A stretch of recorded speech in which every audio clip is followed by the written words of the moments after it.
Hello. Don't kill me. I know I'm late. It's not my fault. Hi, everyone. Hello. See, I don't know how to bring the two streams together. Oh, I think I'm on the other one. I think I did it wrong, you guys. Oh, hi, Princess K. I have a question. Hello. Oh, yeah, you can hear me. I have a question. Okay. So did you see anyway, hi, don't worry about it. I don't have a question. I do, but I don't. Hi, Princess K. We got to work on getting our Snicker bars.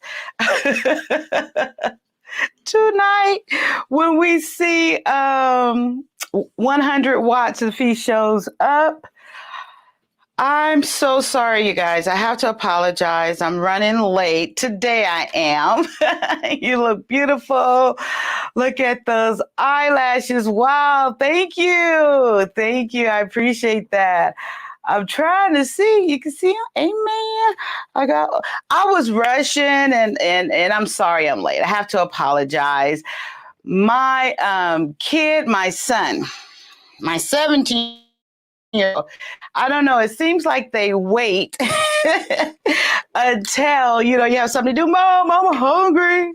Can you fix me something to eat? And, all this good stuff. But I's here now.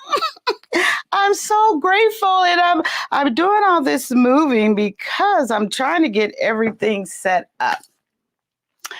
Hi. It's me, Juss, Kyia. Real Talk Daily. I missed you guys yesterday. I missed you guys. Princess K, I do want to ask you something. Did you click the link with the girl with the blue dress, or did you see the link where I made a thumbnail for? Because I think I tried to do it differently this way. I tried to go through YouTube and then StreamYard, but I don't think I did it right. So, do you remember which link did you click the lady with the blue dress, or did you go to the one with the thumbnail that I created? I'm just curious because I think it's showing up as two different live streams, and I might have to go figure it out because of the way I set it up. I think it's two different ones, or they're not communicating, I believe. If you know what I'm talking about, I appreciate that because, I think I could check here. Oh, I think I can do this. Hey, what they say, build it, learn it while you build it. Oh, okay. Now, is that it? Videos. And then, forgive me, Princess, please. Forgive me. Let's see, this one. Oh, yeah, they didn't communicate. This one still says upcoming. So maybe I should delete this so there's no confusion. And then I'll just redo it. Please forgive me. What does the lead the TLA say? I'm struggle streaming in the honor of TLA. I'm figuring this out, guys. But shoot. I think I'm getting better. Please be patient with me. I love and appreciate all your grace. Okay, so this one. Do I go here? Options. Okay, let's do that. And then let's do that. Yeah, see, because there we go. Okay. And there we go. I hope this works. Oh my Lord. I hope this works. I'm going to have to not play it so close to the ear. I really was planning on being on time and being more prepared, you guys. I'm not sure, actually. I just clicked on the YouTube link since I set reminders for every post. Oh, thank you. You may wish I could help. Girl. Me too. I've been trying to learn about it as I go along, which I have been. But thank you for being patient. Thank you for setting that reminder, that notification. I really appreciate it, Princess K. I know I have a great show for us today. Like I was saying that I was really being more organized and prepared for this. With my age, okay, with your age, it matched with my age. But I was really trying to be organized and prepared. And like I said, my son comes up to me and he wants some dinner. There's my girl. Now, I was worried because I knew she was there earlier. Hey, Talk Hell. Girl, I was struggling. Okay, so Princess K, we gonna blame Talk Hell for me being late. We're gonna blame her. Excuse me. We're gonna blame her, but really it's my fault. My son comes up and asks for something to eat. Okay, you guys, so hi. It's me, Juss, Kyia, Real Talk Daily. I have, I think, a fun show. I'm excited about what we're going to talk about today, and I look forward to the participation, like always, of course. And I am going to be discussing a topic which, okay, I've always been like pro-Black, but never really educated myself. As I experienced more of life, I begun to become more pro-Black. I love my Black people. I really do. I say it all the time. So in light of me saying that, I have over a years, is not as much as I would like, I've been educating myself more on our history.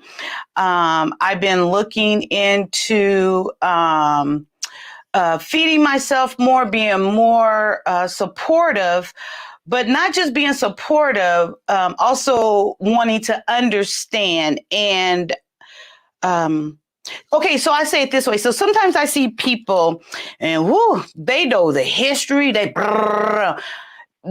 know like what their fight is for, and they just got it. And then they like, yeah, and we got to do this. And this is what this happened. This is why we this way and blah, blah, blah, blah, blah. I admire that to a certain degree. I really do, to a certain degree. And I know everything is not for all of us, but I admire that in the sense they educate themselves and they know what they're fighting for. So I admire that. I really do. And I say that to say this, in the process of this, I'm searching, I want to say searching for my place in displaying how much I love us as Black people, displaying how much I acknowledge that, for one, there is a problem. It is. For another, that I'm not going to harp on it and be like, blaming and I'm here where I'm at because what the white man did. No, I'm not gonna do that. But I do want to find my place as far as showing my support to one another, meaning us, my Black women, my Black men, and purposely, yes. Purposely, I want to support us. I truly do. Even when I don't agree, even when I don't like you, I still will support you on the basis because you Black. Yeah, I said it. I said it and I'm standing behind it. I'm gonna now wait. Okay, I'm gonna support you just because you're Black, but don't be out there. Please don't have me out there looking like a fool and you talking. Oh, I don't know. You know, talking. I'm be like, yeah, girl. Yeah, my Black brother, I support you, but I'm gonna have to do it from a distance. But yeah, I said it and I meant it. Just because you Black, I'm supporting you. Don't do nothing wrong, though. I can't support wrong. Y'all know. You know, I already get in trouble for confessing that I accepted Jesus. You know, I get it for that. You know, please, you know, I get it about my faith already. So, you know, let's support each other, but let's try to do what's right. Let's try. But I'm here for us. I really am. I think, from my perspective, we are, and this is just my opinion, we are, oh, I don't have my little ringy on. We are the most beautiful. And I'm going to say it this way. I don't care how ugly you are, so-called are, and you Black, you are beautiful, the most beautiful of them all. And I am saying, like, from an outward, you know, it's like, oh, look at her, you know, blah, blah, blah. Yes, we all got our outwardly challenges. Amen. Thank you that we all got those little challenges that, you know, we may perceive. But us as Black people, I think we are absolutely amazing. I believe we are superior, not superior in a sense like, oh, we're better than you. Well, we are. That's just my opinion. Yeah, I said it. But that's just my opinion. I believe we excel in everything I can imagine. And then whatever that is brought up in the opposition saying that we don't excel in, I probably will beg to differ that we probably have not participated in it yet and probably may have not practiced or compete in it yet, but give us some time, show me what it is. I'll put it out there. I'll bet you I'll put my money on Black every time. And in the words of Wesley Snipes, bet on Black all the time. 100% of the time, I'm betting on Black. Purposely, just because. Yeah, I said it again. Just because. Okay, so with all of that said, what I have lined up for us tonight, I don't know if you guys, what you read into the title, but should we, I'm just putting a link in there, should we stay away from each other? And yes, I'm talking about us as Black people. Should we stay away from each other? And there was another question. Another thing, us as Black people, what do we own? I'm talking about hearing these good old US of A's. What do we own? Do we own anything? And I'm even saying like the land that your house is on, that you have the deed to, do you truly own that? Have you ever thought about that? You got that piece of paper, you got that deed. I think you get the deed when it's paid off. So in your mind, and probably in my mind, this is my house. This is my house.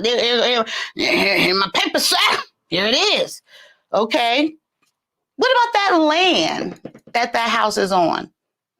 From my understanding, that's your land as well, right? Once you purchase that piece of property. Do you really own that as a Black person, man or woman? Do you really own that? These are some questions that we're going to address. I think I got one more.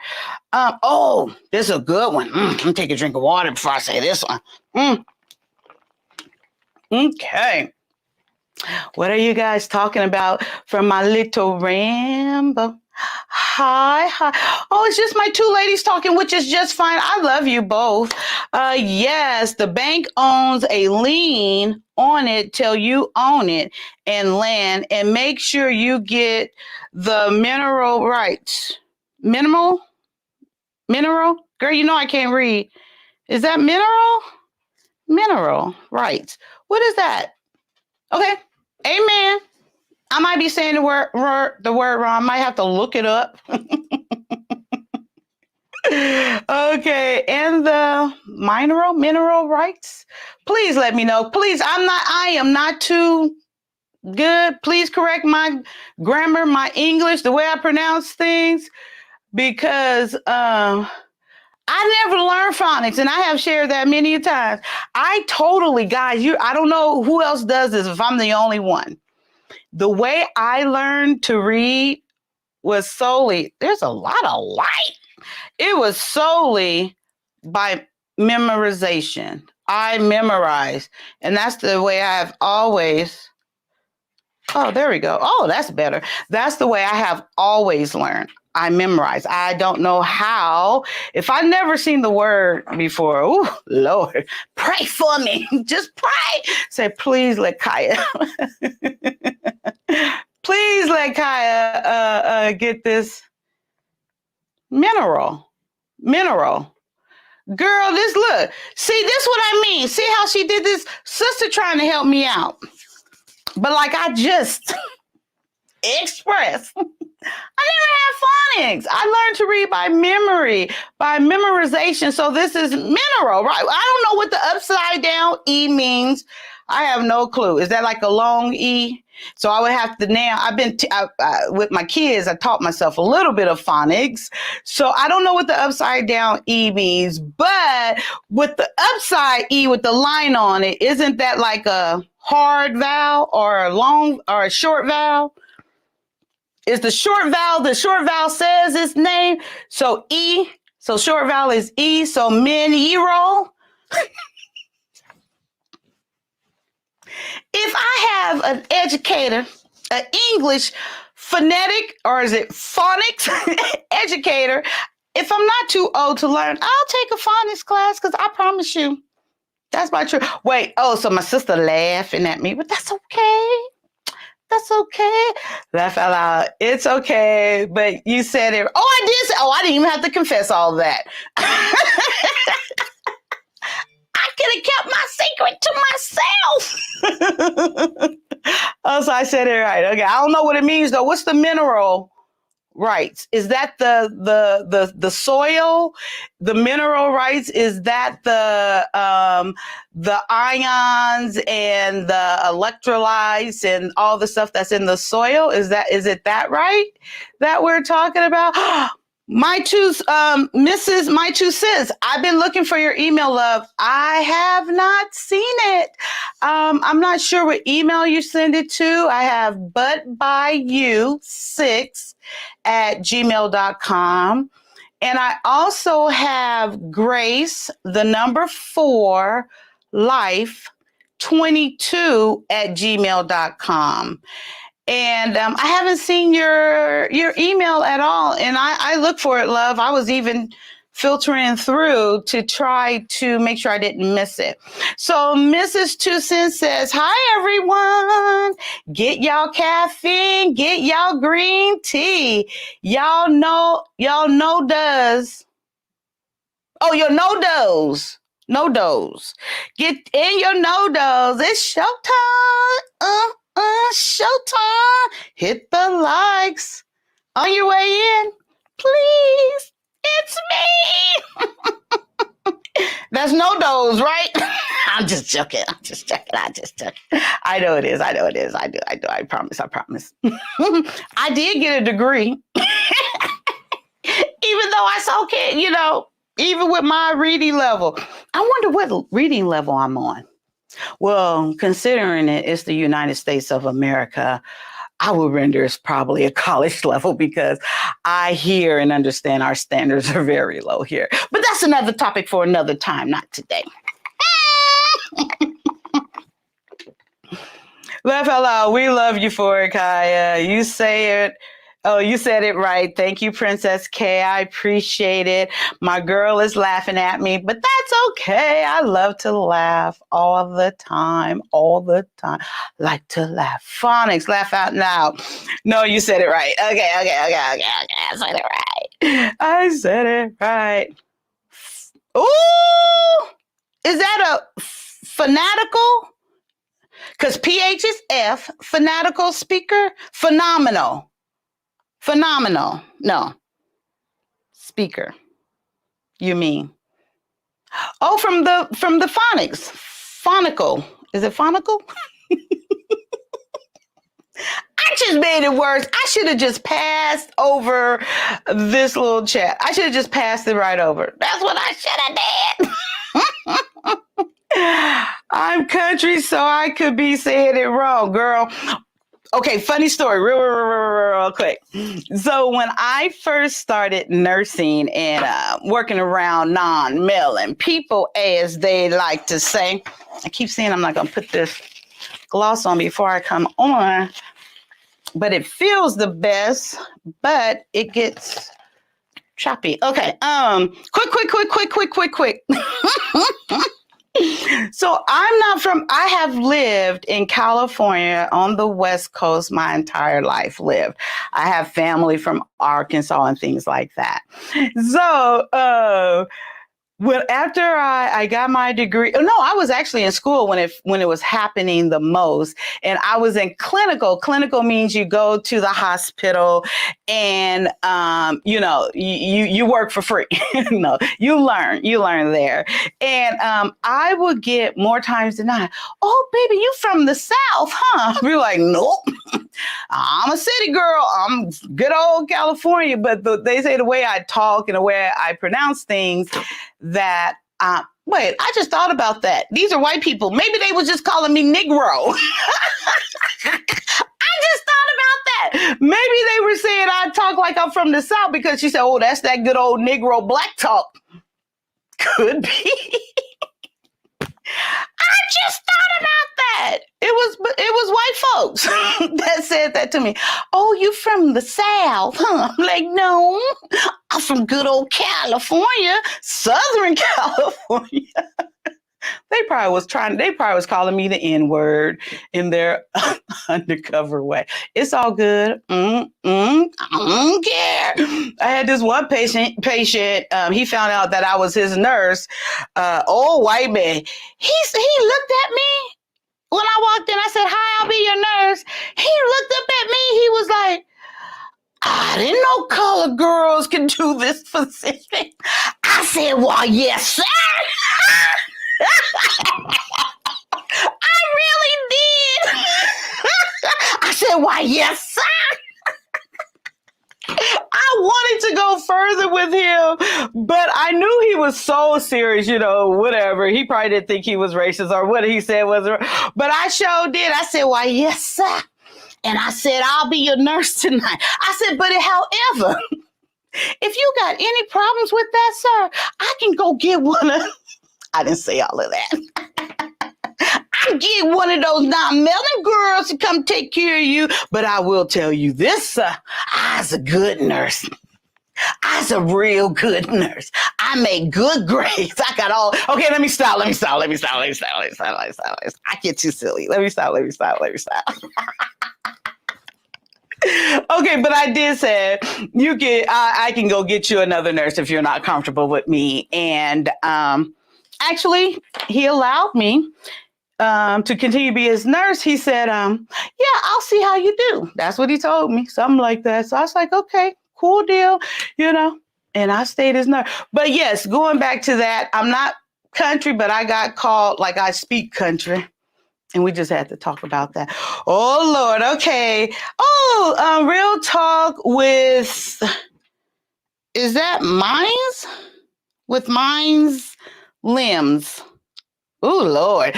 Okay, maybe I should look at it and be like, no, I'm going to try it. But hi, I think this is the first time I've seen you here. Welcome. I appreciate you. Thank you for coming over and spending time with me. And if you've been here before, I apologize. The name just doesn't seem familiar, but thank you for coming over. Okay, let's get this. Short vowels sound make the A like apple. Oh, A like apple. Okay. Long vowel sounds make A like make. Oh, maybe she didn't finish. Oh, like make. Okay, I'm gonna stop being so loud. Is make the word? Okay, so long vowel sounds make A sound, make A like make, ache. Oh. So is apple and make the word, for example? Amen. Pray for me, you guys. Just pray for me. The Lord gonna fix it. The Lord gonna fix it for me. Thank you so much. Real Talk with limes. Thank you. I appreciate you. I really do. I hate to go down. I can't see all the way down to the new chats, but I know y'all might be laughing at me, but it's all good. I love it. Okay, so thank you again for coming on. Please hit the subscription button. Please hit the notification button for when I'm coming live. You can be here with me if you enjoy what you hear over here. I appreciate you. Okay, let's see. Yes, it is. Oh, okay. Oh, I can't believe I'm still that far back. Oh, my little story, huh? Yes, for instance, we have oil here in Texas, and if you don't own the mineral, okay, rights on the state, then the state would own it. So the mineral is like the land, like the dirt, like or what's under the dirt, or what's buried in the dirt, right? That's what I think we're saying there. Oh, did I get that far behind, you guys? I'm sorry. Okay, could drill the land. Okay, we're going to talk about that. We really are. We're going to talk about, do we own that? That's going to be great conversation. And I got visual. I have too much fun by myself. I really do. My daughter come in and be like, yeah, what you doing? I'm like, entertaining myself, that's all. Okay, I pronounce things funny too, sometimes because I read words as they are written. Haha, that is me too, but let me tell you another secret of mine. Look at me telling y'all all my secrets. If I'm put on the spot, my mind will not let me pronounce it. I don't care. If I'm put on the spot, it's like, oh, my mind and my mouth are not communicating with each other. But if I'm just letting it flow and my mind is trying to figure it out, if I'm relaxed, for the most part, I'll say it right. But don't put me on the spot. Not that I'm nervous, but well, maybe I am nervous. Wait, let me pull this up a little bit. I'm low. Oh, ooh, that looked better. Y'all don't look like y'all all down my mouth now. Okay. I don't know if y'all be thinking I'm as funny as I think I'm funny. I think I'm funny. I be cracking knees up. You are fabulous. You do have a Southern accent, for real, for real. I hear that, and I do not know where I get it. And then it's crazy because when I was growing up, they would say, oh, you sound like a Valley girl. Maybe I did because I was going bust out to what we call the Valley out here in California. Happy New Year's, Dream Out Loud. Thank you so much. So glad to see you here. I'm hollering, yes. So you think I'm funny too, right? My son, you know, I got chewed out on the last live. I said I don't love my kids the same, which I don't. But my son, I be cracking up. And he'll just be looking at me like, you know, but then he always come, well, he don't always, but sometimes he come like, he said, Mama, you was funny, but I just didn't want to tell you. I said, see, that's why I don't like you. I'm just kidding. Holla. I mean, I say words as they are written. And, you know, I write just like it's written. I mean, I write just like I talk, like run-ons, no separations. I don't identify the subject topic or what's the name. I don't identify the subject. I just assume you know what's going on in my mind. So you know I meant him. And when I said him, John, shit, we was talking about John. That's it. Okay, I can go on and on. I promise you guys, I don't take no drugs.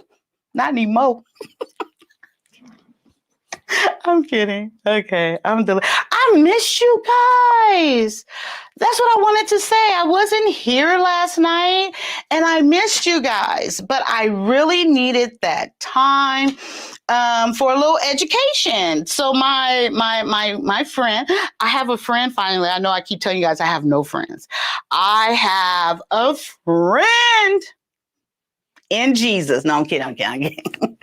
So Talk Hale, she was very patient with me last night and gave me some valuable information that I needed that I didn't understand, like from my thumbnails and different behind the scene information she educated me with. And I really appreciate that. So I did spend last night getting a little bit more educated about these YouTube streets and how I'm looking out here. But I did miss you guys. I really, really did. And I'm so glad to be here right now. I think that's why I'm all like that 2-year-old in a candy store. Oh my God, I'm home. Kyia, they really are funny to me when you sincerely think a Black person can't perform in a certain role. Okay, wait. Kyia, oh yes, amen. I got it. They. See, I got what we was talking about. Girl, don't even realize I'm the best. Don't even realize those non-melon comes to me because, what? Huh? Oxygen. That's what I do. Oxygen. Do you need anything else? Superior? No, I'm kidding. Yes, that is so true. And, as you see my personality, I make fun of it, but I be serious, but I make fun of it. And I think I shared this once before. I got fired from one hospital for identifying or uncovering, which no, but are calling out a non-melon doctor. So. I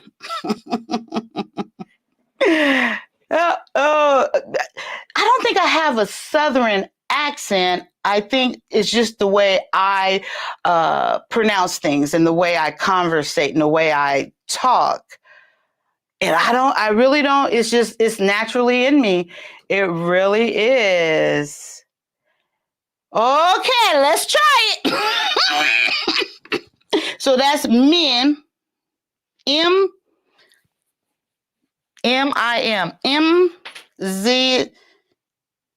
limbs. MZ limbs? Oh, easy limbs? No. MZ limbs. Museums? Forgive me. I'm so sorry, girl. I special. I didn't ride on a special bus, but I special. Okay, men. So that's men Z limbs. Okay. That's my final answer. Men Z limbs. My final answer. I'll catch up with you in a minute. See what you come back with. But I appreciate you for being here. I really, really do. I absolutely appreciate you for being here. Thank you so much. I might have to try again. Shout out to Kyia, chat, and Pan. Oh, hey, Era Black TV, Era Black TV. I appreciate you so much for coming up on the panel last time. I really enjoyed your conversation. And you came a little bit more, I'm trying to find the right word because these men's out here in these streets are sensitive. You came like in the chats, you're harsh, like, don't mess with me, blah, blah, blah. But when you came up on the panel, you were so nice. And yeah, I enjoyed you. I enjoyed your conversation. And I would love, oh, don't you go nowhere. I would love to get your impact or your input after what I have for us, okay?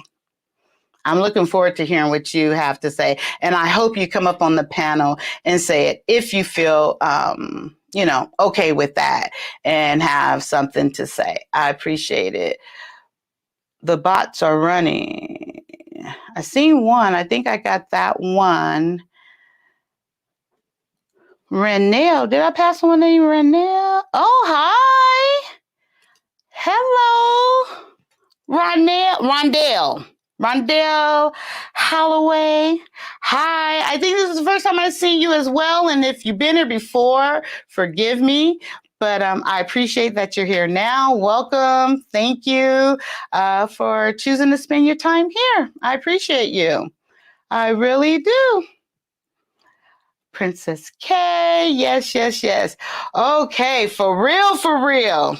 I just subscribed. Amen. Thank you. I appreciate that.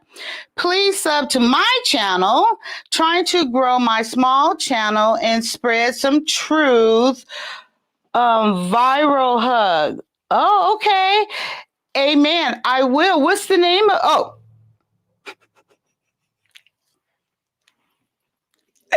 Yes, real talk with Menzilim. Yes, absolutely. I will go over and check out your channel.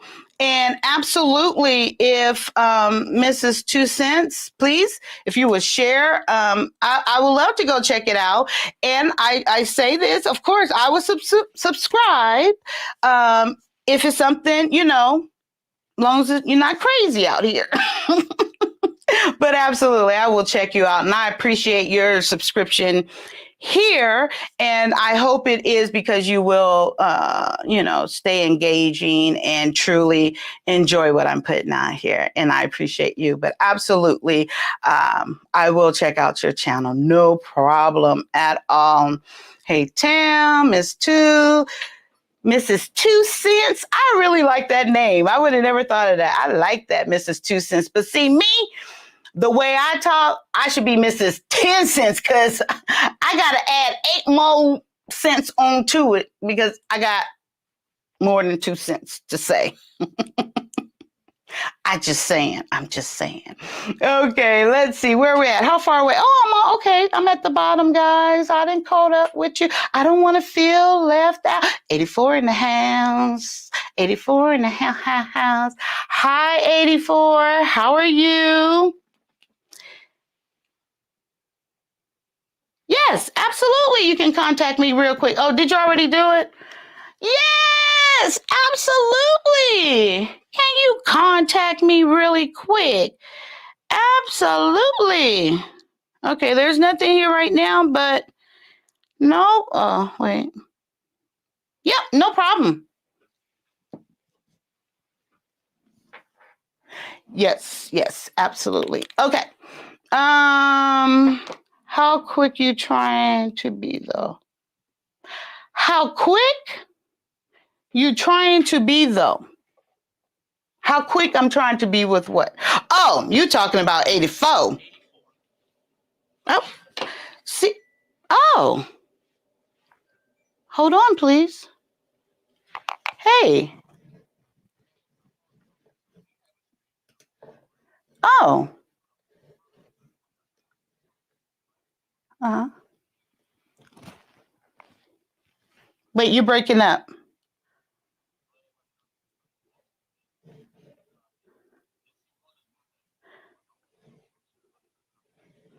Okay, wait, so say that again?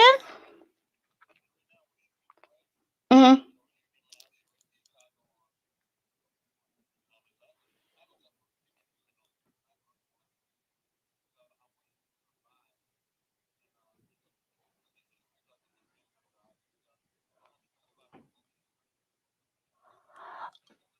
Oh, yeah, I'm already in the middle. Yeah, Yeah, no, I seen that, but I seen a different guy up, and I didn't.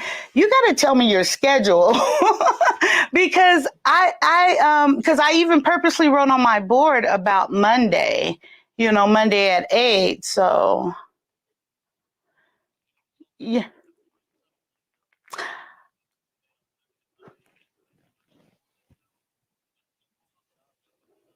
Mm-hmm.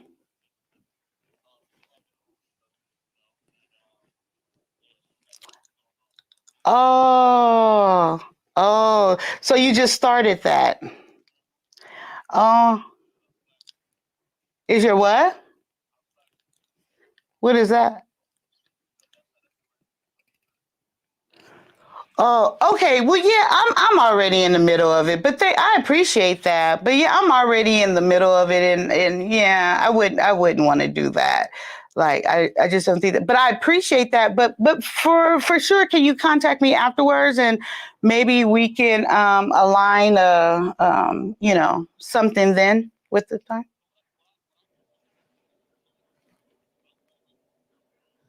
Oh, I appreciate that. Absolutely. Yeah. Because I was all ready for Monday. I have it written down and everything. So I didn't know you had other days like in this time. But absolutely. Yes, absolutely.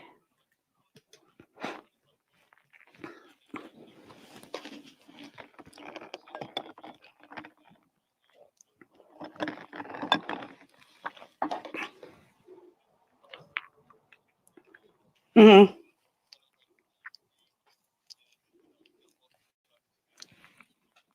Okay. Absolutely. I see what you're saying. Yes.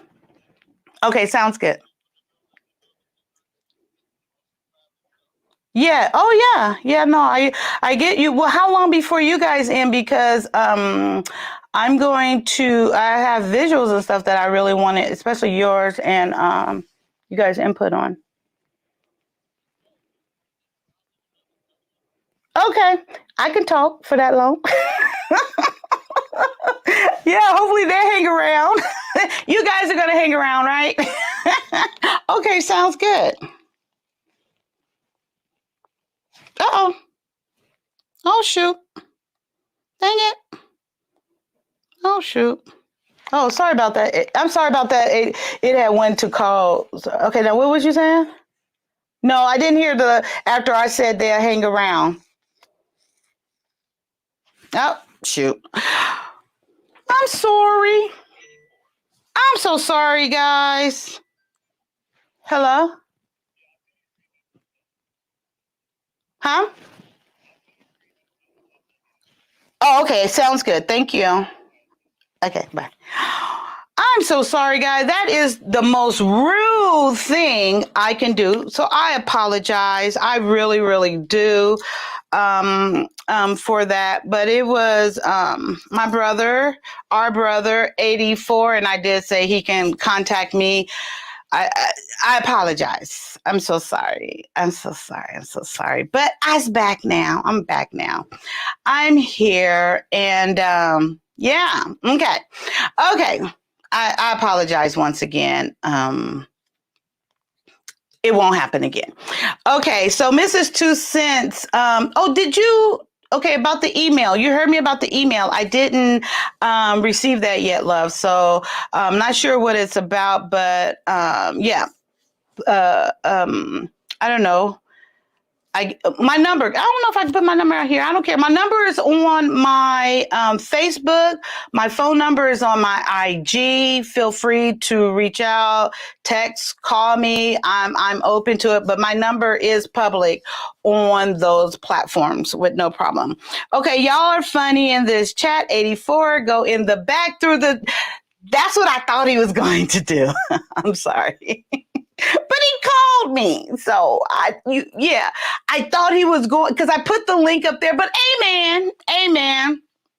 God is good. And we'll get back rolling. It's all good. But that's what I thought he was going to do. But it's all good. Amen. We all here. We're all learning.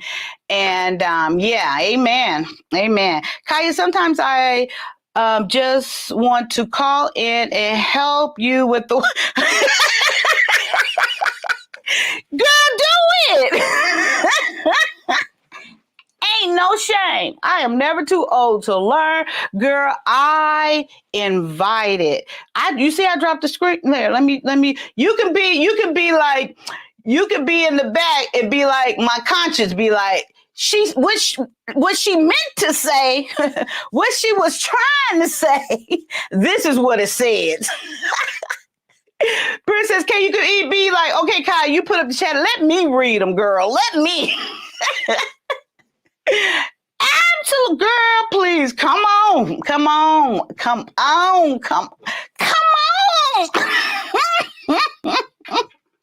It's fine with me. Thank you, Kai. Appreciate it. Yes, I appreciate you. Absolutely. I truly do. And I'll let you be the judge. Girl, I appreciate that. Just know I always give my truth. I always give my true opinion. I learned not to be so direct at times, but absolutely. And we all got to remember, everybody's not for everybody. Like, Lord knows, I know I am not for everybody. And, what I'm doing over here, or what I'm trying to figure out, and what I'm developing and building and sharing over here. I know absolutely that I am not for everyone. Girl, let me move this pillow. My butt was hurting the last time. You would think I got enough booty, but okay, that's better. All right.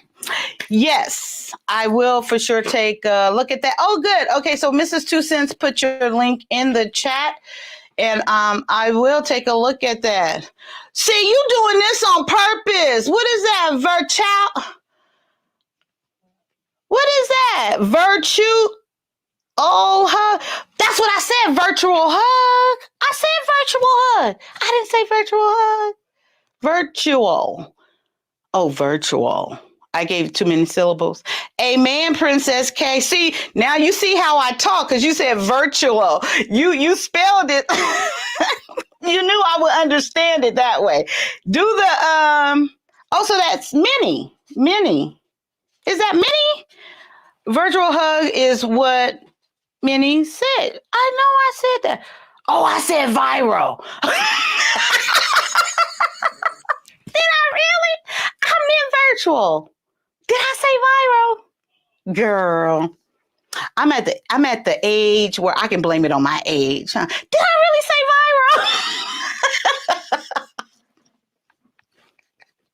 Okay, amen. God is good, girl. God is good. Just trying to help, girl. Thank you. I sure thought I was saying virtual. Maybe I did. Did I say viral? Girl, thank God I got this cute wig on, huh? Oh Lord, guess who's in the house? My grammar coach, my phonics coach is in the house. Hi. Hi. How are you? I don't know what to say, but I'll just stand on standby and help her when she has trouble sometimes. I was like, Girl, okay, what is... No. I got virtual. I got that the way you put. I didn't know I was saying viral. So what is the MIMZY? Mimsy. Oh, is that meaning mimsy? Oh, mim. Mimsy. Oh, I would think it would be a U in there. Okay. I think mimsy was referring to 84. Mimsy. Mim? Oh, mim. I do not see that. Okay. Amen.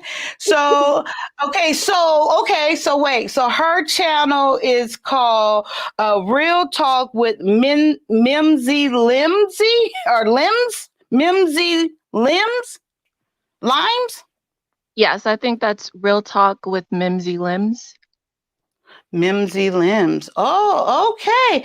Miss Mimsy Limbs, if you would like to come on and maybe give us a little summary or a little description of what your channel is about, what you're putting out there, feel free. Come on up, my love. I would totally would love to hear about it, especially if I didn't get sure we didn't talk about your name this much. I think I deserve at least to let you come on up and tell us what you're putting out here, what your channel is all about. So that invitation is open if you like. The link is in the chat.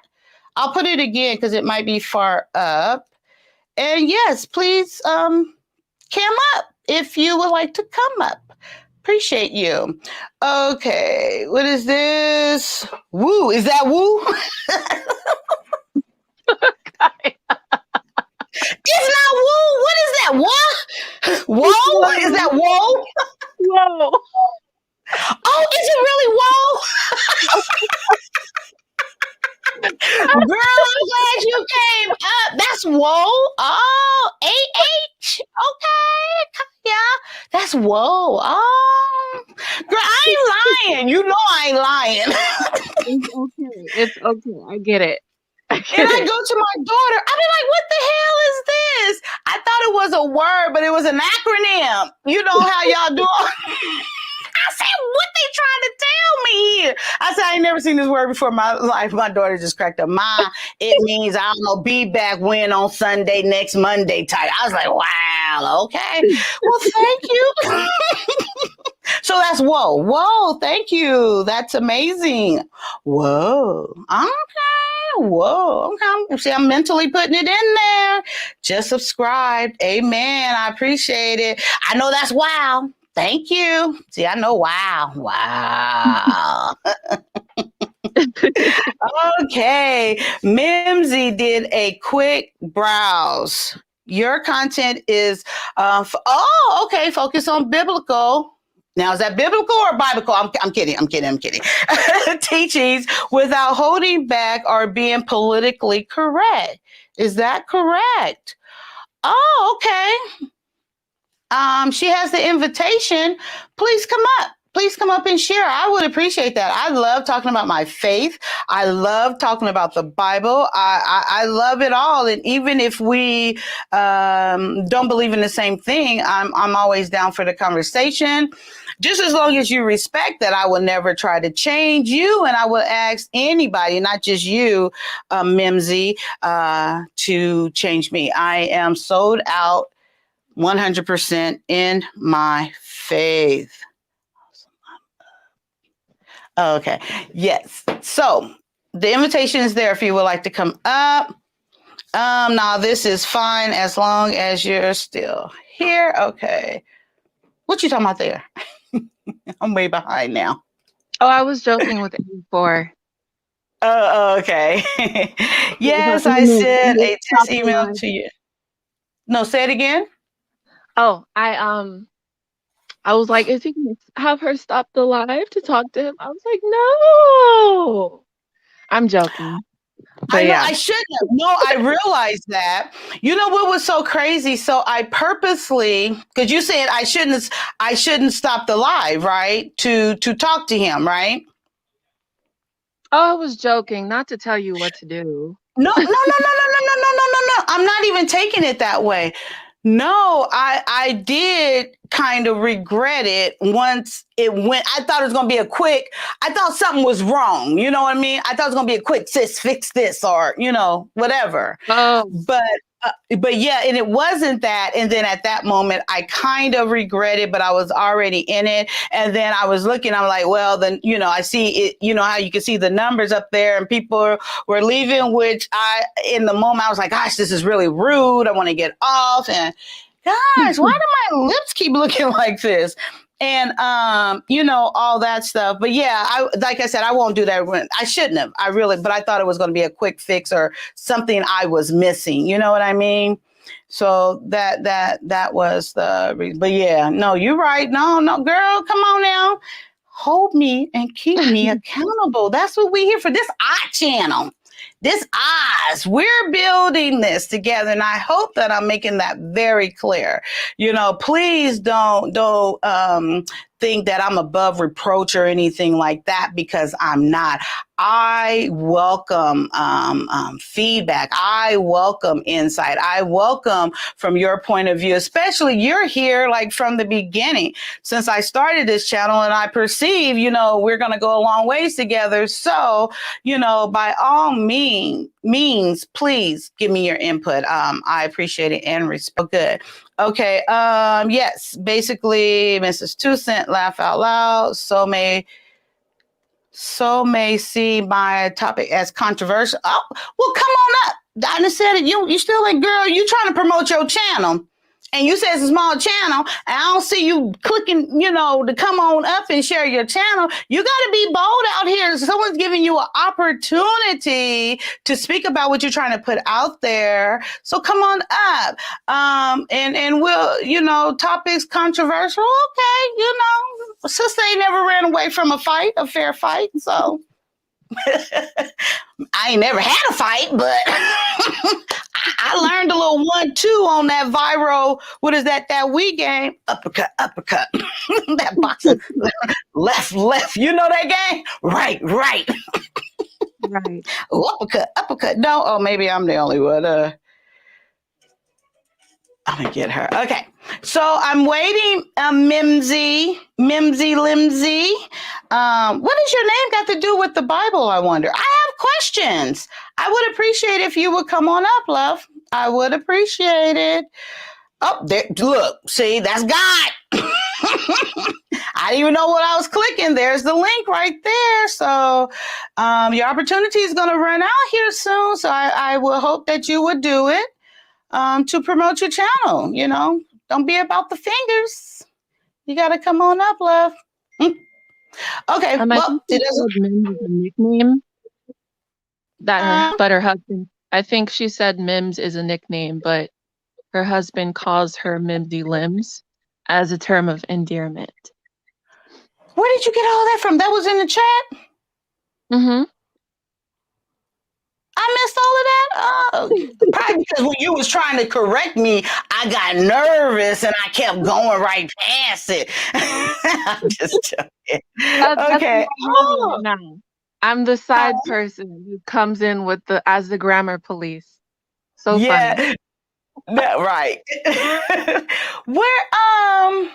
Oh, okay. So she's not coming up. I don't know why. That kind of makes me suspect a little bit, because I know before I even got my channel up and running, like, you don't. She said above that comment, her baby is fussing, but she'll hop on if she can. She wrote in the comments that her my baby is fussing right now, but I'll hop on if I can. Thank you so much for the invite. Oh, okay. Amen. I don't have those problems with baby anymore, but I believe that at amen. Okay, girl. Mm-hmm. Pray for the babies. Huh? You said pray for the babies. Pray for the baby. Mm-hmm. She said that, or you said that? No, I said that. Mm-hmm. Girl, you don't want to get me started. I know I don't have any children, but I worked as a preschool teacher, and there have been some times, especially when they're dealing with colic or whatever it's called, and they start screaming and crying. Wow. They shouldn't. So how old are you, Miss Princess K? I'm 25. And you are done with college already? Yes. I'm actually trying to go back to get another degree right now. Oh, don't say that on some of those channels, girl. You know better than that, right? Why? What's wrong with that? Oh, no. Oh, so good. You don't hear all that nonsense all out here in these YouTube streets, huh? Oh, no. I'm 25, but the way I interact with technology and social media is probably similar to someone in their 40s or 50s. And what does that mean? That means not to be disrespectful. I was always taught to respect people based off of their age. But honestly, if you haven't grown up with technology, naturally you're going to have a difficult time interacting with it. So Mm-hmm. I did kind of grow up amongst technology, but my parents didn't let me use it too much. So that's why I'm not as skilled in using it as others my age would be. Okay. And so going back to what I just said, you're not all like, what made you come to my platform? Did I ask you that already? Or how did you get over here to me? I'm just curious. You asked me that before, but I'll answer Yeah. again. I actually heard you on Anton Daniels' channel Mm-hmm. during a few lives, and I just really liked your presence. So I of course looked for your Yeah. channel, and then that's how I found you. Okay, so that's what I thought, but I wasn't sure because of your answer to my question about you're 25, and I kind of made a joke, and you said you want to go back to college. And then under my breath, and I said it, I thought you heard me like, don't be saying that on some platforms. So that's why I questioned where, because I thought that's what you said, but because the way they be out here, oh, she got her PhD. Oh, that type of stuff. And you're Right. not married. Oh, I are you did hear married? your comment. I heard your comment, but no, Oh, I'm just like, I'm not the type of person who's usually too concerned with what anybody else thinks. I just feel hey, like my girl, you my education girl. is important. My family is like my grandmother has her master's. My mom has her degree. She doesn't have her master's. Hmm. On Hmm. my other side, my grandmother also has her PhD. Like everybody's educated, so it's like they always tell Amen. me, make a life for yourself, but also, you know, be stable in your position as a woman and Hmm. as someone's future wife, basically. So, Well, that is great. I appreciate that. Like above anything else, um, having your own focus and not letting all of this, and I mean everything, dictate who you are and what you do and what you become. But I know I'm going to take it over real quick to Real Talk, Mimsy Limbs, because I know she got to go back to her baby probably.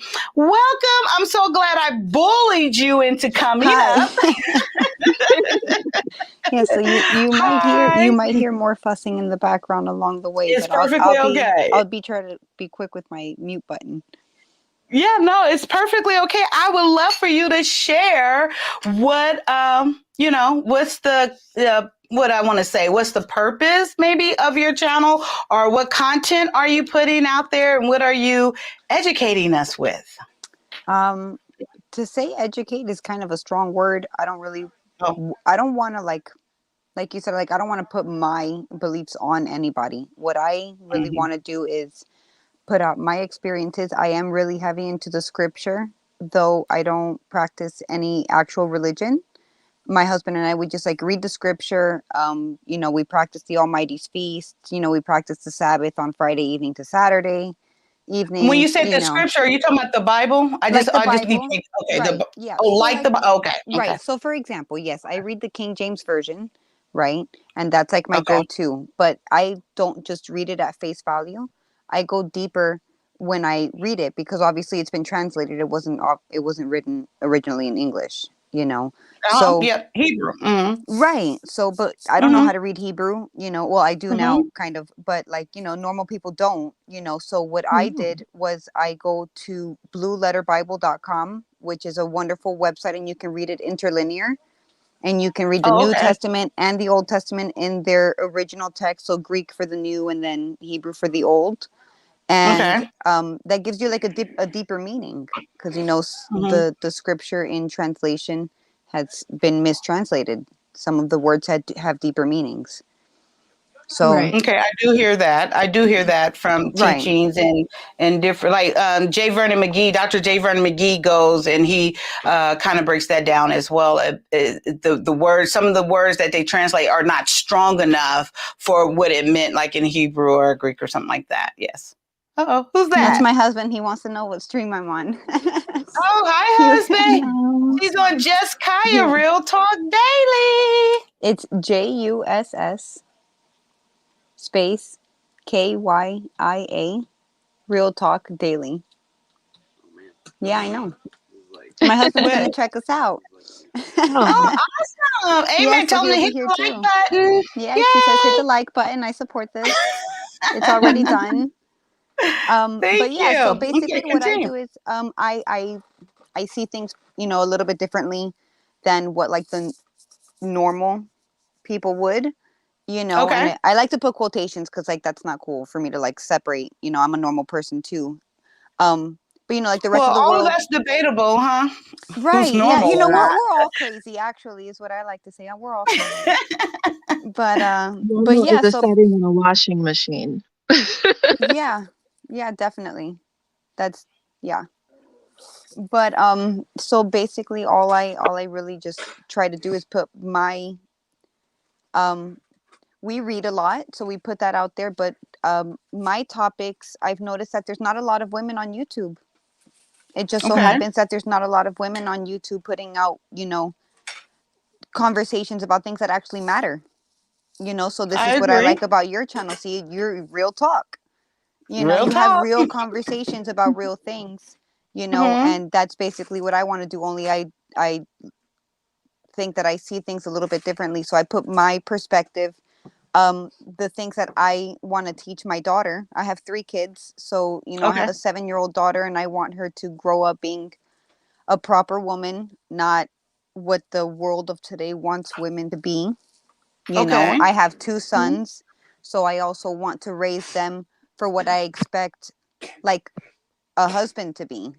I have a good Right. husband and he does really well, Amen. and we are really strong in our faith with the Almighty, and we pass it along with the kids, and that's not something that I find a lot of people are doing. So that's our spin on it, but like we don't look at it differently. So when we read the scriptures, we go deeper in it, so it gives people a different perspective. But my goal is not to like change people. It's really just to, like, maybe one day somebody comes along it and like it helps somebody. Well, it's, and I hear what you're saying, and I appreciate you for coming on. I know I bullied you a little bit, but I thank you, and I am a little bit of a bully, I but appreciate the bullying. It's a good bullying this time. yes, but I appreciate what you said because I don't know. This is your first time here, right? Yeah. So with me, it's like I talk different. My views are they're very different, and sometimes the way I come across, I understand that that's different as well, especially in relation to the generations like the millennials and generation what's next, Z, I think it is, and all that. So I do come across different, and my thinking is different, the way I articulate myself is different, and all these things. So I think that's a good thing. I invite and encourage individuality. I don't want everybody up here talking and acting and believing. I mean, well, I do want y'all believing what I believe, but that's another topic. But I invite that here. So it is good that you recognize, you come from a point of view that probably is most likely is different from someone else. So yes, most definitely. So what are some of the topics that have you already started putting up video or? I have so far I think I have 3. My first video, I have 4, but spoiler alert, my Okay. first video is like 20 seconds of like literally nothing because I chickened out and like I got frustrated, and so I Okay. canceled the stream, so there's nothing there. Spoiler alert. Okay.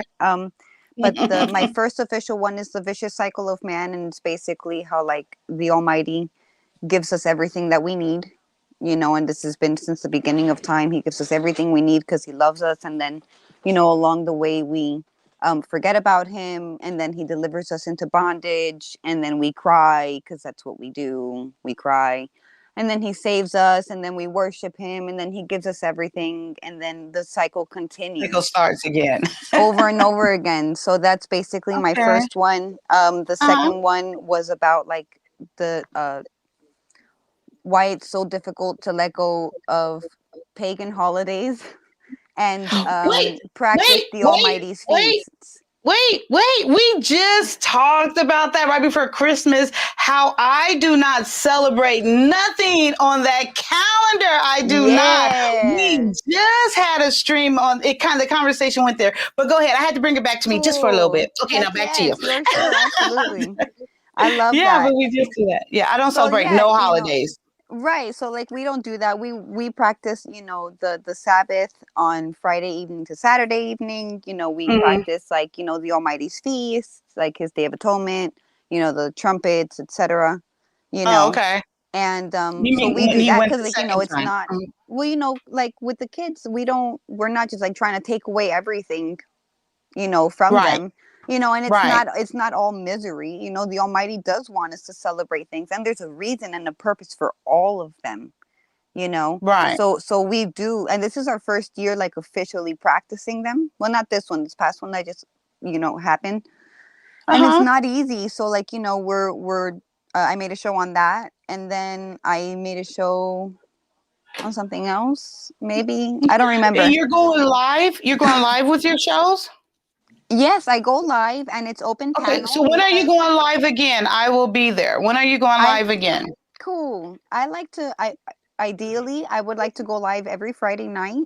Um my times are not really set because again, I have 3 kids. So if I set like an exact time and like I'm anal about it and it doesn't Mhm. happen because my kids are not cooperating, then I get stressed out and then it doesn't happen. So sometimes it's 8 Well, o'clock. I set mine for 9 o'clock. I was 15 minutes late or so. I Right. blamed a friend, so you can just blame the kids. But I I'll just came late right. and just apologize. I didn't have any little kids to blame it, but I did blame it also on my son. He wanted something to eat at the last minute. They always So, but do. yeah, but yeah, Friday I do have something set up for on Pacific time, and I have an interview set up at 8. Spoiler alert for you guys. You guys don't know about it yet, but I'm gonna put it up tomorrow. So I'm Pacific time, and I'm going to do the interview at 8. So if you're normally my stream, I just let it go. So if you're going to go on before then, I'll most definitely come over. Well, what time is it now for you? What time is it's 10:29. I'm So in California. you're 2 hours behind me. So if I would do my show at like 8 or 9, then you would be at what, 7. 6 or 7? Yeah, that'd be perfect. Right. And then like we have open panel, and like I don't like the echo chambers because I really want to know my shows. I want to Yeah, understand because obviously I feel the way I that do I too. feel, but I've had the transition, so I understand from my perspective, but because I accept my transitions, you know, Mm-hmm. I don't understand why it's so difficult for other people. Why is it so set? Like why are people so set on some things? So like my next show is going to be again another controversial topic, which is hopefully it's not going to be as like nerve-wracking because I'm always really nervous. So like Mm-hmm. Mm-hmm. I'm It usually is really nerve serious, wracking. but Yeah. I want to talk about like how sex is basically like being thrown in our face everywhere, and the promiscuity and fornication, and like it's just like Ooh. everywhere. And like I'm not against it. I think it's wonderful to practice it, but Right. with my husband, and like there's like like there's rules and there's consequences. So like that's gonna be my next show Yeah. on Friday. Oh, is that gonna be Friday? Oh, well, I'm excited. I will. Yeah, If because you like do sex is 6 o'clock great, but like my it's time, not I just will about most that. definitely come over Cool. and support. So I'm putting you down. So no excuses. No, I don't I'll care be if the there. baby crying, the hubby won't, whatever. No, he's always there. I mean, honestly, I don't really know what I'm doing yet. So I'm like, honey, I'm like, get on the stream with me. And then he comes on. He's always there. And then I've also got That's my what I father-in-law who did. comes on too. So it's usually me, my husband, Good. and then my father-in-law comes in, and whoever else wants to join because it's open panel from like the beginning. So everybody Okay. here, all 5 people, and sure, you know what? Let me take something. And what I learned last night, I was sharing. I didn't go live last night, but a friend of mine's talk hell, and her husband has a show.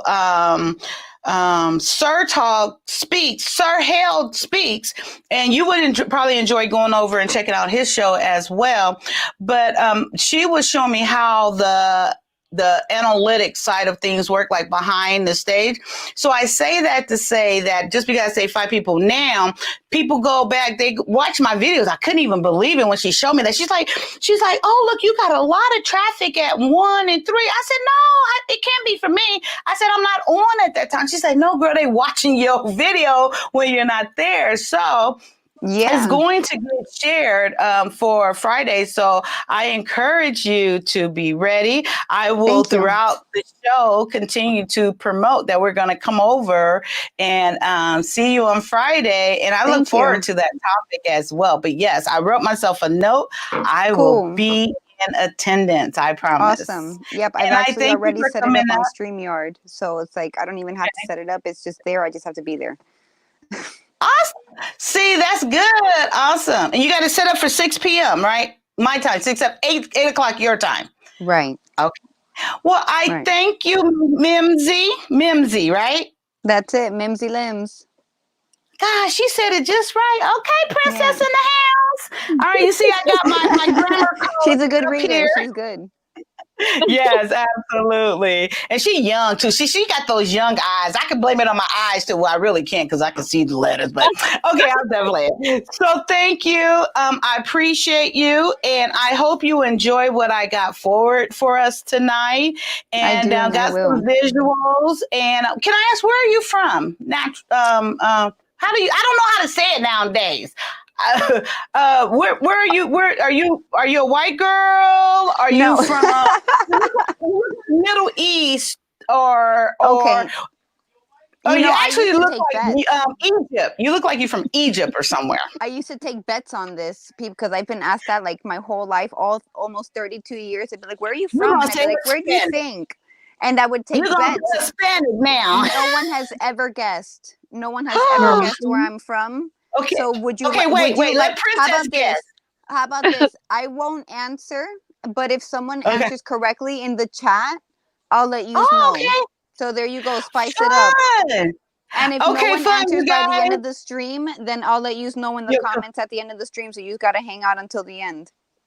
Amen. You know how long we go over here, right? Hey, I like all-nighters. I like you. See, you a sister. I don't care what you say, girl. You black. Okay. Okay, Patrice, let's give Princess K a guess real quick. Where do you think she's from, Princess K? I am so bad with this. Oh, girl. Morocco? No. Morocco? No. She said no. I think she's from Africa. She got that African blood running through her. She's from South Africa. She's already brown skin. Okay, I tried. Here, look. Let me do this too. Okay. Oh wait, is she Maybe from that gives where? A little bit different. Yeah, check this out. She from where? What's Amira's from? Where's Amira from? Princess from Lapid. Amara. Oh, someone said El Salvador.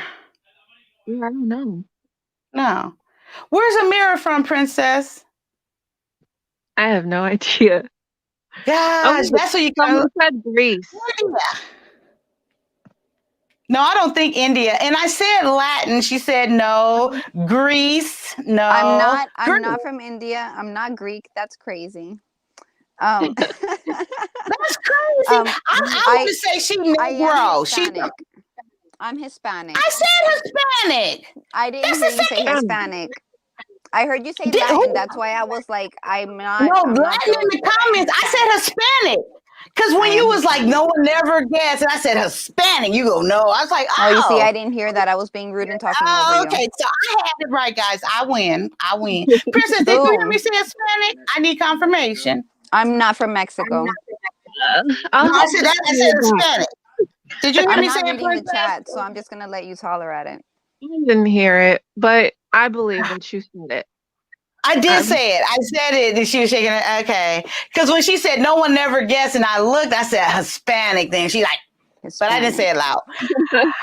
Well, amen, my Hispanic sister in the house with full of that melon. Look, girl, you got black in you. I saw that. Hey, you scratching my neck like that. And I have I love it. I love it. I look forward to Friday. And so I'm going to get back to it. And most definitely, if you want to stay up here, feel free. I'm all good with that. I love when the ladies are up here and I got I'll hang out. my okay, amen. Thank you. And I got my phonics coach up here, holding my lips and my teeth together, keeping me looking good. Okay, so you guys, I don't know if Sir Hell and Wally and see, and you're right, Princess, because it's kind. Anyway, I'm going to move on. Okay. All right, you guys. So back to what I was discussing. Let's do this for you. I can't see myself. I had one thing to say. Who? I think that was Mrs. Two Cents. I wanted to bring this back up right here. I see that. And you're right. Girl, I'm trying to find something to put on these dry lips so I can pucker them because I share this every once in a while. And I know people see me always messing with my lips. And it's because, and I will share it again, I do take high blood pressure meds. I don't take as many as I used to, thank God. But I get so dehydrated, especially when I'm speaking and all this hot air coming out. No, I'm kidding. It's fresh air. It's minty air now. I'm trying to get my mouth, but my lips get so dry in my mouth. So that's why I mess with my lips all the time. Not only because they're beautiful lips, but I don't want them looking all janked up, stuff. So that's why I do that, because of my blood pressure med. And that's what I'm sticking to. That's my final answer. What is it? I can't think of how to do it. I was trying to think of how to do it on Jeopardy. Okay, you guys, so I'm ready to show the video. So I wanted to get into hip hop cartoon. That's where this information is coming from. If you guys been here before on previous streams, I have showed once or two, and it was introduced to me by WTP Funk Is This, and I really enjoy the content videos that he has over there, and it brings such an insight. I forgot I still had that up there. It brings such an insight for someone like me, where I am the type of personality where and I have been discovering it's kind of towards my disadvantage. I am a literal person, even as much as I joke and play around, it's always really within the truth of what I want to say or what I'm trying to express.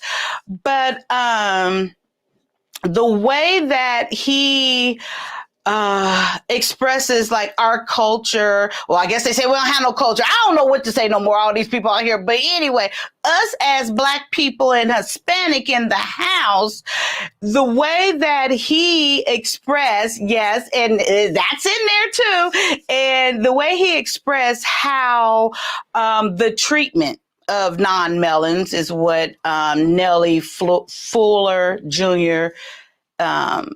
Explains them. It's very enlightening for me, and I'm excited to share a couple of videos. And I am, after the video, I would love to have conversation about what we just seen. The videos are short; they're not long at all.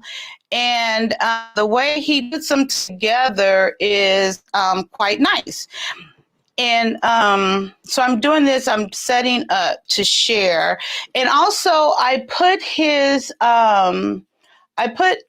3 videos that we're going to be watching throughout the stream.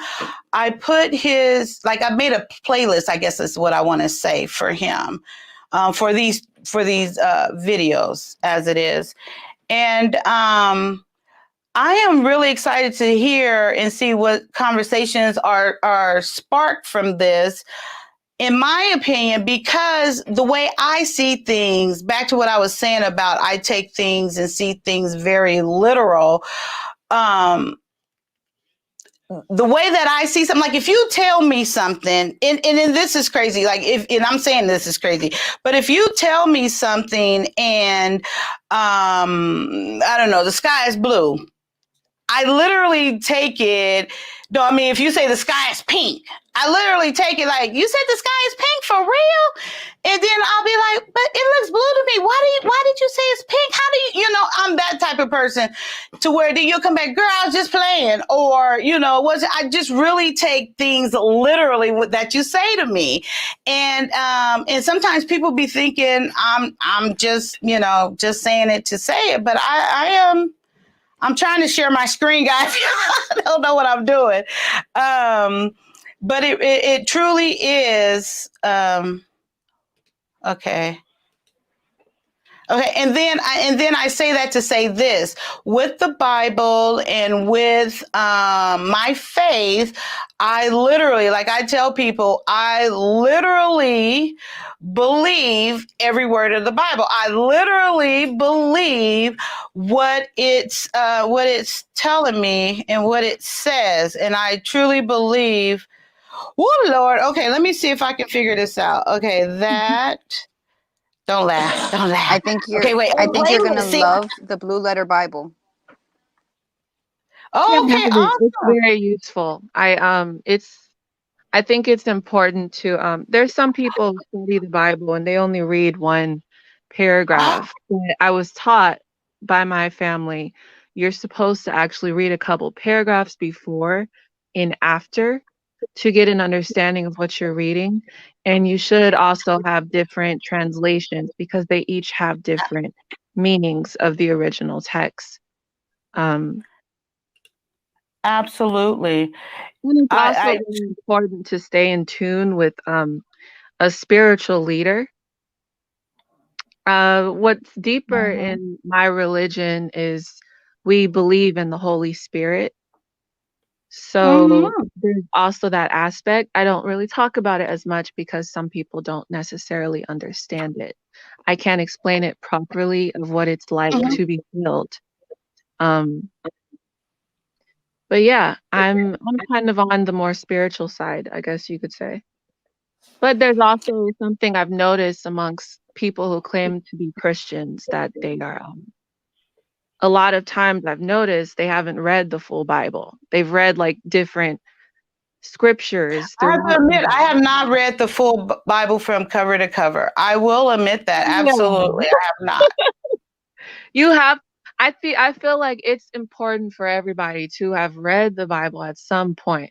Like I remember I was going through a hard time around the time I was 21, kind of coming to terms with trauma I dealt with as a child. Mhm. And I was dating this guy at that point who was very just what's the word? Very suspicious. I don't That's not the word I want to use, but this is But about I got you. Mm. very suspicious of the whole Christian religion. And the one thing he said was like, I don't understand how you guys can claim to use scriptures as, a guideline for your life and you haven't read the whole Bible. And, Mhm. I listened to it and I'm just like, you know what? You have a point. I was just like, Mhm. You're taking little parts of something that's way greater." And it's just like, you know what? I'm going to make a journey myself to, Mhm. read the Bible as a whole and study it. So it's like every day I'd probably read a half a chapter or the whole chapter, Mhm. and I admit the first few chapters of the Bible, that was just like, I don't mean to be rude, but I slept really well after reading some of those chapters. 'Cause I'm just Mhm. like, some of them, it's like full chapters long of them saying, "Oh, we thank Jehoaz, who is the father of Halim, who is the father of Nahim, who is the father of Abazar, who Yeah, it is we call those the bagats. Those are right. the bagats and the bagats and bagats. Yeah. Right. I had to get through those, but as I delved deeper, I found myself growing closer to God spiritually, and I noticed that there was this peace in my life as I was, and all the stories. I finally realized, I've been in church all my life, but all the Mhm. stories, there's so many in there that you can take and just apply to the modern life. That's what I also find very interesting, and I'm kind of a history buff too, so Mhm. that's really interesting, but I understand that some people probably don't wanna do that. I'm someone who reads very quickly, and I read a lot, so I That's can good. finish a 300-page book within a day, just about. Oh, So, that's real good. Girl, you know me, I gotta look up words and be like, what is this word? What does word mean? But You're that's gonna really good. love Blue Letter Bible if that's really what you love, because see, with Blue Letter Bible you go interlinear, and you go and you can like select it, and there's even a phone app, right? Because I do my phone app when I it's like I pull it up, I'm like, fact check, this is actually what it means, Right. and it gives you multiple meanings to what one word has been translated to. It's Okay. fascinating. I never heard about that, but I appreciate you. And I'm going to I'm write myself a note. Is Blueprint Bible or Blue Letter Bible. letter? Yeah. Being able to read Hebrew. Yeah, like you're basically, and then like, so they've got, for example, you've got, in the beginning God created the heaven and the earth, right? Classic first line. But you click interlinear, and then it's going to show you the Hebrew letters, and then right under the Hebrew letters you have the English word like translation. Oh, okay. They have phonetic. Yeah, I know. I was Phonetic. here for Okay. that. I I was here won't for need that. princess. But it breaks it down, and you just break it down, and I think like it'll even like read it to you. Like there's even a button that like it'll read it out loud to you so that you could learn the phonetic, you know, That's on the phone app, pronunciation. right? There is a phone app. Blue Letter Well, Bible is that's where you're gonna amazing. get it from, right? Okay. Huh? I said that's where you're going to get it from. Be able to push the button so they can read it. I mean, or the computer, of course, You and can do stuff it on like the that. Yeah. computer too. BlueLetterBible.com or Mhm. just the app. And I mean, it's amazing. And it really does give you a whole different view on the Bible. Okay. Because things have been translated differently, and so some things that we read this way is not how it's supposed to be read, you know. Okay. So I will totally dig into that. And back to you, Miss Princess, what you shared about your, I don't know if he's your ex or your significant other now, about how can you believe in something when you haven't read it from beginning to end. And I would like to say in response to that, like I'm, all the way in, accepted Jesus as my Lord and Savior. I share that all the time. And I have not read the Bible from beginning to end. I've read a good majority of it, I will say. And because I don't just read through, I do whatever chapter or whatever book I'm in, I go into a study mode of that with different translations, with different inputs of how this person interpreted or this person preaching on it or something like that. And I say that to say this, the heart of it and the core of it for me is my salvation and my relationship and my personal relationship with Christ. mm, Um, that's the core of it for me. Now, with saying that, of course, I should. And I'm in the process of reading the Bible from cover to cover, maybe not in straight order, but, make sure I cover each book.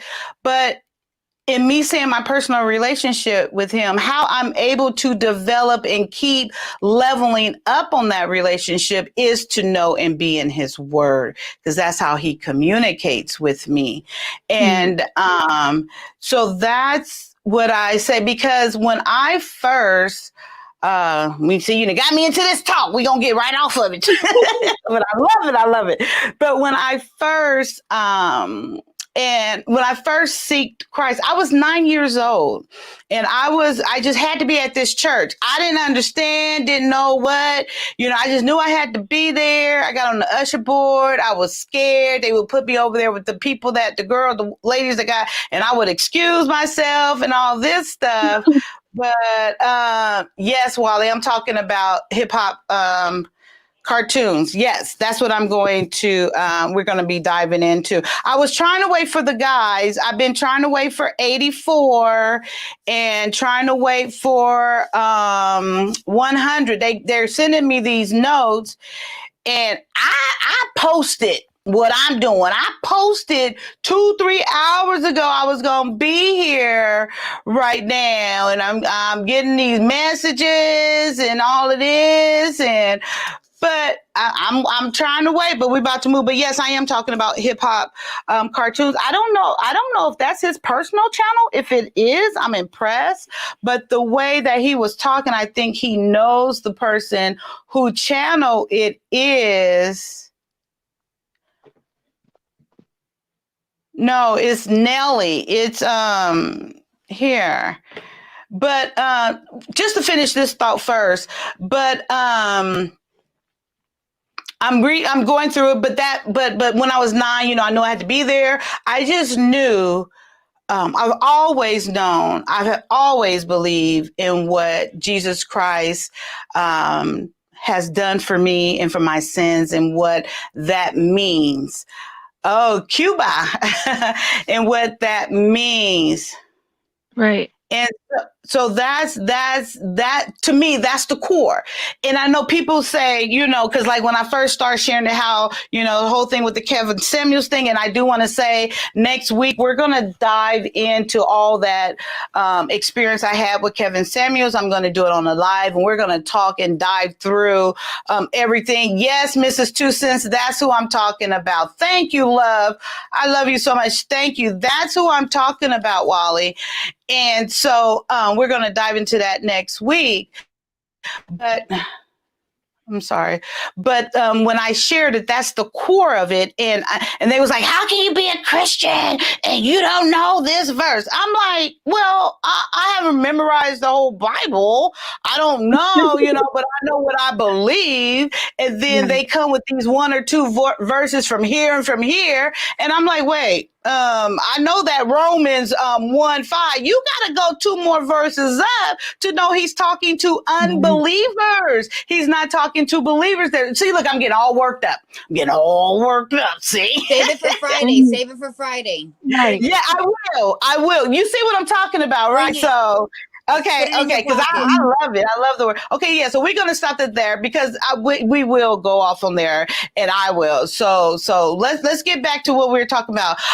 Yes. Wait, before we start, I just wanted to say something. To clarify, I don't believe that just because you don't memorize or you haven't read the entire Bible, you're not someone who loves Jesus or whatnot. Yeah. I think when he told me that, my concern was more in terms of the way that I'm loving God, because you study the way you pray. That's how you show your love for him. And at that time, I wasn't doing that. So I was just like, I need to go on a journey to get closer to him, because I feel ashamed, not because I haven't read the whole Bible, but because I'm not studying like that. How can I say that I am his person when I'm not looking into anything that is a part of him? It's like I go deep within this stuff. Even my own thoughts are governed by my love for him. Amen. I can have a bad thought and have to ask for forgiveness. But that's something way deep. I don't go in a deep talk with some people because they don't actually. She said, bring it Friday. Bring it. Yo, real talk though, we should start like a book club. Right. Amen. Okay. Oh, so you read my mind. Wait, well, so I ain't going all into that now. We gonna talk about that Friday. Right. But real quick, Princess, your significant other who said that to you, I 100% agree with what Oh, he no, said. he's Though I my should have ex. said that first. I Because oh no. I don't like to have relations with people who don't share the same beliefs. That's just too much. Girl, amen. I wish I would have embedded that into my spirit back before. Yeah. But yes, I do agree that us as Christian and me, shame on me. By now I should have read the whole Bible. I really should, and I do own up to that. And I agree that me calling myself a Christian, I should have at least read it. Not saying that I studied and have comprehend every part of, but I should have at least read it all the way through. And I'm gonna write myself a note. And have you read it all the way through, Mimsy? Nope. If you want me to be completely, I We're gonna have to know. chat. Have you read it all the way through, Princess K? Plot Yeah, twists. it was a Oh, long journey. I told you you. read it all I the told you I was going through it. So I decided, you know what, I don't know how else to get close to him beyond church and this Bible. So how else am I supposed to do this? So I'm just like, let me read the Bible. What are they talking about? I way through. did that Don't tell every her. night. Don't The tell longest Mrs. Two prayer. Cents. She tell it on herself. I think she stepped out the chat for. I think she stepped out and went somewhere else Maybe for a it was. moment. But we gonna no, that's wrong, Mrs. Two Cents. That's wrong.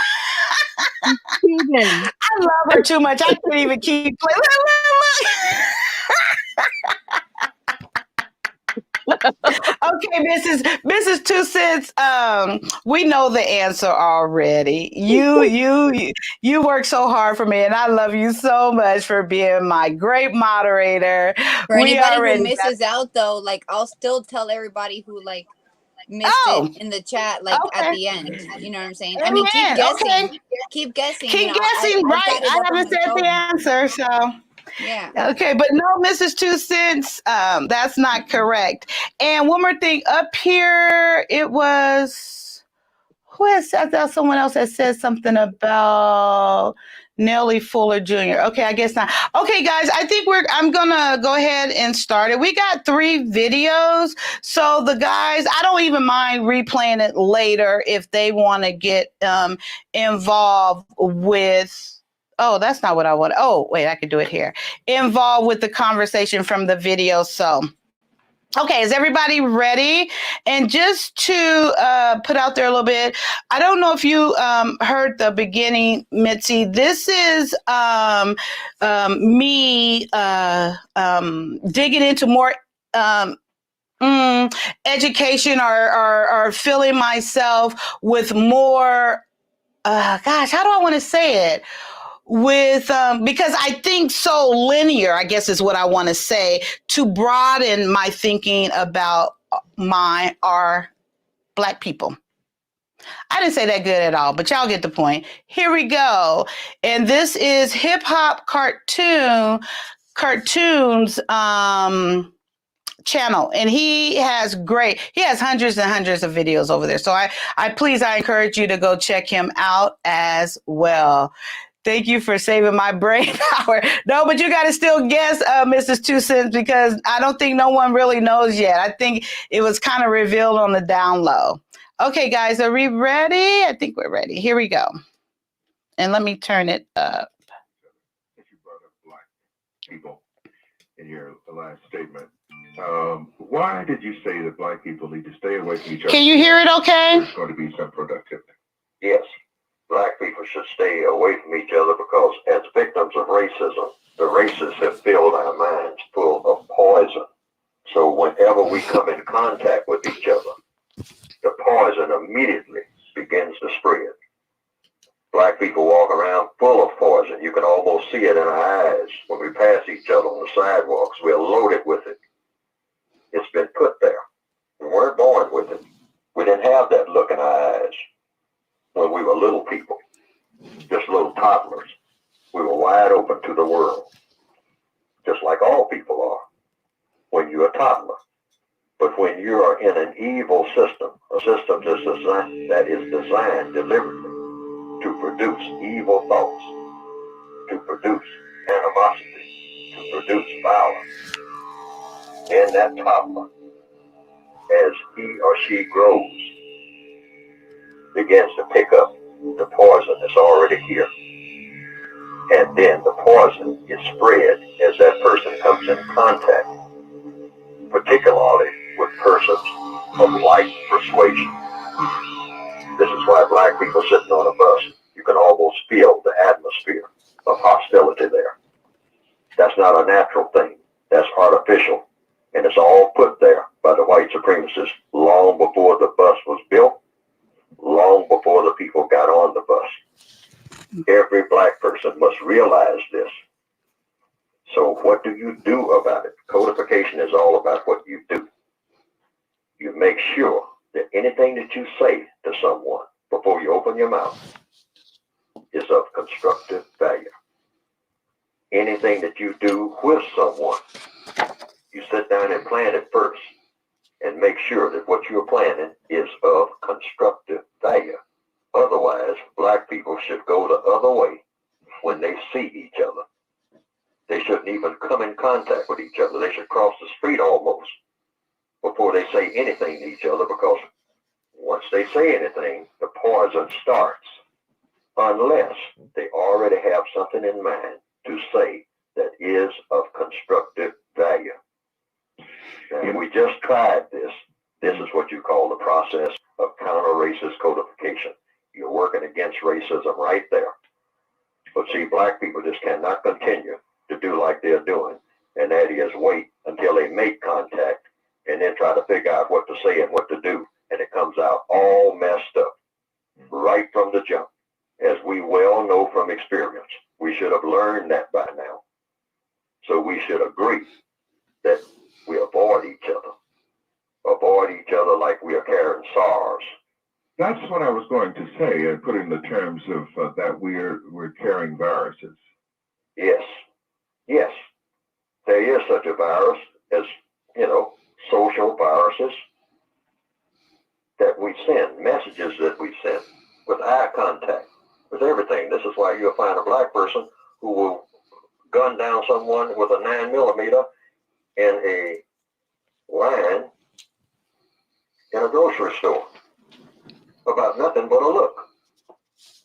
We're so full of poison, we're loaded with it. So if we back off from each other, avoid each other, say, now I'm not going to say anything to this person that I see coming a block away, unless it's something constructive. Otherwise, I'm going to avoid eye contact and every other kind of contact. Well, see, now, there is a governor on black people where that poison doesn't take place. And that is when that same black people, two black people coming down the street, they will start building up poison for each other a block away. But when they come in contact with white people, poison is nullified because they know that white people can put a hurting on them. They know where power really is. Unless, of course, they happen to corner some white person off somewhere in an alley or something. But black people don't have that automatic poison rising to the surface because the poison hasn't been put there for them to have that kind of animosity toward white people. Now, that's not to say that it should be there, but the poison shouldn't be there at all. Black people should be like Mr. Rogers when it comes to interacting with each other. Is this subconscious that we have this poison in us and they're not aware of it? I know that the answer to the question, but I have to pose the question to you. We're not only aware of it, we have come to glorify it. Black people wake up in the morning thinking about how we can spread poison among each other. Consciously or subconsciously? It's conscious, because now it has become the black lifestyle. We call it the ghetto lifestyle. We call it the black community lifestyle. It is a major disaster of the planet. Major. This is why we slaughter each other all over the planet in huge numbers, just like it's nothing at all. It's nothing like the sound of the 9mm, one of Adolf Hitler's favorite cartridges.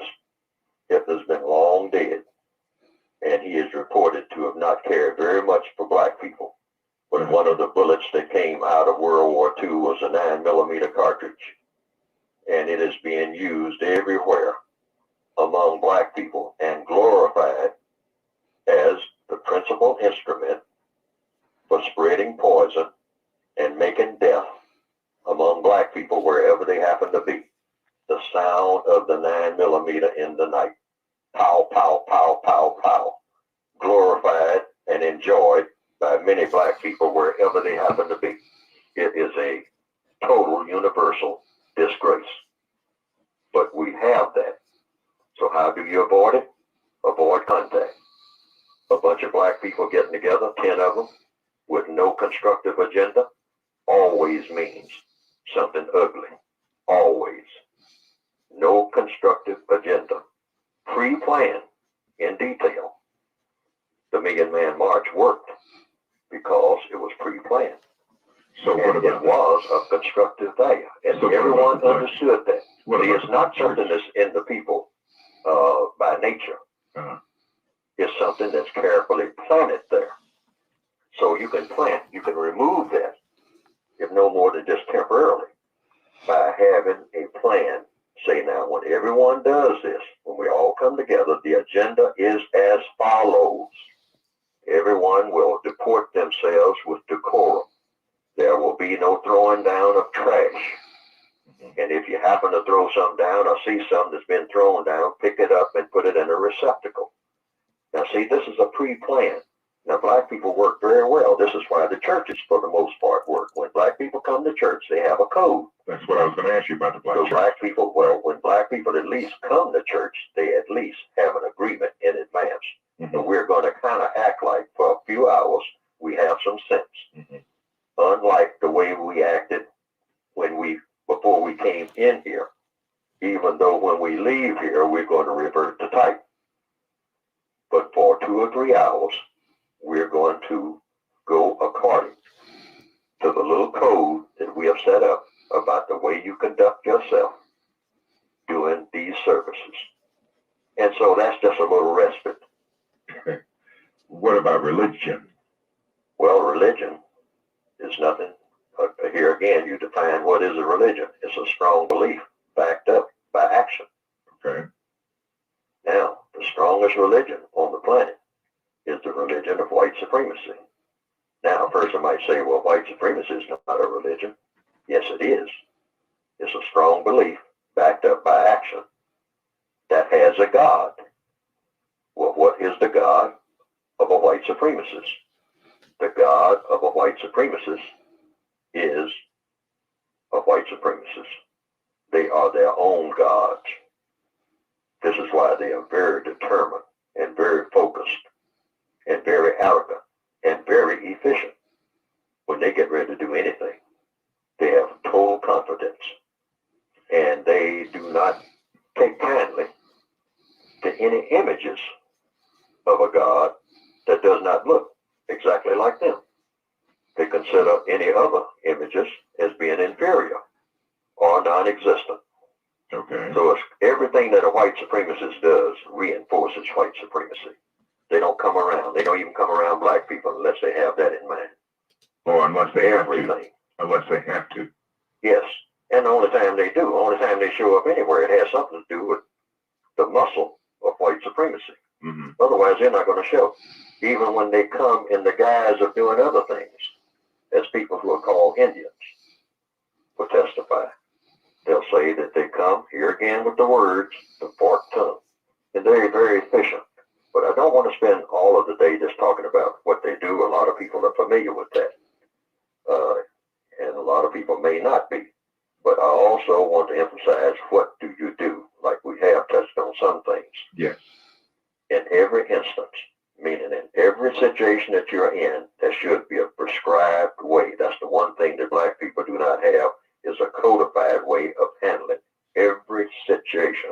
Not some, not guesswork, not shuffling and head scratching and wondering what to do or what to say, but precision work. That's the one thing that's missing. That's the one thing that has been missing ever since everybody started trying to deal with racism. All right. Yes, we need a code. Uh-oh. That's the missing link. That's why I'm trying to write one. That's the next one. All right, guys. Hi before the billions. Thanks for coming over. Yo, I don't know real if you quick, caught.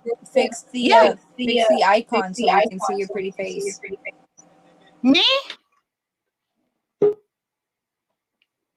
Yeah, like you know how you have the layout? Oh, amen, girl. Good looking and bam. That one. That's the one. Amen. Thank you. Hey, before the billions, not sure if you've seen the whole video, but welcome. And please feel free to join in the conversation if you choose to. Hi, Era Black TV. How are you?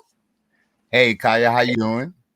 Good. That was my flirty voice. Did you catch on to that? I got it now.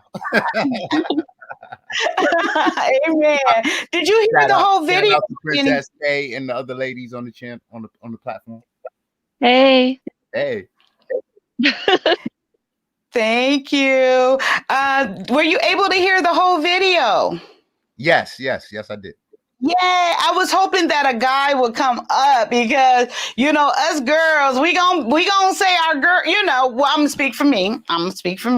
But I did want a black male's perspective specifically. So I'm actually gonna give it over to you first. Have you been here for the entire time for the most part? When I was expressing my kind of lack of education with Black history and us as a people and stuff? Yes, I did for the most part. Yes. Oh, amen. Okay, my brother. So I want to turn it over to you. Have you seen hip hop cartoons before where I got this video from? Yes. I'm familiar with Millie Fuller, and I've seen those videos before. Mm-hmm. Oh, I got the right one, baby. Okay, Ray Charles in the house voice. All right, I'm gonna turn it over to you. I would love to hear your perspective. Well, first of all, I agree with Millie Fuller. From my account and just what Black people go through and the way we deal with each other, our relationships are so bad, and it's up for us to correct that, so when he talks about our engagement with each other, if we don't have anything good to do by way of each other, we should stay out of each other's face. We should stay out of each other's way. And I agree with those things. So it's just the fact that we have to recognize those things and work to put them in a better place so that we can engage better with each other and learn to have better relationships with each other. So that's my take.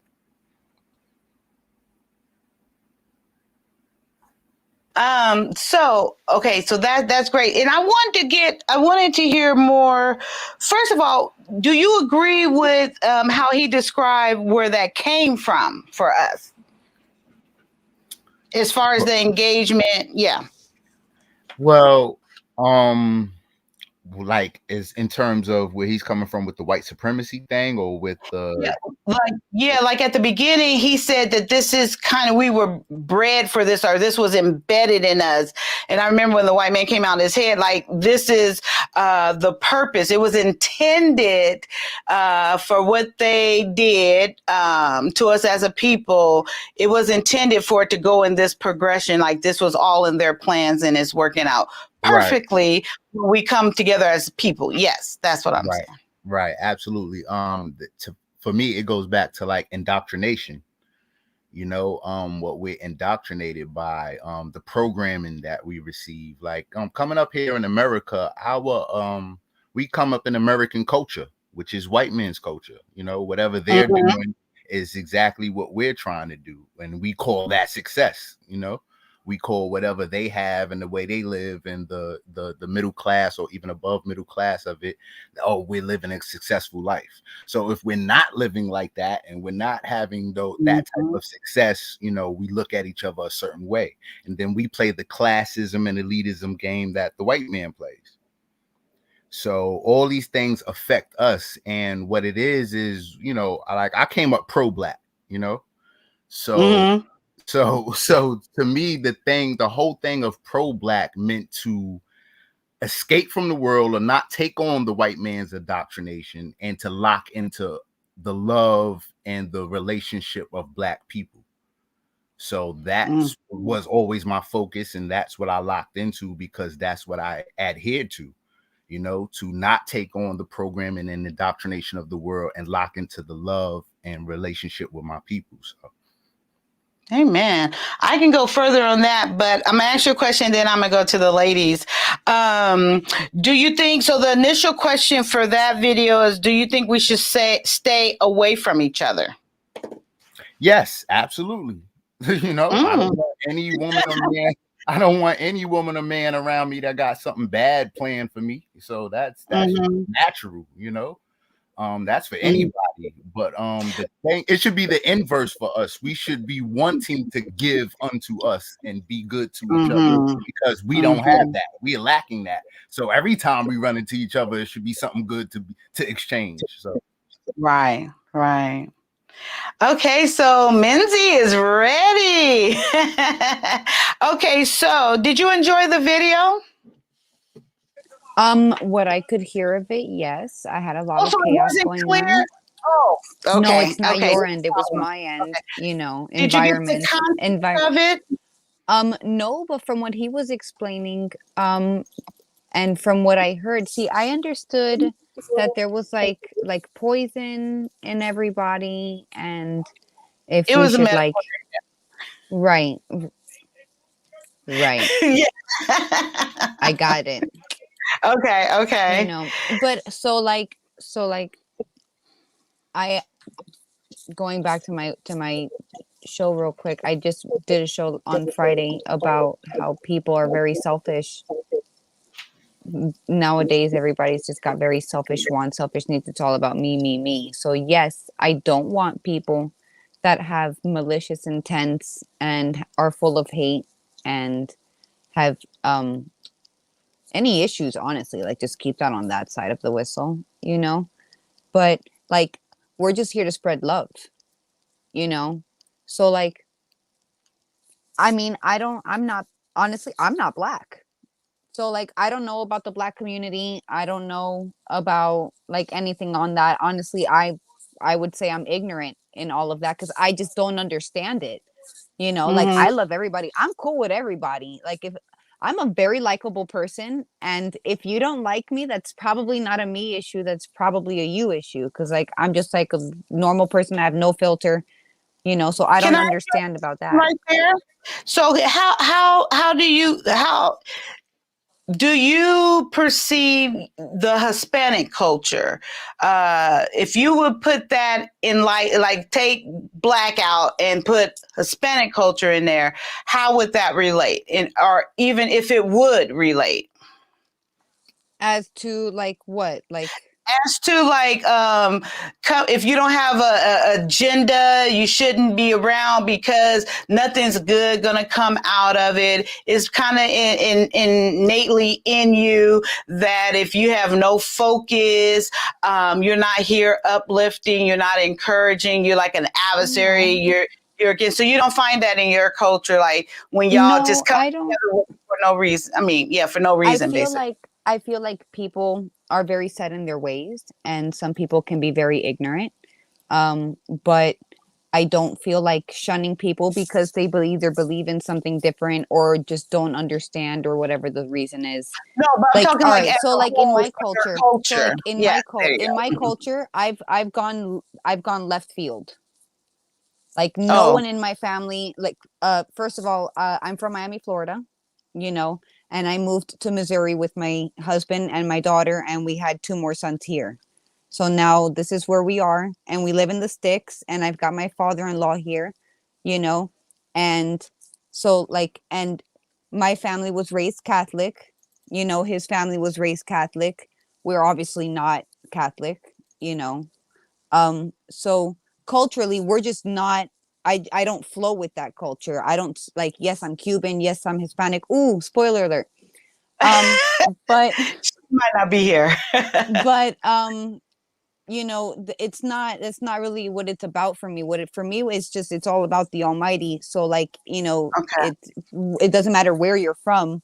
It doesn't matter Okay. really what you believe. Like, I accept if you have different beliefs, whatever it is. And like, I keep it real with my kids. So even if they I think we're encounter different beliefs, it's just, I think something different, yeah, that what the conversation is, what we're, from my understanding, what we're speaking about, or what, how I was asking you on that level. But one thing I want to say before I come to you, Princess K, Era Black. So when the way I took the video and the way I took it as a whole, I guess, is it, even though it was like when they come together, if you have no agenda, something negative's coming out of that, or one or both is bringing an intent of negativity. I took it that way, but I also underlining really took it as the person, both people don't know that they even have that negative intent until they get together, and then that's what's developed. I don't know if I misunderstood that, but that's kind of what I got out of the video as well. do you think that that's just like a different culture thing, or do you think that's just like a different people thing? No, Like, do I you think that truly, can happen in the same culture as well? okay, so the way I'm viewing it, specifically for Black people, I'm saying this is what we experience for the most part. This is what we go through as a people.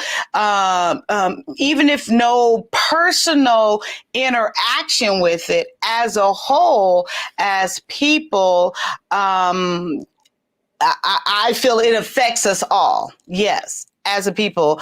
I keep debating with the word culture because I would have to lean on a side that we don't have a culture, as Black people.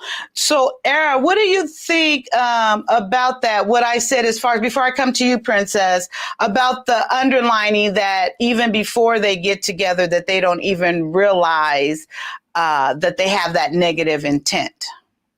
Yeah, I tend to agree with you, but then I also gotta think that some things are just like personal. Like I think what Mimsy was saying, like sometimes people just have a certain personality. And then also what I know about people is like we can have a lot of great qualities, but in terms of relating to somebody and then maybe even a stranger, if they're not attracted to you, they're not even interested in exploring those Oh. qualities and things. So you got to watch it when it comes to the sexes and Mm-hmm.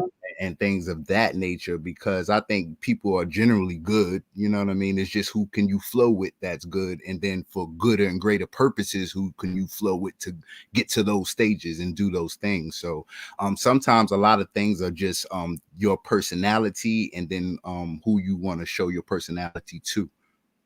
Because in the midst of a relationship, people play a power structure with each other. They try to play power games and things with each other. So the relationship and just that we're just giving good to each other can get lost. Mm-hmm. So going back to what Mitzi was saying, as far as individual thing, and when I tried to turn the question on from the perspective of her culture, help me understand what you said that you got there, because I don't know. Because when you go to an individual thing, which I know we're all individuals, I know that, and then how I brought it back to like a Black person's problem, or whatever you want to call it, influence, tie it together for me so I understand what you meant by that. Black man, Black TV. Okay. I mean, no, I was going to ask his perspective because he's seen yours too, and I want him tied. Then I'll come to you, and then Princess, I promise you're next. Okay, Era TV, Black TV. yeah, like when you talk about from the black perspective, or like with black people, like, yeah, there can be like a cloud of evilness or something like that's trying to put, like get into people, or like can overcome people, but you also decide to be good, or be and do good things with people. So it's a personal choice, that we make. So I don't want to just like put it on a crutch. I know black people underneath a lot of different pressures and things like that, but I don't want to use that as a crutch for black people, or make that like a black people thing. Like, you know what I mean? Like it's something where we have to live in American culture, and we also have to have our own defined culture within American culture. So Okay. those extremes, and then how we relate to each other, and that can all get tangled up. So we have to make the conscious decision to wait. I'm constantly trying to do right by this person, so we're trying to get our language down of what how we can do that. So it's a personal choice. I don't want to just put that on the black community. Okay. Before I say anything, I'm gonna ask her what painting that is. I don't know if that's me or for you, Mincy. Did you use that term, painting that? Billy, give us a little bit more, and we'll love to answer that question. And go ahead, Mitzi. What do you want to say in relations to that? And in relation to where I said no, it's okay. In relations to where when I turned a question on you, and you said you felt it was more of an individual thing than anything else, or what you're going to do, and then I came back and said I was looking at it from a perspective of Black people, and and what. Yeah, as a whole, exactly. And then that's why I asked Black Man TV, to tie together what you were saying about it's more of an individual thing. When I tried to ask you, do you see that in your culture? And I know that's a mouthful, but that's how my brain works. I'm sorry. Right. I just know it is. Yeah. No, I got you. So I hope I do your question and answer of justice. Cubans are very proud to be Cubans, and so within our culture, if you're a Cuban, man, we're family. We could have just No met matter you, what. bro.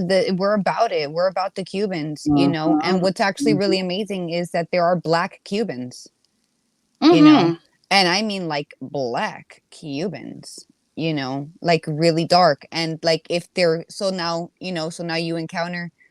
So Cubans are also some can be really racist, you know, against like American Black people, and in my culture, some of my family is like that, whereas some aren't, some don't really care. My generation, nothing, it's like It's all good. yeah, really, it's like not that serious. But as Cubans also, we are about it. Like if you're really good people, you are also family. And that doesn't matter if you're Black from the hood. That doesn't matter if you're Asian. That doesn't matter if you're American. Doesn't matter even if you speak Spanish. We'll figure it out. Have a beer. Like it's okay. Do you know how to play dominoes? We'll just hang out. So like on all of that. But then of course, if you mess with us, we got a lot of people. So like we have a lot of that family. part. Yeah. And I want to come back to that, but I want to give Princess K a chance to give her input and insight. And the initial question, and I know I just got you all up into this, Princess. The initial question is, should we stay away from each other as Black people? And also, what did you think about the video and your take from it? Yeah, I've forgotten most of what I was going to say, but I wrote stuff down because I didn't want Okay. to forget. So first of all, the man who spoke, Mr. Nelly, I would so love to like have a sit down conversation with him because his points, his perspective is very interesting to me. As for do I believe that Blacks should stay together? Off of the topic beforehand, I would have said, what kind of question is that? But as I was watching the video and kind of opening my mind to his perspective, I could see where his points actually have common sense and reasoning. Naturally, we should stay away from people full of toxicity. But I don't believe that pinpointing one thing in something that's so large and has a multitude of reasons as to why people are toxic. I don't believe that that is actually correct. For instance, there's many reasons why someone is toxic. It could be like Era Black and Mimsy mentioned. It could be Mhm. because your personality is naturally like that. That could be something that's a part of you. Even though I do also believe that most people, well, people are inherently good. They're just influenced by things that go on into their life and the people they grew up with. On the other side, there's people who react out of trauma. So I Mhm. actually had a conversation like this a couple days ago with someone about toxicity in the Black community. Um, and my point was to say that really people need to get therapy. A lot of people need therapy, and some don't even realize it. Some don't even realize that they have PTSD. They don't realize Mhm. they're depressed. They don't realize that them being so aggressive and constantly being triggered could actually be a sign of something that happened in the past. It was something a therapist I worked with told me once. She said, your trauma, the first time it happened, is usually the age you stay stuck at, even though you grow into being an adult. So when you get triggered, your mindset goes back to that age. It's something I forget the term, limbic. A part of your brain is Mhm. what's called in psychology. It's your animal brain is what I call it. So when that point is triggered, you react on impulses, and I believe that's what he's referring to.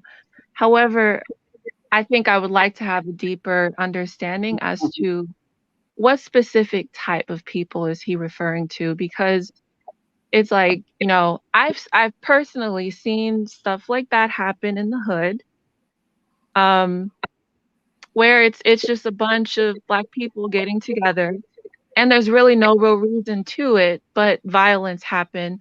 However, I've also seen stuff that's different. A bunch of Black people get together, and it's like family.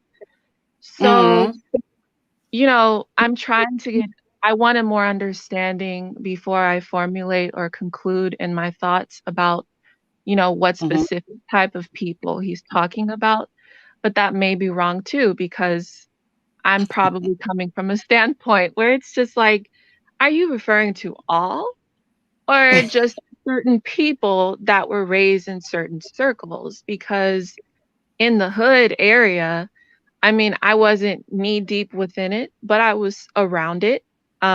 Thankfully, my parents kind of put me in a different type of circle per se. But in the hood area, I have seen there's a lot of there can be a lot of aggression, and in places where things will be okay, next thing you know, someone is pulling out a gun to shoot the other person. But that doesn't happen all the time.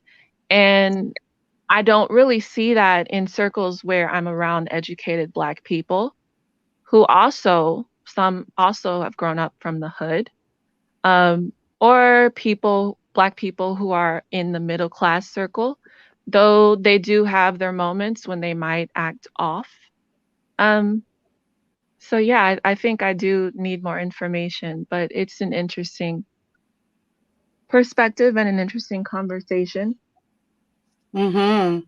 I totally agree with that. When I first watched this video, and he has a lot of content on his channel. I mean, I don't know how it seemed. I think a couple of years worth. It seemed like.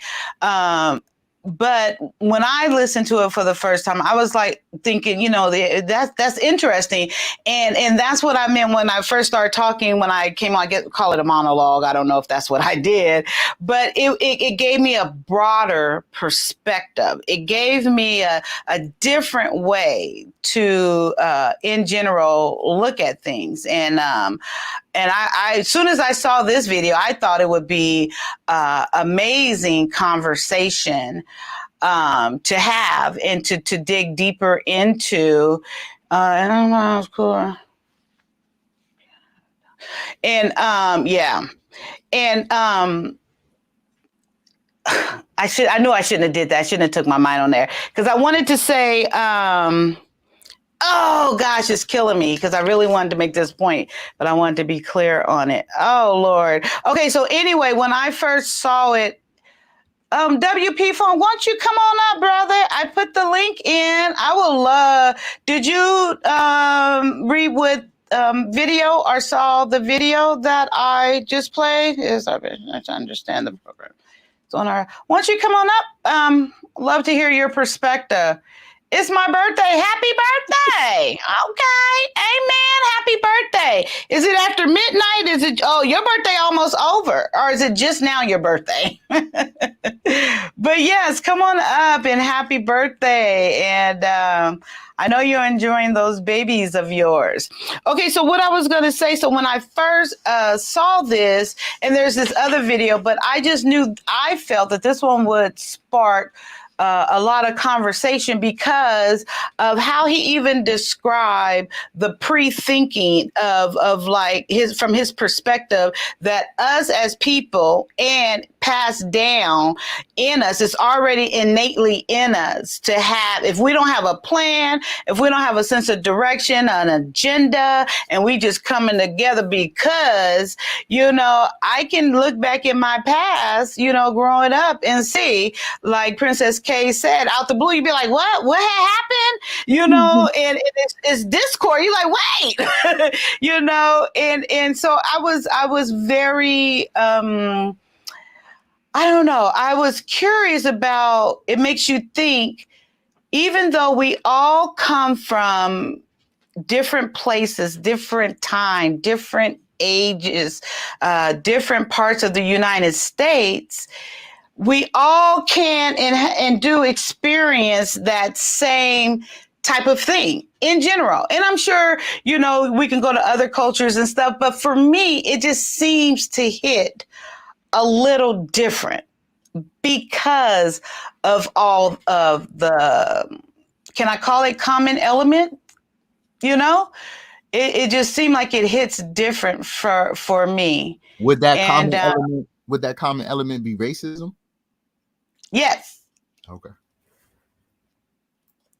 Yes, but well, I didn't want to say necessarily racism because I don't want to seem like I think all white people are, but I was going to say white people, but I think racism or racist is better because it narrowed down, not saying like all white people. But yes, it made me think different about, because like I share, I think in terms of literally. So when I start putting all these components together, because I didn't grow up like power to the people. And I'm telling you, if I would have, I don't think anybody could be able to, I would have been a hot mess right now, because as I'm learning as much passion as I got now, and that's just from me, hearing things, experience things, and learning things, and I'm just at the beginning of this journey for me. I could only imagine if I grew up like you said, Black TV, how you grew up. But I say that to say to watch this video, get that perspective, and also take other information in. It does seem like a plight to me, like. It does seem very systematic. It does seem very targeted. It does seem very purposeful, purpose, and that's just from, my elementary understanding of our history and what we've been through as a people. But by no means do I subscribe to any blame. By no means do I think that I know that I will ever say or accept, well, I'm doing bad because what man did. No, I would never accept anything like that, especially now. That's not what I'm saying. But to gain the understanding is more so what I'm trying to express with, yeah. Happy birthday. I can't believe I turned 40. Man, I didn't think I'd make it this long. Birthday to you. always going on. Okay, no. Happy birthday.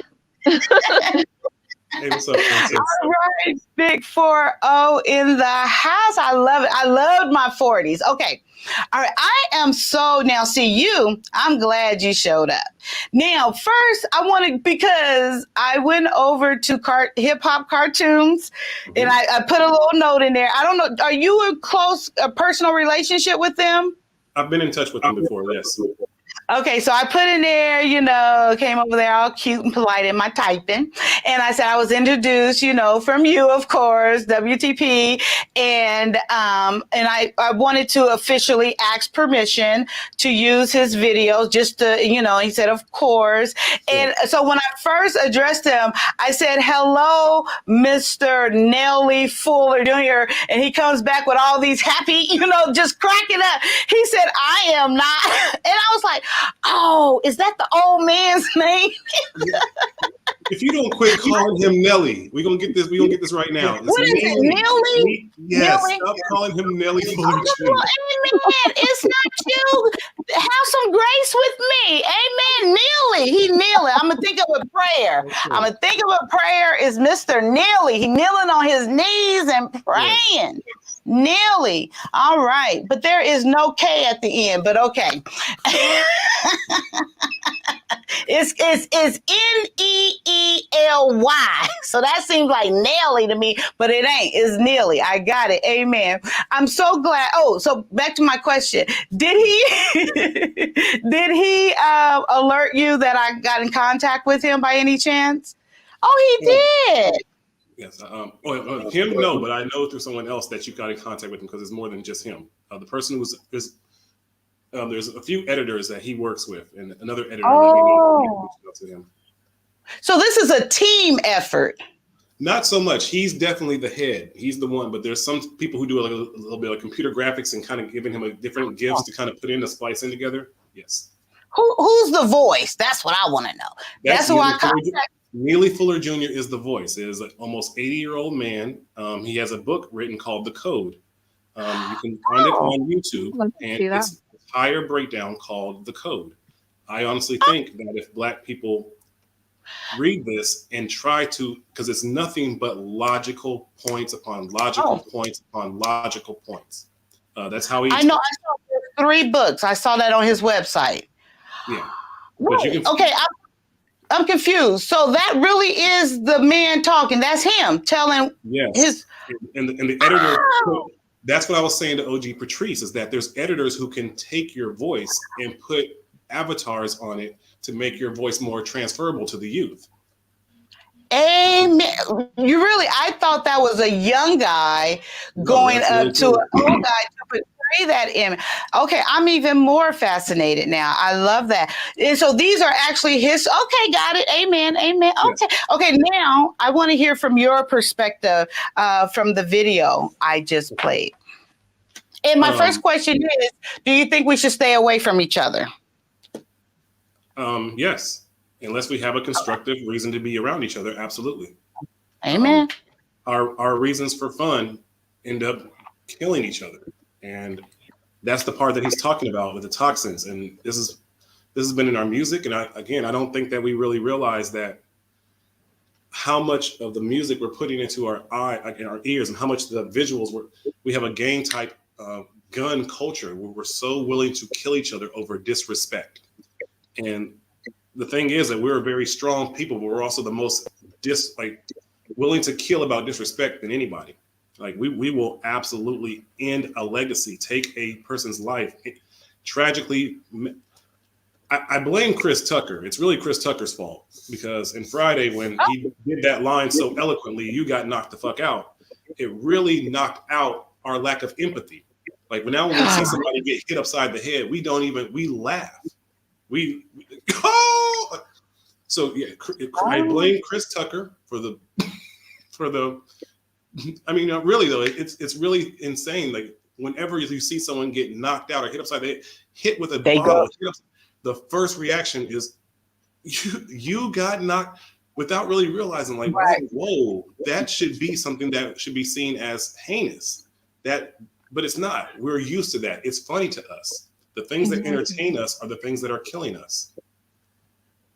That's a true statement. That is such a true statement.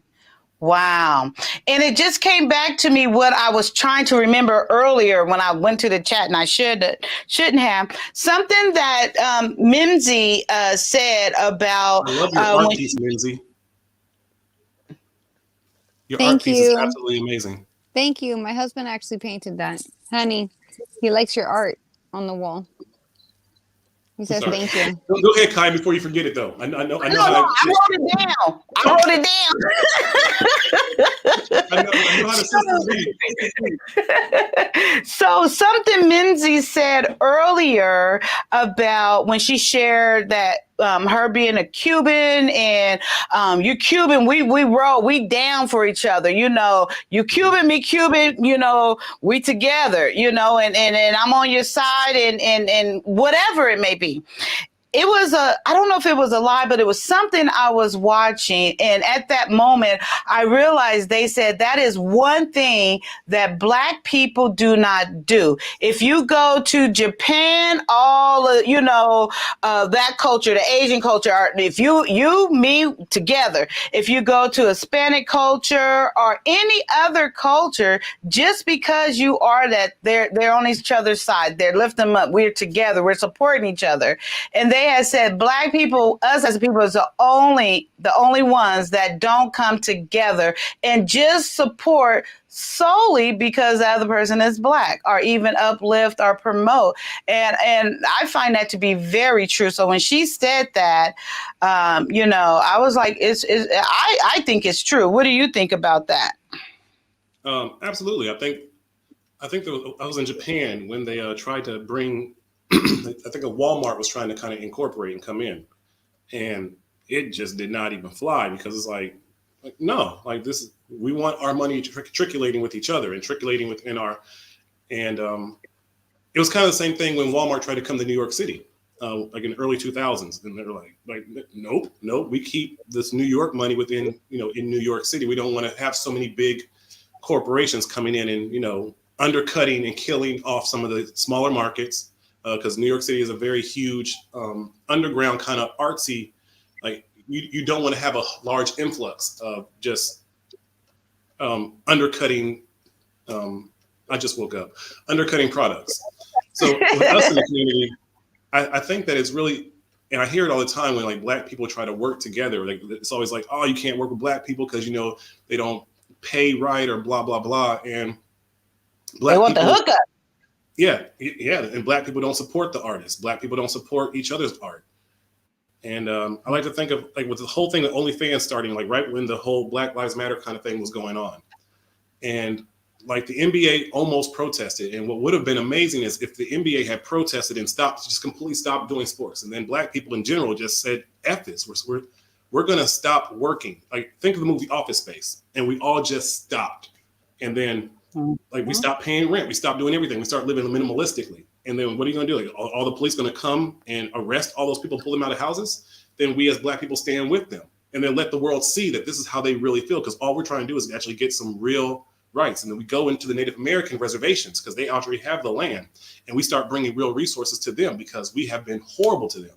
And we still have this anger to them, like why they don't maybe like us, because we've been the hired guns for the armies. We've been like the ones who have pushed a lot of the white supremacy onto the rest of the world. We have been in those armies. We have been on the front lines to make sure that that message gets passed. And that's bad alchemy. So that's why a lot of the natives don't even want to align with Black people, because they kind of feel like we're the hired guns of white supremacy. We're always the ones that are kind of, go ahead. No, I'm just curious. And like I said, I will premise this. I am new to this history stuff and, you know, I'm educating myself in different things. And you said that they're upset because we're like the hired gun, and you're saying hired gun. So it's like, is being put out there. We didn't have a choice in the matter, correct? For the most part. Well, no. We had a choice in the matter, but most times you hear people who, especially people of color who go into the military, it's like they do it because they had to feed their family, or they came from a bad situation, or it's for money. And I think we have to realize that capitalism and white supremacy and Christianity are intertwined. We have to realize that so many things that we do for money or to try to fit into the system is what's messing us up. The word indoctrination, I see it as just as bad as the N-word, where they told a bunch of natives globally in Canada, in America, and even in Japan and Australia, you must indoctrinate yourself to us because you're savages. But in actuality, they had amazing, rich cultures, and it got erased. And everything that they've done to Native Americans, they have now done to Black people. And now that they've done it to Black people, now they're doing it to own white people because they're white sacrifices. White supremacy isn't so much about all white people. White supremacy is about a white elite system. And they will sacrifice their own to keep the cog moving. And what we really have to do is realize globally is that all governments are not taking care of the people. All governments are not doing things righteously, and they all have been infiltrated with evil. And America is the number one because America is the showcasing country. It's the popular girl in high school that's really a slut and trying to tell everybody how they should be. It's the popular football player that is really bad and doing all the bad things, but everybody wants to be liked by him because he has the best parties. That's what America is. I like the way you put that, actually. I can even understand that, you know, and that really is no insult to me. I'm not even trying to be funny there, but you put it in a way where I can really understand it. Yes, Mincy, you wanted to say something? I agree. Oh, okay, good. I thought you was trying to get in there. How about you, Arab Black TV? Yeah, I mean, he framed that very well. I totally agree. I know you did a good job. You really did. All my life. I know how to make it quick. You know, I try to get long-winded. And, you know, yeah, but I mean, the way you painted the picture for me, you know, it was great. I'm sorry, guys. Give me one. That's okay. My daughter has all these dogs in here with me. I know y'all say buy a dog and die. No, we ain't gonna see. Listen, my daughter gave it to me, not me. Yes. Right. Okay, so I did take some notes during the video that so it was saying in there, what do you guys think about he was saying in there we should have a code, and I think he was saying it like a code for every situation. Like you should already have a mindset. You should already know what the agenda is, what you're going to go in there. So having this kind of like set of rules, I'm looking at as a code for every in any situation. What do you think about that point of view? Anybody? Can you say that again? Oh, okay. So yeah, I think you probably missed because I know you were saying that you had some distraction in the background. So during the video, Mr. Neely was stating, Mr. Neely was stating in there before we go or people go into certain situations or go and do anything, we should already have a code for every situation where you already know what is expected, how your conduct should be, what you're going in there to get out of it, what are you bringing to it. So have this sense of standard and a code for every situation before you even get there. Is that not how people like do things? No. Do you think that's how people do things? That's how, I mean, that's how we do things here in my neck of the woods, you know. Okay, so are you talking about you personally? Are you talking about like me personally? Like this is like how things should be done. Like you don't just show up to a party like without a gift and like without your pants. Yeah, no, we're talking about as a whole, like as a community, you know, I mean, on that level, should it be a code across the board absolutely. You know, of course. I mean, people should have morals, people should have respect, people should have common sense, and people don't have any of that. They also lack interpersonal communication skills. So who determines what the code is then? Who determines that? And who determines what is standard and what we follow, or whoever is in this community, who established what that code is and why? The elders, and then the mothers teach it to the youth, and the fathers go out and practice it. Okay, what is that code based upon? It should come from men, though. Men set the tone for Yeah, men set the Right, tone by doing right. the But like, actions, where do and the women men get it teach it from? as the mothers, and That they learn it all from the elders, and the elders right. make sure they keep everyone accountable. The men are shown, for example, let's say me and Arab Black, we're both men and we follow the code, but maybe we get into a situation where we actually have an argument, like, and it's getting to a certain level because we're both men, and um, but as we start to de-escalate it, then that means we put that code into practice, and then the people have seen that. Everyone who's around has seen that because we are following the code. Where do we learn that code? We probably learned that code from either our fathers, but we don't have fathers in the house in the Black community usually. So we have to learn that code from our mothers, and our mothers passed down that code. And then at the same time, she got that code from her grandfathers, her elders. The problem in our community is that our elders are also full of toxins because this has been going on for about a good 60 years now. So Yeah. we don't have any code. And I've seen multiple cultures traveling the world. Here in Germany, for example, Amsterdam, people have these huge bottles and cups full of beer. And two guys got ready to get into a fight. And I mean, everyone is sloshed drunk. So I'm thinking I'm going to see like a whole fight, right? And I see the whole crowd, like 4 people grab the one guy and 4 people grab the other guy instantly and just break it apart, talking about this is not what we're doing here. And like they completely dragged them away from the party and like in a completely different situation. And I was like, that's absolutely amazing. I wish I could see that in our community, but what happens in our community is we intensify a fight. I've seen this as a bartender and been working in bars all over. And it's always, I've seen men who really didn't even want to fight end up having to get pushed into a fight. And then all of a sudden you realize when somebody's losing, Black people, we don't have a martial arts. We're the kings of sucker punches. So one of the friends is going to come and sucker punch, and it's going to one up and one up and one up until someone starts getting that gun out and pop, pop, pop, pop, pop. And Wow. then the innocent person that's watching, who should have probably walked away instead of being entertained by the violence, that entertainment person is going to be the one who's the innocent one, is going to be the one that's shot. And then everyone wants to cry about it. Well, the thing is, you make great points, by the way.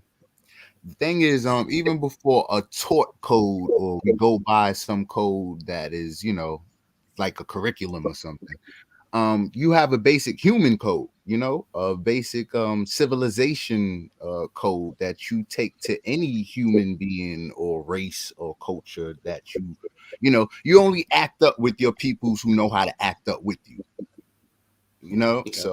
So I just want to interject that. And then, like Neely Fully was saying before I end, like, we know how to act. Like when we go into a church or when it's time for a certain, we know how to act. So, and then we also know how to act when, ain't nobody around, or I'm just up with my people and we acting like the world is turned off and we own the world and we're just acting up amongst us. And it could go either way because if you're talking about hostile situations, arguments, and you're talking about disrespect and lines crossed and all those things, those happen within any culture and any people. So it's not, particular to Black people, but those are just some of the things of how we get down. We know how to act, and then we know how to act up. True. But I do think that it's a higher percentage of our people that are so willing to act up. And I remember Minzy was talking about, I think it was education. And I was raised on a Black college campus. It's the same shit there. No matter what, whether you're educated or not, you still can find yourself in a situation where this kind of stuff happens. And at the same token, even if you get out, if you even remove yourself from the hood, right, and get into a better place, suburbs, you have an offender bender with a random person. If they are Black, you need to approach this differently in your head. Like, okay, hold up. Because you know that it might be a completely different outcome. Whereas somebody else, it might be, okay, fender bender, exchange insurance, and it is what it is. Now, the thing that's also happened is now we have a lot of white people and a lot of other cultures who have taken this poison that we have been doing first. So now we have now it's not even about being Black anymore. Now these same kind of N-word moments that you would kind of think only Black people have. Now you get it with white people. Now you get it with Karens. Now you get it with Latino. Like you get it from anybody because we are the forefronts of this culture. We have pushed this message onto the world of being so hyper emotional about trivial things. Well, I agree with you.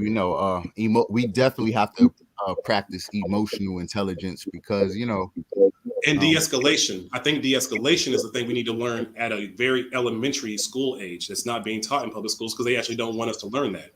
The power of de-escalating. Right. I agree. Go ahead, Princess K. I know you've been trying to get in. No, I'm just waiting patiently. I very much agree with what the Funks. Oh, it sounded like I was cussing. What the Funks? I have a folk music Sorry. channel, so I'm gonna have to change the name maybe. No, it's okay. I very much agree with his points. There is a code. It's called social etiquette, but unfortunately, many of us, and I believe that people in the Black community do not adhere to the social etiquette as much as they should, as much as they could. Naturally, we believe in certain areas such as church.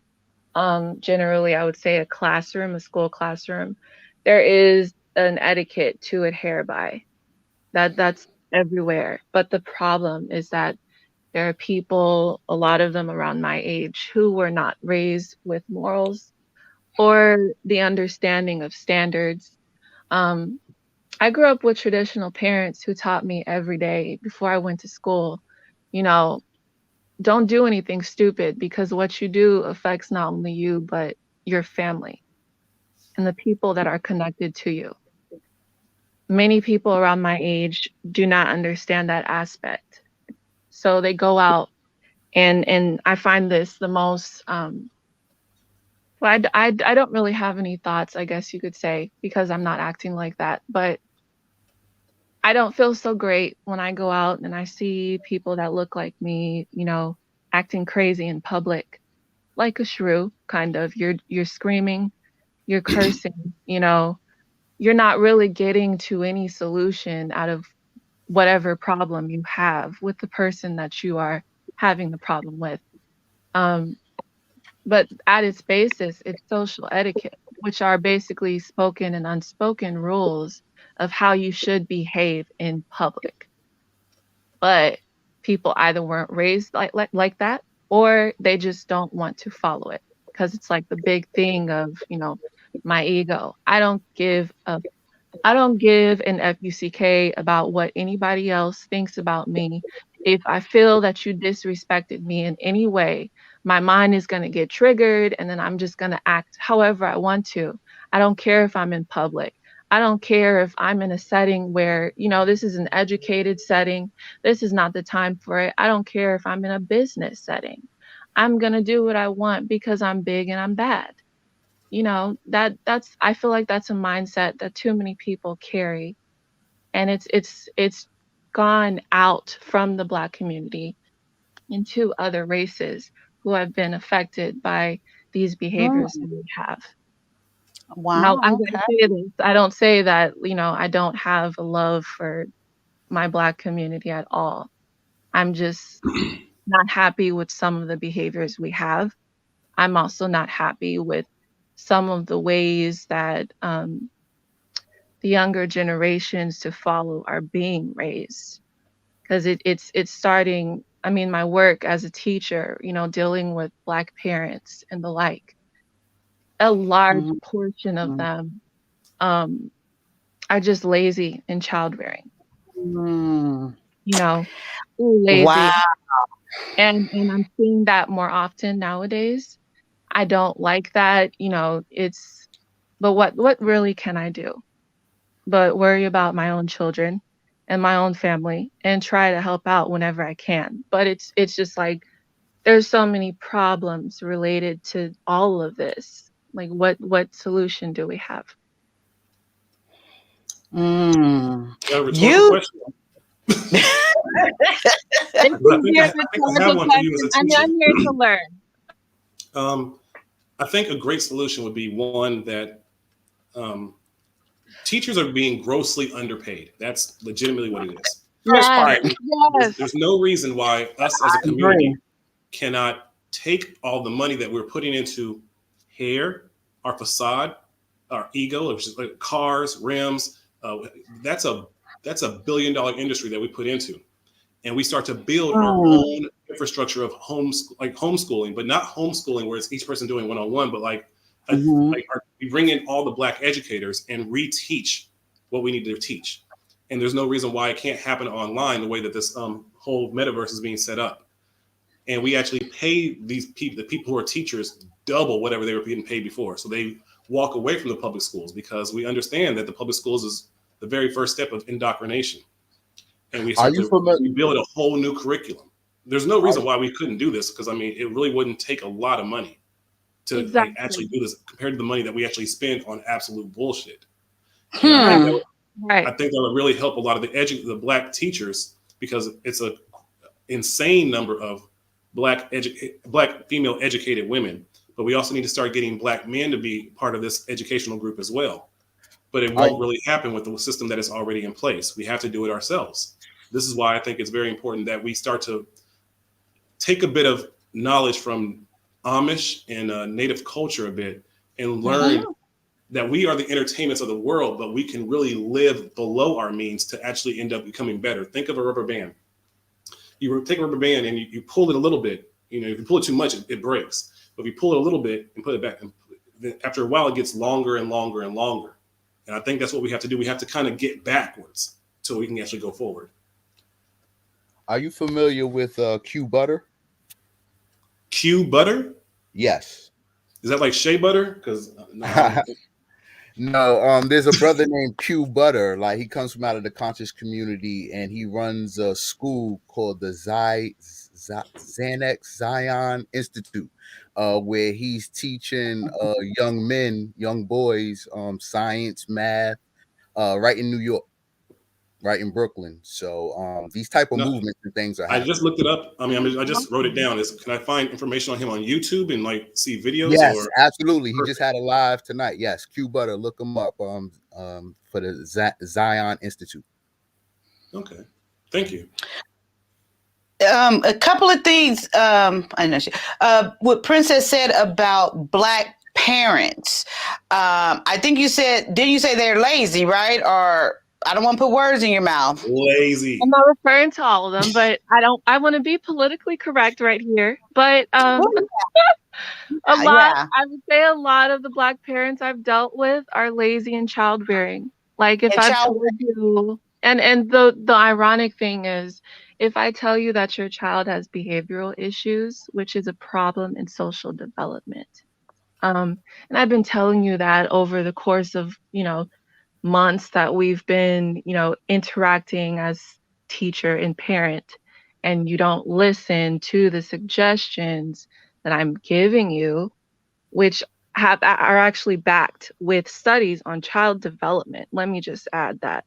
And they've worked. Let me also add that.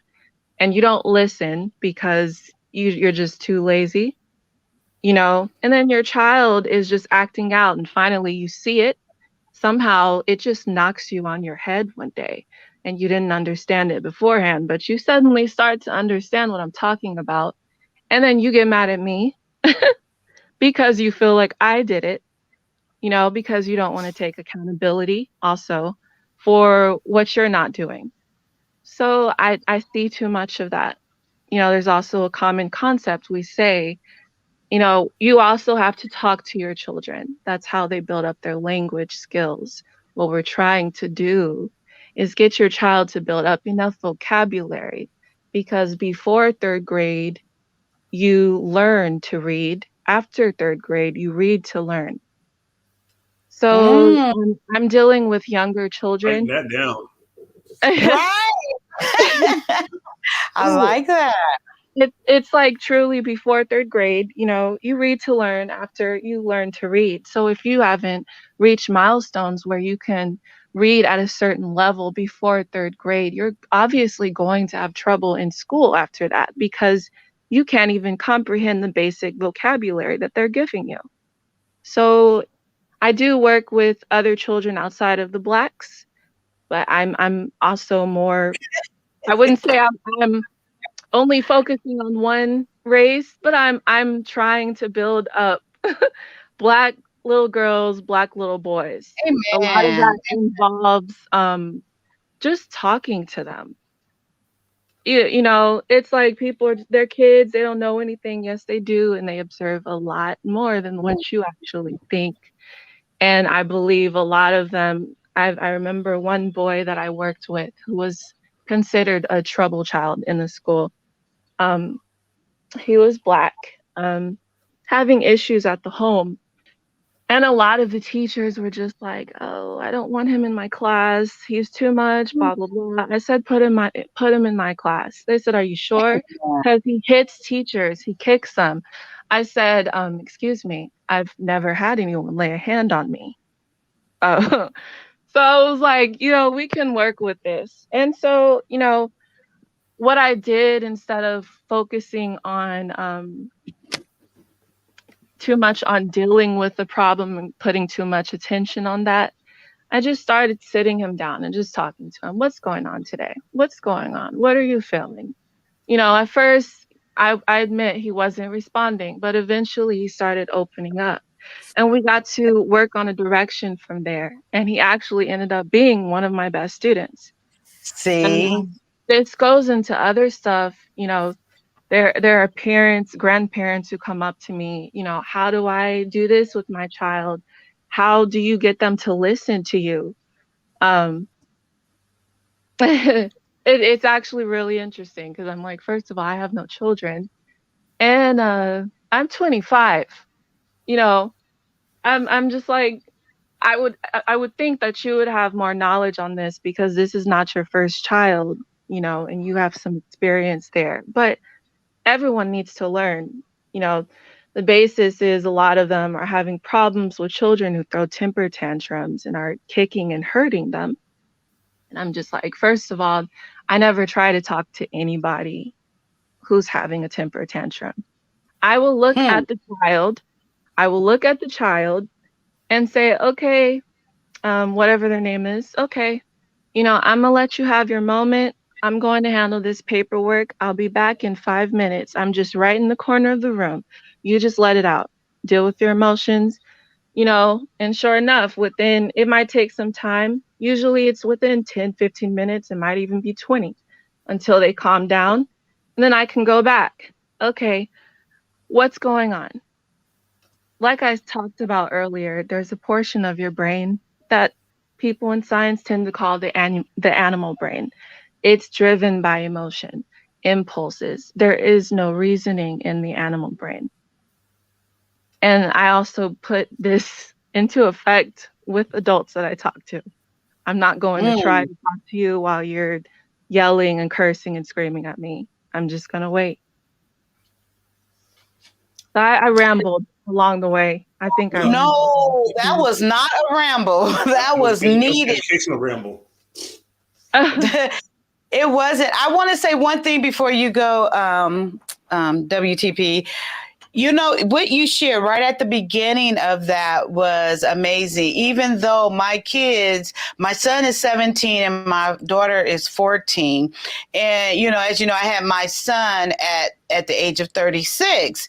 And so my kids, they, you know,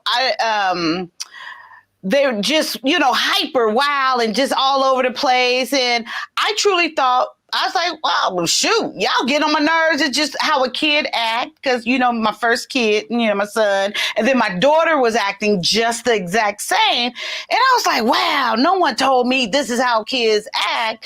And I was having this conversation with myself. I really have friends that, you know, going to work. So they'll be home with me and all of this. So I say that to say this. So it was my daughter entered kindergarten, and my son was in second grade, and they're at the same school. And of course, it's parent night. I don't miss any, you know, me. I go, I want to know how my kid's doing and blah, blah, blah. And it was ironic. On this same day, the parent teacher, you know, meet together. I don't know what they call like conference, but it was just us. Yeah, okay. Yes. And so I go in there, you know, and then I know my kids good, you know, they smart, they reading already. Like my kids was reading before they got to school. And so I sit down and this nice, little plump white lady sit across from me. She ain't got no smile on her face. I got a smile on my face. And so first I went to my daughter's classroom. She's in kindergarten. And I'm smiling and she's just looking.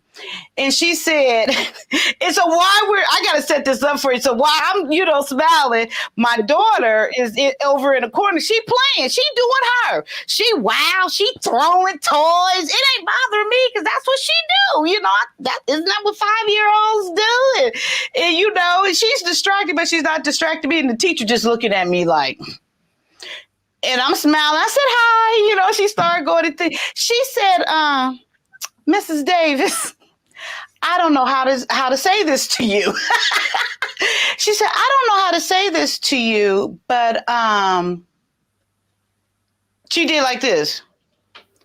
That's not normal. I said it ain't. I promise you. She said it, and I can tell she didn't know what type of Black person I was. I see it all over her face. She didn't know if I was going to choke her out or what, but she couldn't figure. She said, that's not normal. I said, it ain't. And I said, what? And then she goes on, and so she went on to describe. She realized that I was open to receive what she had to say. So now she began the conversation. She was more relaxed. I noticed a big difference.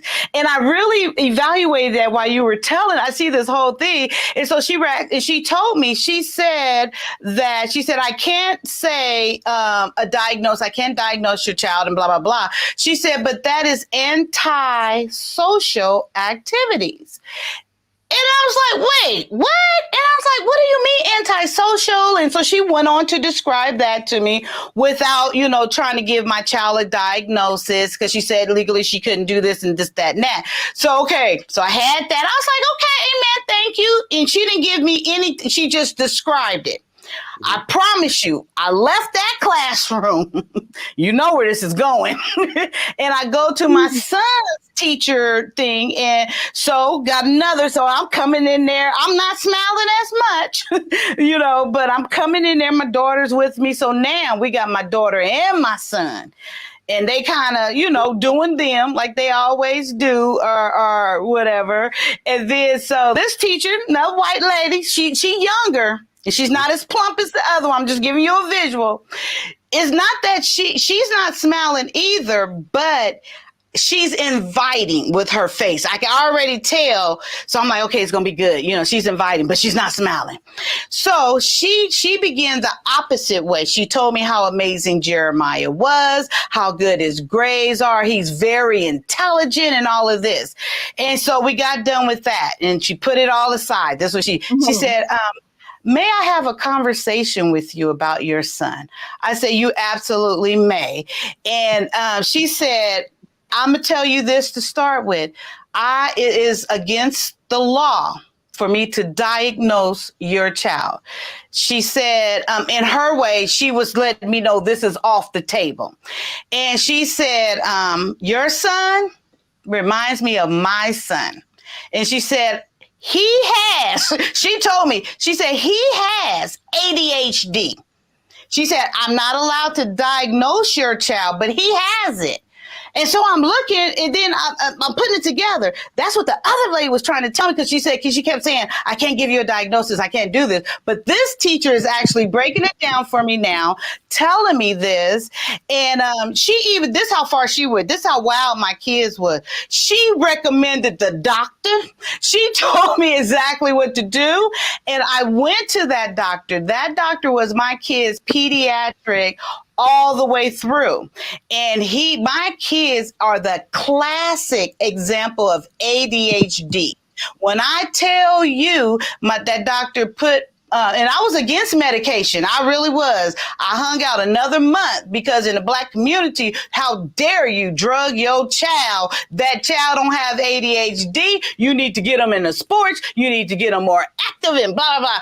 And so I waited a month. I found once I had that education about my kids, I was like, I'll be damned. Why am I suffering? Because I really see it now. I got that medication. I couldn't believe it. I was praising God. I was like, what the hell? I got 2 new kids. I couldn't believe it. I You said 2 promise new you. kids. 2 new kids. I promise you, I was sharing with people, it is miserable being a mother. I was saying, I thought motherhood would be more enjoyable. It was not enjoyable for me. I got those drugs in them. My son, he was still basically, he wasn't hyper, but he was focused. He was purposely doing things. I was like, who that be? That's not my son. And when I tell you, and yes, I still had pushback when people in my family saw the difference. And I told them, they both have ADHD. And I still got pushed back for drugging my kids from my own family, which they never have kept neither one of my kids because they know how active they was at that too. But I say that to say this.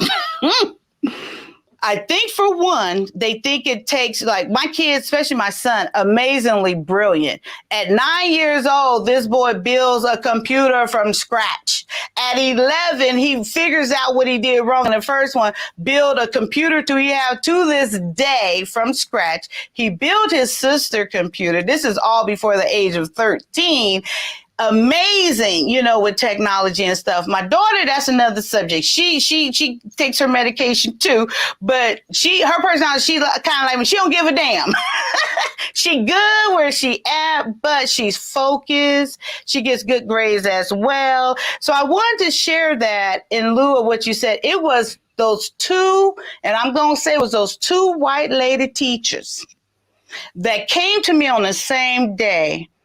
And I know the first one was scared of my response, and thank God I'm the person I am for her. They changed my life.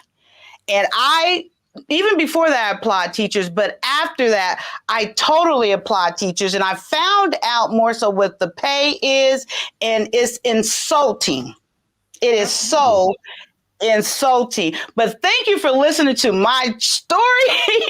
But I love teachers. I fell in love that day with teachers, to be honest with you. They helped me so much with motherhood.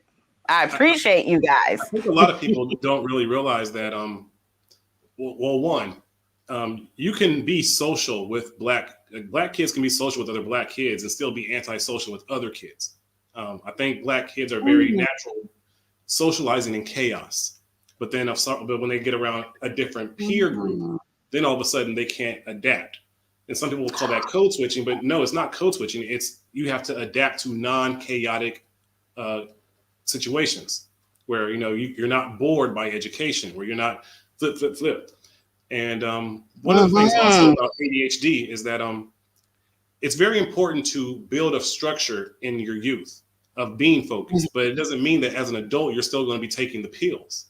A lot of times people take the ADHD medicine until they're about 16, and then if they start early enough where they can build their own focus. Now yours started late, so they'll probably have to wait until later on.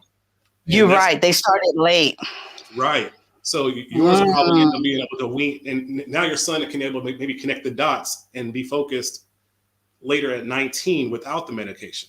And then we have to also remember that of the other cultures, no problem. Those people try to raise your kids as if the rich people. What do the rich people do? The rich people would have those pills in the kid right away, or drug the kid. Don't beat the kids. You cannot beat structure into your children. And I think we have this so messed up in our community where we're like, well, if they're not paying attention, I'm going to beat them. And this is not a shade to women at all, but this is why it's important to have a father in the house. Because if there is a point there has to be discipline, a father usually knows a good father knows how to discipline controlled. And if it is a beating, it's like maybe like it's still controlled. But what happens in our community is we get discipline and beatings from emotional women, our emotional mothers. That's so our true. Mothers are going, they're emotionally beating you, and they'll beat you until they're tired. And as you see that as an adult, now you see a black man, another black man fighting, you'll see that black man is channeling what his mother was saying to him, like, did not tell you. And he will beat that person when they're in submission, and he will continually still beat them until somebody pulls him off or until he's tired. Yeah, and I'm glad you made that point right there about they did start late. Not even think about that, because whatever shift needs to take, and they learn the structure and the discipline from it. And like you said, I did. I waited a whole nother month before I would even start it, because I already knew, do I really need to give my kid this medication? But it is the best decision that I made for my kids. That would have been age 6 and age 8 when they started? My son, they're 3 years apart. So my daughter was 5, and my daughter was 5, and my son was 8. They're 3 years apart, exactly. Yeah, and it even to this day, my son was so amazing about it. Now, once he went on the medication, this is how amazing this young man is. Once he went on it, he did. So what, he's 8. So at 9, it might've been 8. He researched the medication.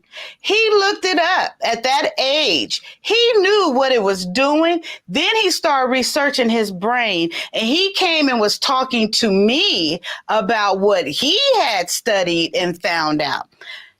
Something else, and I freely have my son's permission to share this. Now that we on this, I think this is amazing. It's a little bit off topic, but I do want to finish our here, and we can continue to talk about it more if needed. But in the midst of him researching his brain function and the diagnosis of ADHD and all these things and how his mind worked, he went through a phase to where he began to get depressed. I had no clue. My son, I think he was 10 maybe, he came to me, and this young man sat down and he said, Mom, I'm depressed. I was like, wait, what? Why do you say that? He's like, and I said, why do you think you're depressed? And he's like, I am. And he said, I looked up the diagnosis. I said, well, wait. I said, how did you look up the diagnosis? He said, well, I looked up my symptoms. I was like, amen. He had me from there. I knew he knew what he was talking about. So he expressed to me, he said, I'm depressed. And he pulled out his arm and he showed me his arm, and he had been self-cutting. I cried. And I just said, and I got myself together. And I said, okay, son. I said, do you know why or what? Because I was confused. I promise you, I didn't know what to do. What? Huh? What happened? Did I do something? What is it? My 10-year-old son told me, he said, well, it could be a side effect from the medication. He said it could already be my brain. And he started telling me this stuff about his chemical makeup of his brain and researched that thing. And he told me what medication. He told me I need to go see a psychiatrist. He told me what medication they was going to order for him. All of these things. So we go through, and I'm sitting in the doctor, and I'm a nurse.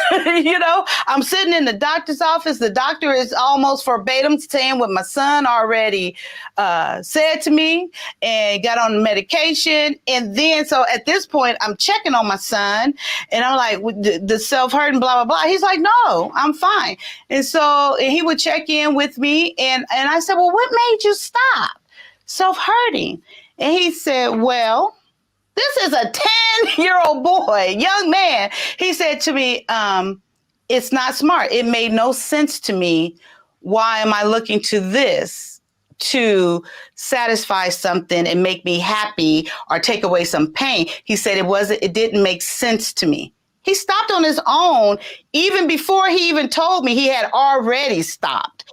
But me being me, I would check on him. I'm like, you sure? He's like, I'm fine. And I said, well, I have to believe you. Okay. So, and then to top that off, he became, or was always, has social anxiety, like to a max. Like, he's an introvert. He's a loner.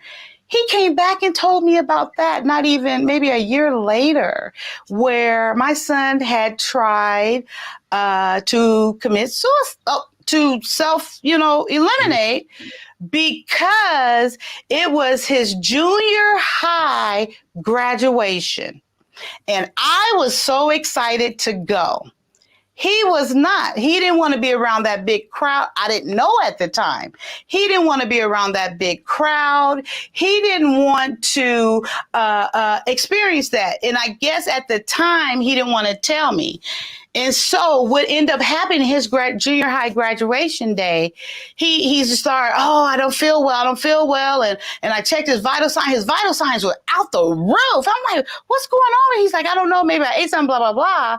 So we go to the ER, and he started, expressing the social anxiety. We go through all the tests, and everything came back normal. And then he just started coming around like 4 or 5 hours. And I was like, that was weird.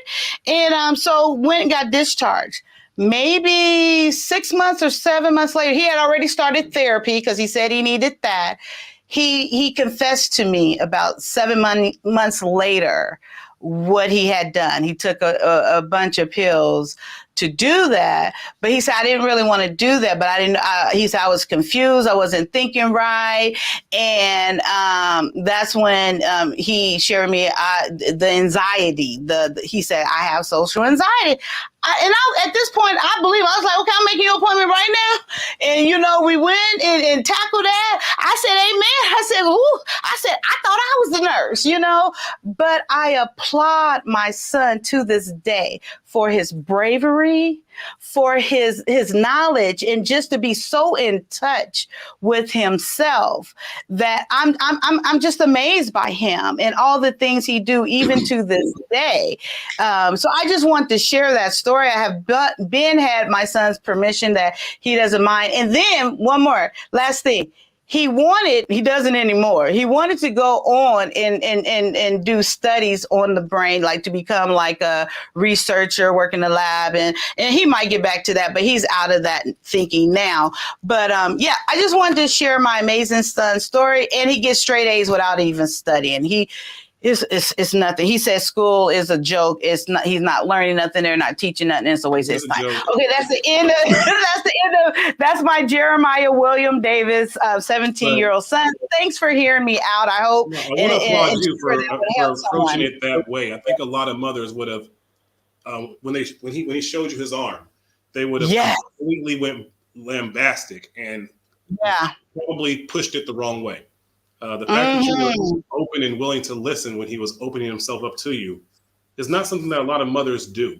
And I hope you realize that. And I hope that anyone that sees this kind of realizes that that's the way you kind of have to go, especially when someone's coming at you in a moment where they're opening themselves up to you. You don't like, oh my God, you being crazy. Like, no, you were like, okay, you held it back. And I think that most mothers don't do that. And whatever you have learned to allow yourself to do that, teach it to others. Right. And to Billy, yes, he is a Libra. I don't know how you know that, but he is a Libra. Okay. Yeah. And I do. I had to sit back and give myself credit for that. But I do give him a lot of credit for even knowing how to approach me, because he know the way I am. He came with the knowledge, where he came prepared to have the conversation with me. And he came the way he know who his mother is, I guess is what I'm really trying to say. And that's I'm just amazed by him and all of him all the time. Hello, Tommy. Thank you, Tommy B, for joining the panel and coming on over. How are you? Hey, Miss Kyia. Hey, I wanted to ask what the phone, because it sounded like you kind of are studied in it. So like I remember as a kid being diagnosed with AD. Back then it was just ADD. I never was medicated for it. I just remember being diagnosed, and it was kind of like it was what it was.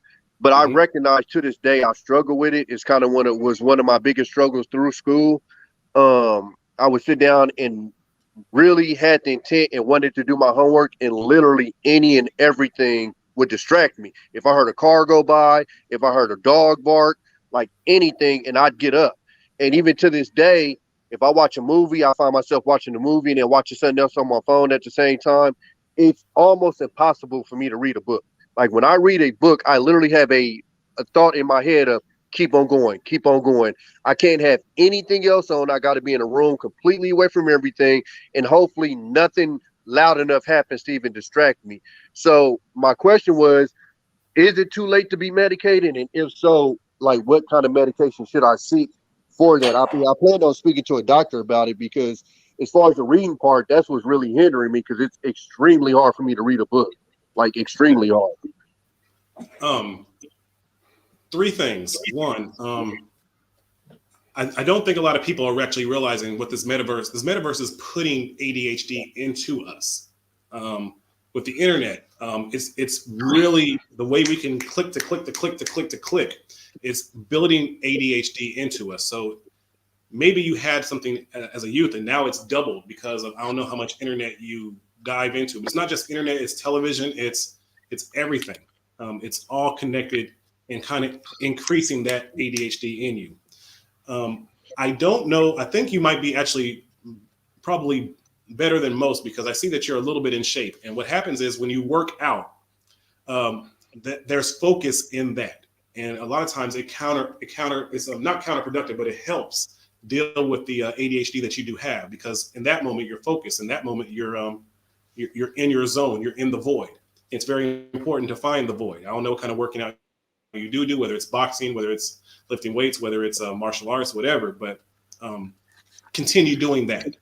Now about getting medication about this, I would actually say first, before you think about doing medication, is to try to curb and try to do 1 month where you have television off, like Wi-Fi off, everything off for 1 month, and see how your brain kind of detaches from it.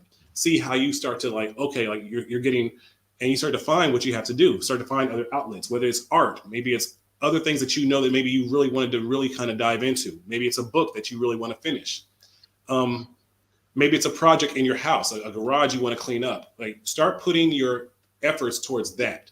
And if that doesn't work after a month, then see a doctor about taking some medication so you can actually achieve those goals that you already have. A lot of men are afraid to do that whole vision board thing because they think it's like a woman thing. I think it's actually a good place to start, where you actually have a vision board where you're like, okay, I'm going to do 1 month without the internet, without television, because the internet, it's going to be here when you come back in a month. It really will. You're not going to miss anything astronomically important. So if you turn it off for 1 month and say, okay, I have these 5 projects that I really want to invest in. I want to see how I am as an artist. And you get your canvases and you get your paint. I want to work out double time. I really want to get my sides looking right. Or I really want to get, okay, then put some time towards that. I want to see, I don't know if you're single or not. If you are single, I want to get out there and meet women, but maybe in a different way. I want to start maybe doing some volunteer work and start doing things in the community and meeting women in that spectrum and get my Mac on, like, make it fun.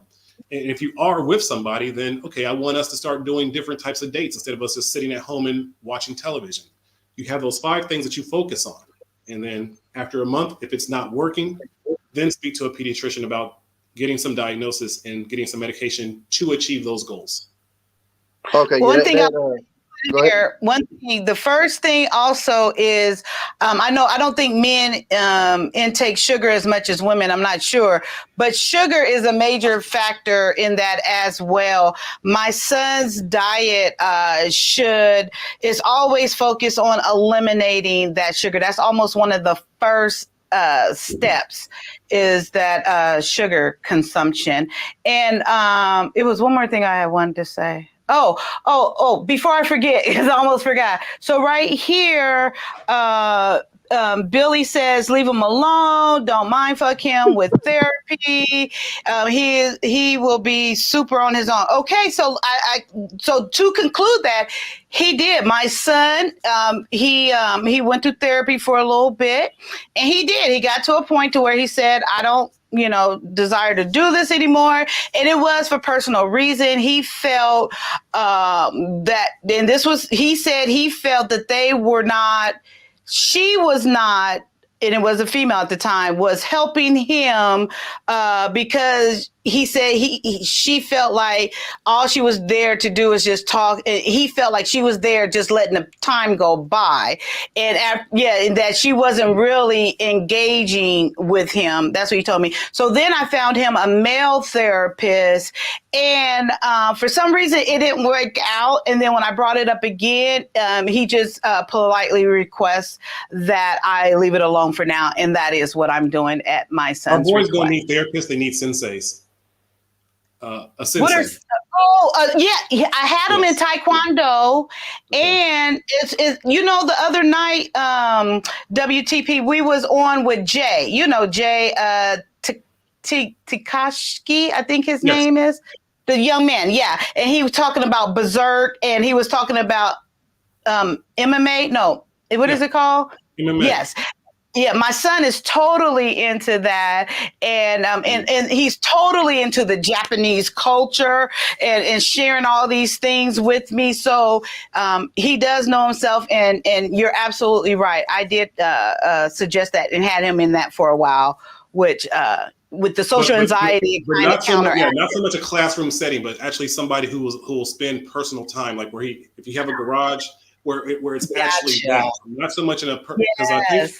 When you have a group setting, you learn through actions, but it's actually better spiritually to start learning about Tao Te Ching and learning from a sensei in a personal level. And as you're learning how to move, how to dance, how to fight, you're also connecting the dots with, how you can put life philosophy with that. And Tommy, one thing, please, if you also during this time, if you want to, you have to realize how much sugar is in liquor and spirits. I would definitely say if you smoke, hey, go for it.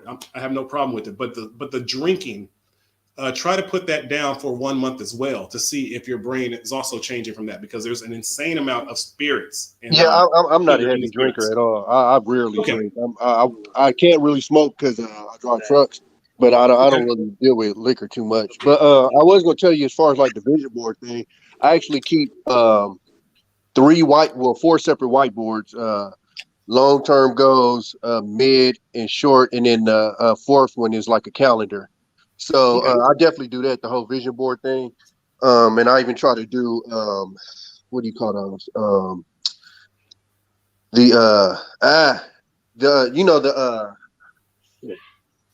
Journaling? Huh? Journaling? No, it's phrases I put up. I'm trying to think of what they call, but affirmations. Affirmations. There you go. I also put up affirmations. I was stuck on. I was like, quotations. I ain't smart. But I do a lot of it's just and I'm gonna try what you said, because I think that might help me as far as because I really want to read a lot more, and that's kind of one of my goals this year. It's like I said, it's literally a struggle. Like when I make it through a book, when I'm reading it, it's literally like keep going, make it to this page, and I really want myself to make it, but it doesn't feel like that's what you should do when you read. Do you read graphic novels? No, I to be honest with you, I try to read business stuff. I try to read stuff about money, like trying to make money, investment stuff. Like I'm trying to read, because it's really hard for me to get into anything that's like I watch TV for that type of stuff. Like when I'm trying to like read, it's for me it's educational. So I'm trying to read stuff that's going to help me grow. You ever tried audiobooks? Yeah, I do audiobooks a lot, but I also want to be able to read as well, because it's like two different ways of bringing it in. So I want to be able to listen try reading out loud. Okay, yeah, I didn't think about that. I might do that too. Yeah, try reading out loud, bro. I used to not be able to read books, because my mind would like wander, and I would always have opinions, and the nature is amazing. And when reading out loud, it helps you focus, and it also might help you comprehend what words you're saying, like, because like you're hearing them out loud. And if you like audiobooks, then it's basically the same concept. Gotcha. I actually never thought about it that way. That's true. I mean, because I'm not gonna lie to you, I was actually headed towards the what do they call them pills? Damn, it's just on the tip of my tongue. The ones they say make you it helps you focus a lot. Adderall? Adderalls. But I'm just really, really, really like slow to get to like medicine or even taking like anything outside of weed. It takes me a real long time to be comfortable taking. I feels So you, bro. yeah, so with the Adderall, I hear a lot of people tell me it helps you focus, like you'll clean your whole house, all this and that. But in my mind, I'm like, it got to be, a bad side to it, and I've just Yo, never heard of that. I think I heard that the come down for Adderall is not fun.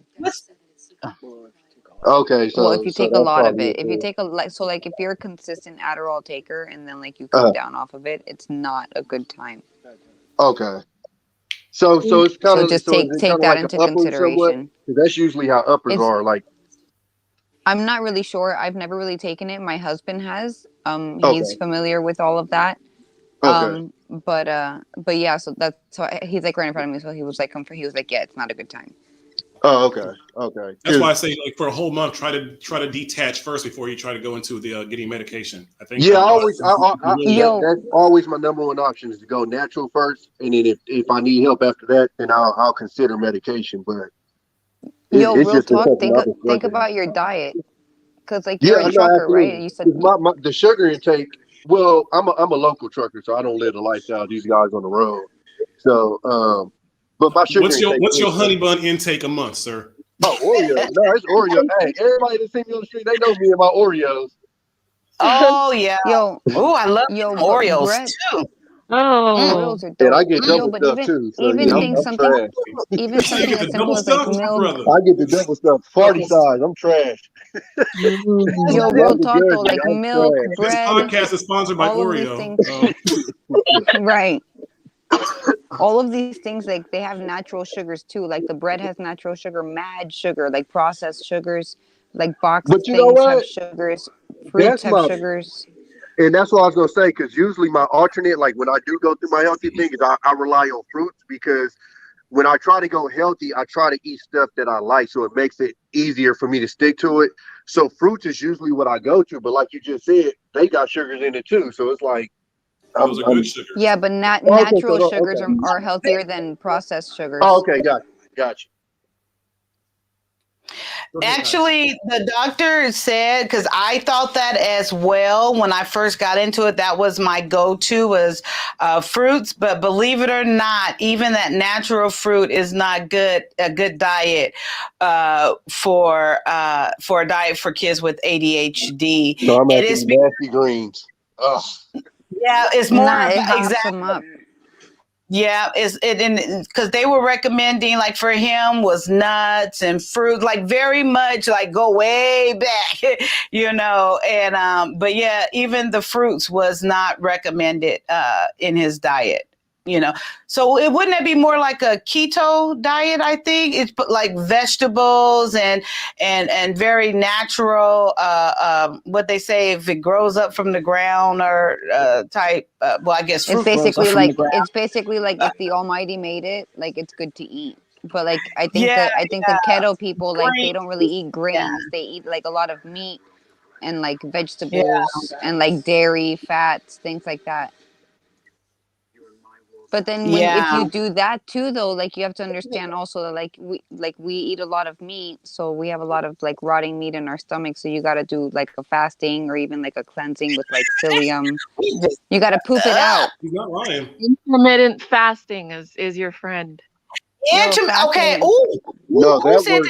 that is That a works. topic that I've been researching and I That works. love it.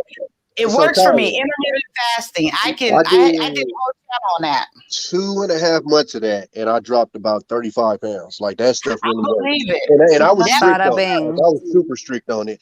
I was 1 meal a day, and I was drinking about 2 gallons, a gallon and a half to 2 gallons of water a day, and it works. I'm Yeah. talking about no exercise. I ain't do no exercise, and it Yeah. just the See, no, water, that's a the weight big just problem dropped. too. We're not but properly that hydrated as intermittent people. fasting. There he goes. That intermittent fasting. Okay, and then I have something else. Oh, I was starting this on my other channel, but I got more involved in this one. But along with that intermittent fasting, for me, like my middle area is my problem, and I looked up this doctor, Dr. Burrs, he's the one who I found out about intermittent fasting from, that apple cider vinegar and lemon, it really does help. Because I'm not one that believes stuff help. People be like, take this, do this, but it does help because it brings up your acidity level in your abdomen, in your stomach, in your gut, in your stomach.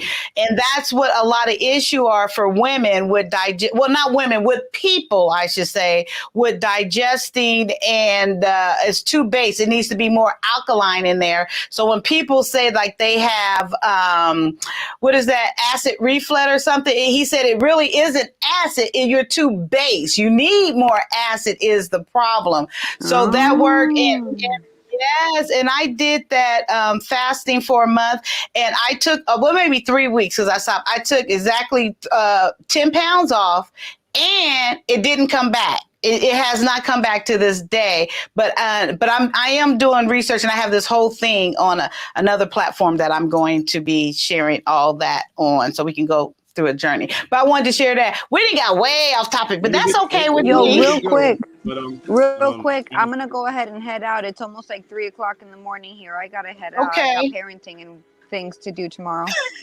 Thank you All right. guys Thank for you for having me joining on. us. Kyia, I And appreciate you. everybody, yeah, you as well. And I'm not sure if I have any moderators here, but if you would drop her link again.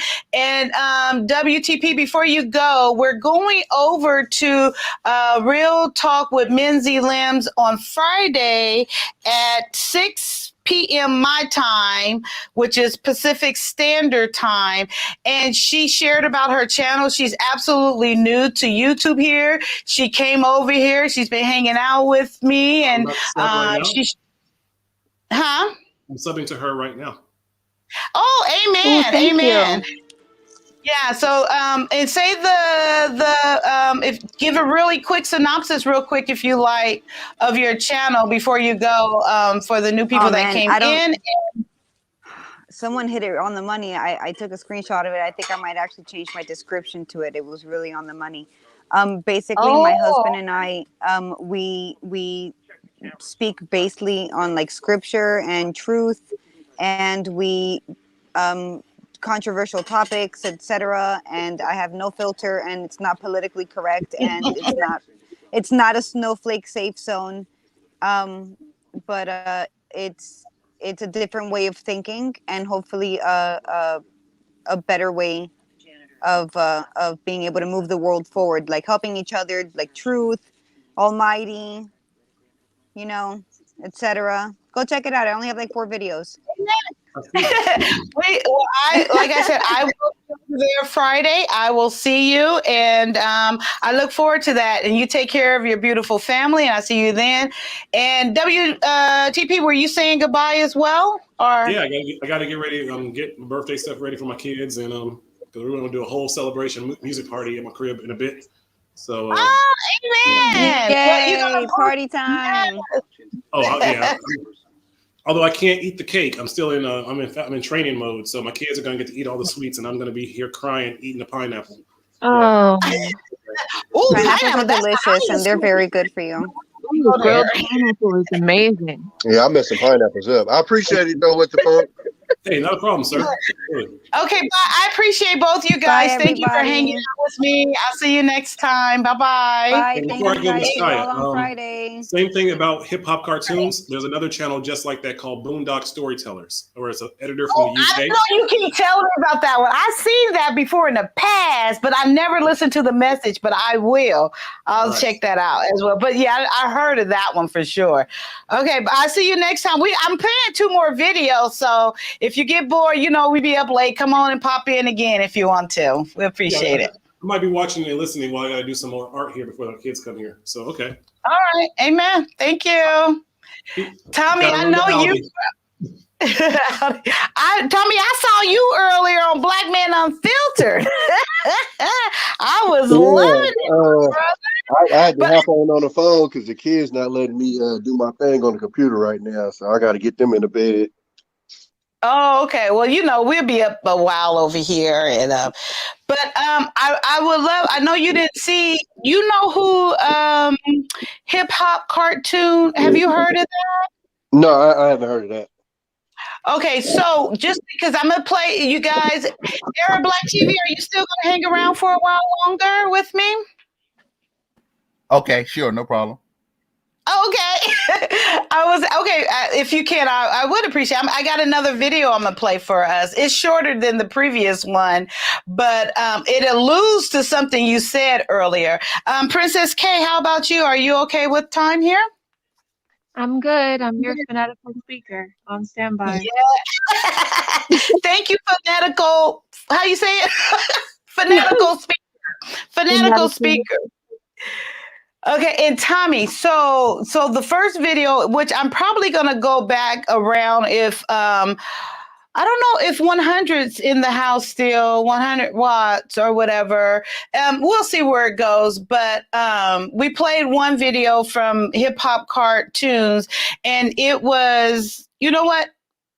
Instead of recamping that, rewind, you guys. I'm gonna go move forward into the next video, and then at the end, if we, if there's a need or a request to go back there, we will. What are they talking about? Okay, I ain't gonna worry about that. Okay, so earlier, Black TV, you had mentioned when you were discussing your views on the previous video, and you were saying us as a people, or are you saying people? I think you said in general, or us as a people is just too emotional. We need to get out of our emotion. Did you share something like that earlier? Do you remember? Yeah, I talked about emotional intelligence, but that was later on. But I mean, it could tie in. Okay. I thought, okay, because I thought when you and WTP was kind of displaying and talking about the views of as people. I think he brought something up, and I talked about emotional it was him. Mm-hmm. Okay, perfect. So this is what this next video that I found very interesting, and it speaks on that. Let me see. Is that the one? Let me find my glasses. And then the question there, even before I play it, so I heard your view, but if you want to elaborate on it, we as a people, are we too emotional? And I do mean men and women. Let's individually, if you can share if you think women are too emotional, if you think men are too emotional, and not as a whole. Tommy, would you like to start with that question?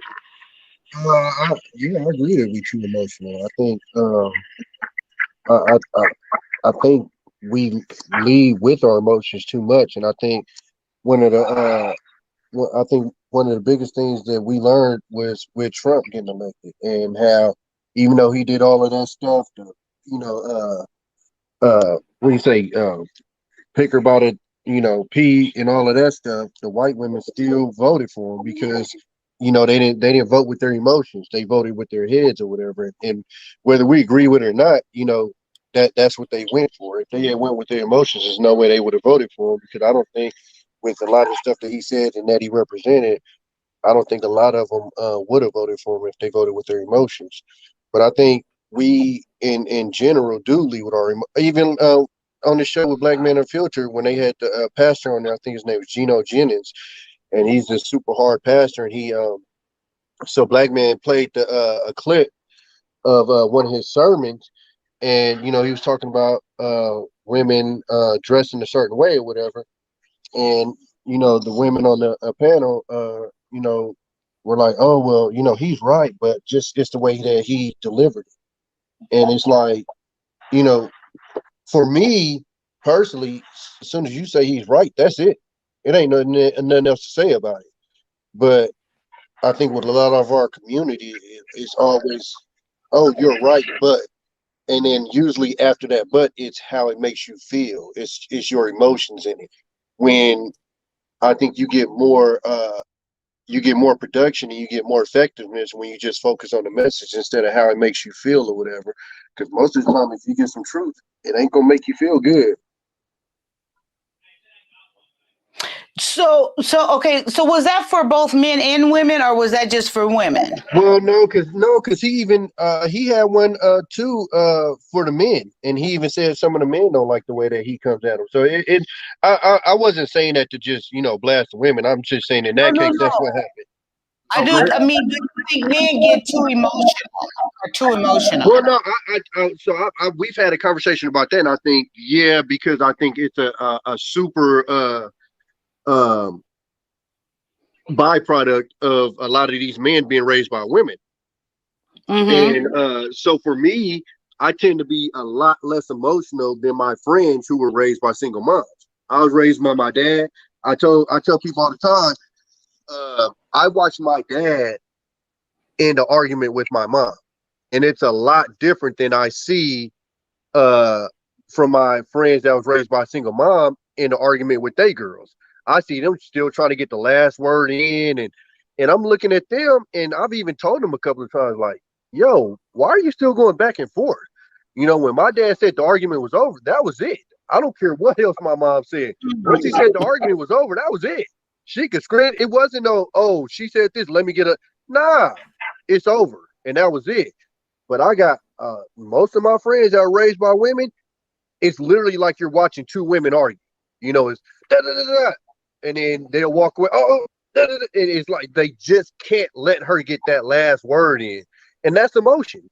That's emotions, and we even, to be honest with you, even take that to the streets and stuff. In a lot of the ways, these guys end up in jail. It's off emotions. They lead with emotion.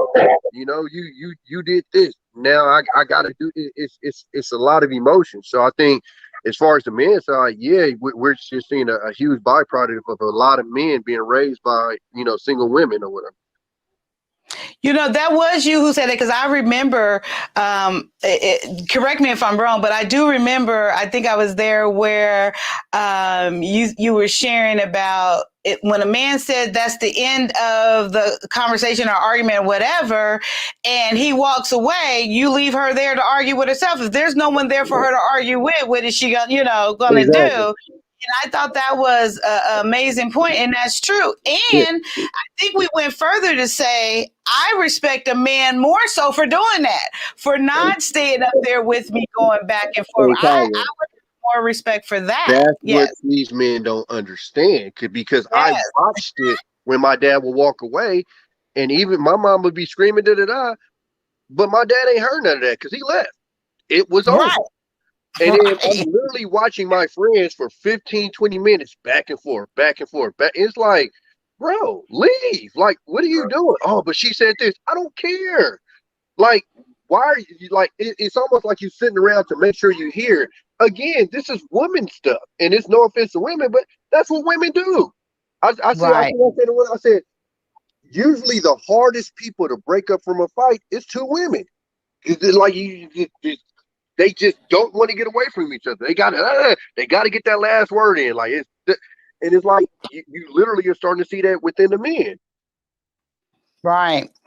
But when you said that, and I think it was two or three of us up there, and we all agree with that perspective. What about you, Princess K? Do you think us women are too emotional, and do you think men are too emotional? Oh, definitely. Women are emotional. Men are emotional. Everybody's just emotional. It's tiring. I don't like to be around it. I grew up with a man who was raised by a military man. So a lot of Oh. my teachings were, you don't act out of emotion. My mom is an emotional person. My dad was Mm-hmm. lonely, and I'm the only child, so he kind of raised me as a boy sometimes. You just feel like, don't ever let me see you act out of emotion.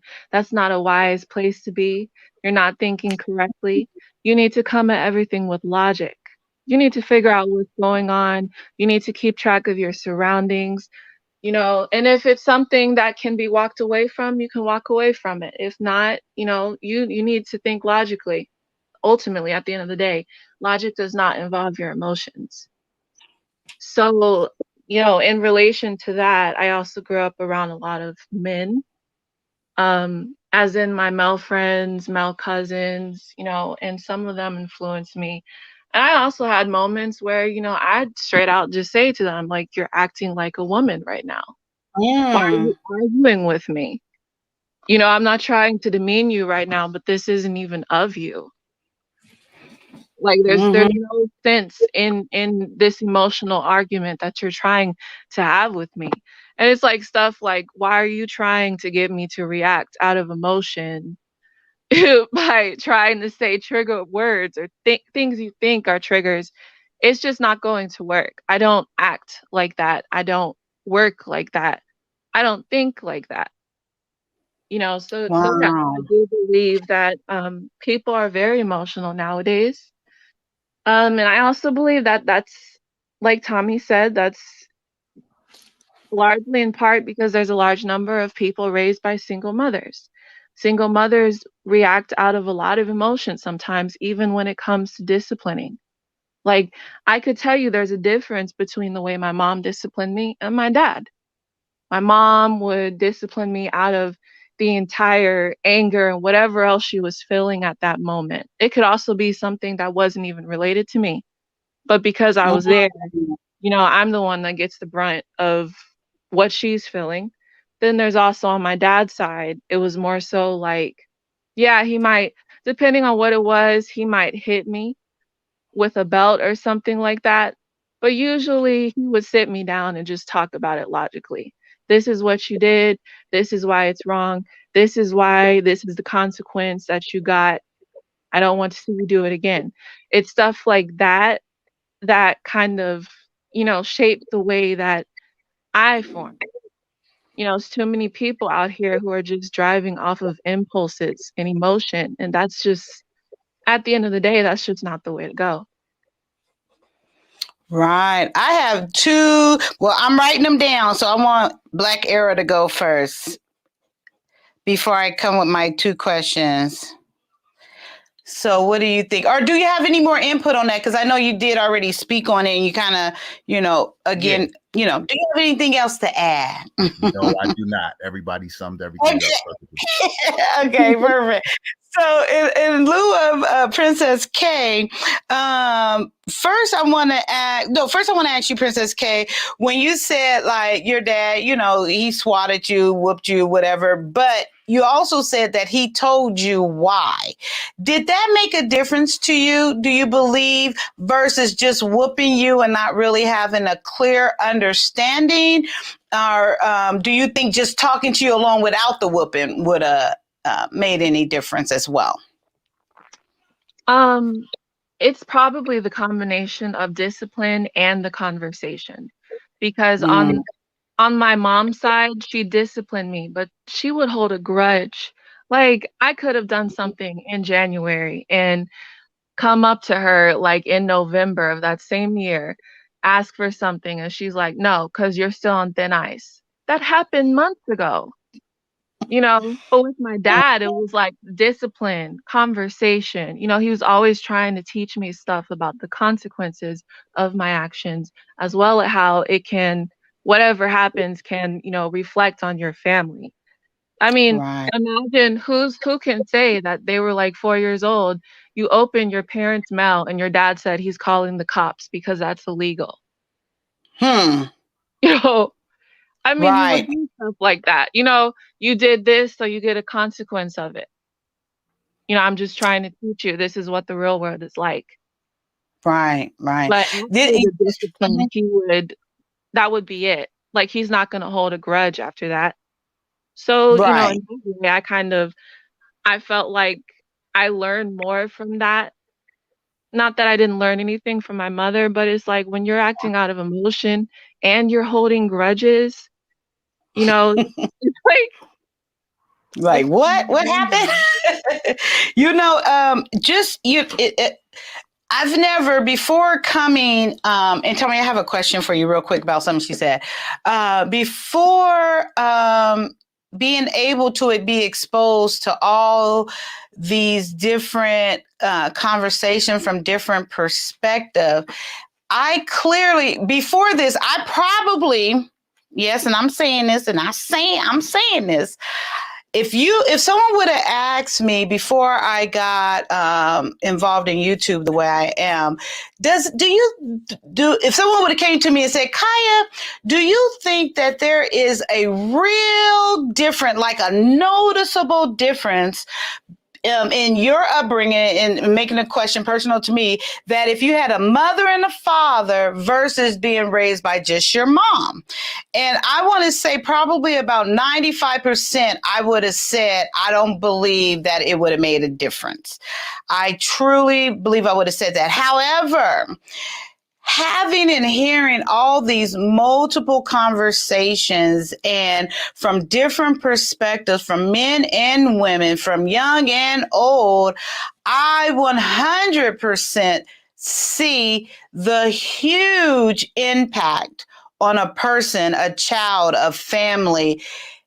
I have never seen it so clear how a husband, a wife, a mother, and a father, how that impacts the family life.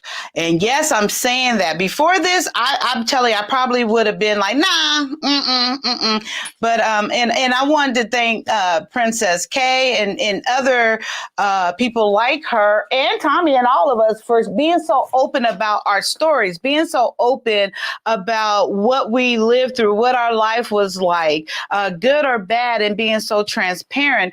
I really think that's the value here. That is so much the value, even more so than coming on here and like lying, like, or whatever else. Not to say we need ever else, but I truly believe that is what you say. That is the gem, the jewel. Yeah, y'all know what I'm trying to say. That is like the heart. That's what it's all for, I believe, and so impactful. But going to you, Tommy, I wanted to ask you, so what, then we're going to go to the video right after that. I wanted to ask you, she was saying that how she was, Princess was saying how she was around her cousins sometimes, and then they were acting like a girl. She said it kind of nicely, like, you're acting like a girl. Don't try to, push these buttons, and don't try to, say these trigger words, and things like that. Let me When just she said, add that I was wrong for saying that to them, no, even no, if they no, weren't coming up. don't say that. Me first. Stop. Don't try to justify yourself. I'll give you a chance to rebuttal. and I'm probably not going where you think I'm going. I'm probably not. But I wanted to ask Tommy and Black TV, when she said to, I'll put it another way. When a person says to you, like, you're acting feminine, or you're acting, you're in your feelings, and things like that, and I'm not even trying to say it like, not in, I wanted to come across the way Princess was saying it, not in an attacking way, but in a way, she's getting her point across.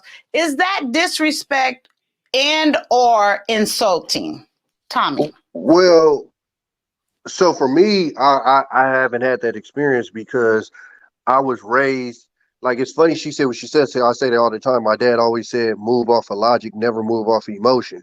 So that's the way I've always moved. So when I've been in relationships, I see when she said that, I knew exactly where she was coming from, because again, I have friends. So she don't even have to apologize. She's actually 100% right. And Yeah. I tell a lot of people that I have friends that are that were raised by single moms, and that's one of the biggest differences between me and them, is stuff like that, where they would like do feminine tactics to try to get the other person mad. And for me, that's weird, because I'm like, why are you trying to poke? That's not what men do. But there's Right. a lot of guys out here, again, that's what they learn. And so Yeah. I tell a lot of people, like, a lot of these guys that were raised by single moms have a lot of feminine traits. And naturally, when you hear that, you kind of think almost like you calling them gay. And it's like, no, it's not gay. It's just some of the stuff you're doing isn't how men handle certain situations and how they handle themselves. And like, we don't pick fights. That's not what men do. But I literally watch men that were raised by women pick fights. I had a friend that I got into it with. He made a post one time, And he said, don't ever get me mad because I'm going to say the most disrespectful stuff that I can't take back. And I got on his post and said, bro, that's feminine as fuck. And he got mad at me. Oh, what you talking about? And I'm like, bro, that's what women do. Like, I would expect, that's one of the big things, you know, that men talk about is why it's hard to open up for women, because you worried about when they get mad, they might use what you told them against them, you know? So, I'm telling him, I'm trying to explain to him, like, bro, that's super feminine. Like, you said that, like, that was like you're supposed to get a high five. Like, that's super feminine. And he couldn't even understand what I was telling him, because in his head, that was logical. Well, yeah, because probably when you was at home and you saw your mom get into it with somebody, that's how she handled it. So in your head, that's how you're supposed to handle it, because, you know, when she did tell somebody that, it was, ha ha, got her ass, girl, da da da. And in your head, it was, oh, that's how you get them. You know what I'm saying? So when Princess says that to them, she's actually correct. And they might take it a wrong way. And to be honest with you, they might not even understand what you're talking about, because for them, it ain't feminine. It's just how they received it. But if they literally broke it down and figured out where they got that behavior from, then they would find out that, yeah, you did get it from your mom. Like, you didn't get it from a man. You got it from your mom. And so for me, I've never been in that situation, because I don't like I'm literally called stoic at times. Like, I've had women tell me I act like I don't care because I don't react the way that they're used to dudes reacting. You know, I had a chick cheat on me one time, and I was just like, okay. And she broke down crying, and oh, you're trying to make me the bad guy. And I'm like, all I told you was okay. You know, but she's expecting me to come emotional, and all that. It's like, nah, all that ain't even needed. You know, so I think because we've seen so many men act a certain way, unfortunately, that's almost starting to become the norm, because so many men are being raised by women, and it's getting to the point to where women are almost expecting men to react to situations a certain way. So when I react, it comes across as if I don't care, when in actuality, it's like, no, we don't pick fights around here, and we don't extend fights around here. Like, that's not what we do. So that's all. And you know, just hearing you say that, Tommy, like, I've never even thought about it. So as you were talking, I was mentally going back into my marriage, and I am proud to say that it was not many like arguments or fights, verbal fights, you know, sort of say, in my who left? Oh, and was that Tom?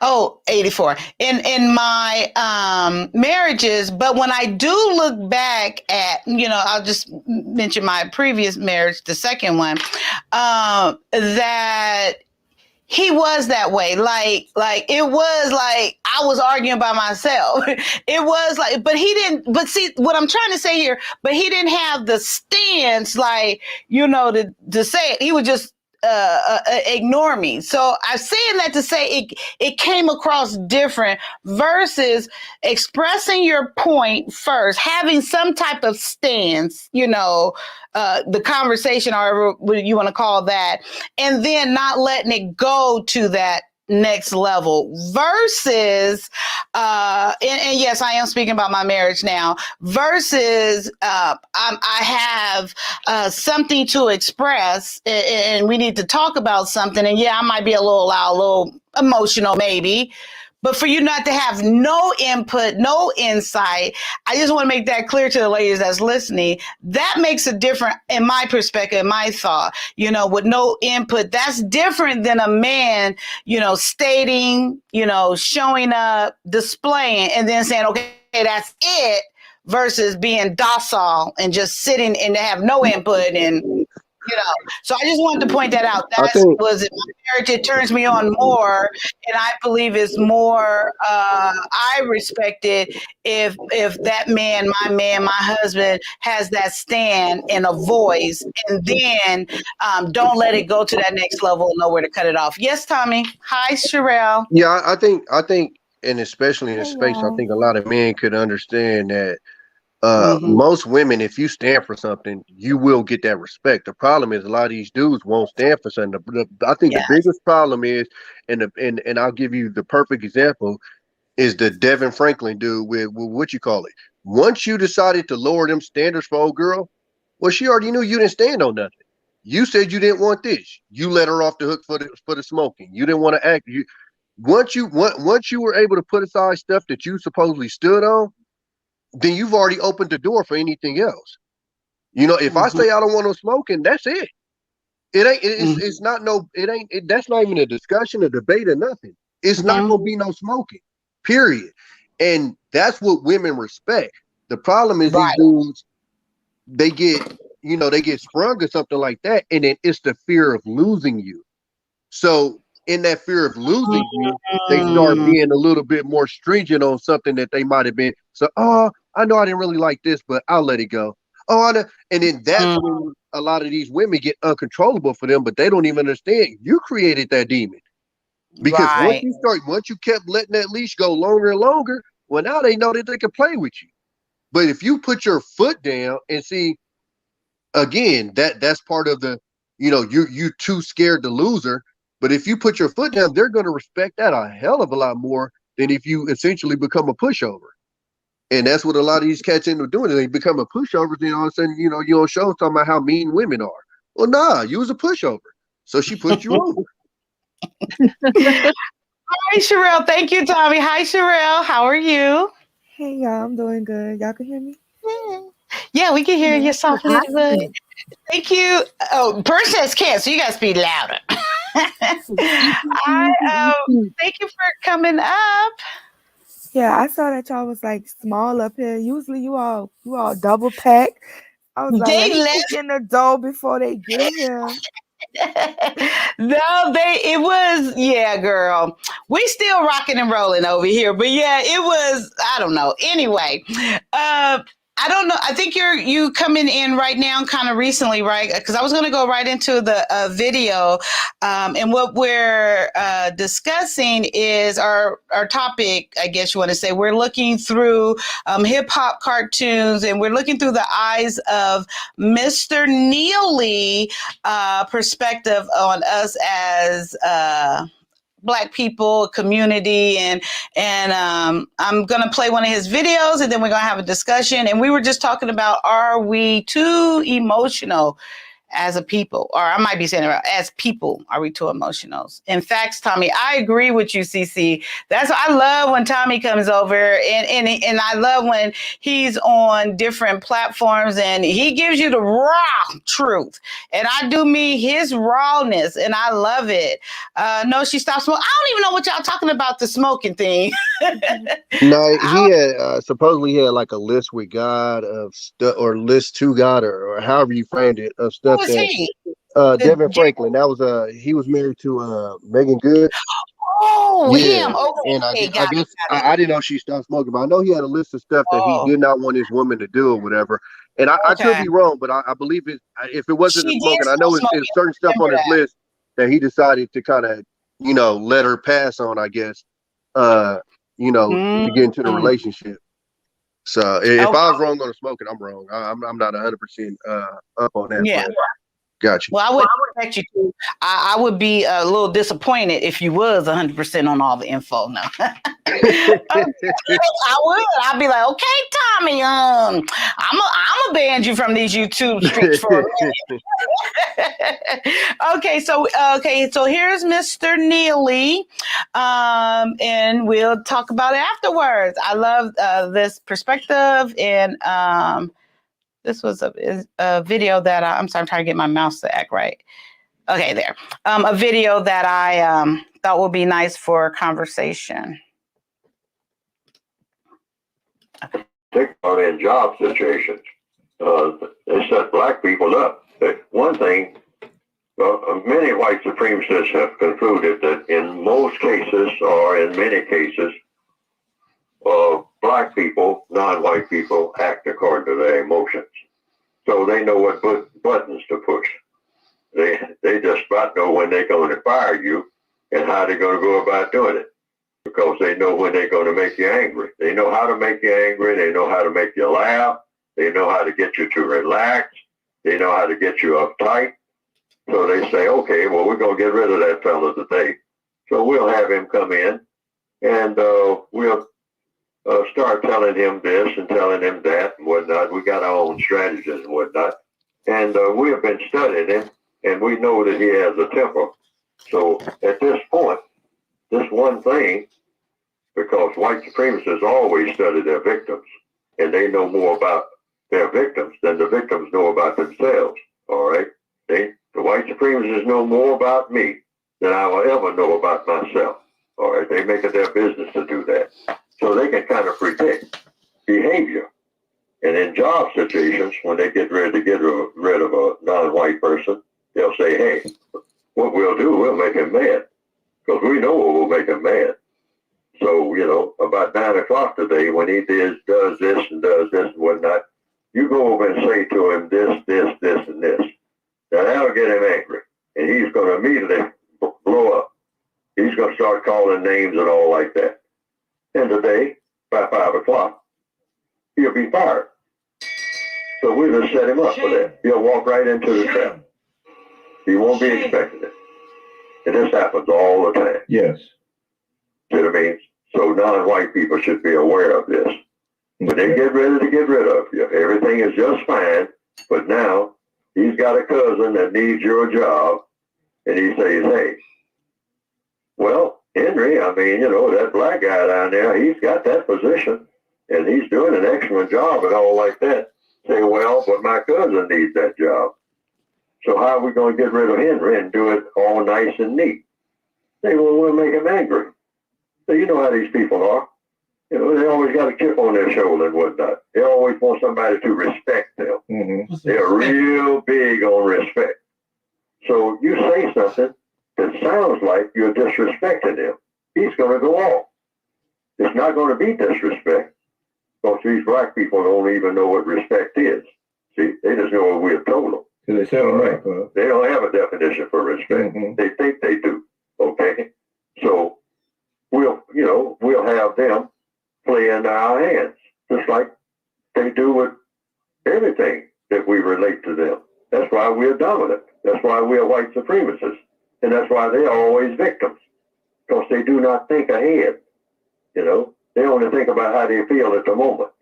And we'll always use that against them. Because they're very emotional people. You know, you fly off the handle real quick. See what I mean? But you got to know what buttons to push. And we know what buttons to push because we understand them better than they understand themselves. You're being set up. Yeah. You know, when you run the kindergarten, I mean, you know your children. All right? And that's what the white supremacists look at the whole world of non-white people. They say, we know how to move these people around. They don't even know they're being moved around. You know, we know how to, you know, set them up for, make them laugh like you wouldn't believe. And we know how to make them mad. I mean, just have them, storming around the place, knocking things over. We know how to do that. See? So we'll just orchestrate it. Anytime we want them to do anything, I mean, we know how to handle them. They don't know anything about how to handle us, even though they think they do. That's why they're in the position that they're in, and we're in the position that we're in. We're white supremacists, and they are victims of white supremacy, just like all their ancestors, because they didn't know anything either.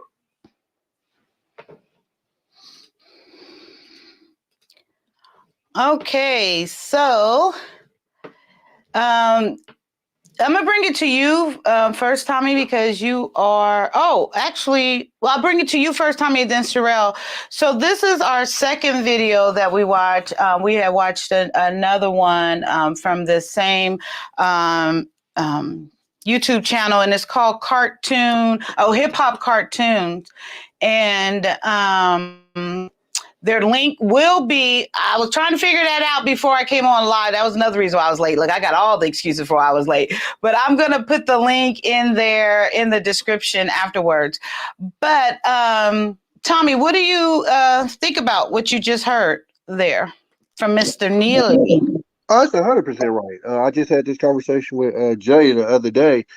We was having, and he was talking about, you know, this respect thing, whatever. And I was explaining to him how stupid it was. And I forget what situation was, but I'm telling like, okay, bro, you gotta look at a lot of situations you end up in the street. And if you stopped for a second and looked at the possible outcomes, you would understand the best thing to do in most of those situations is just simply walk away.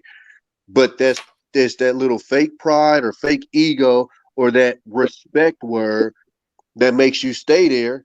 And like I said, most of these dudes that end up in jail, when they wake up in the morning, they look back on what the altercation was. The first thing they go is, that shit wasn't even worth it. And now you sitting there facing, whether it's a quick 1 to 2 to 5 or whatever, most of the times the consequences that you facing wasn't even worth the actions that you did.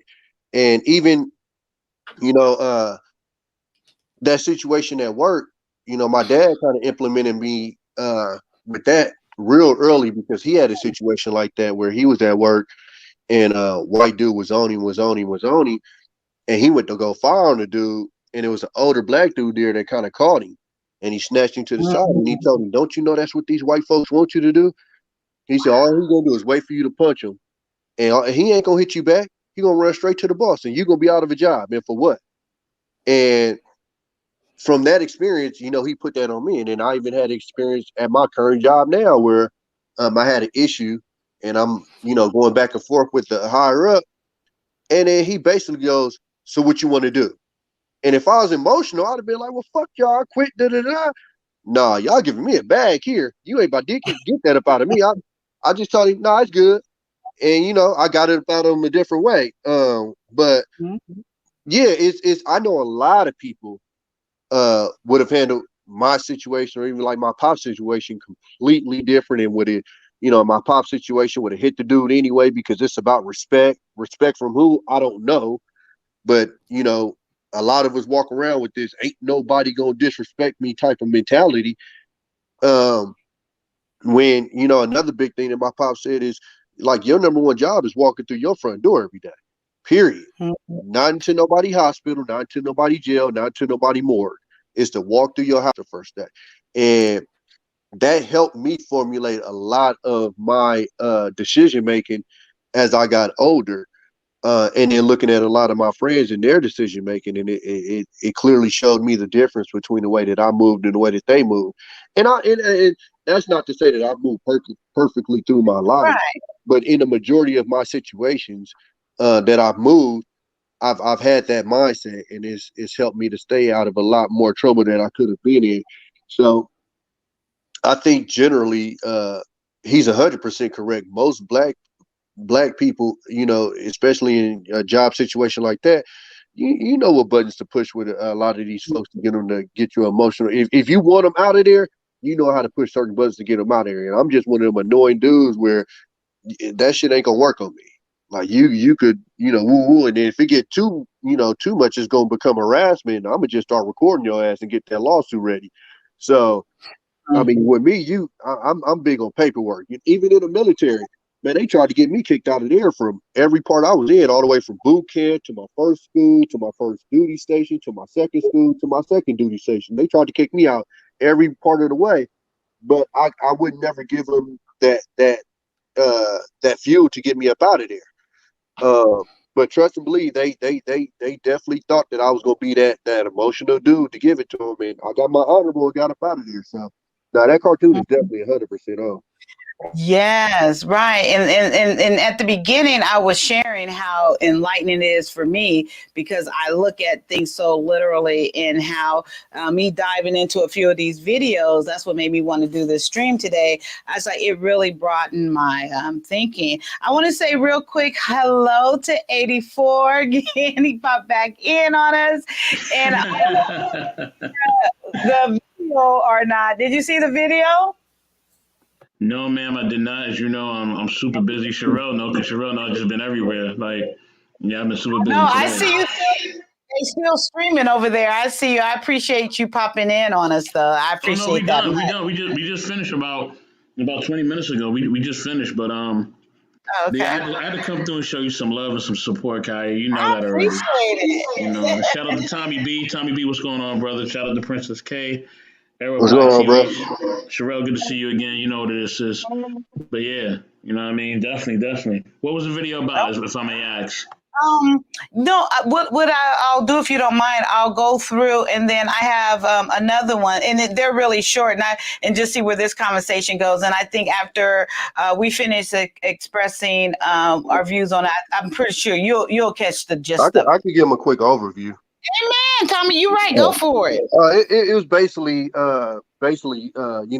black people being too emotional in the ways that in the workplace, um, people in upper positions can use that emotion to basically move you. So if they got a family member that want to come in and they want to get you up out of there, they can essentially set you up without really setting you up. And because we can't control our emotions, a lot of times you'll end up getting yourself fired. And it's essentially you didn't even know that you was getting set up to do that for the most part. It's quick synopsis of it. Probably Yeah, that's good. And the only thing you left out is non-melanin people are the upper ones that he was talking about specifically. Oh yeah. Yeah, I'll speak to that. Thank you, Tommy B. I appreciate you, brother. But yes, and listen, everybody like to subscribe to Tommy B's channel, to everybody's channel on here. Definitely Just Kai's channel. Definitely like to subscribe. If you don't subscribe, I know I don't have any moderators tonight. Okay, if y'all don't subscribe, if y'all don't subscribe, like I said, no hearts for Valentine's Day for y'all. All right, taking all them hearts away, definitely. Between now and Valentine's Day, I'm gonna keep saying that. But yeah, with that being said, I think that's what I always tell with people of color, you got to learn how to use your intellect and your words. You got to be able to control your emotions, use your intellect and your words, because that will allow you to make power moves. You know what I mean? That will allow you to take yourself to the whole another level, especially if you're dealing in the corporate world. You know what I mean? If you don't know how to use your words, you're going to fail quickly, and they will get rid of you, quicker than a New York minute. You'll be out of there. You know what I'm saying? They will replace you with somebody else, somebody like he said, like somebody in your family, you know what I mean, or somebody in their family or whatever. So it's like, you got to know how to use your vernacular. You really do. You got to really work on that. If you don't know how to work on it, get some classes. You know what I mean? There are classes on how to do interviews, how to act in the workplace. You can watch little modules, little videos, but please get that down. That will help you to grow. You know what I mean? It'll help you be successful. And you got to learn just how to separate yourself in certain circles. Because certain circles, you're only operating in that so you can make other moves. It's a transition. You know what I mean? So if you know you're going to, like, all right, cool, I'm going to do this for this amount of time, and always playing in transition too. So playing in transition, know you're going to be rocking with this for a little while, because really it's not really for you, so you can move to the next step. You know what I mean? Because the whole thing is about when you're moving within this world and you're moving within a corporate area, you're just moving in any type of setting, you got to make moves that's going to empower you, right? You want power, right? You want to be fulfilled. You want to have happiness. You can't have that if you're not controlling your emotions and you're reacting every 5 seconds. You know what I mean? That's not going to work. So hold on. So yeah, you got to learn how to control your emotions, because that will allow you to, like I said, make power moves. It'll allow you to build great connections and build great friendships. It'll allow you to network too. So you just got to know how to do that. Amen. Yeah, absolutely. And Sherelle, did you have anything to add about the video? And have you seen any of his videos before and heard of the hip hop cartoons? Of course. Sounds like What the Funk is here was here. Yeah, he sends me these videos all the time. But I did know who he was before. But yeah, What the Funk sends me these videos like 10 times a day. What I can say is I definitely agree. I was there the day that Tommy was having a conversation. We was on the panel and we was just saying, and even when you take the race component out, Black people in general just let people trick them out of their position. And I tell people all the time, like, it don't matter what somebody say to you. Words only hurt when you give them power. So it doesn't matter how much I insult you, it's not going to unpay your bills. It ain't going to take none of the money out your account. The people that love you still going to love you. You know what I'm saying? Like, your life is pretty much going to go. So I don't really feel like people should take insults or words and give them so much power to where you feel like you'll be willing to go to jail or die behind it. Cause Mm. that's the thing. It's like even when somebody insults you, like, are you really willing to lose your job or die or go to jail behind some words?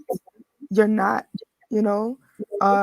Even like when people feel like they want to hit somebody because they, oh, you're too smart, because I'll hit you, and it's like, yeah, but you can go to jail. Somebody can put you in jail. It's just like with like celebrities, how the paparazzi or people just target celebrities because they know if you hit me, I'll get a lawsuit. So what he's saying is definitely true. Like we just like we're really into our emotions. And I think sometimes we need to just take a second to really think about it because emotions don't always last. Like sometimes we need to just hit a wall or go to the gym or work something out, but we gotta stop being so quick to be hot headed. I think that'll get us further in life because I think a lot of mistakes that we make is just made on rash decision. It's just made on impulse. And it's like because we have our soft spots, people just know what buttons to push. Because if I get angry or hurt about an insecurity, every time a person wants to attack me, they're gonna go for that direct insecurity. And black people, sometimes we are, what I'm saying, we show our soft spots, and it is easy for people to provoke us. So I definitely agree that we really got to get better at that and controlling our emotions. So I don't know if I asked you this when you first came on. Did I ask you the question? Do you think men and women are too emotional? Would you here for that question? No. Do I think men and women are too emotional? Yeah, in general, Yeah, I black think men they're. and black Yeah, I think they're women. hypersensitive. It's Okay. just like a chip on our shoulders, and it's kind of like Mm. we all have it even without knowing it. I mean, they have people that work towards getting rid of it. Even Mm. like the other day when I posed the question of why, when somebody who doesn't look like us gives us some type of advice, it's hard for us to take it, even if it's good advice. You know what I'm saying? So it's just because Mm. we really have a hypersensitivity. I totally relate to that. And I've been in a couple of conversations where I pose that, and I don't want to kind of go down that, but yeah, I totally agree with that. And that's a good topic. That is a really good topic. And maybe after I ask Princess and Era, maybe we'll leave back there because I really would like to dig into that. Princess K, what do you think about that video?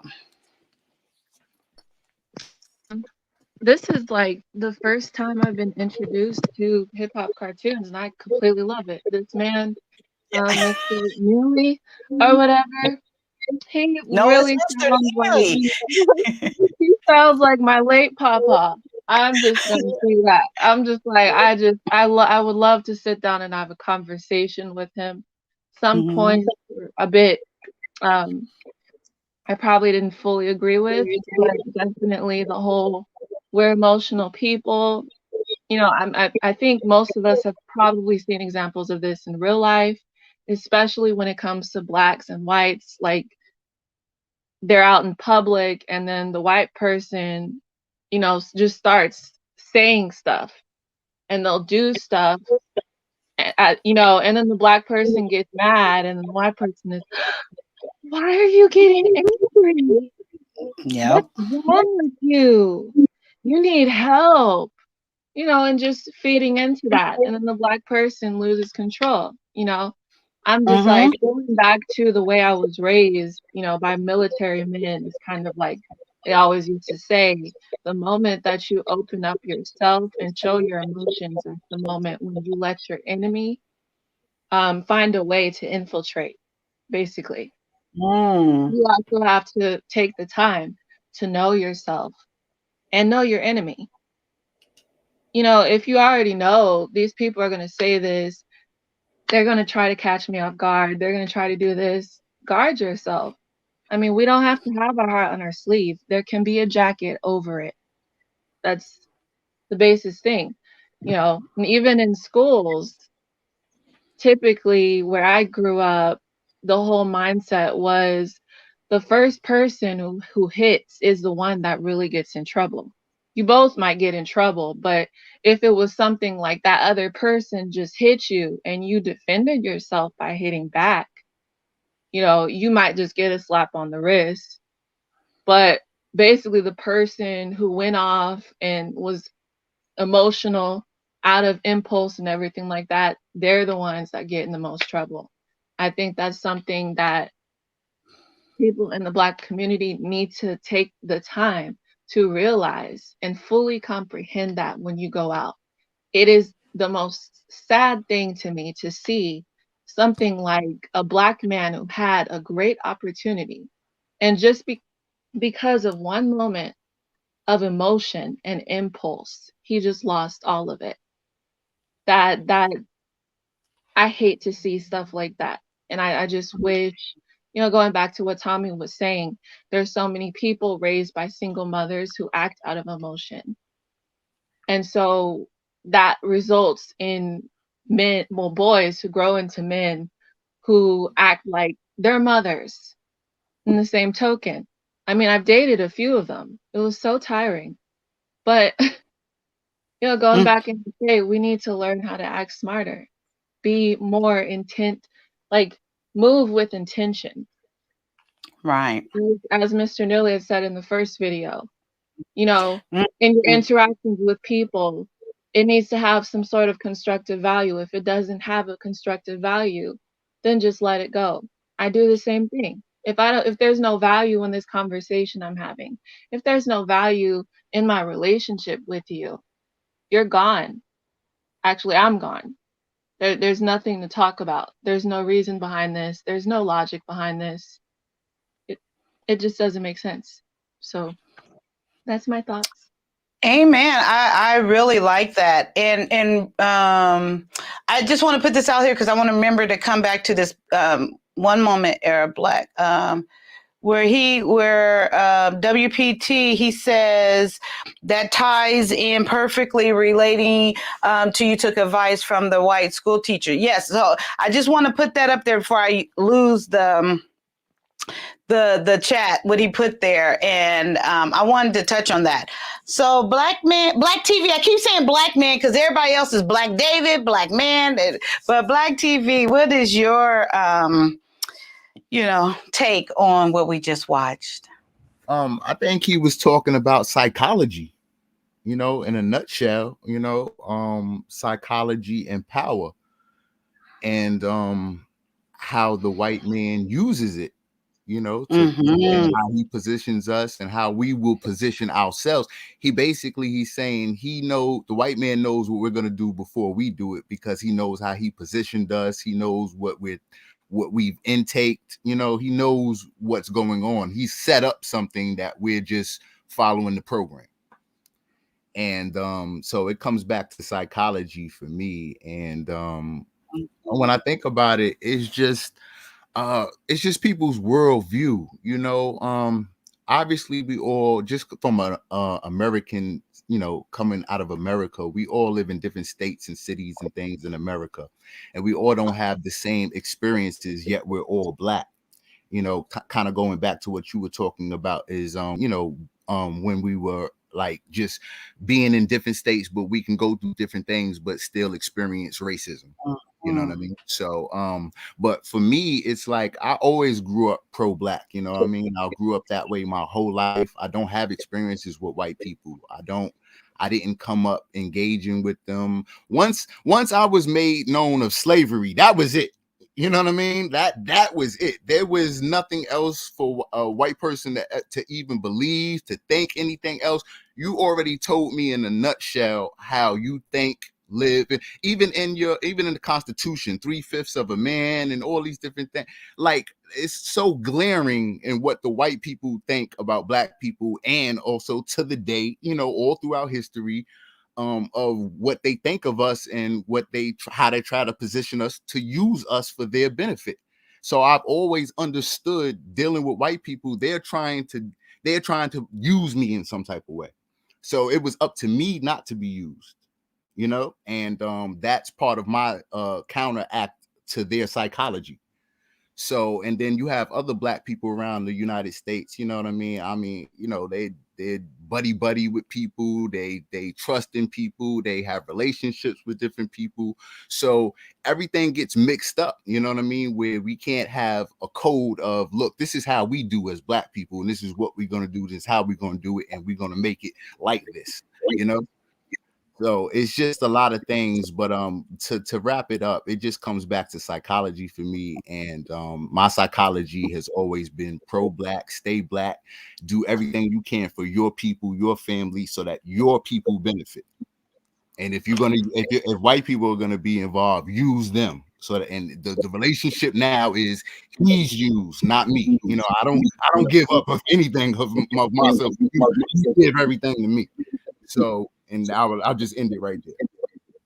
Yeah, but you gotta, the way you just ended though, you gotta go back to the first video we watched where Mr. Nilly was sharing about the white man perceive us as we think we know them, which she said we think as Black people think we know white people, but yeah, they really don't know. You remember that ending part on the first video when he was expressing that? Right. So, and all that just says to me is that, you know, that's comparable.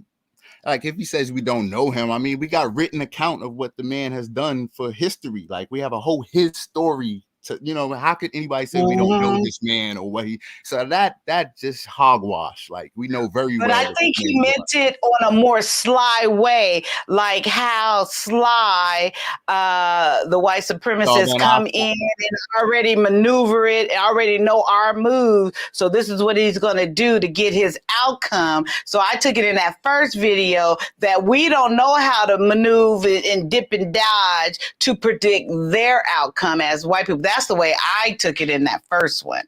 I hear you, but it just comes back to them using us. Anything that they got us involved into, we're benefiting them tenfold. Trust me. 100, 100 for sure. That's the bottom line. That's the bottom line. It doesn't matter.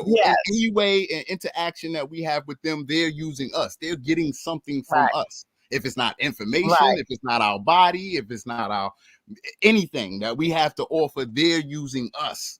So basically saying we don't know how to pimp us and use us so that we're benefiting. You understand what I'm saying? So my counter, and if you want to tie it in more, it's the devil. You know what I'm saying? You have to understand how a devil would move and act and think and say, and you know what I'm saying? So, you know, I separate, like I said, I come up pro-Black, understanding who is God and who is the devil. How does God act and move and do? How does the devil act and move and do? And then I could clearly see the characteristics in mankind. It don't matter race or gender. And it was something. Oh, so another thing I wanted to bring up, and then we're going to go back to WP Funk's comment. When we were saying about how the response is and being like so sensitive and how everything is moving. I'm trying to get back to the video in my mind. I don't know what it is with me, but how sensitive we move and how we're being manipulated. I want to say that's how I want to say it. Cause I truly believe when I looked at that video for the first time, it got a little emotional for me because like how I always share the way I think and I will say to a certain degree, I have been naive throughout my adult life.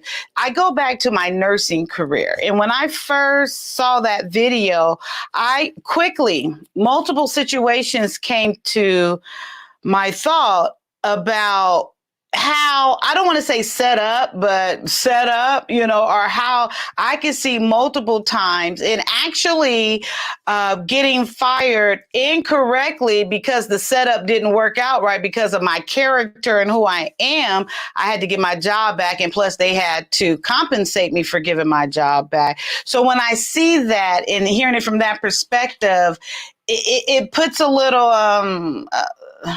I don't know, puts a little stank, in my food for me because, and yes, I was working in a mostly environment of white people and nurses, and for the most part, I was the only one or two black nurses.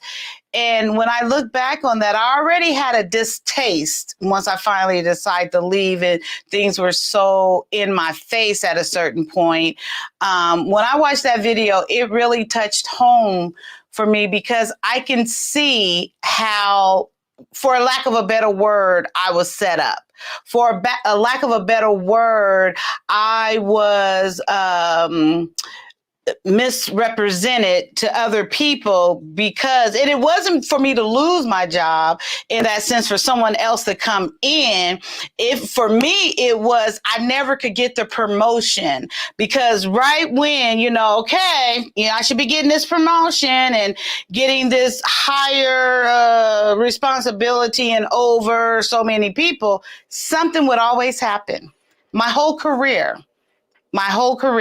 something, and needless to say, I was never promoted higher to like a supervisor or a manager or anything in nursing. And I put in a lot of time. I am an excellent nurse. My skills are impeccable. I have unheard of bedside manners, and I'm just the perfect specimen, for the most part, and never, not once, got a promotion, or it was always something right before, it kind of swings in that way, or a position to come up. So that video really did touch. No, it's not. No, it's not. Who's this? Billy? Oh, love. Oh, no, it's not. Mm-mm. No, love, it's not all about seniority at all. And no. Wait, huh? This isn't racism against white and not helping blacks? No, I don't. Anyway, so what I was saying from my own experience, I did, and even before I left nursing, back in 2017, it was bittersweet. I had a lot of bad taste in my mouth. So did anybody else have anything else to say about that? I wanted to ask Princess, what did she disagree with? Because I know she said that she didn't agree with everything. Oh yeah, I was So going to get back to that too. That's right. What did she disagree with? Oh, it was on the earlier video. Basically what he was saying was that there's poison in people, and it's as a result of white supremacy and their ideals behind it. And I did make a standpoint. I need more information to conclude my thoughts, but my main thought was, I don't believe that white supremacy is the answer to the reason why people have toxicity. There are multiple reasons. That's where I was coming from. Okay, I understand that. Okay, and then I wanted to go back to, I think, Sherelle, you brought up about other races impacting, or what did you say? You said something about impacting or giving you or Black people, or advice. Didn't you say something like about that earlier? Yeah, it's kind of like when you hear somebody that's not even like, it doesn't even necessarily have to be a person of another race, even if it's a person of another culture. Sometimes we get into the arguments with the people of the diaspora who are, they're Black, but they're not from America. We always have like a separation clause. We don't feel like we can listen to. Y'all can hear me? Yeah. Yeah. We can hear you. We don't feel like we can listen to anybody that doesn't look like us or doesn't come from the same background as us, because somehow we feel like their solutions won't work for us. Instead of just giving it a try, it's like if somebody says, well, you can do this and you can do that, you're like, you didn't live the life I live. You didn't come from what I come from. And it's like, why? Why do we like, why is it? Because I know that I'm a person that feels like that. Because I always, I kind of feel weird. Because And I guess it's because I feel like sometimes I don't want to take advice if it's coming from a disingenuous place. Because I don't really know if I can trust advice if you're, I'm saying, if you're telling me something and it's being disingenuous, but it's like, if it's the truth, who are we to dictate who we hear the truth from?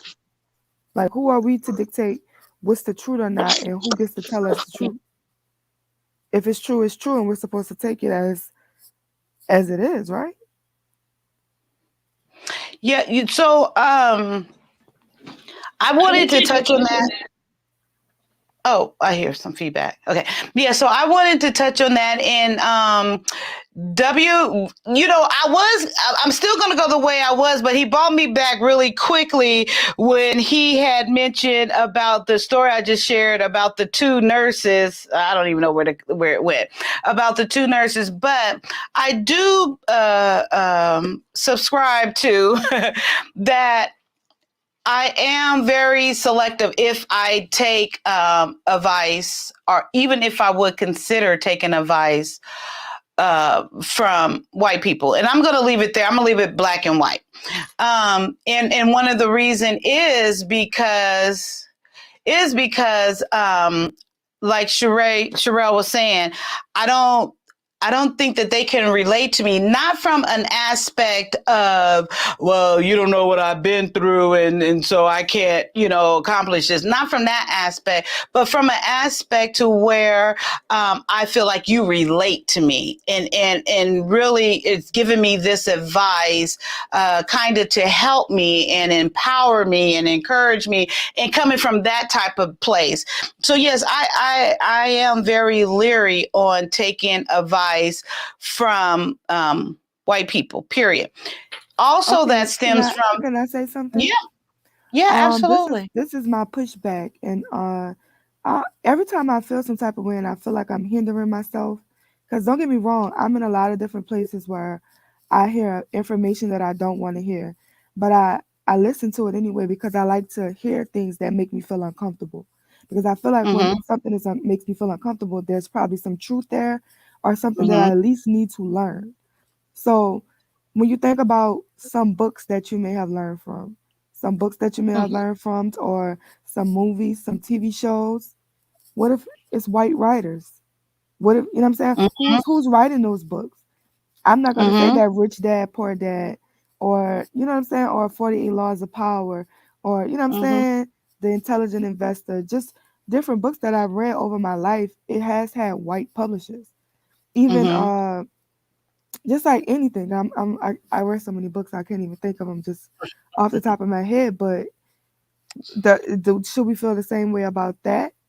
These are the No. people that are teaching us how to invest, teaching us how to do a lot of things, and it's like sometimes it may benefit us. So I think sometimes we might have to come out that. What do y'all think? So Sherelle, No. I would say, Can I finish that real quick? I promise, and I'm gonna give it right back to you, real quick. You're absolutely right. As far as books, movies, and TV shows, the difference for me there, for one, is I chose to seek that information because what was put out there. Where I'm coming from, with me, and I'm getting better at it, and I do admit this is not advice I will give to people. This is my perspective and from my experience and where I am kind of still sort of a little bit, but so movies and TVs and books, I select to go there and get that information and trust that was I'm going to receive it in the way that's best for me. When white people like try to come to me and give advice, like during a conversation, depending on what it is, that's what I mean. Kind of like, I'm not sure where they're coming from. They can't relate, that type of thing. But the bottom line is where I got this from, because I wasn't like this before, and I take ownership. I want to make that very clear. But my experience as a nurse was one of those things that I found great disappointment in a group of people, white people, because I had no difference, neither here nor there, about white people. No understanding, no perception, no nothing, and working in that environment in my experience is what made me tainted about how I feel about them. I will never, encourage or tell anyone not to. Of course, I believe all knowledge, all teaching. Matter of fact, I was watching Sir Hill speaks yesterday morning, and the Intentional Millionaire was on there, and he shared on there. Sir Hell Speak had asked him, what does he feel about constructive criticism and non-constructive criticism? And he said he takes all criticism because he can learn from everything. And he sits back and take it in, whether he agrees with it or not, whether he understands it or not, no matter who it comes from, because, you can always learn something from everybody. And I totally agree with that. And I do, when I say that, it does come from a place within me, from my own personal experience working in this profession for over 20 years, and I'm still working on it. But believe me, you guys, I'm a lot better, a whole lot better. So yeah, I just wanted to share that about why I shared that. I wouldn't take from white people. I need to roll out because it's been a long day streaming. Whew. Believe me, you don't. I appreciate you. I appreciate you. You don't. Please go get you some rest. Go do it. We gonna survive. I'm gonna survive. I know you want to be here with me. We doing good. I'm gonna survive, and I know your support. I know you're here for me, and I appreciate you. Go get some rest, love.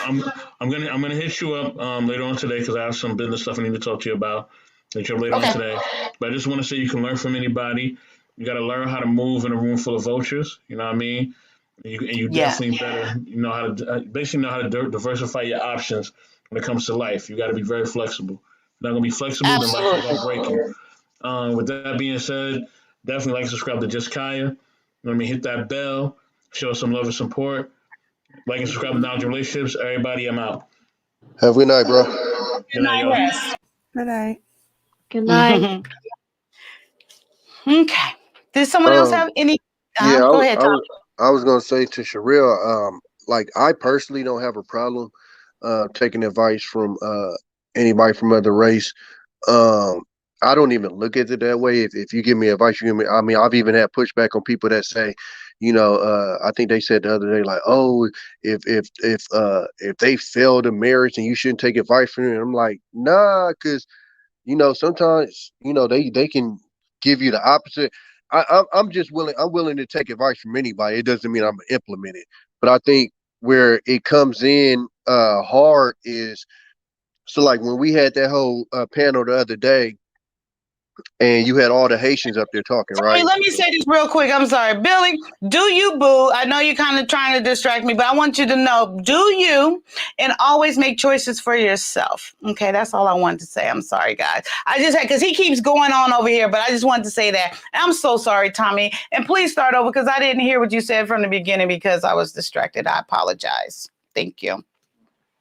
No, so I was just saying that I take advice from anybody. I don't necessarily more than Uncle Stu. I don't necessarily their race doesn't come into play whether they're mine or not. But I think it's whether you're genuine or not. And I think one of the big things that I had a problem with, and I think everybody took it as me like being rude or something like that when I spoke to wealth engineering. But I'm like, bro, you start off every single time you talk with "I understand," but when you open your mouth, you show that you don't understand. So literally, you're just using that word to qualify yourself to speak when you literally don't understand. So that means you're not listening to understand, you're listening to respond. And that's when it gets hard to take advice from people, because it's like you won't even stop to listen to hear people out.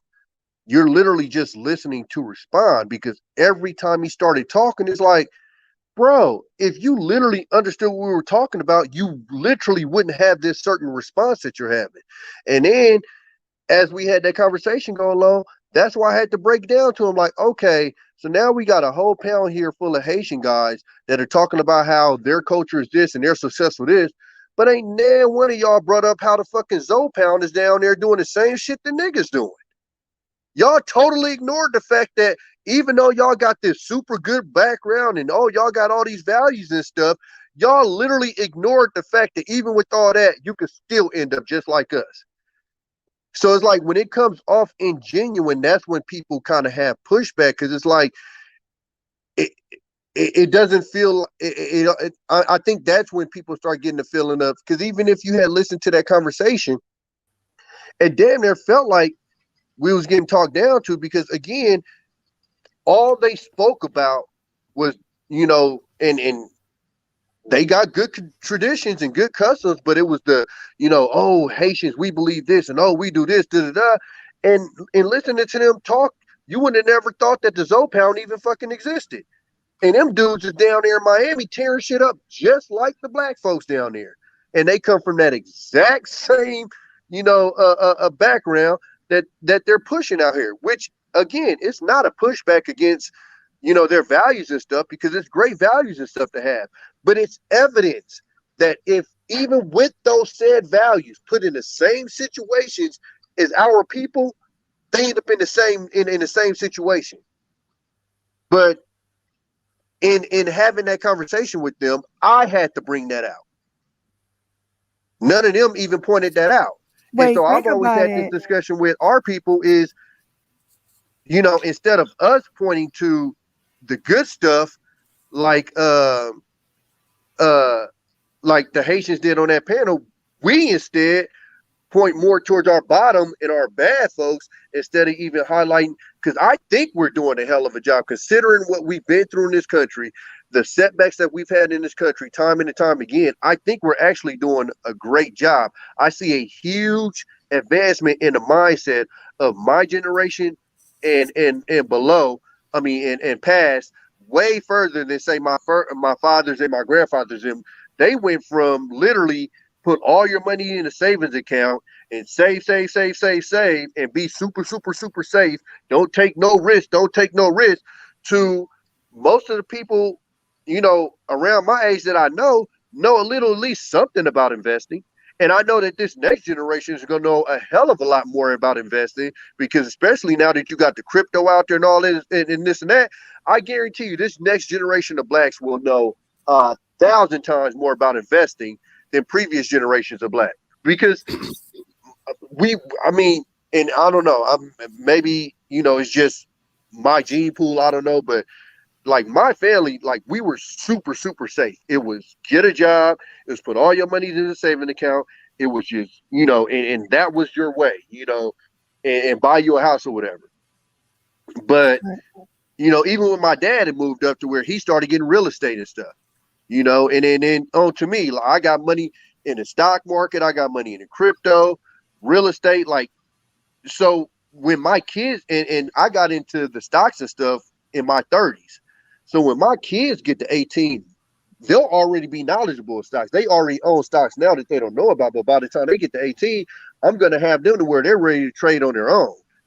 But that's what I like to focus on more than, because we're always going to have a bottom.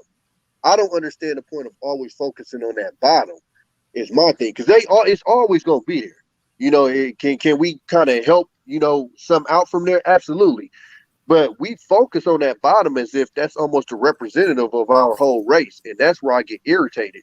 And I guess that's kind of what I kind of almost admire about the Haitian guys, because they were the opposite. They focused on all of their wins and almost acted as if their lower class didn't even exist. Because again, they didn't bring them up. I had to bring them up. Right. But you know what? Hey, I will Tommy, tell you do you. realize they promote the bottom to be seen to the youth, right? Like the things you said, which are What? actually logical and probably a good path to go. White supremacy won't put that. Like they'll put the Kodak blacks in front. Like they'll put the idiocracy, Wait. With the phone before and they you. pay them so people in Y'all the can hear community will me? be like, "Wow, that's how you make it." Because again, I think a lot of us deep down rather have a quick fix than a long burn. And With the phone. You can think hear of the me? Gorilla Glue girl. Like she got. Sherelle trying to go right quick. Sorry, go ahead, Cheryl. Yeah, I just want to rebuttal before y'all take it down the rabbit hole. I'm gonna say that this, like, before wealth engineering came up, I was getting like emotional, because really it started off with Bliss and Jonathan. And then I was trying to explain where Bliss was coming from because she was speaking for ADOS at the time and saying that, you know, how we had a disconnect. And then wealth engineering, as I was speaking, was like going back and forth with me in the chat. And the stuff that he was typing was making me emotional because he made it seem like if they had the time that we had to build, that they would have done better than what we done in America. And I was like, that was just disrespectful because I was like, you're negating the fact that we have built in our communities with bombs, that the crack epidemic that was put in to destroy the black family. Like you're disconnecting, and it's like you're talking about millennials right now. Majority of our parents were on drugs. If you want to think about that, majority of the parents of their age was on drugs. So we do have a lost generation there. So it's like, don't make it just seem like we came out of slavery and we had all these tools and we just sat here and didn't build nothing and we was just lazy. Like, you know what I'm saying? Well, We keep on. Sherelle, this is what they don't understand because they had their revolution. And I wanted to say this, but I didn't get this out. Let's not get one thing understood. Y'all fought, I believe it was France, correct? Yeah. Y'all fought France. Ain't nobody in this fucking world scared of France. We're out here fighting the fucking United States, who everybody is scared of. So one thing they need to do is they need to get that shit in line. Is it dope what they did? 100%. But understand who you fought. You fought fucking France. We're out here fighting the United States, who's literally out here kicking the shit out of superpowers' ass. Y'all fought France, dog. That right. I understand that. And another thing I want to say about sometimes we focus on the bottom a lot. Like, do y'all know that there's a trailer park community in almost every town? White people would never consider that them. They would never speak of that. They will only speak of their elites. They will only highlight their elites. They have that same mindset. Like there's little places where it's a bunch of poor rural places where white people do ghetto ratchet stuff too, but white people will never highlight that. So I think that we got to be like that more. Who speaks on the bottom and why is the bottom so popular? To be honest, everybody speaks on it. That I think that's to be honest with you, I think it's a what do you call that? It's a damn word is messing with me right now. Insecurity. I think it's an insecurity of ours. And I think when you take these guys that are from the bottom and they make a lot of money and they are here with the big change and stuff, it makes people from the bottom, it kind of helps their insecurities because it's like not only did they make it from here, but they still look like me. That's why if you hear like a lot of the hood dudes, if I don't know if y'all noticed, they don't even mess with Jay-Z like that anymore because even though the Jay-Z the when he got the locks, but he wears suits and stuff now. He don't wear the 50 chains and all of that stuff now because that it messes with the insecurity. It's almost like it makes you accountable. You know, this man is dressed sharp. You know, he's acting a certain way, this and the other.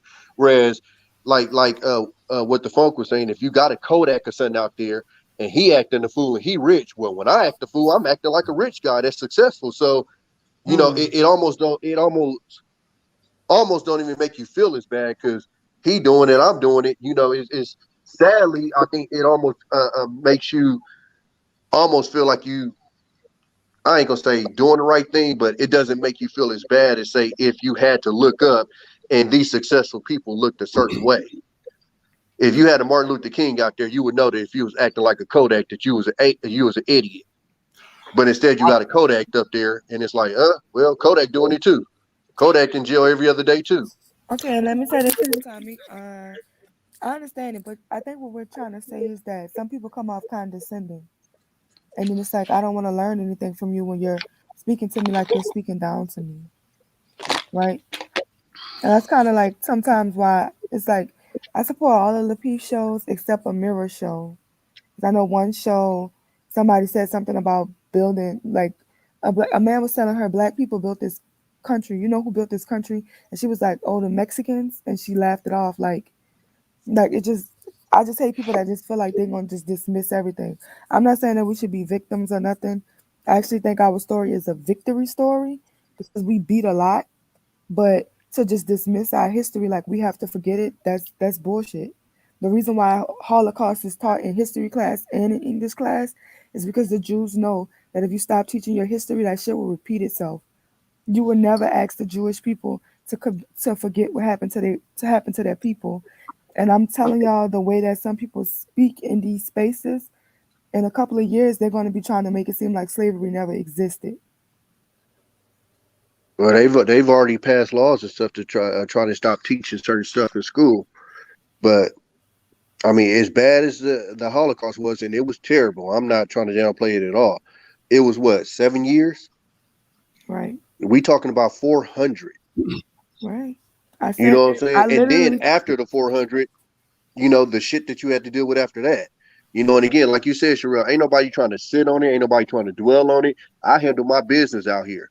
But I'll never forget and never try to ignore the fact of that. And I think the most important ones is like the TOSAs and stuff, because if we do get to a point to where we do build, and I think that's a part that a lot of these people don't understand is y'all talking about building and what we need to do, but then y'all want us to forget this history. Well, part of the history is we did what you guys are telling us to do, and it got bombed. That's a fact. And another not only thing is, bombed, drowned out, all of that stuff. Like and that's people just another know thing, about the Tulsa bombing, but they had cities from coast to coast, from East Coast to West Coast, down south, that they just flooded the entire cities. We're out here riding on lakes and stuff and don't even know it's a whole city under it. right? And then another thing is this, with dang, what am I trying to say? Damn, come back, cause I don't know, I lost it. Oh wait, now with the Tulsa thing, another thing is this: is that what happened in Tulsa is because we didn't have enough soldiers. I know a lot of times we want to demonize these little boys, but they're the soldiers. They're just misguided. It's like they're our soldiers, you know what I'm saying, without a cause. These rappers, that's our messengers. They can't remove our talent. They can't remove what's inside of us. All they can do is confuse it and turn it into something negative. But we're gonna have to have people that's gonna be willing to die and kill. We got that in the community. We're gonna have to have people that's gonna be willing to sacrifice. Everything that we have is just twisted and turned. They can't take what's in us, so they just tell us it's bad. They just tell us it's evil, and everything that we do is evil. You understand what I'm saying? Even with everybody demonizing baby mamas, y'all know it's 3 million more. It's 3 million more black women in this country. The nuclear family is never going to lift us up.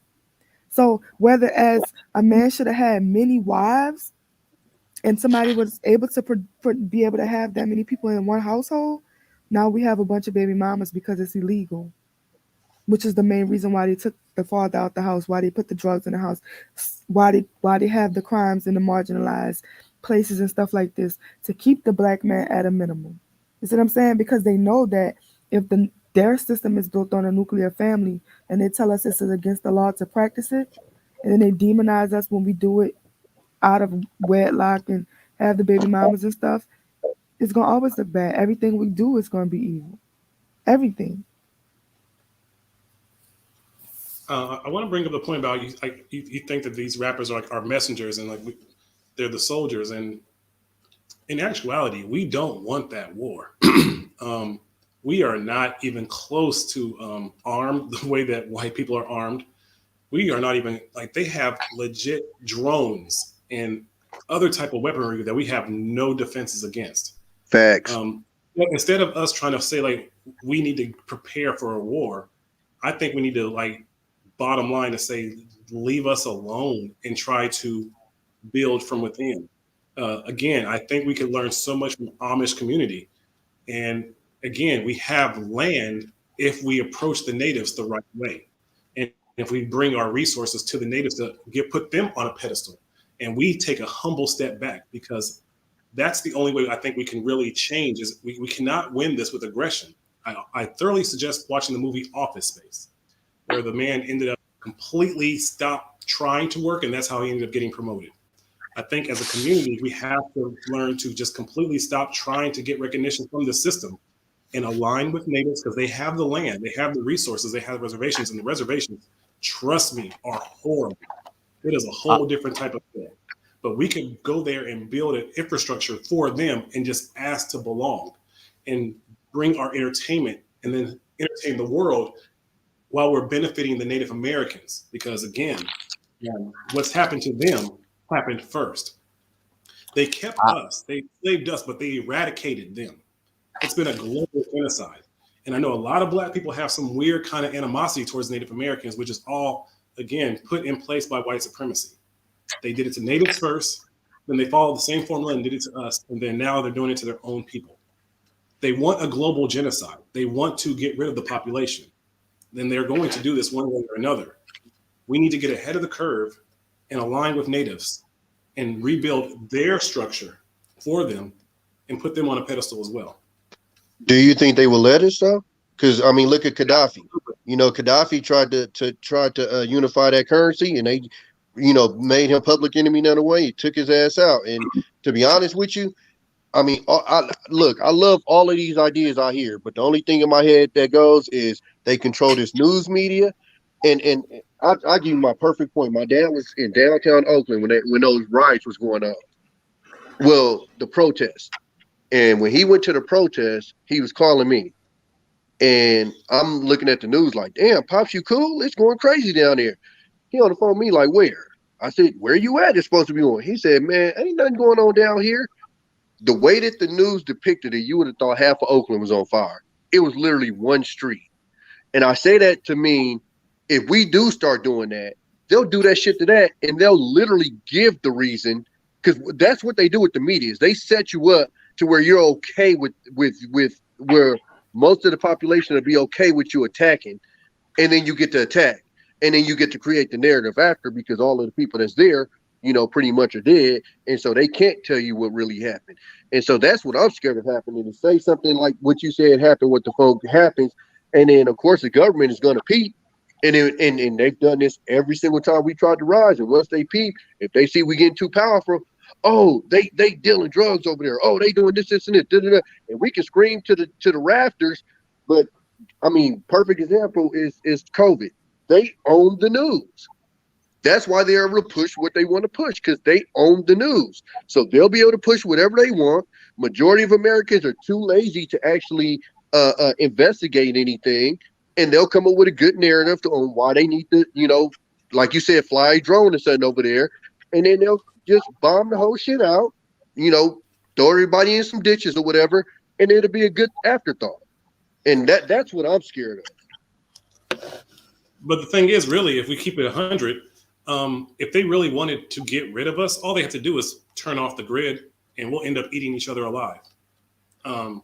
Whites, they wouldn't even have to bring a whole bunch of white power people to come try to eradicate a bunch of Black people. We would do it ourselves. If you turn off all the electricity and all the water and just, let's say for 2 weeks, what do you think that the Black people would do to each other in that time? You think that with the phone? We seen what people was willing to do over tissue. So I'm 100% with you. Right. Okay. So that's why I say that it's the more we try to get aligned with the system that's already in place, I think we're actually better off, because there's not any resources in the Native, like there's gatekeepers in the Native American culture, the people who do the casino, but the people who are really on these reservations struggling, those are the people we need to reach out to, not the gatekeepers. We need to come as people and just go straight into those reservations like, yo, this looks horrible. Here's some solutions. Here's some ideas. Here's some real money that you guys have. Here, let's get rid of all these liquor stores. Let's actually bring some real resources in here. There is legitimately on reservations hardly nothing but liquor stores, really, and like 7-Eleven type like smoke shops. Where's this at? Sir, there is 180 different reservations in America and Canada. Yeah, South Dakota, North Dakota. I've been to some. I know what you're talking about. Oh, and what the fuck? I wanted to tell you that. I wanted to tell you that I wasn't saying that we're going to war with them. What I'm saying is, I always tell people, like, when you're coming up in this community and you're in a gang, go rep your American flag. You have it in you, right? You're a soldier. Go join the army. Learn those military experiences. Why go to jail? Oh, that's bad. No, to join the army is bad alchemy. You are putting yourself in a situation where you might have to take So people's it's lives so whose it's lives so don't need to be taken, and then you have so to answer for that. so just So shoot you're up your own blocks and kill your own people when you can go to the military and get some type of discipline and structure. you can get discipline without going into the military. Where are they getting it? What do you Martial mean? arts. That's They one have to way, but pay there's for that. Where are they getting it? where's who getting what? This discipline? The Most ones black shooting people up their neighborhoods. who are drinking Wait, We're hold not on, talking hold on, about hold on. them. We're talking about the gang members. Does every state and city and like is the whole world going through a gang problem or something? No, the black communities, just the black communities at large. Yeah. Yes. Oh, okay. Because I You're asking where they get understand. their discipline from? You think they get their discipline from gangs? Because let's keep it 100. The gangs I'm are not saying full they're of getting their snitching. discipline from The gangs. I'm leaders. saying The that leaders instead are of throwing joining, in the young people under the bus. It's not a you're like over a good talking place me. to You're not even letting me explain. implement. You're about to explain the whole situation that I'm not saying. The whole thing is you're saying that I'm saying they're getting the discipline from the gang. I'm saying no. I'm saying that sometimes going to the military is an alternative than staying home and joining a gang or being into gang life. I know plenty people who have went to the military because they know that they would if they would have stayed home with no scholarships and all of this extra stuff that they wouldn't have had a better chance at making it out. Do you think the majority of people who joined the military got those scholarships and got those grants that they were promised? So I got you're one myself. saying the opposite is better? I'm saying neither is a good option. There's other options. Well, Sherelle, the problem with what you're saying is people don't join gangs generally at 18. They join them at like 10, 12, 11. So by the time they 18, to be honest with you, a lot of them ain't going to be able to go to the military because of their rap sheet. And that's the active ones. And when gangs are like gangs shoot Both other of the gangs. options, you're taking lives of human beings. If you're staying in the gangs, you're taking your alchemy is wrong because you're ending lives. Well, no, so like when I went to the military, my only two options for me was going to be Air Force or Navy, and honestly, that was ignorant for me because I didn't even know the Air Force had a ground unit. It was just complete ignorance. But my whole thing was to avoid combat because I had went through enough in Oakland. I wasn't trying to dodge no bullets. So it was Air Force and Navy. I ended up going Navy. I went Navy. I ain't never shot no bullet at nobody. You know, the closest I came was we had a Soviet. Go ahead. But you still built the system. With the phone. I 100% agree with you. Absolutely. But I'm saying, as far as like you saying them killing somebody, I personally never killed anybody. But if you was to say that I like added to the system, I would agree with you. I'm not going to even argue with you on that. Yeah, and I'm not going to say that it's going to say that you might have to atone for that to get your alchemy right. So you recognize that maybe I did work on the deck ship and I kept the things lubed and I didn't kill anyone, but you helped the cognitive. So to make your alchemy right, you have to do like some sort of communities work after you've come back home to kind of like offset the fact that you have been a part of that system. I think when you really start to look at the words you speak into the world who do affect people. So like what you're saying is we shouldn't have an army? You're saying that we don't need a military? I don't think we need a military. We not need a military. We need to know how to protect ourselves. There's a difference. We don't military. We protect each other with a military. Do you understand what happens to countries who don't have strong military? We are part of the American country. We are American. Okay, right. But hold on, so what's wrong with black men joining the military? I'll put it like Sherelle. So our military is advertised as defensive, but trust me, we are way more offensive than defensive. I promise you. Because for number one, ain't nobody trying to attack us.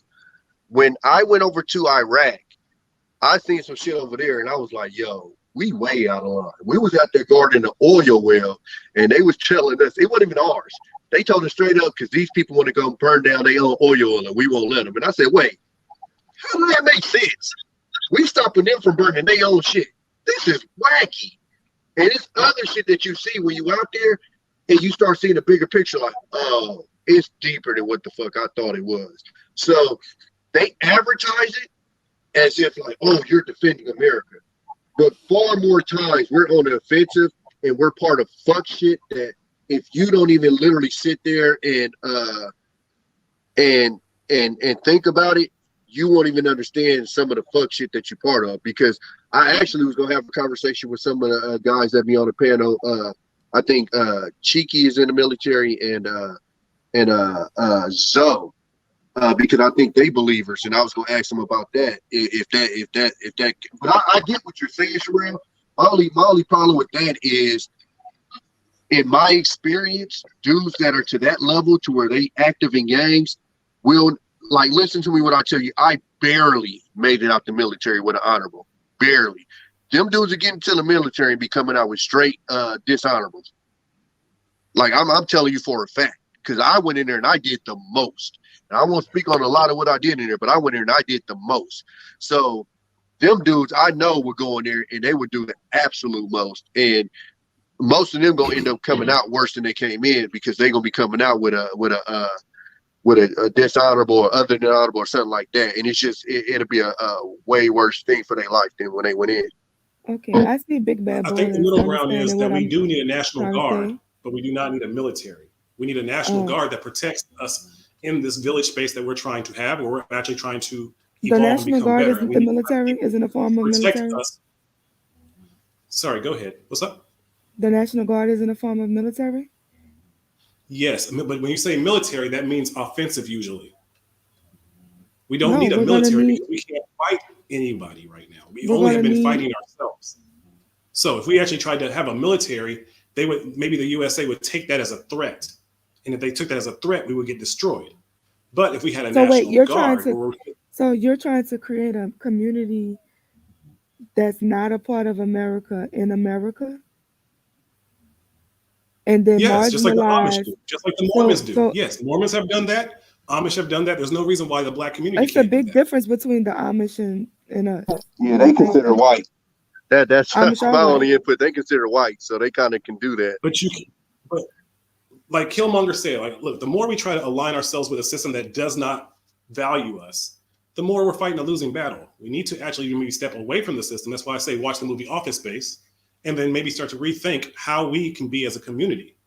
The more we try to stay aligned with capitalism, the more we got to, well, I'm doing this to make this money. That's how they pull us right back in. And we also have to realize that we're always going to have Black gatekeepers that are always trying to pull us back in the other direction.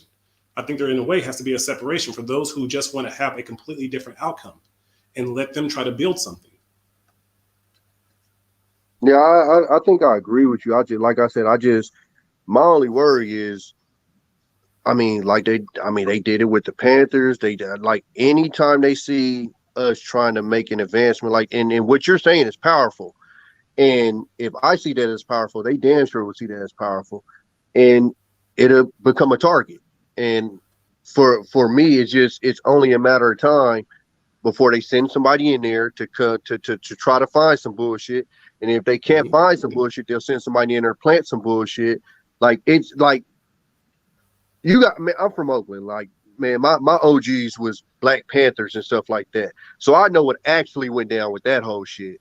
And it was some nasty shit that went down. Like, they when they ready to take you out, it's no holds bar. And like, I got a lot of white friends that when I explain to them the real stories of the Black Panthers, it fucks them up.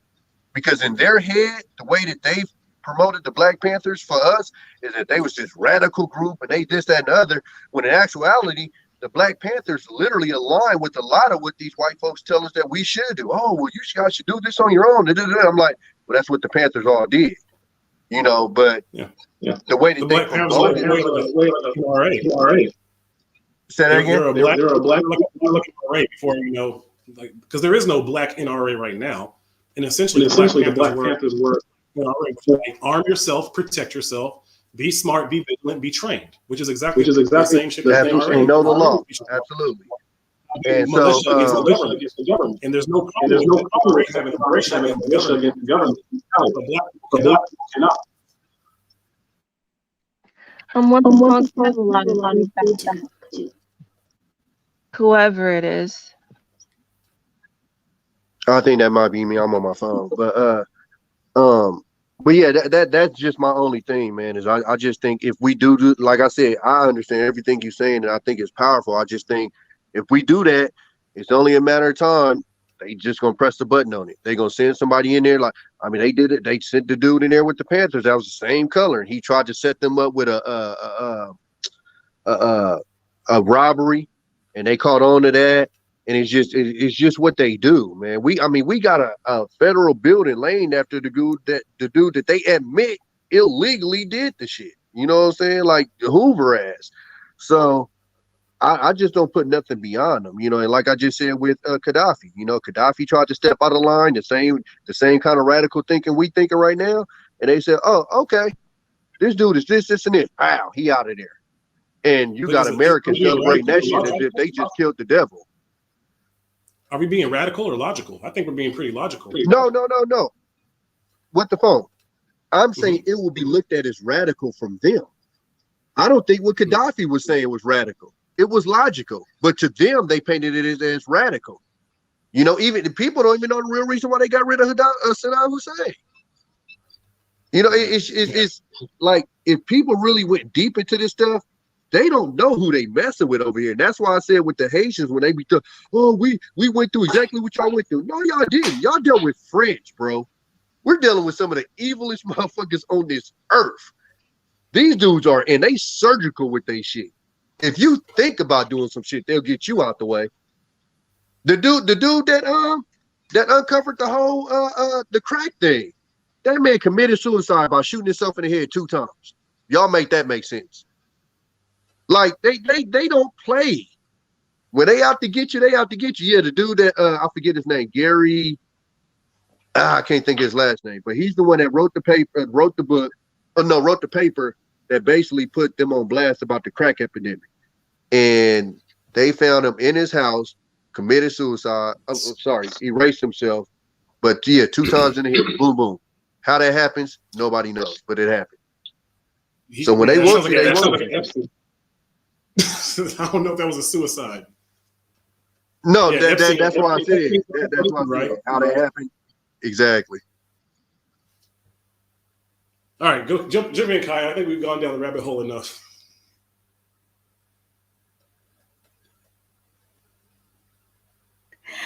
I couldn't jump in on that conversation. I was like, I'm not too intellectual. No, I'm kidding. I'm intellectual. I'm not intellectual enough. But you know, I do have. What'd you say, Cheryl?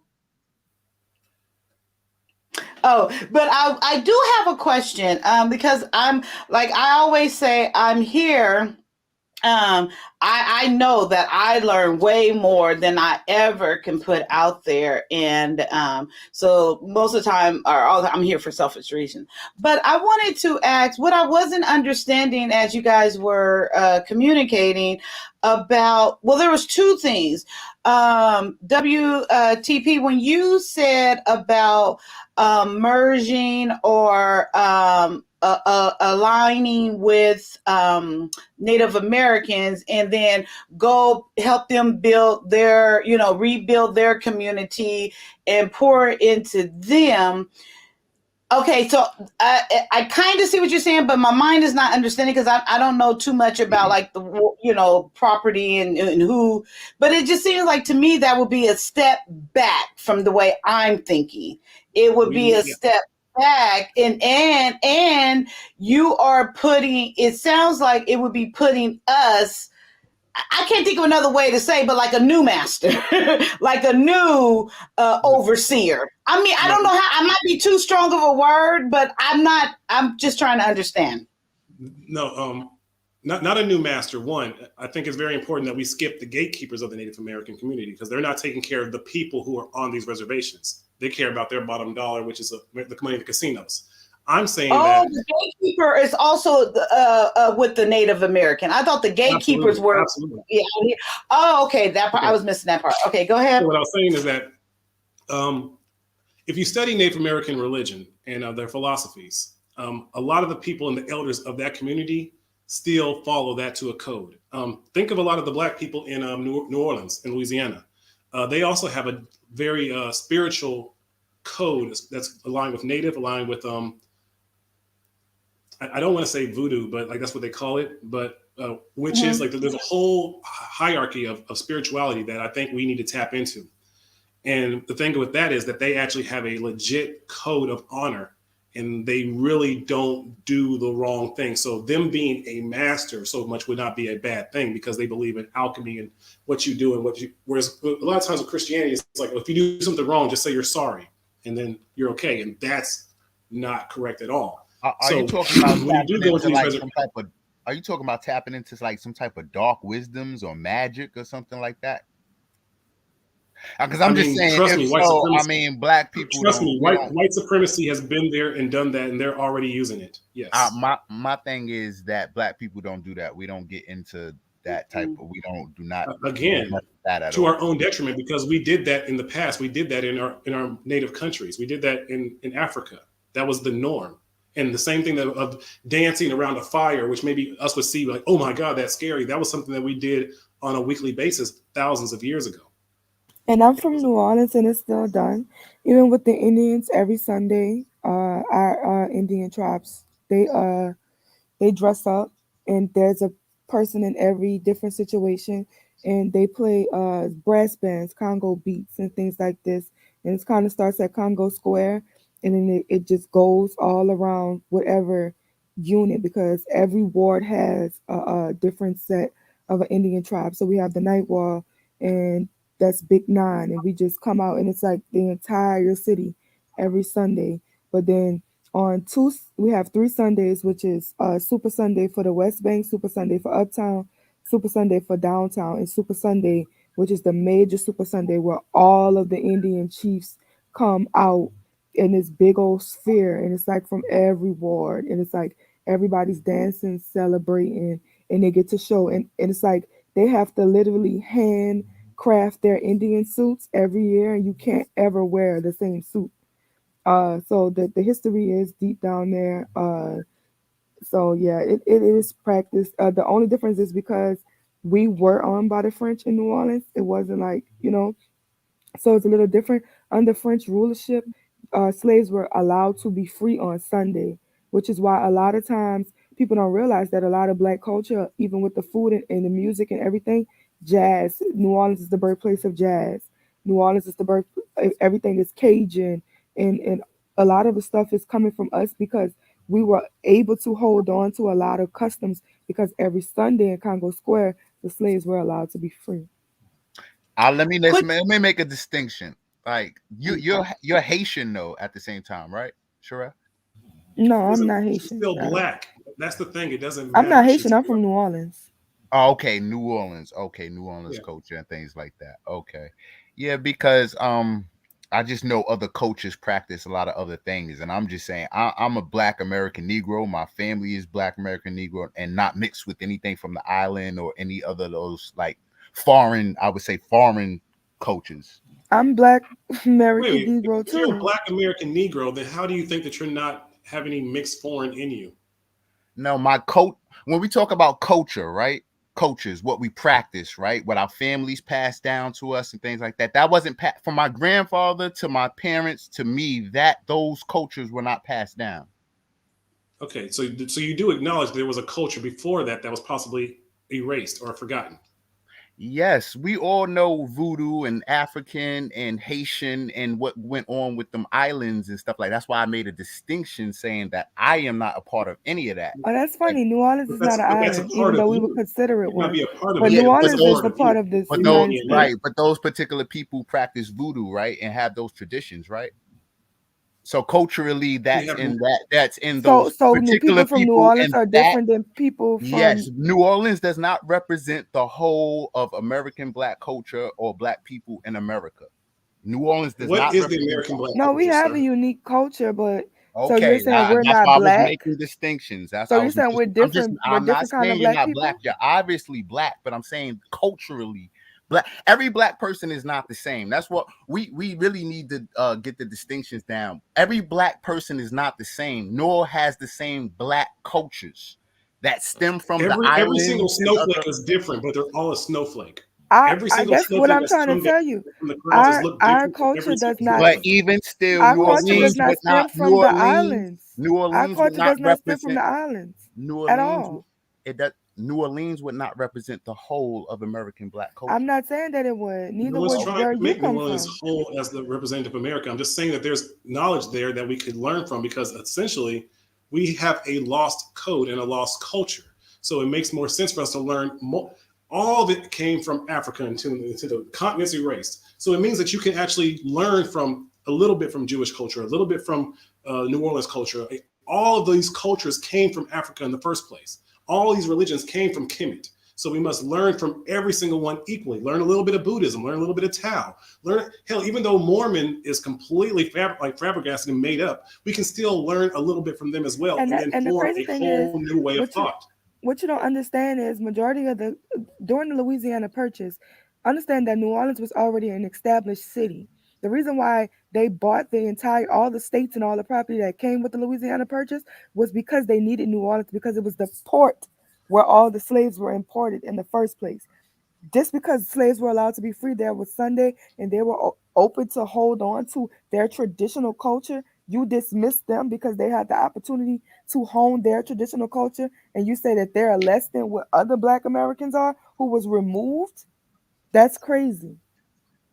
I don't think he said less. I didn't say Sherelle. any of those things. That's what you. No, I think, and I kind of I think I kind of think the same way Black TV is expressing, because from what I'm getting from what he's saying is the way that we live in our faith, the way that we recognize things or react to something else. When you go, I think I mentioned it earlier when I started this stream, like how there's Black people all over, the United States, but we can come, and have the same type of experience. However, like Sherelle from New Orleans, it is, from what my understanding is, there's a culture, a Black culture of like voodoo type things, for lack of a better word, and maybe that is what I want to say. And then more so like here on the West Coast is more like a faith, and not saying one is better than the other, but And more everywhere like, else, all across yeah, America, like New exactly. Orleans does not But represent a Well, yeah, Black no, the Black people, their belief is a little bit, it's so expressed. I think There what it are is, Black Sherelle, Christians in New Orleans Sherelle, too. What are y'all but talking Sherelle, about? I think it's Oh, like how we, absolutely. It's the Sherelle, I think, majority. Sher- The Sherelle, I think, majority of Black people in New Orleans are Christians, not voodoo. no, Sherelle, I right, think it's like, which makes voodoo culture even more of a lower percentage of people and makes it more foreign. That's what all I was saying in the distinctions. And so what I'm saying is Black Americans have a culture already. We already party, barbecue, and we don't do any voodoo. That's not a culture that we party and barbecue, sir. That's not Every culture has a fiesta. Listen, every culture has a way that they come together and celebrate. That is traditional to Okay, their then culture. where is the code in our culture in America? Love yourselves, love your Black family, love who you are. Do First we of all, follow that code? Ho. I'm asking, do we follow that code as a majority? Let him finish WTP, and then he'll come back to that. First, identify yourself as something. Are you Black or are you not? Or are you part this and part that? You know what I'm saying? First, identify as something. Then take care of it. Love it. Be into it. Lock yourself into it. So that's the code. Lock yourself into being Black and loving yourself, loving your family, and take care of yourselves. That's the code. Anything outside of that, we don't know. That's foreign. That's ridiculous. Do majority of Black people follow that code? No, and that's where they go off and into other cultures and and pick up. If we can't follow that simple of a code, then that code is not for us. Everybody does not consider themselves Black. Okay, everybody does not consider themselves partaking in Black culture. Therefore, every Black would not consider themselves on a code. I've been on a code. I've been Black my whole life. Well, who's not Black? Okay. I'm not saying you're not. Ho. I'm not saying you're not. I'm saying I am. Sir, I'm just taking apart that you said that Black culture is what most people in America practice. And I asked, what is the code in this Black culture? You then told So me the code of it, and then I asked, I'll most people tell it to practice you that. again. And then you said no. So I'll that tell means it we to you need again. code. Identify yourself No, as one what at you a are. time, because I really want us to let's just do one at a time. So I want, because you asked the question, WTP. So I heard what Black TV says. So I want him to say it again, and then right back to you, WTP, after he expressed it again. If you are Black, identify yourself as Black. I am a Black person. I am a Black. Okay. Identify yourself, then partake in your culture and take care of yourselves. Love yourselves and take care of yourselves. And that is the code. You would be on code in your culture. That's really generic, though, isn't it?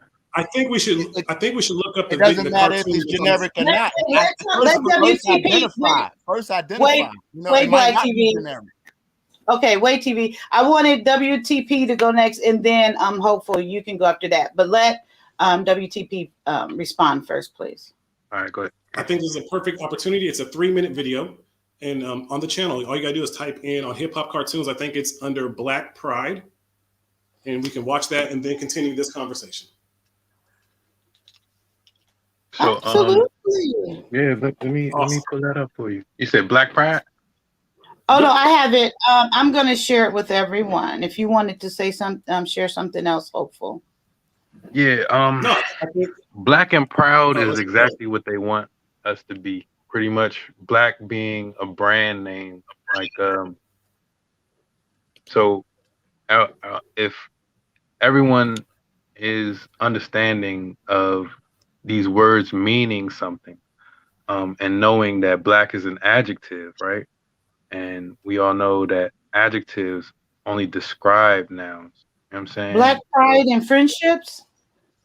I believe so, yes. There's no Yes. place on the planet where you can point to and say that's Black people, you know what I'm saying? Black, whatever, because we are actually indigenous to the planet. So when you say Black, it's like, you know what I mean, a real generic term. These generic terms is what they want you to do instead of questioning everything. Question exactly where you're from, because they don't give you these answers. It's not something that you have to, it's something you have to actually research on your own family tree, in order to honor your mothers and fathers so your days can be long. You have to know your family history. So Black is for people who don't know their ancestry, because I guess it was taken away, so stripped away. But in order to know where you're from, you have to know your nationality. And every nation, you know what I'm saying, has their principles and their guidelines. If we are going to say that we are Black, we have to realize that we are taking ourselves out of the nation of people, nation of human beings, because it's the human race divided into nationalities. Those nationalities being, you know, a flag, you know, you have a history, your descents. Yeah, exactly. So it's like, if you're gonna say, "Oh, I'm Black," you are denying your ancestry. Those who fought, and see, that's what I'm saying. Civil rights is what they give you because you are a civilian to the corporation.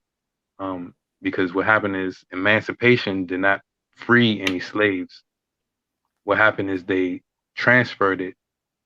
And so as chattel property, you have to be classified as it, or something outside of the Constitution, because the Constitution is what gives human beings their rights. You have the rights of the indigenous people also, that was just signed by Obama.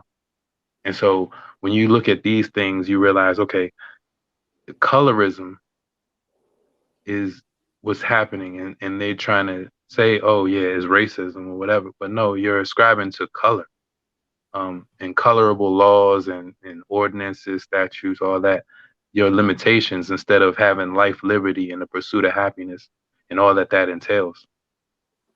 But yeah, you can play the video. Okay. We'll play the video and then we'll continue the discussion. And everyone, this is hip hop cartoons, and they do have a channel, and I do have their YouTube channel link in the description. And if it's not there, it will be there after the video post.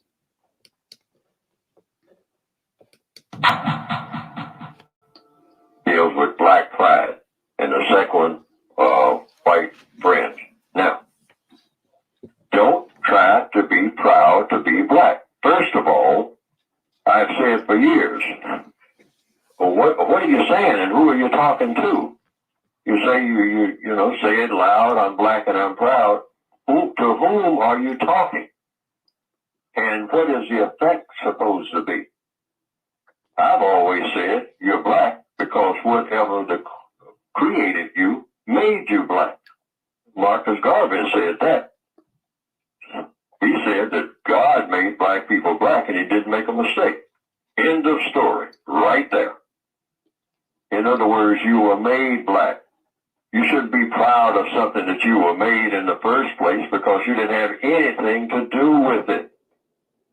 Everything in the code is about logic. You don't have to say that ever to anybody. You don't have to tell people how proud you are to be black. You don't have to wear some type of hairstyle in order to prove that you're black. Prove it to whom? In order to, you know, people see that you're black. That's a done deal. That's a done deal. Now, what are you supposed to be doing? See, now we get into the real part. What are you supposed to be doing as a black person? Or let's go to the essentials. What are you supposed to be doing as a creature on this planet each and every minute of each and every day? You're supposed to be engaged in constructive activity of problem solving. That's the logical conclusion. And you don't have to mention anything about how black you are. Running around the block, I mean, shouting at everybody, you know, I'm black. I mean, you know, everybody, look at me. I'm black. I'm black, black, black. You know, I'm proud to be black. I ain't ashamed to be black. You don't have to say any of that. That's not going to get you anything anyway. Nobody gives you nothing, or nobody helps you to do anything based on that. Just do the things that need doing, like problem solving. That should be how you express your blackness. Walk in and say, not I'm black and I'm proud. Walk in and say, what's the problem? Because I am capable of solving problems. That's what I am about. Because I don't have any black friends. Because in the system of white supremacy, we're not in a friendly world. What you do is minimize conflict. Anything that you can do or say, if you see people in conflict, try to minimize the conflict by doing the most constructive thing. That should be the concentration, not going around trying to gather friends. See, that's abstract. That's too abstract.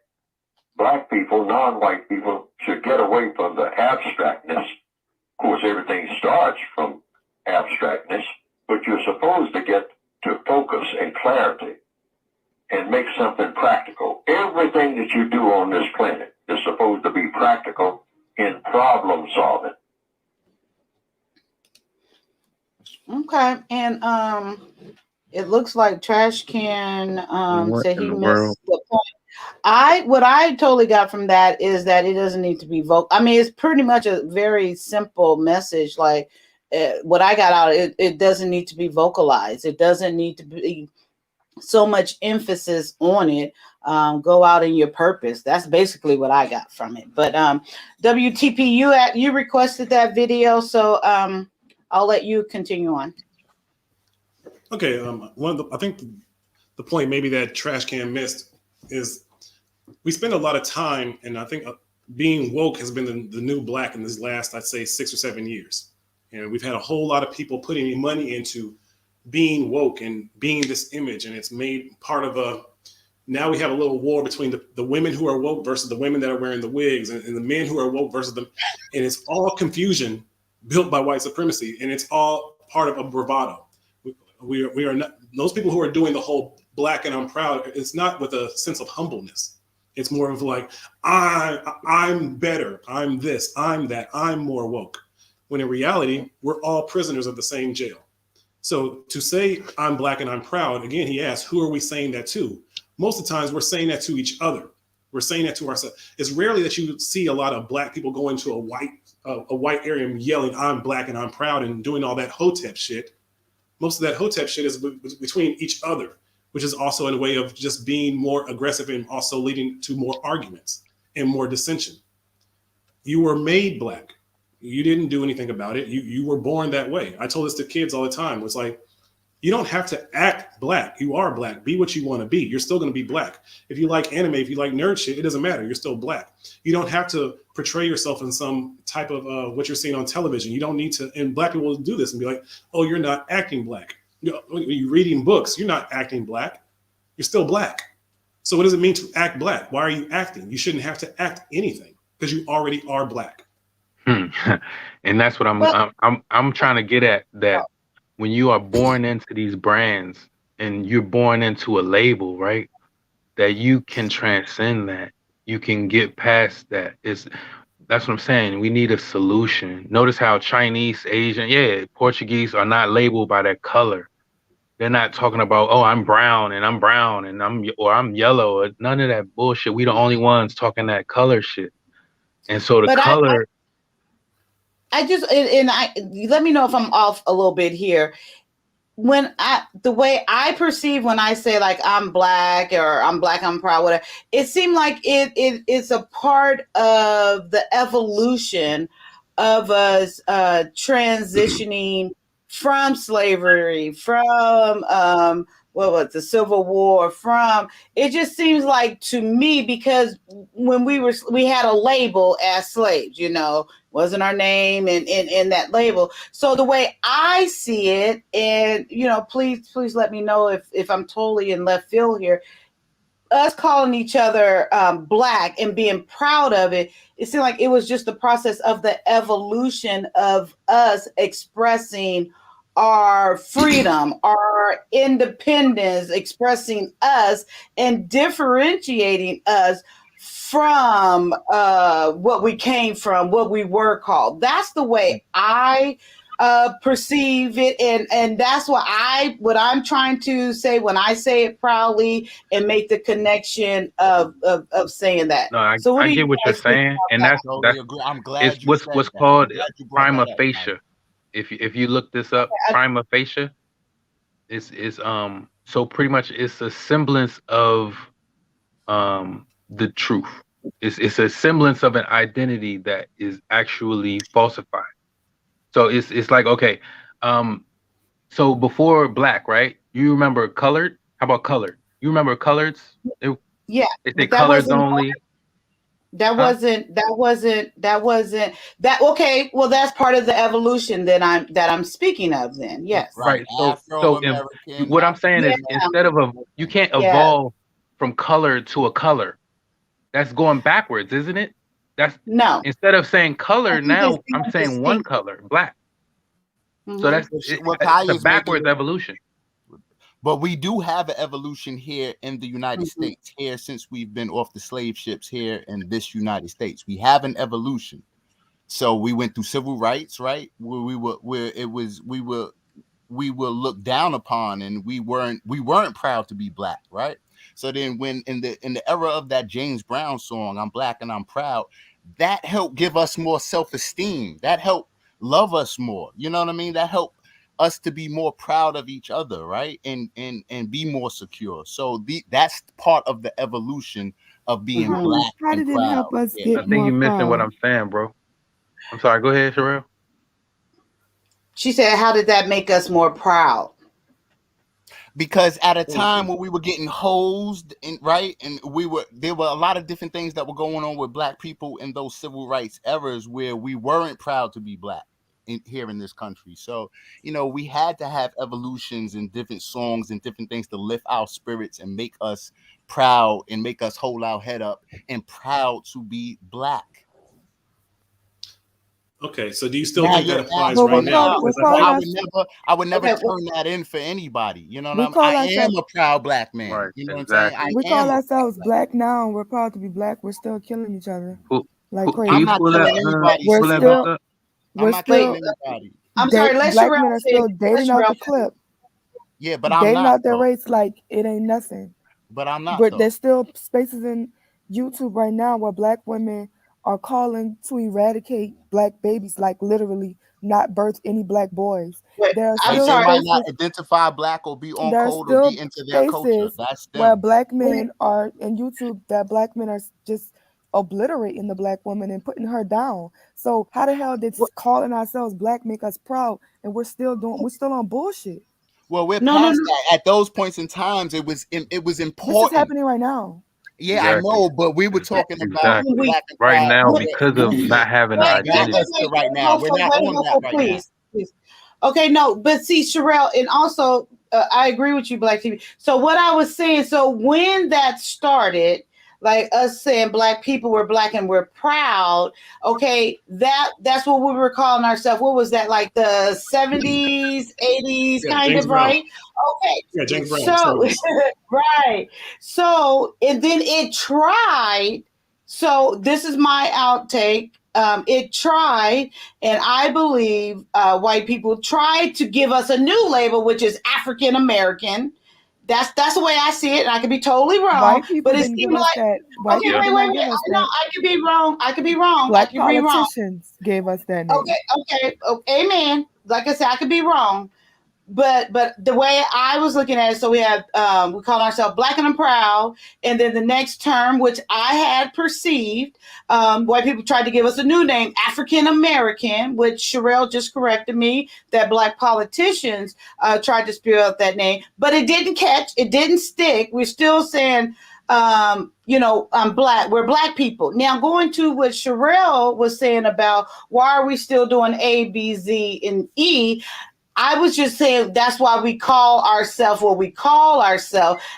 When I was mentioning evolution, I didn't mean just because of that name that things change for us mentally, physically, and what we're doing to each other and all those other No, things. that That's was what Era specifically, was saying. Like it was some type of saying that, oh, we got pride now. We Black, we proud, we love each other. No, we still don't. We still no, don't. yeah, No, I do. We still me do. too.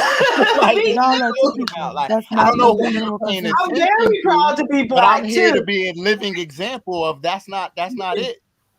Yeah, and it's not going to Okay, be everyone. But Sherelle, what I are you do hear what proud you're of being saying. I Black do want to about? say that. I hear you. Huh? You were born Black no matter what. So what is it you were proud of being Black about? Okay, That's the but point that that's what I 94 is was. trying to That's what I make. was Is that trying the to. Creator made That's you what. what you are. Yes, Like there's no I'm reason to have just pride in speaking. that. Yeah, There's no I'm reason just to have speaking pride. from. I was just speaking from the terms of evolution of our label when we were slaves and transitioning instead of nigga, Right, right, I'm Black and I'm proud. So I'm holding right, on to that label just for the fact that we started with the label. So we ain't going around, okay, nigga, right. We So still call from the ourselves niggas. evolution, People still say I know, niggas.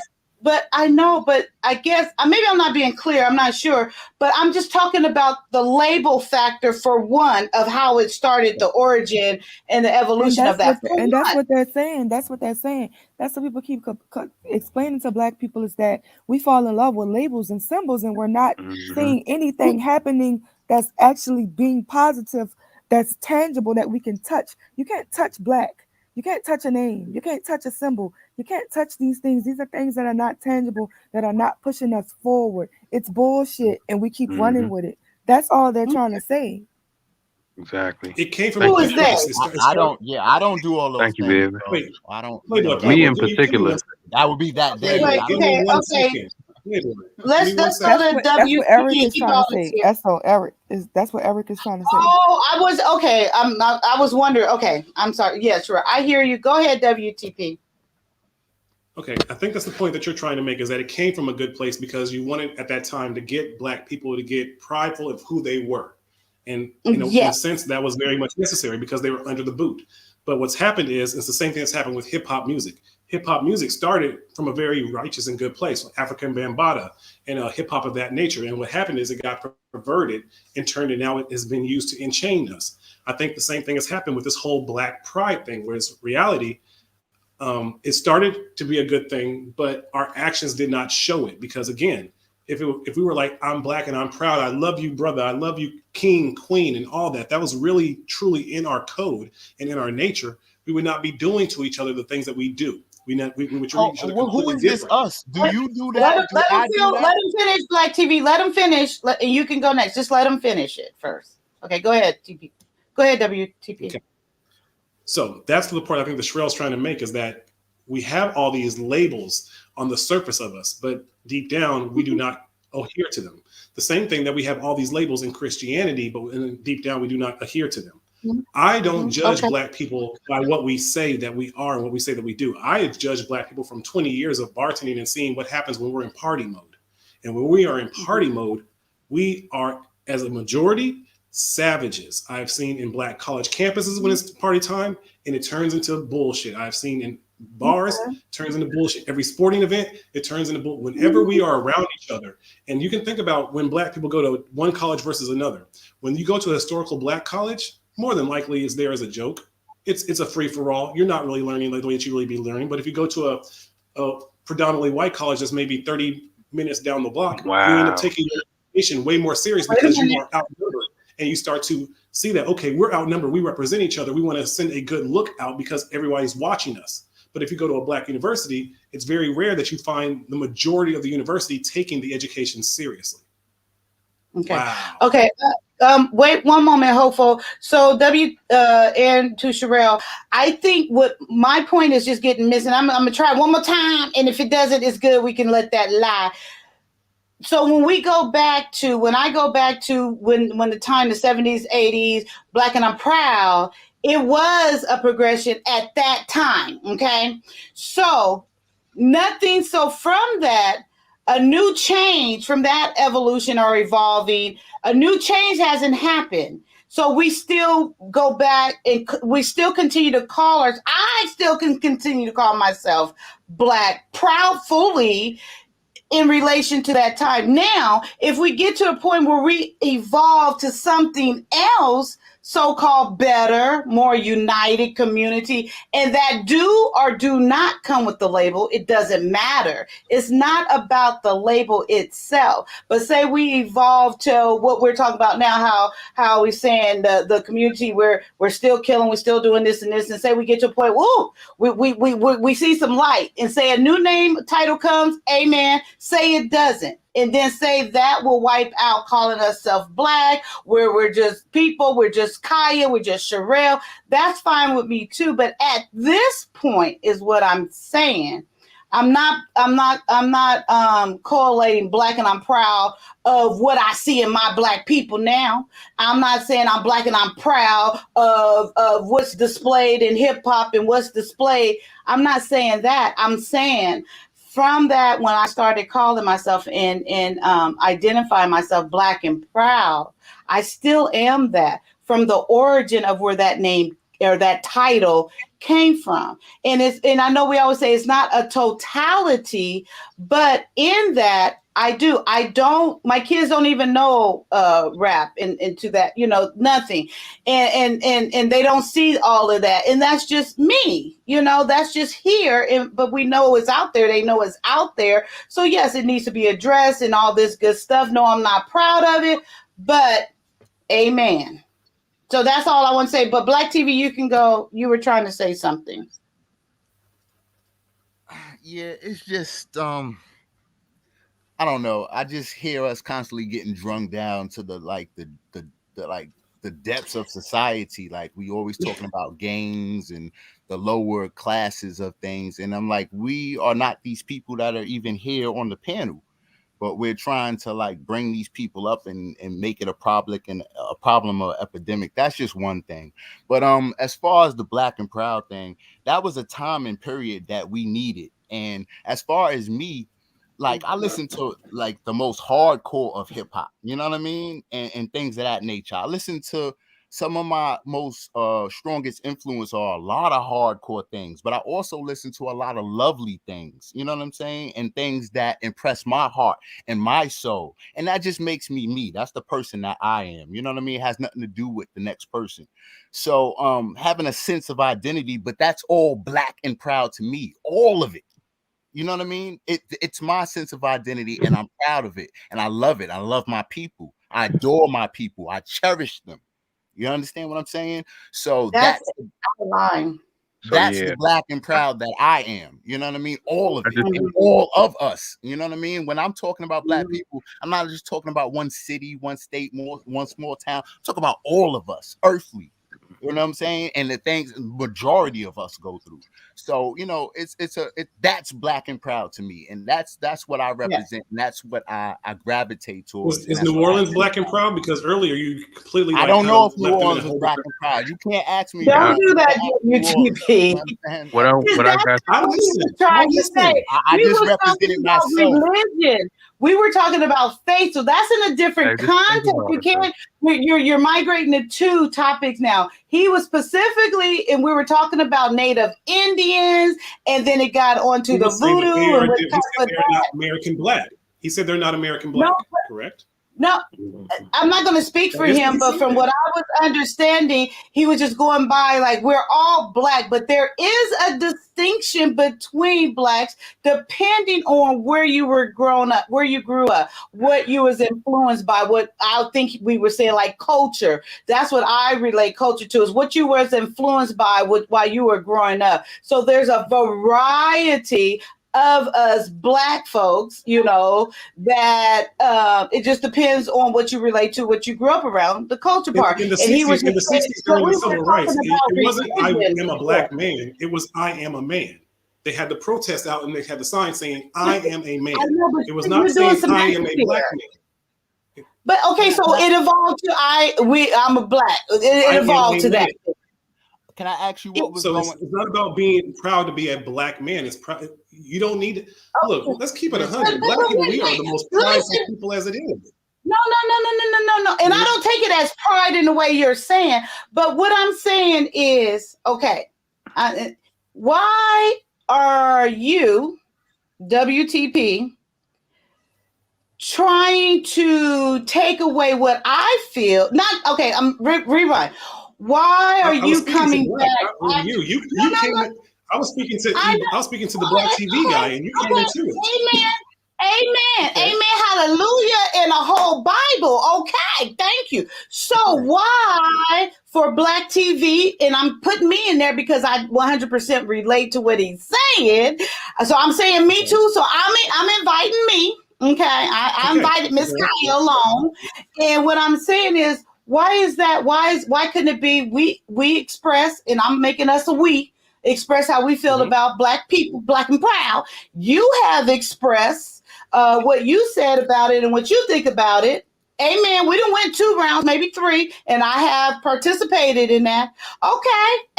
Amen. I respect what you said and what you believe about it. You know, as far because I'm only talking about that label title, and then be like, okay, because I'm not trying to convince you. I want you to understand, but I'm not trying to convince you. And Black TV might have something else to say. I was speaking for me and him, but really I was speaking for me because I want to include myself. So, amen. So your question is, why should you not be prideful in this? And being no, black? I didn't have a question. Okay, I stated WTP that. Okay, let me put it this way. I'm okay let's read what pride says. He's trying to make a point. No. Let me finish. I want to say this. I'm happy. This is my show. This is my show. Everybody on mute. This our show. Look, my chair. Look, I keep moving way over this way. I got to get back in front of the camera. But no, this is our show. But what I'm just saying is, I've heard you. And you heard me. And at this point, I'm still embracing I'm black and I'm proud. And I'm only saying I'm proud because I'm being a little extra. But I do recognize myself as a black woman. That's what I want to say. And you recognize yourself as being black. That's perfectly fine. The proud part is the extra part that's not needed. I think both of us were saying black and proud because we were referring to the time when it came about. I'm not saying I'm black and I'm proud. Like I ain't going down the street and I see a white one, hey, I'm black and I'm proud. Just Kyia. No. I identify as a black woman. To other black people, and that's the part of the problem. That's what Neely Fuller was saying. We Like, say who are what to you other saying? black people? That's what Neely We Fuller say was saying. what Like, when we say that we're black, we say that we're prideful as blacks to other blacks. He says, who are you saying that to? And why are you saying that? Why we are born black. There's nothing wrong. That's how God made us. Oh, So okay. what is We're the point going of back to saying? Neely. Okay. Okay. And I That got was like what the Neely very was first saying. 30 seconds. Nelly's also old and he rants a little bit, but you know he has his points here and there. You know, Sir, but, you are young No. and you rant a little bit. So what? Yes, absolutely. We so all. what Lord I'm knows saying is I'm he old may and not I have rant been. too. He wasn't being cognizant of the time periods and what that meant to us. You know, he was glossing over that to He's get to older his than overall. Kyia. What are you talking about? He was glossing He's over that. almost 80 years old. He was glossing over that to get to a bigger point of what are we going to ultimately do? You know what I mean? Yes. In terms of business and things of that nature and going further. Evolve But into. that's not to negate the fact that Black and Proud was a time period and that was needed. Have you listened to enough Neely Fuller to come to that conclusion, sir?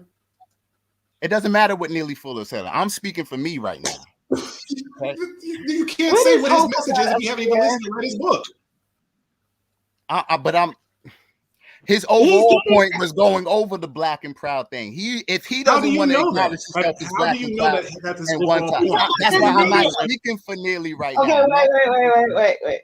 You can't speak for him if you haven't even read the book, sir. I'm not going to speak for him. Okay, now go ahead, Black TV. What are you saying? I'm just saying that time period was for our self-esteem, for us to look at ourselves a certain way and love ourselves. That was necessary. That was just a time period. I wanted to ask you, when Malcolm X came out, what was your feelings or what was your attitude? How were you feeling at the time of when Malcolm X dropped the movie? Neely Fuller was speaking about Black pride as of today. He was not speaking about it as in that time. If you watch the video again, he's talking about how it's around. We're not running around with our fists in the air talking about I'm Black and I'm proud today. So it's not relevant. Yes, we are, sir. What do you think this whole woke movement has been in the last 8 years? Trying to wake people up from being Black. I've been Black my whole life. You ain't got to wake me up from anything. I'm already woke. Like I don't know who needs woke or who needs to calling be yourself Black and saying you're woke is it's like an oxymoron. They're taking what they need from that. You know, that's for those people. I got a question. I don't represent those people. Go ahead, saying you Sherelle. woke and Black is an oxymoron. What the fuck? Do you know who Dane Calloway is? Sorry, say that one more time. Do you know who Dane Calloway is? Dave Calloway? Dane. Oh, Dane. Oh, I don't know. No.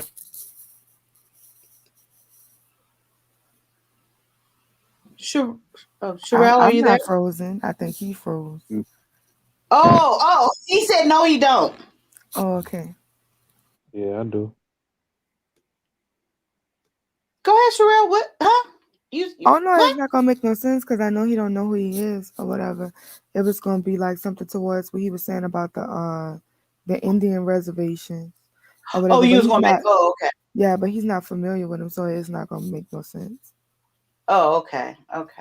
So, Sherelle, going back to what you were talking about when we were initially talking about Black and I'm Proud, and like I said, I was just adding the proud on just for being a little silly. But I'm just curious. So when we were saying that about the title, what you brought up about what's going on now, what was the correlation there? What was the connection, or for you to say that by saying the title of calling us or calling me, I like the name, or being titled Black. No, that's what Neely Fuller is saying. It's just that we beat a dead horse with the pride, but so much with the name. We found so much pride in the name that we're not even like paying attention to that.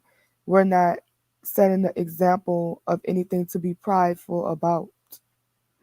Okay, I see. So you were taking it back to the video. Okay. And then and it was weird. And I did kind of get that, but I more so got out of the video that he was saying, you don't need to express or say, come into a room saying you're Black and announcing that you're Black, God made you Black and all this. And then what I got, the latter part where he was saying, don't don't make that your focus point. Go into a room or go into a situation with purpose, with focus, with plan. That's what I ultimately had got out of. So are you seeing something different? And if so, please elaborate. Oh no, I understand what he was saying with that too. Oh, okay. And then you had I know another. y'all was elaborating on the name thing, and I know that Eric he comes up with the whole black as a color thing. So I was just kind of honing in on his message Okay. too. And I think that's how we got there, huh? Eric. Yeah. Eric, we got there, huh? I'm just really because that's why I brought it back to you, because I thought we got there from you, but I should have known it was him. Yeah. Nah, because I know it's a lost cause. I get it. I understand, but it's like I keep honing in on it because I want people to be like, you know what, and let me look it up. Let me look up this word black and realize it's an adjective.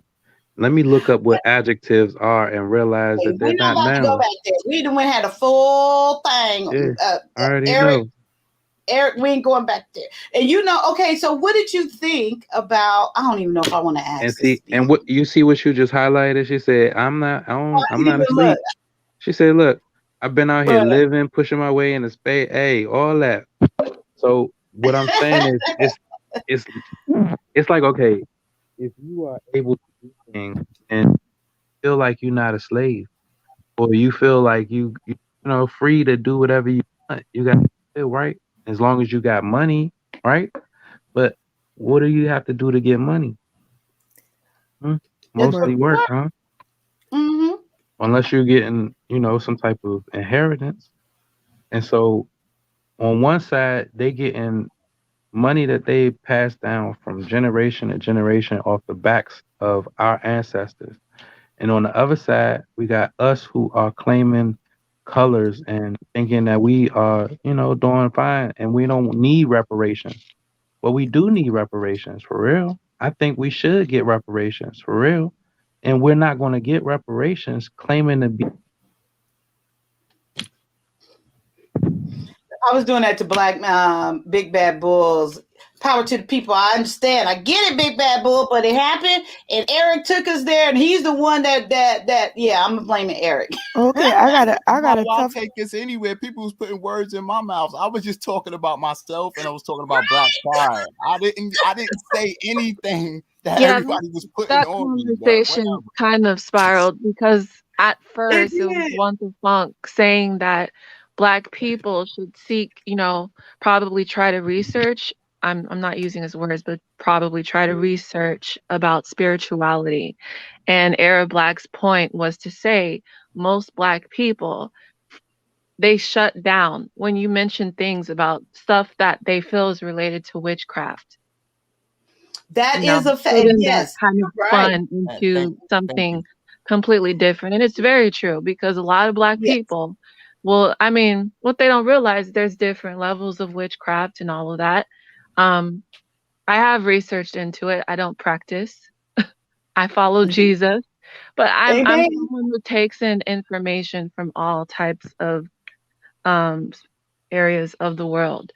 But a lot of Black people, I'm telling you, when you mention stuff like voodoo, witchcraft, it's probably more common in New Orleans, that type of area.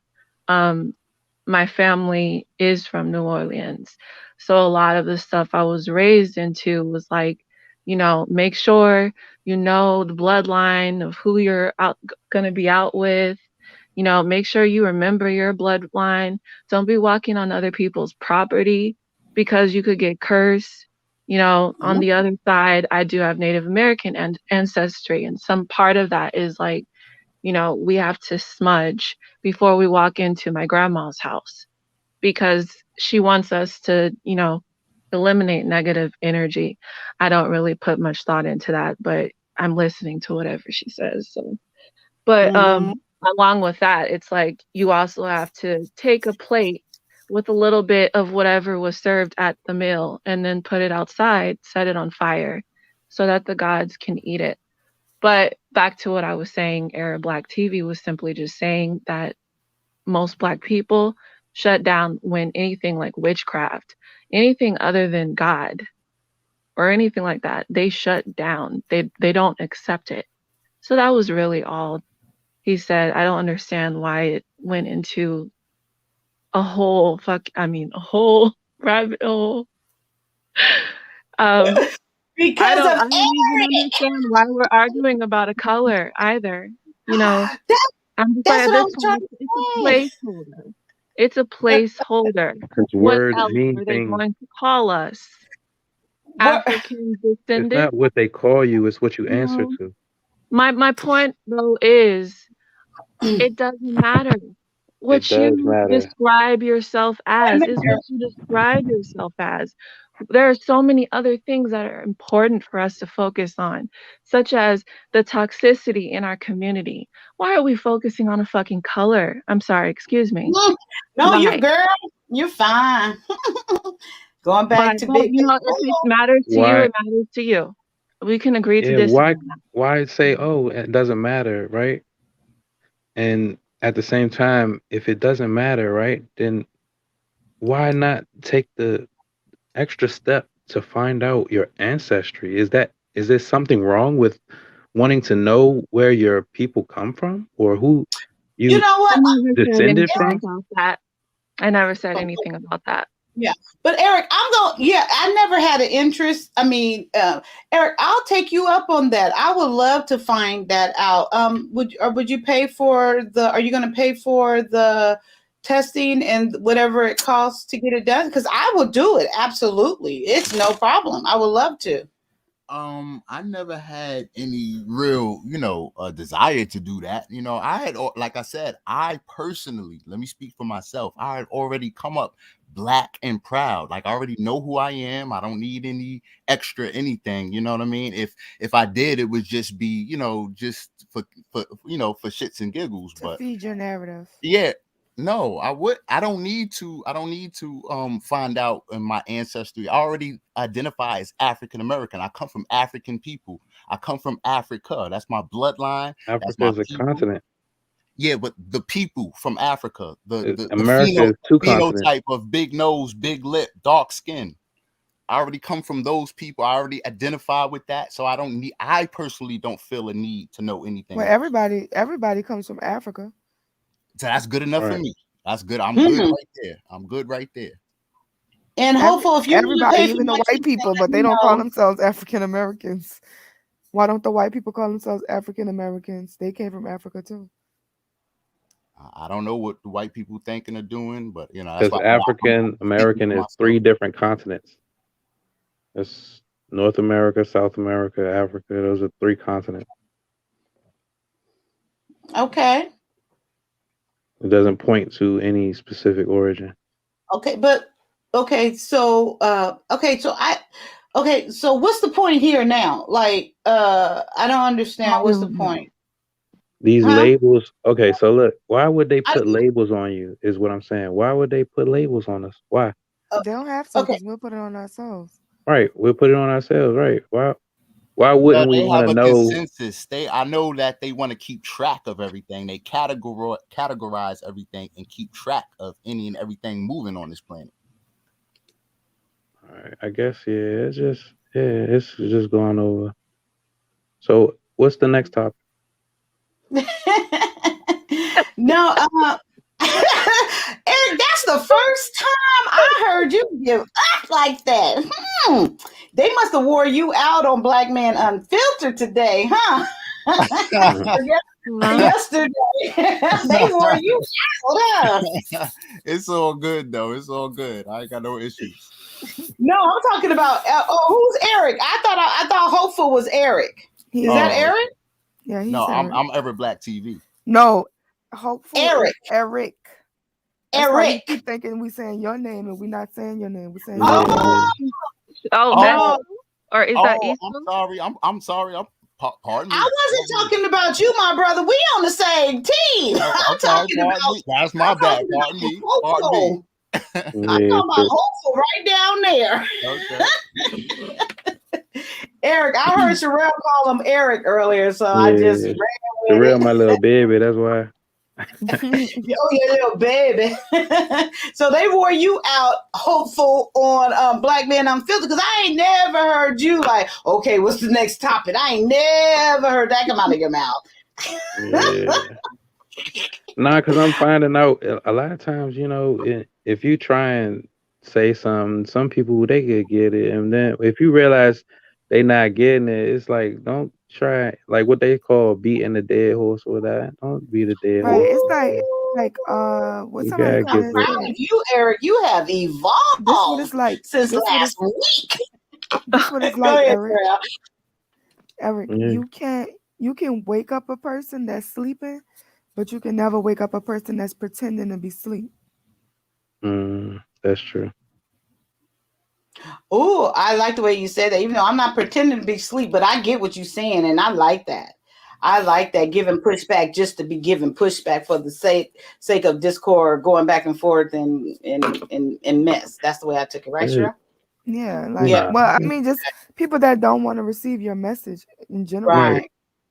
right, right, Right. right. Nah, I get it. I would rather. That's what I'm saying. It's like taking the blue pill. Like, take the blue pill. Fuck that. Don't wake up. I wouldn't either. I'd rather it be sleep too. So I ain't going. I'm not going to try and take y'all away from that. You know what I'm saying? You I must have rather watched y'all figure it out on your own time. every Dane Calloway video ever created. What Eric, kind of Nah, you can't walk nah. These concepts animals not not drink? new. okay, I'm sorry. Go ahead. I'm sorry, Eric. Go ahead, Princess K. No, go ahead, Eric or Eso. What should I call you? Or it don't matter. Okay, E. Go on. Nah, Me? I mean, Oh, I be trying to talk like, okay, so look, imagine, right? Let's think about it like this. If we go back in time and we say, you know what I'm saying, everybody has their own, you know what I'm saying, country, right? And if I want to go into your country, it's certain rules that you have, right? You know what I'm saying? Same thing like, or if I want to go into your house, let's not even make it country. Let's keep it real small. If you got certain rules in your house, right? You know what I'm saying? And I gotta abide by it, right? And then it's rules that we gotta abide by for everybody house. You get what I'm saying? Mm-hmm. So the whichever house you in depends on what rules you gotta follow, right? mm-hmm. For like some specific things. But then you got the same rules for everybody that everybody has to follow, right? And so if in your house it's I gotta take my shoes off, you know what I'm saying? In somebody else's house, I don't. Once I get to their house, I keep my shoes on. I'm just walking around. It don't matter, right? So do it matter, you know what I'm saying, whose house I'm in if I decide, you know what, I'm gonna just keep my shoes on? Yeah, because certain people you can't do that.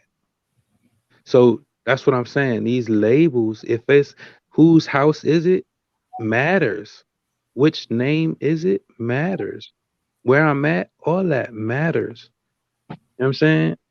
And if you are not going to abide by them rules, you can't come in the house. You know what I'm saying? And so, Mm-hmm.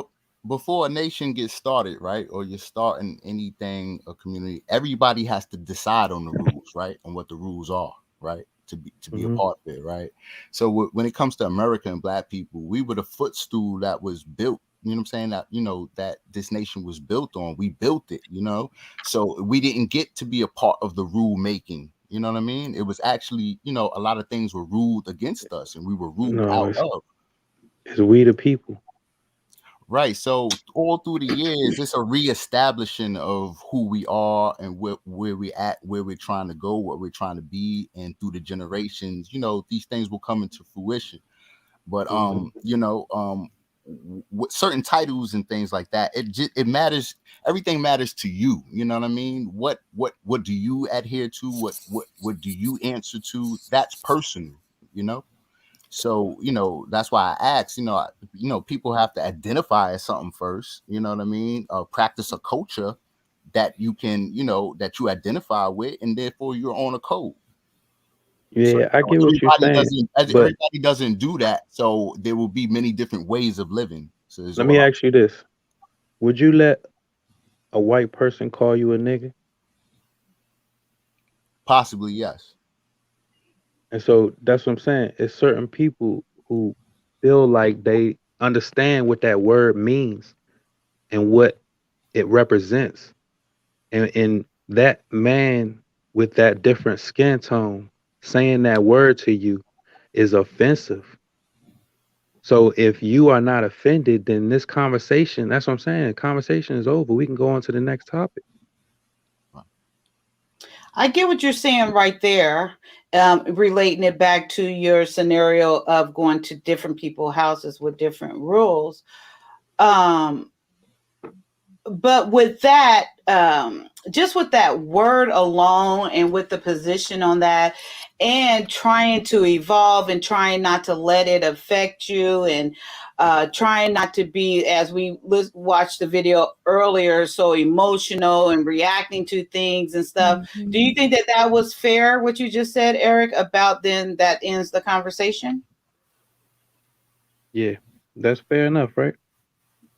Okay. Amen. Amen. Okay, I got Okay. a question. I can understand his point now that he explained Yeah. it that way. I'm still on my point, but I understand you better. So thank you for using that Yeah. perspective. I got a question. Okay, so let's say y'all buy something from a store, right? And you bring it home. Do you Mhm. feel like whatever you just purchased is yours? Yeah. Okay. Now, we know that in life, and I guess all y'all are Christians, right? And then No. throughout the Bible, well, come on now, Eric. We know you're not a Christian. But y'all read y'all Bible and stuff and y'all understand it. So if you truly are a Christian and you read your Bible and you really understand your Bible, why are you mad at slavery?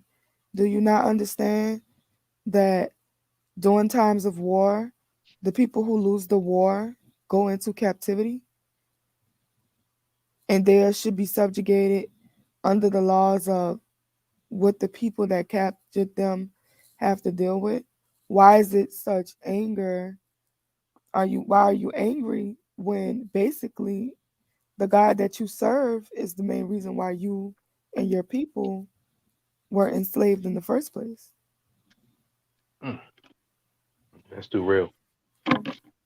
Because Thank it is the God of Israel who put you into slavery, who raised your enemies up against you because you were disobedient, who said that he would have you in slavery and that no one would ever be able to free you until he actually came down to free you himself, which is why all around you would see certain marginalized people constantly go through different forms of slavery, because the 400 years of the transatlantic slave trade wasn't the first time these particular black people were enslaved.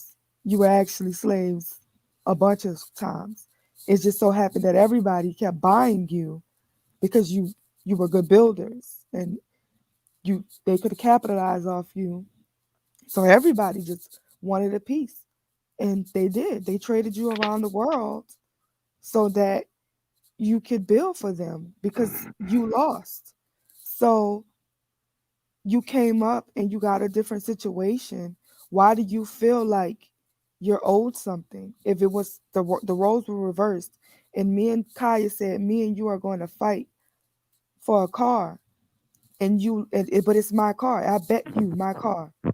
I bet you that you can't beat me, or you can have my car, and you beat me, and I want my car back because now I don't have anywhere to go, because that's all I had to me was my car, because I lost everything that I put up, that I waged. We lost. We lost. That's how we get in this predicament. We had power at one time and we lost. So what I'm saying is, why is it so much anger from Christians that they feel like white people are evil and white people owe us something, or we're owed something, when you were put in this predicament because somebody bought you. They didn't steal you, they purchased you. You were a good, you were a commodity, which will fall right into what Esau is saying. The reason why you call yourself an adjective is because you're a commodity. You're bought, and that's the reason why you have to be. We can't have you all just raised up and be great, because we people need to capitalize off you. You have to somehow be able to. They have to be able to somehow capitalize off of you, because for the long term deal, when they bought you, they wanted to keep it as they're hoarding us. They still own you. They're hoarding you.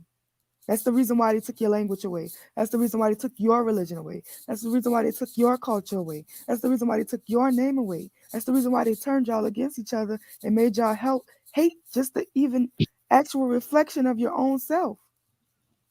The reason why they put so much poison into your brain is because they actually want to constantly keep on capitalizing off you. So all I'm saying is that, do you not understand that y'all lost? Why are we mad because we lost? And we're suffering the consequences from our loss. Why can't we take our L, accept our L, and build on and be satisfied and happy? Because every time we come with a solution, somebody's either scared they're going to come bomb us, or they're giving unrealistic solutions like we're going to go fight the people that are 70% of the country, even though we're less than 20% of the country, right? So, like, what's the solution, and why are we angry? I would say solution is always family. Start your family and be invested in greatness to your family. Just make more kids, huh? Just bringing more people into the system. No, I'm not saying that. I'm saying have a family, take care. You're in the system by way of a family. If you don't have a family, you're just loose, just doing whatever you want anyway, which is almost like liberalism, right?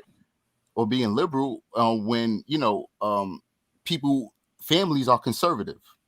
So you got to decide how you want to live and what's going to be an asset to your so-called community that you want to live in and be a part of. So a solution to that would always be to create a family, get in a family, be part of a family. That's practical.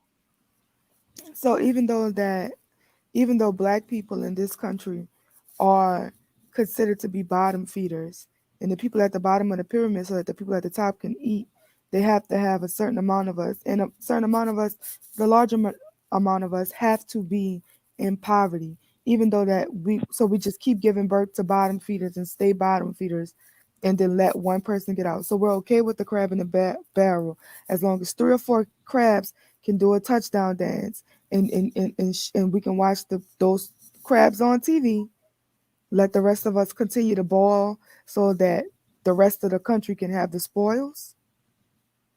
Well, I think it's personal. What do you want to do? What is a win to you? What is success to you?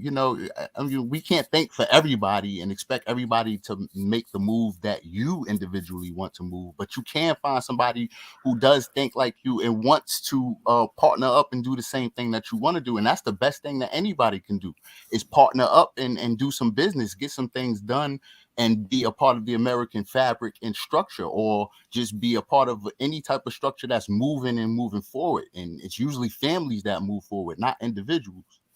So you feel like we should blend. So from your standpoint, you're just saying that, okay, we're here now, and that we're going to create strong families, and we're going to be positive as individuals. And if majority of us do that, then we'll eventually lift the society anyway, because we're focused on our individual family and lifting them up.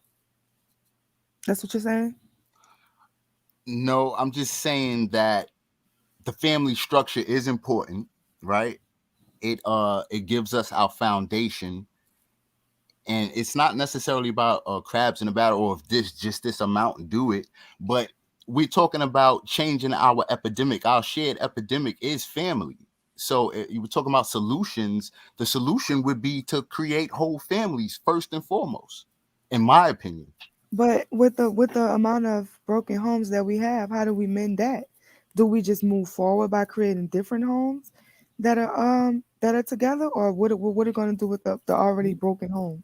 Well, the broken homes are single mother homes, correct?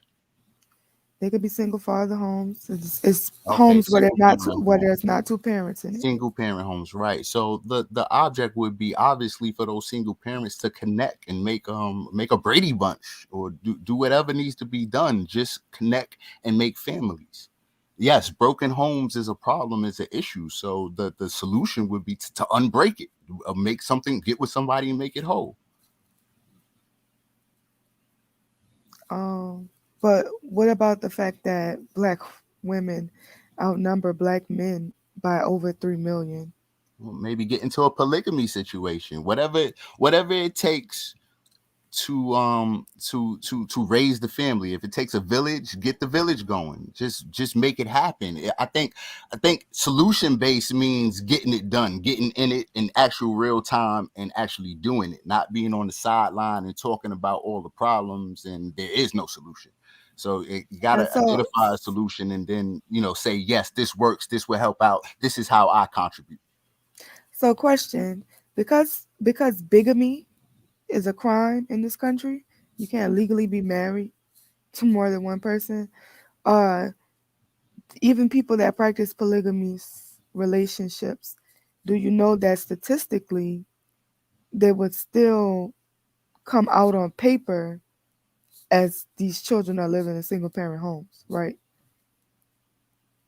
Right, if you're not married, right? Yeah, because the moment that she has a child and she's not married, and only one can marry a man at a time, then basically we will never fix the single mother stigma, right? Or do you think that black women should date other men? Well, my solution, just to get back to my solution is family.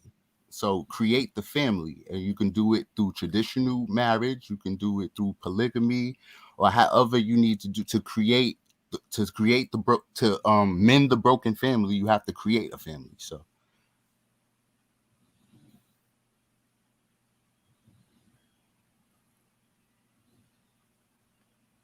So Okay. yeah, I but mean, yeah, if I you feel want to like date I out, get I get what he's saying. Like, what I'm saying, in order to have a good family structure, though, right? So you need the mother side, the father side. You know what I'm saying? It takes a village. You know what I'm saying? And you got the mother side, the father side come together, and then they have the child. You know what I mean?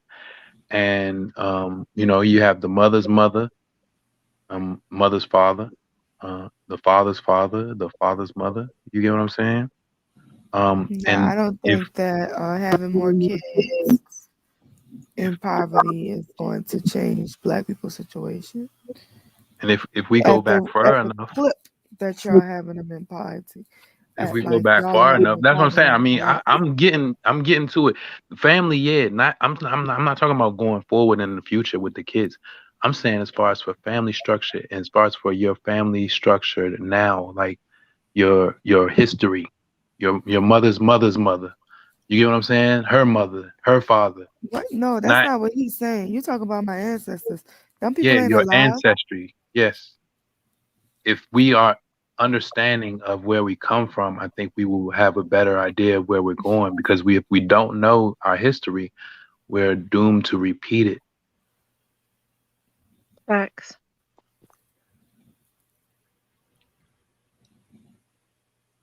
So you how guys, much? How much is? I mean, when we talk about poverty, I mean, like, what is that? How much is what is the net income of that, or what is that, or what net income do you need to not be in poverty? Like, what is that? What does poverty represent? And a dollar amount. it depends on where you live. Yeah, we can move a lot of different places, get jobs different places. So, what's the dollar amount of poverty? I'm sure. I think that anybody that makes under $30,000 is in poverty. So basically, if we got two people making $40,000, creating 80,000, are we doing all right? No, because that's for a single person. So when you start to add family members and kids to it, the poverty, the poverty number changes. You have to have more money to not be considered poverty when you add kids or other spouses to the mix. That's just for a single person. No, I'm saying if we, you just said 30. Okay, so 30,000 for a single person is what you're saying. Yeah. So if I take a person that's making 40,000 and then add another person that's making 40,000, creating 80,000, are we out of poverty? Are we doing all right? As two people, Yes. you are out of poverty. If you have a kid, you are back into poverty. Oh, okay. So what is the total amount plus kid? Like, give me a dollar amount that we've hit it. We're good right here, and I don't necessarily think that you need a dollar amount. I think that people should definitely be aiming higher. Black men earn at average 42,000, but that's a median number, which means it's all black men's income. And you have to realize that you are in there with LeBron and all the other basketball players and entertainers. Their incomes is in your ball pit, which means the average black man is making really, really low. Like your everyday on the block black man is not making that much money. Black women make about around 27,000. Uh, but you have to realize that we're in the pot with Oprah, right? It's not that many millionaire female black women, but yeah, their income is in all in the pot together with us, and then they're averaging it out. So actually, a lot of us are not making a lot of money. The wealth gap between black people and everyone else is huge. it's interesting because my grandparents made nothing near this type of money and were able to do so much with so little. So, but yet, if I combine It's a new forty day. thousand It's a new dollars day. with, Do you understand that maybe when your grandparents were small, milk was probably $2 a I get it, quarter? I get it. Inflation. It's just hard to imagine that two people on a decent income can't make it with a child. It's happening But every day.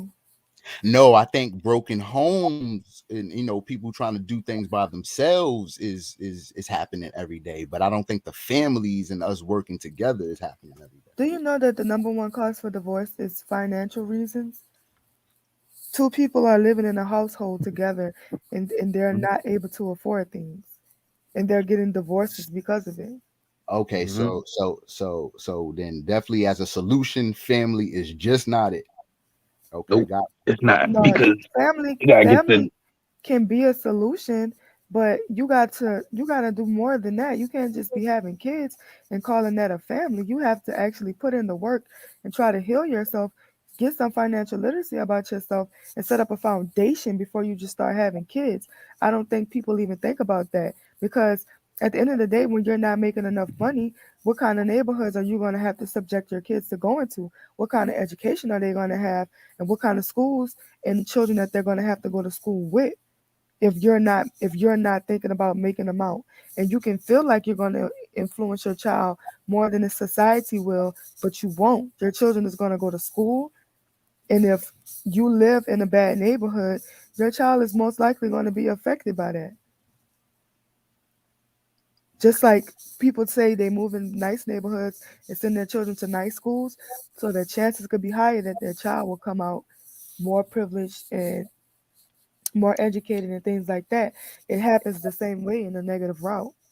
So it's going to happen the same way in the opposite.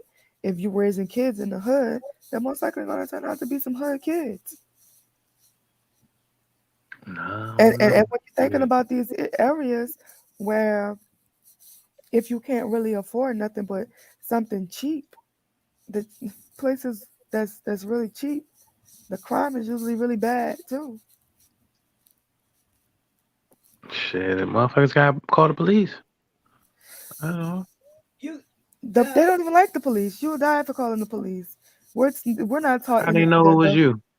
we're not taught in the hood to Mm, even like the police. We think the police is ops, well, yeah, I right? know. Nobody calls the police. You gotta get out of that. My little this little boy from my area, he just called his big sister, which is my friend, crying because his friend got killed in a shooting. He was 12. A 7-year-old girl just got killed because they were Nobody shooting seen in the nothing. car. Because that's And the neighborhood nobody seen nothing. And that's she what I'm lives saying. in. Nobody seen nothing. But if they start telling, hey, I bet that shit stop. It's not always somebody seeing something anyway. I bet You if know they what had people see. families and had responsibilities and didn't have time to be shooting at somebody, I think those things would Everybody stop. has a They have family, though. You families. do know that, right? They have families and Like responsibilities. you're born into a family, yo. That's just, you know what I mean? You mean a good family, I understand, but you know what I'm saying? We you can't deny that they got families already. Okay, you guys, I before you guys even started this, and I had already and Sherelle took us there. It was amazing. And I haven't actually seen this video, but this was one of my videos. It's only a 6-minute video from Mr. Neely. And actually in this video, he states, we're not thinking about the solution. So it's only 6 minutes. And I wanted to wait until you guys share your opinion. So I want to see, and I have no clue what this video is about. But I had already picked it out to share today. So if you guys don't mind, let's see what Mr. Neely is talking about, and then consider the conversation. Welcome back, Tommy. Appreciate you coming back. Okay, so it's this video. The most ignorant about racism are the victims. Okay. This is why they haven't overcome it. Black people do not have racism as their priority and wake up every morning thinking about how they're going to get rid of racism. The average black person on the planet wakes up in the morning thinking about what? Well, they may be thinking about a lot of things, but they're not thinking about getting rid of racism. And that's what exactly every black person on this planet should wake up in the morning thinking about and go to bed thinking about each and every day with each and every breath that he or she takes. But we got every kind of nonsensical priority other than that. Okay. Yet we complain about our condition. And that is the reason we're in this condition. Because we got every other kind of priority. Now, one of the main priorities among black people is what? Showing off. Showing off. Showing off to whom? Yes, you mentioned each other. Yes. If we tell the truth, that is our priority. Okay. It's trying to figure out a way to show off, even if showing off just means driving by and shooting at somebody. Yeah, sure. That's showing off. Okay. But I've been saying. But, people tendency to, just, it's habit. That's what it is. You usually think the same way you've always thought. Even when somebody is telling you something different, you're really tuning it out and thinking the way you always thought, which is okay, because at some point you might choose to think differently or look at things a different way. I have been saying we are already a captured people. The war is still going on, by the way, because what is a war? It's nothing but conflict that continues. So as long as you have people resisting their captivity, the war is still going on. When people stop resisting, then that war is over. But the war between those who believe in racism and those who don't, so far, the victims of that war, the non-white people of this entire planet, have been prisoners of war. The white supremacists are not trying to capture black people. Black people are already captured and have been for generations. We are already prisoners of war. We are already in the prison called the entire planet, because the white supremacists dominate every non-white person on this planet 24 hours a day in every area of activity. So we're already prisoners of that war. And so therefore, we just keep asking the warden not to do this, not to do that, Black Lives Matter and all like that. They're not walking around saying, we matter. Yes, they'll say it. I mean, in a joking fashion, but the white supremacists say we're the only people that matter. I mean, you people are prisoners. And I do what I want to with all of you, not some of you, all of you. It's none of you who are exempt from me. who are exempt from my captivity. So, but you try to break out the prison, you want to change the prison into some Garden of Eden or something like that, and you can attempt that, but I will continue to do what I do until I decide I'm not going to do it anymore. And that's the status where we are right now. That's the white supremacist voice talking.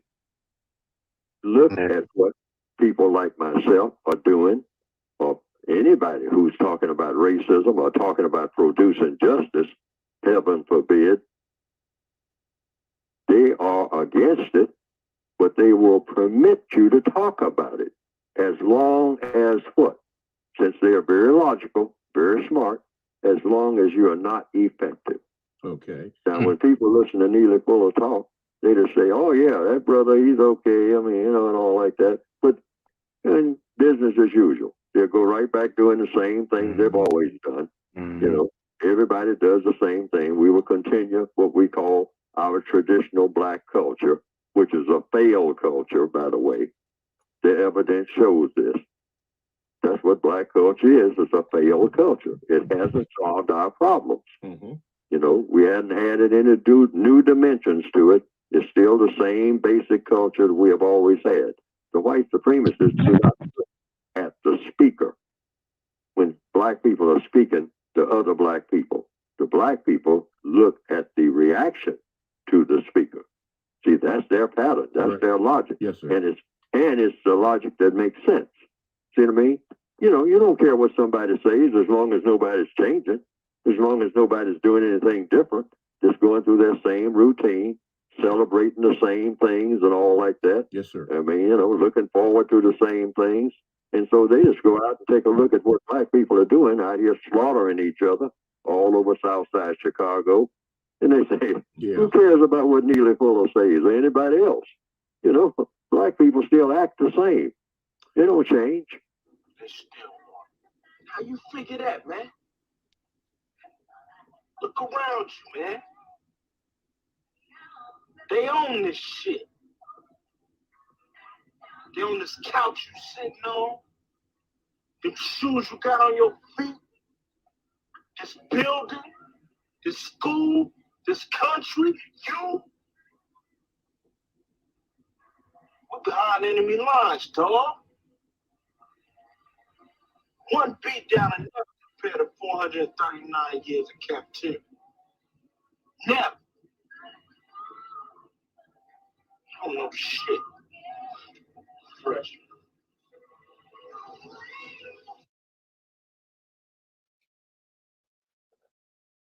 So what do you guys kind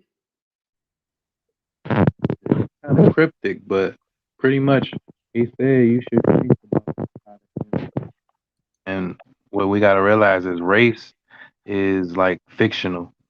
It's like saying you're a subspecies.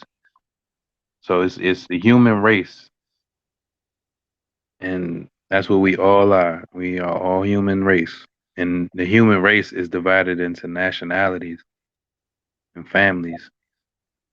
So as far as for ending racism, we have to end it with knowledge, not belief in fictional characters and oh, Jesus coming back. We gotta realize, okay, we gotta save ourselves. And the only way to save ourselves is to learn why these labels are affecting our people the way they are, and why these stories are affecting our people the way they are, why this misogynistic book is affecting our people the way it is, and how we can get back to our women being, you know, queen mothers of the earth and not, you know, fake this, fake that, fake everything. Eric, how did you get that? You know what? I really thought it was me. I was like, I'm listening in and I'm just like, huh? I wasn't gonna say nothing. It's not like he's wrong, but I'm just like, Eric, the topic was in the video, sir. I mean, I love it. It's just, oh, God. Okay, Sherelle, what did you think about that video? Eric just came up with his. Eric just took that time to tell what the fuck he wanted to say. Basically, Eric is right, and he just used this whole video as Eric, Eric, supplement to did, his rightness. Eric didn't even watch the video. Right, amen. Amen. Oh, Tommy, I thought I brought you up. I'm like, where's Tommy? Eric, Sorry, Tommy. Hi. Did you watch the video, Eric? Hell no, he didn't watch it. In the video. I'm gonna say nothing because I thought it was me. I'm just like, I thought it was just me. And it was this And he still think he on Black Man Unfiltered.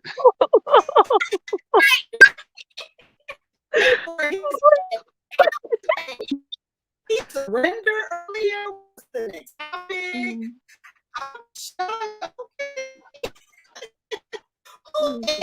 Like what they got out of the video. Mr. Neely Filler Jr. I ain't working actually. Okay, nobody. Okay. Well, I have something to say. You know, I like this man. He really reminds me of my grandfather. Some like I've said, some of his points I'm not fully agreeable with, but the whole topic of, you know, we need to think of a solution. There's too many out here that are just pointing at different things and complaining, and it's like, you know, as much as complaining you're doing, we're not reaching a solution. It's really just a lot of talk and complaining. If you think about it from other cultures, and you could say it's because technically they're white, but think of the Jewish, like they went and built up their own community. They didn't sit here and complain, you know.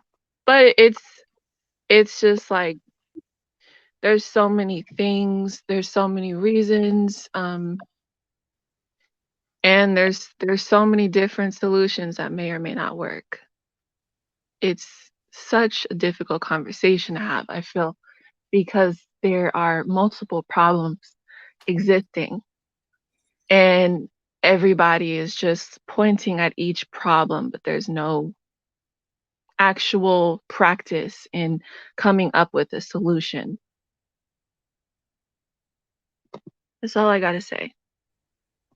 Yeah, so if I can real quick, the solution that most people aren't realizing, if like you do research, you'll see that it's a social security number that's put on us at birth, birth certificate at birth, all these things that are in all capital letters are named, and there's a straw man that's created.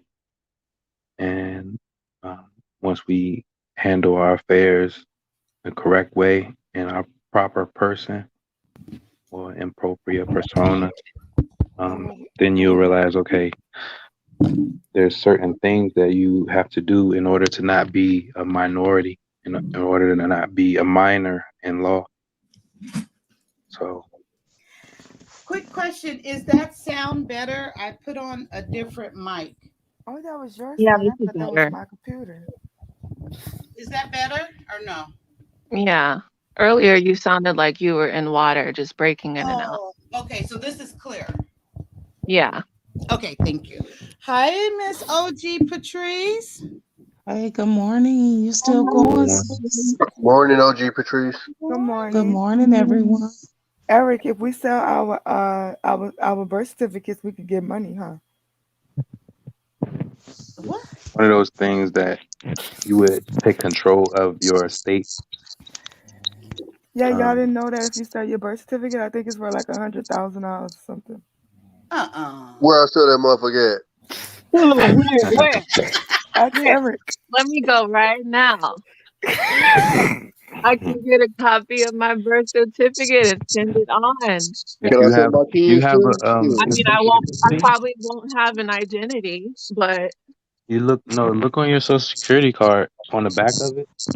You enter those numbers into the stock market, and you can see how much it's worth. I don't know if it's about 100,000, it might be actually more or less. So you're serious about that? No. Yeah, it's all researchable. Serious. Oh. Yeah, it's worth a Google. So Miss Patrice, thank you for coming up onto the platform.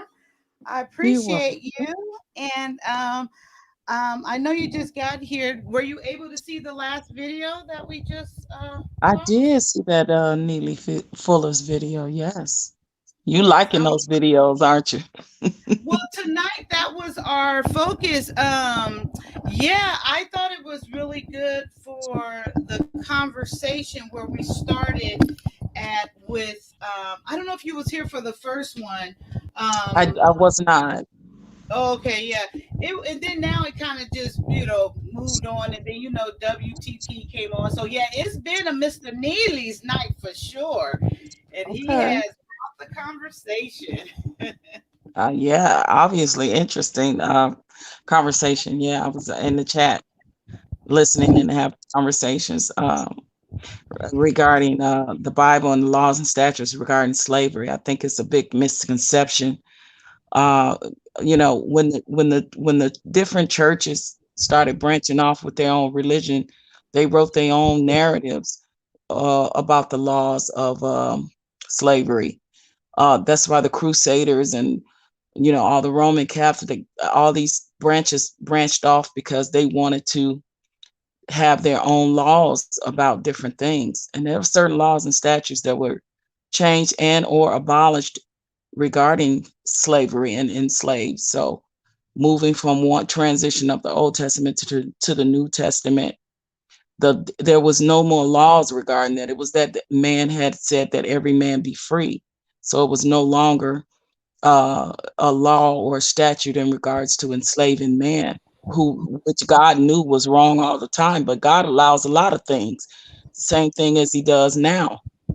Like He allows certain people to lead other certain people. He allows certain scenarios and bad things to happen to people now that can't be explained. That doesn't mean that was supposed to happen, or there's a law for it. That's why we have laws now. So the laws that were taken from the Bible are laws that are used for certain American laws, meaning thou shalt not steal. If you get caught stealing, you have to do the consequences for it. And God knew that even when the Hebrews was captured and enslaved, He knew it was wrong, and He knew that they were being punished for the sins that they had committed, but He knew it was wrong. That's why He used Moses to get them out of captivity. And a lot of things in the Bible still repeated, but one thing has to be clear: when the Bible is written by different men to fit their narrative during the great split of the churches, they wrote in certain things to fit the things that they wanted to be satisfied, like Easter. You see the word Easter in the Bible one time, but the Easter was injected into that Bible by man that wanted to celebrate the pagan holiday and the orgies and all those things. So we have to be very careful and mindful to know that it became very whitewashed. It became very whitewashed by those very men that wanted to change it to fit their narrative. So the Hebrews celebrated Passover, not Easter. Easter is something that was injected in there that we bought into as a people, as we buy into a lot of the narratives. When they talking about All Hallows Eve, that's the Halloween. That's another pagan holiday, and that's So those are things that were inserted and injected by man that celebrated those things, that wanted to fit their narrative. Quick like a bunny, the Easter, the egg that carries the orgies and all the things that they were doing back then. They were committing great sins back then. So I just wanted everyone to understand and to be clear about it. Just because it was written in there doesn't mean it was written in there to be right. It was written in there for us to learn from, because it was God wished that all men be free. So, So OG Patrice, what about the concept of Jesus? Because that also came from paganism. You literally have two figures that match his exact story, basically word for word. straight from paganism. I'm sorry, say that again. I said What about what? the concept of Jesus.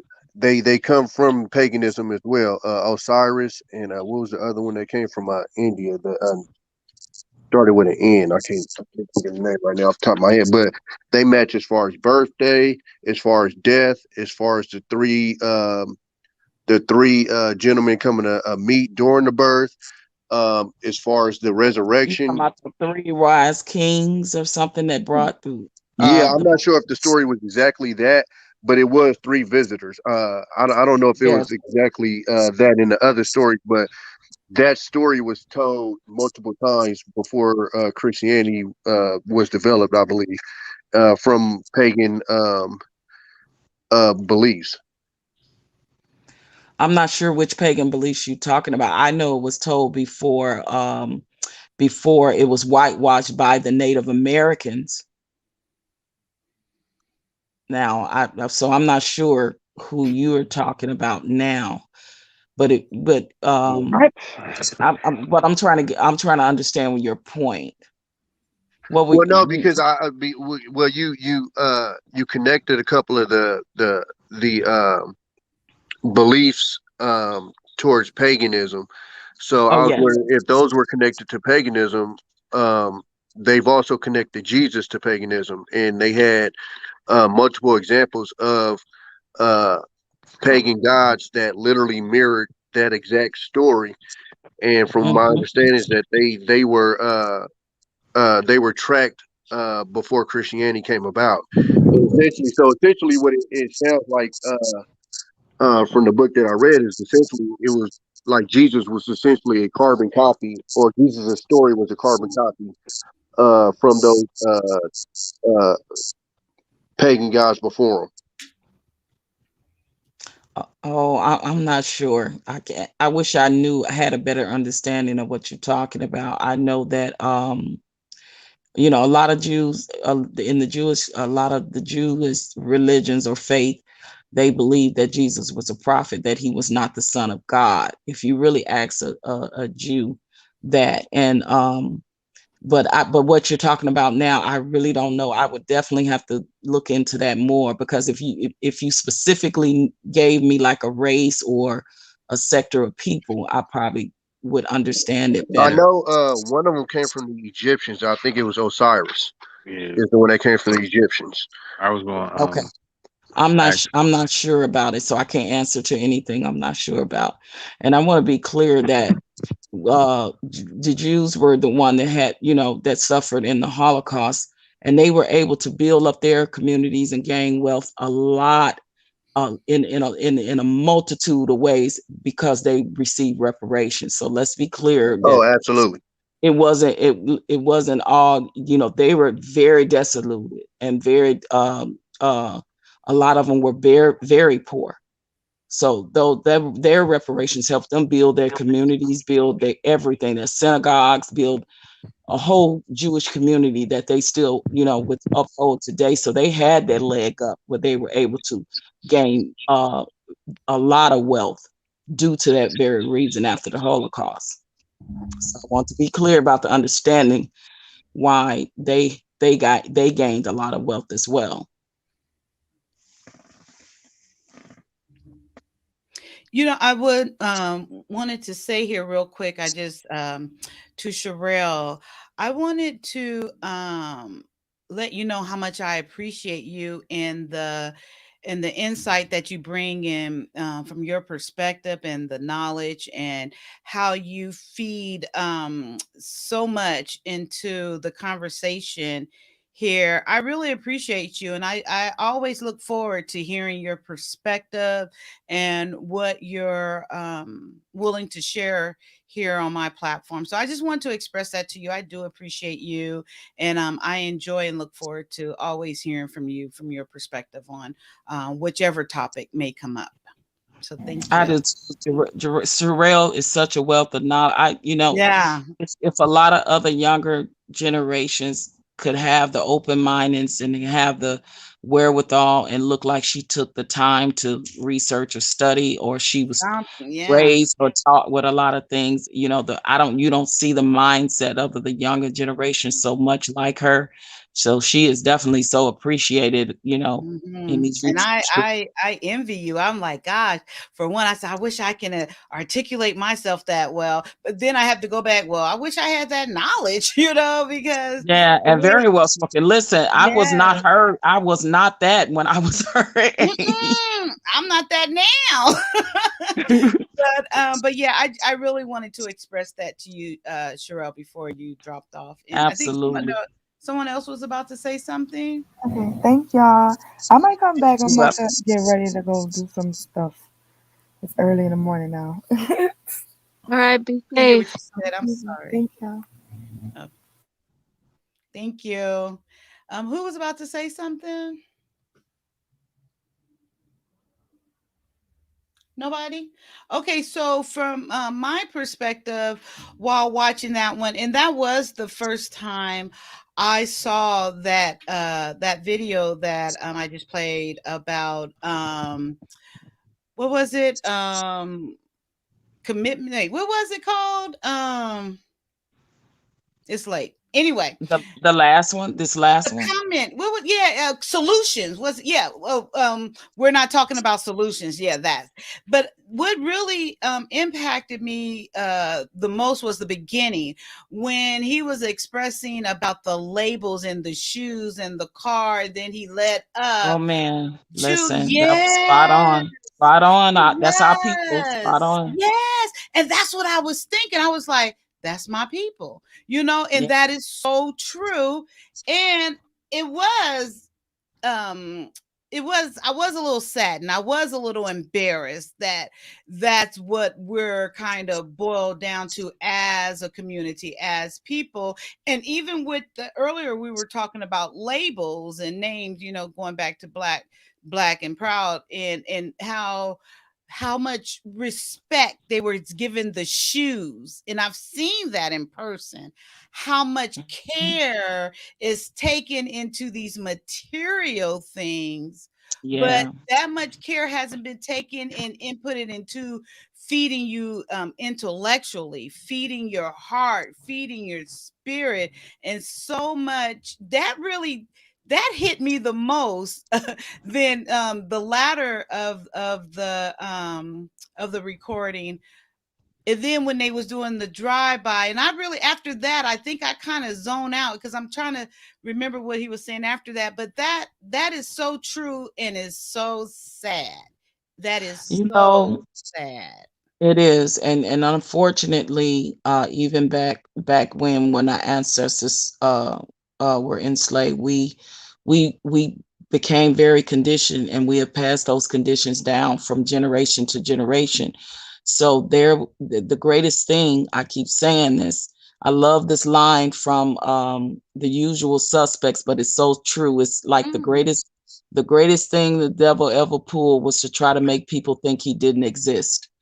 That line is so prevalent, and Yes. it reminds me of what the enslaved, the guy that was a slave master that traded slaves, and how he trained other slave masters to get into the minds of Black people is by using them against each other. And we have bought into, and I understand the fact that yes, everything was stripped from us, but the same person that did that to us is the same person that sells us all of the stuff that we buy into now. So it's another form of conditioning. We just went from one condition of that way to a condition still continuously of the mind. So they know that, we fancy off of the material things because we never had them. We never had them. So when we get wealth and when we get them, for the most part, and because our culture has been so watered down with corporate America, the media, the entertainment, and everything that says that now you got some money, we're gonna give you some money, and we're gonna make you give it right back to us in some way because you like to flash. You like to flash the jewelry, you like to flash the cars, you like to flash the fancy house, you like to flash your money all over the video screens. You like to flash. Now we get it, especially if you are an entertainer or in sports and you come from very humble beginnings, you were poor. So that's another way that they know that they have enslaved us in our minds still, that has carried down from generation to generation, because we buy into that very system that enslaved us in the first place, and is Nearly Full is right. We're very problematic as a culture and as a community when it come to that. And I hate to see it, because for the most part, the people that are flashing all over their social media pages don't own anything, don't own no land, don't own, don't That's the own no first video. businesses, not building any. And that's the part right there. And then the ones that are in the, in Hollywood, or become, the famous rappers, and that they're still enslaved in their minds. So even though they got this wealth, their minds are still enslaved, to still be a certain way. Their minds, it didn't change their minds, as far as to continue, even the more they gain wealth, it seems like the flashier they get. The only ones that I'm starting to see a little change in is like your Jay-Z's, your 50 Cents, because now they're buying into the very culture, the businesses and things like that, because they're becoming friends with the white man that's putting them up on game on how to get their wealth. But they're doing very little to nothing to help the very community that they benefited off of before they became famous. Because remember, some of them were so illegal drugs, right?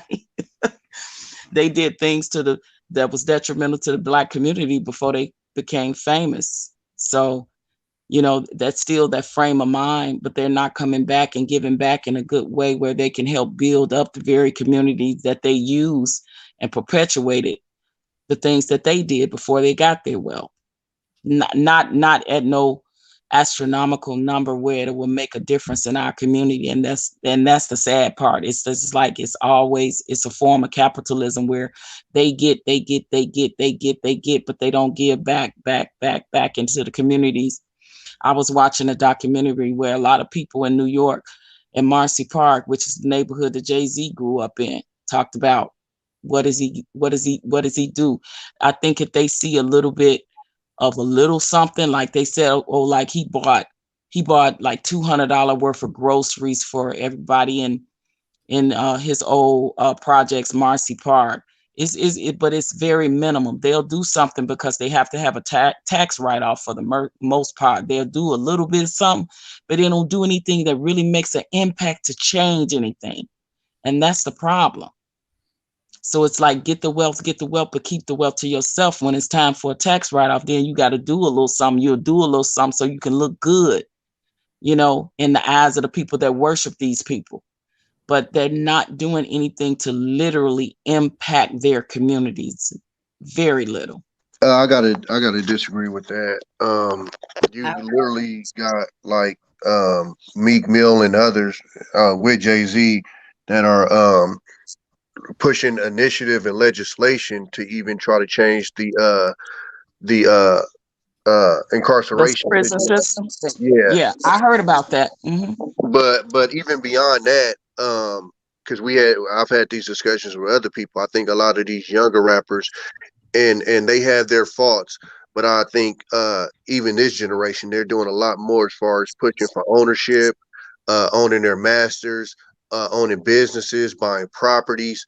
Like, this is stuff that's being pushed that, when you guys were growing up and you guys rappers, and it's probably because of lack of knowledge, they wasn't doing none of this. They was getting raped by labels, all of this stuff. And a lot of these youngsters, even the ones that you've been hearing about, that's gotten killed, a lot of them own their masters. A lot of them right now, if you stream their music, that money goes directly to their families. It's not going to some system for them to take the money or whatever. I do understand generally what you're talking about, but I think that is changing, and I think that should be acknowledged that a lot of that is changing. And I think a lot of the stuff that they do, when you do something like what you're talking about, a lot of times that's going to happen behind the scenes. It's not going to happen in front of the cameras, because uh most of the stuff that happens in front of the cameras, as you said earlier, most people are going to trip you to a tax write-off anyway. But when you're doing stuff like, prison initiatives and stuff like that, that stuff happens behind the camera. That stuff happens with conversations. That stuff comes with rubbing elbows with billionaires like they've been doing, and waking them up to certain situations and stuff that they never even knew that went on. And I'm not saying that they, necessarily gonna get it done, but I definitely see them actually um I moving the needle. definitely see them doing major things. Moving the needle.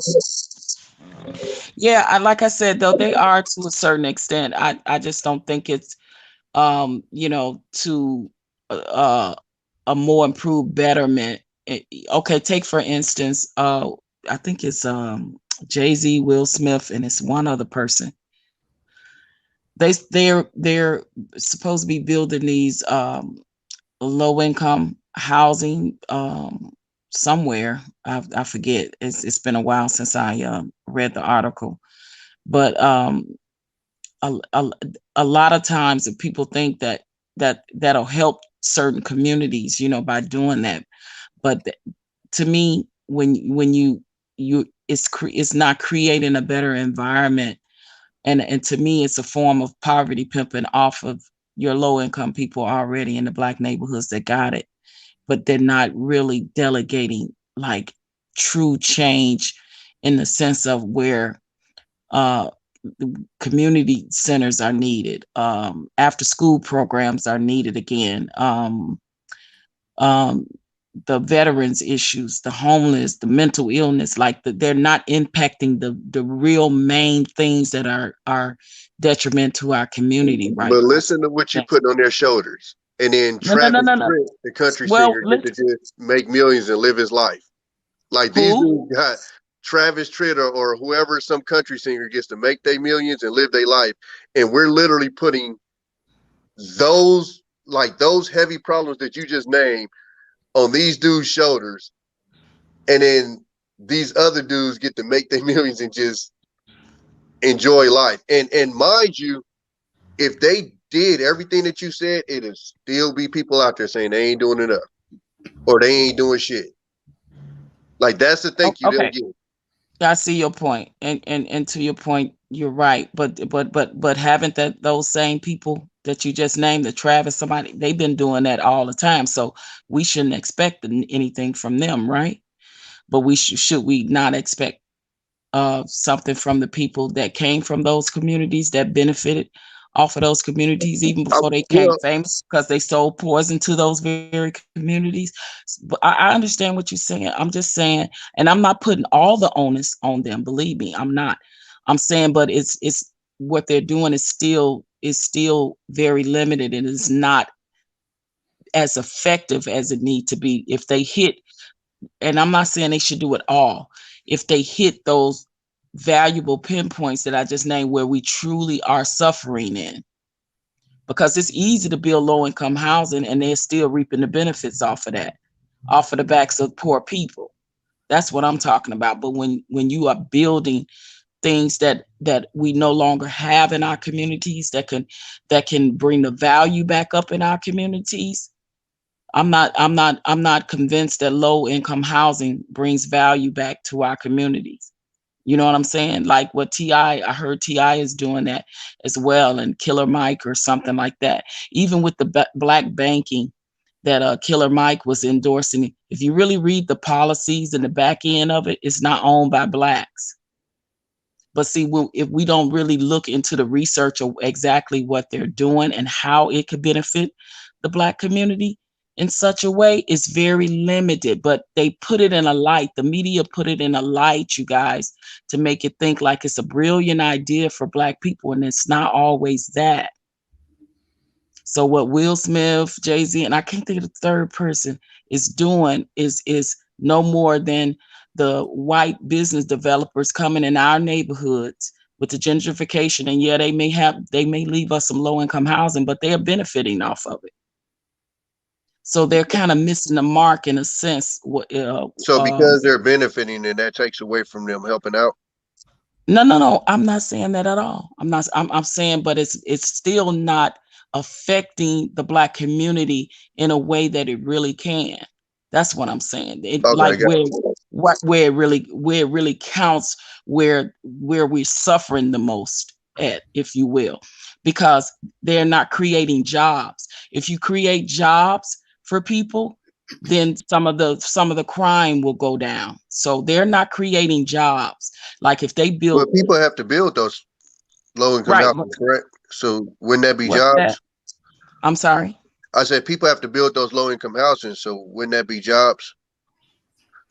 Well, it's only going to be jobs for a very limited amount of people that run the low income housing. That's all. It's not going to be jobs for the people in the very community that need them, that are on low income. But So I'm if you, saying, say if they work on that site, then they develop the skills that they would need. So if they need to apply, I'm just asking these questions because it just was popping up in my yeah, head. But so if yeah. they helped on those projects, then they now have a resume, and they now have skills that they develop from helping build those to now take those on and somewhere else and get a job. So that's Well, how I'm thinking. okay. So what they're doing, Tommy, is they're hiring these big white owned construction companies to build the houses. Oh, okay, see, okay, got you. Yeah, so it's not Black people that's benefiting. Now, if you told me, yeah, they're going to hire one of the biggest Black-owned construction companies and hire people in the community that have the experience to build or help build, or that's licensed as carpenters and construction workers and things like that, then that's benefiting the community. And Gotcha. then you know what I'm saying? And then even the like I said, like if you go in the suburbs, in any neighborhood where you live, white people still have community centers. They still have after programs. They still have functioning park districts that hire people in their community to do things to keep their community beautiful and safe and all of that. And we don't have that in the inner city, in the urban neighborhood. We don't have those things. So if that's why I'm saying the things that really count, where we're suffering so bad in the Black community, the things that we once had, the things I grew up off of, Boys and Girls Club, the community centers that taught, that tutored, taught dance and the arts and all it. Like we don't have that anymore in our urban communities anymore. And I grew up in the hood in Inglewood in Chicago, and we had them all the time. And that's why crime is down. People don't realize poverty breeds a lot of the crime that we have in the inner city, especially like you're breaking and entering and and all of that stuff. So if you built something to give the community jobs, that would make the difference. And then now you can see the change, because the crime levels are going to go down. So I'm saying, so when I say that, I say something that's really going to build the Black communities back up, or even build the Black community. If you took the Jay-Z's, the 50 Cents, the P. Diddy's, the Swiss Beats, the Timberlands of the world, the Kanye West's if you took those men and each one of them will pour into building a Black community that will build job. Now that there would make a significant dent in the poverty within the Black community. You know what I'm saying? Or even if they all got together and did it, like we were wishing that they all got together and built their own Black record label, so that they can hire more Black people to work in that industry, so that we can have our own way, and we wouldn't have to go to the Capitol Records and the Sony Records and all of that. We can have our own. They got enough money to do that, but they won't do it. They So tried. that's what They put the feds on them. Yeah. That's What's a fact. that? They tried, and the feds tore that shit up. That's a fact. It was murdering, death row, and Jay Prince in Houston. God, I can't rap a lot. That's Yeah. actually what they were doing, and that's kind of the conversation we was having earlier. They literally Okay. tried to do that, and the feds. We know about what they did to Murdering. We know what they did to Death Row, and Jay Prince was able to beat them. Okay, right. I did hear the story about Jay Prince. Yeah. Okay, so I don't know in depth to um why they used stopped, why the Fed stopped it. Was it anything because they thought that they got the funding by ill-gotten gains, Because perhaps? they didn't want them niggas controlling niggas. It's that simple. Like they literally, if they would have put that together, that would have put so many of those Jewish people out, took so much money out of their pockets. It would have been ridiculous because they were going to come together, and you had the East Coast, the West Coast, and the South covered. So essentially, all rap music was going to come through those three labels, So and they would not have needed major distribution, exactly, they they would have would been the not have. distribution. Okay. So like who's that now? So that's why like they were upset for a long time with Chance the Rapper because he wouldn't deal with them at all. He got his all through by his own, being an independent artist by his own. But at some point I even see the independent artists end up, like I said, our people, what we do is we'll end up with selling out to them because they'll offer them so much money that they've never seen in their life, and then they'll go in cahoots with the major, the record labels that'll then control them and tell them what type of music to put out to our detriment. So what the funk? That's what they told you they were. You don't beat the feds unless you know what you're doing. Irv Gotti was able to beat the feds because the stuff that they brought up was complete bullshit. Uh, Jay Prince was able to beat the feds because the shit they were trying to put on him was bullshit. The feds have a 90-something% conviction rate. So the fact that those two were able to get out of their cases with the feds pretty much proves you that they came with bullshit. And from what I'm hearing, they still trying to mess with Jay Prince to some They are. extent, which is a lot of the stuff that they do with the COINTELPRO, the same things they did to the Black Panthers. So I do see your point in that. Yeah, it's literally the exact same thing. I was telling them earlier that I'm from Oakland, so I know all the real stories of what happened. My grandma's house was right around the corner from the shootout, all that. So I mean, I know how they can move when they want to move, and it's very surgical. And they put into the media what they want you. I told them I've had conversations with some of my white friends about the real stories of the Panthers, and it messes them up because of what they put out to the media about the Panthers. You think one thing, and then when you find out the real story, it's a completely different one.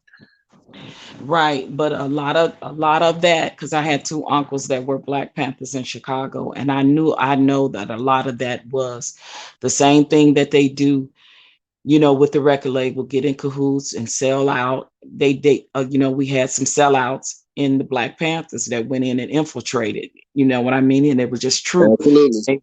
And they were going back telling the FBI all of the secrets, all of where the weapons were, all of where the trap houses were, where we kept things that helped benefited our community.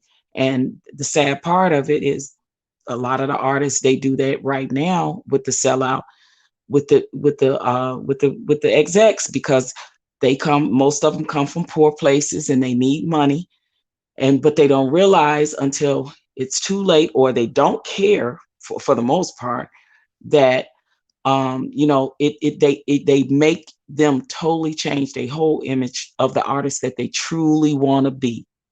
If you listen to the interviews of Tupac, if you listen to the interviews of Bone Thugs and Harmony, if you listen to the interviews when I was just when I was just a what do you call it? I can't think of the name.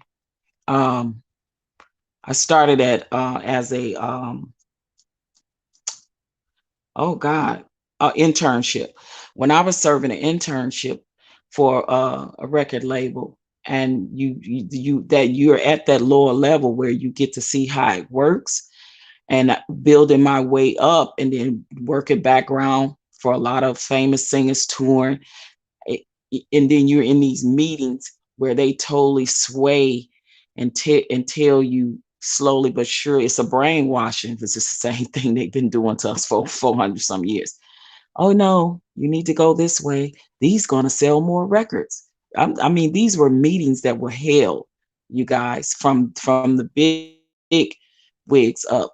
It's no, sway this way. I want to be that conscious rapper. If you remember when Pac came out, he was a conscious rapper. He talked about the community, talked about the Black Panthers, the things that happened as an activist. That's why I loved him so much. And then then they start swaying. He said, I know my people, I know my community, I know the things I need to be rapping about. But slowly but surely, the pendulum changed, and now they talking, and the same thing with the NAA. When they was talking about the police and the injustices and the things was going on, that was real stuff that we could relate to because we knew that was going on in the hood. But then all of a sudden the pendulum changed with them. It is very true. They started telling them, no, don't rap about that. Rap about, the drugs, rap about the gang culture, rap about the disrespect of women. And that changed the whole pendulum. And ever since then, rap has been going down. Even with the drill music now, it is nothing but a culture of what they, of what they bought into as far as the conditioning of our minds. And that's where they knew they got us the most, is by the conditioning of our minds. Look what we're doing today. Look where our community is today. Look where our culture is today. It's not in a good place. And how we're going to get that back is, it starts with the change now for like you guys, the next generation, and then the ones that's coming behind you guys. So the solutions are, we have to change the mindset. It starts with the mind first. You gotta change the conditioning of the mind that we've been bought into, of the flashy flash, this, that, and then trying to impress the next man, and trying to outdo the next man. Don't want the next man to start a business and make $1 more than you, because you won't support his business. They won't support your business. We got to start with our mindset first. That's the biggest thing. The first solution is the mindset change. And when we realize the power that we have as the economy, with the money we spend into certain industries, if we did not spend our money for 1 week straight buying into those systems, we would make an impact. So imagine if we built our own and just continue to buy and sell from our own, from the distributions to products, services, everything. What change we really could make and affect. But it's got to start with the mind. The mind is the first thing. Our mind is so conditioned. Over 400 something years of conditioning of the mind is a really huge problem in our community. I don't disagree with that. It's probably something that's gonna have to take a long time to get through. To like it. I think we need actually need a mind wipe type of machine just to get rid of that obscure conditioning, because that's something that's gonna have to be a long period of sessions with everybody. You're gonna have to get to the root. You're gonna have to start from the beginning and then get to the root of the problem. And then once you get that, then the process can begin. Well, the healing is what, quote unquote, what they call it. Then you'll start thinking better and thinking in a prisoner type mindset. I've had conversations with my friend about this stuff. Is if we had a particular regime like that, we can just get rid of all that trauma and all that I guess subjugating yourselves, or the way of just self-loathing and doubt.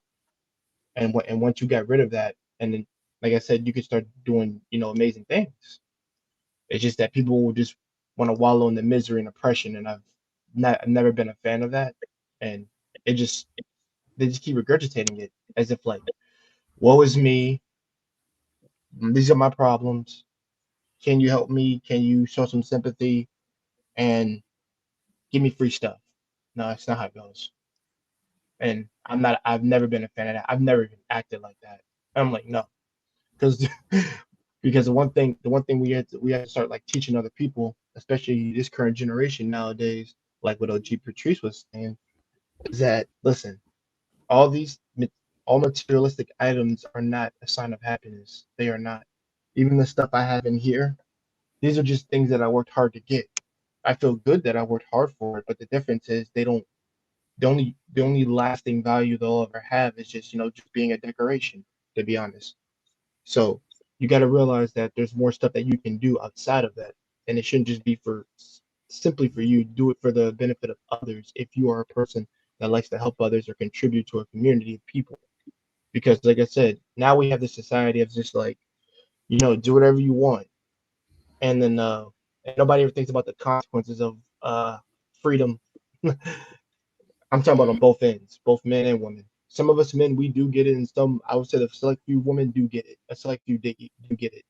They're raised by their grandmas and moms. They do get it, like the consequences of you just wilding out and doing crazy stuff.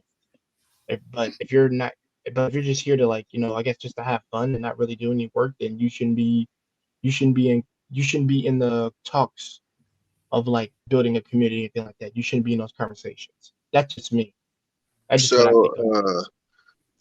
I just want to get something understood because a lot of people don't know what they're talking about when they speak on certain things. MC Hammer did not go broke from blinging out and all of this stuff. Right. MC Hammer was spending $200,000 a month to employ people. He had real street niggas that he took off the street and had them on tour with him. A lot of them. He was at my school helping out with lunches and stuff. Like, so don't get it fucked. And he ain't broke. So you got that fucked up too. He ain't broke. No, actually, you're right. He's actually wealthy.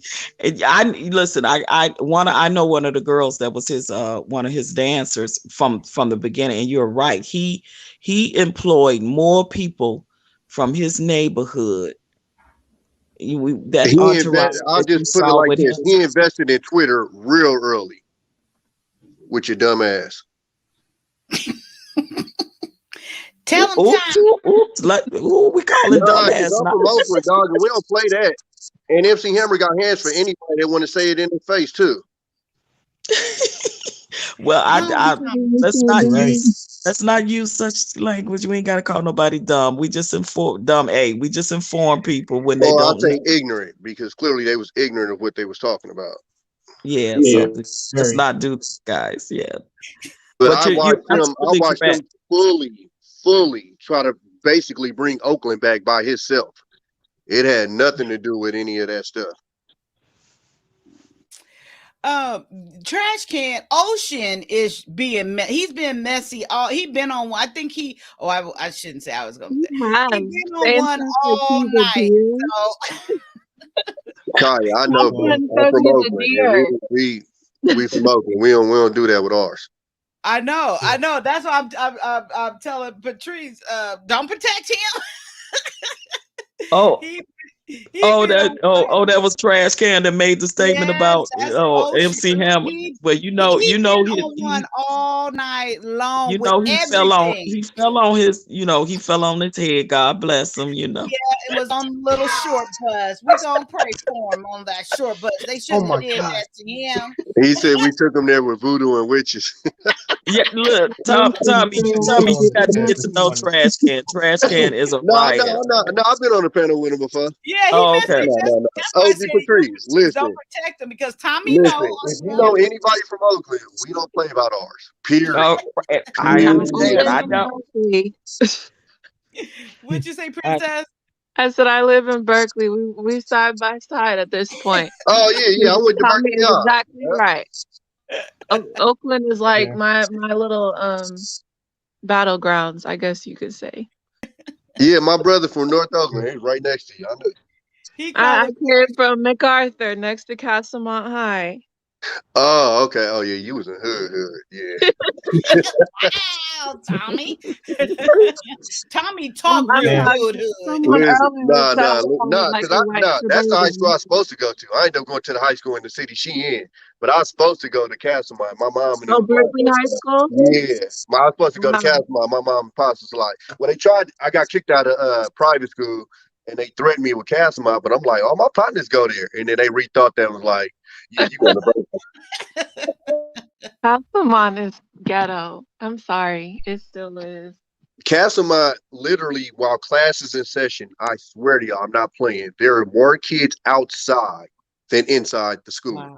You Right. literally drive up the street, and all you see is high school kids all up and down the street. And you looking like, well, goddamn, ain't it school time? And they just out there posting. Like, Casamount You is mean getting like right full. now? Yes. Like Listen, right now? listen. Let it be like 10 Listen, o'clock. Linda, listen. 10 I o'clock in the know. morning.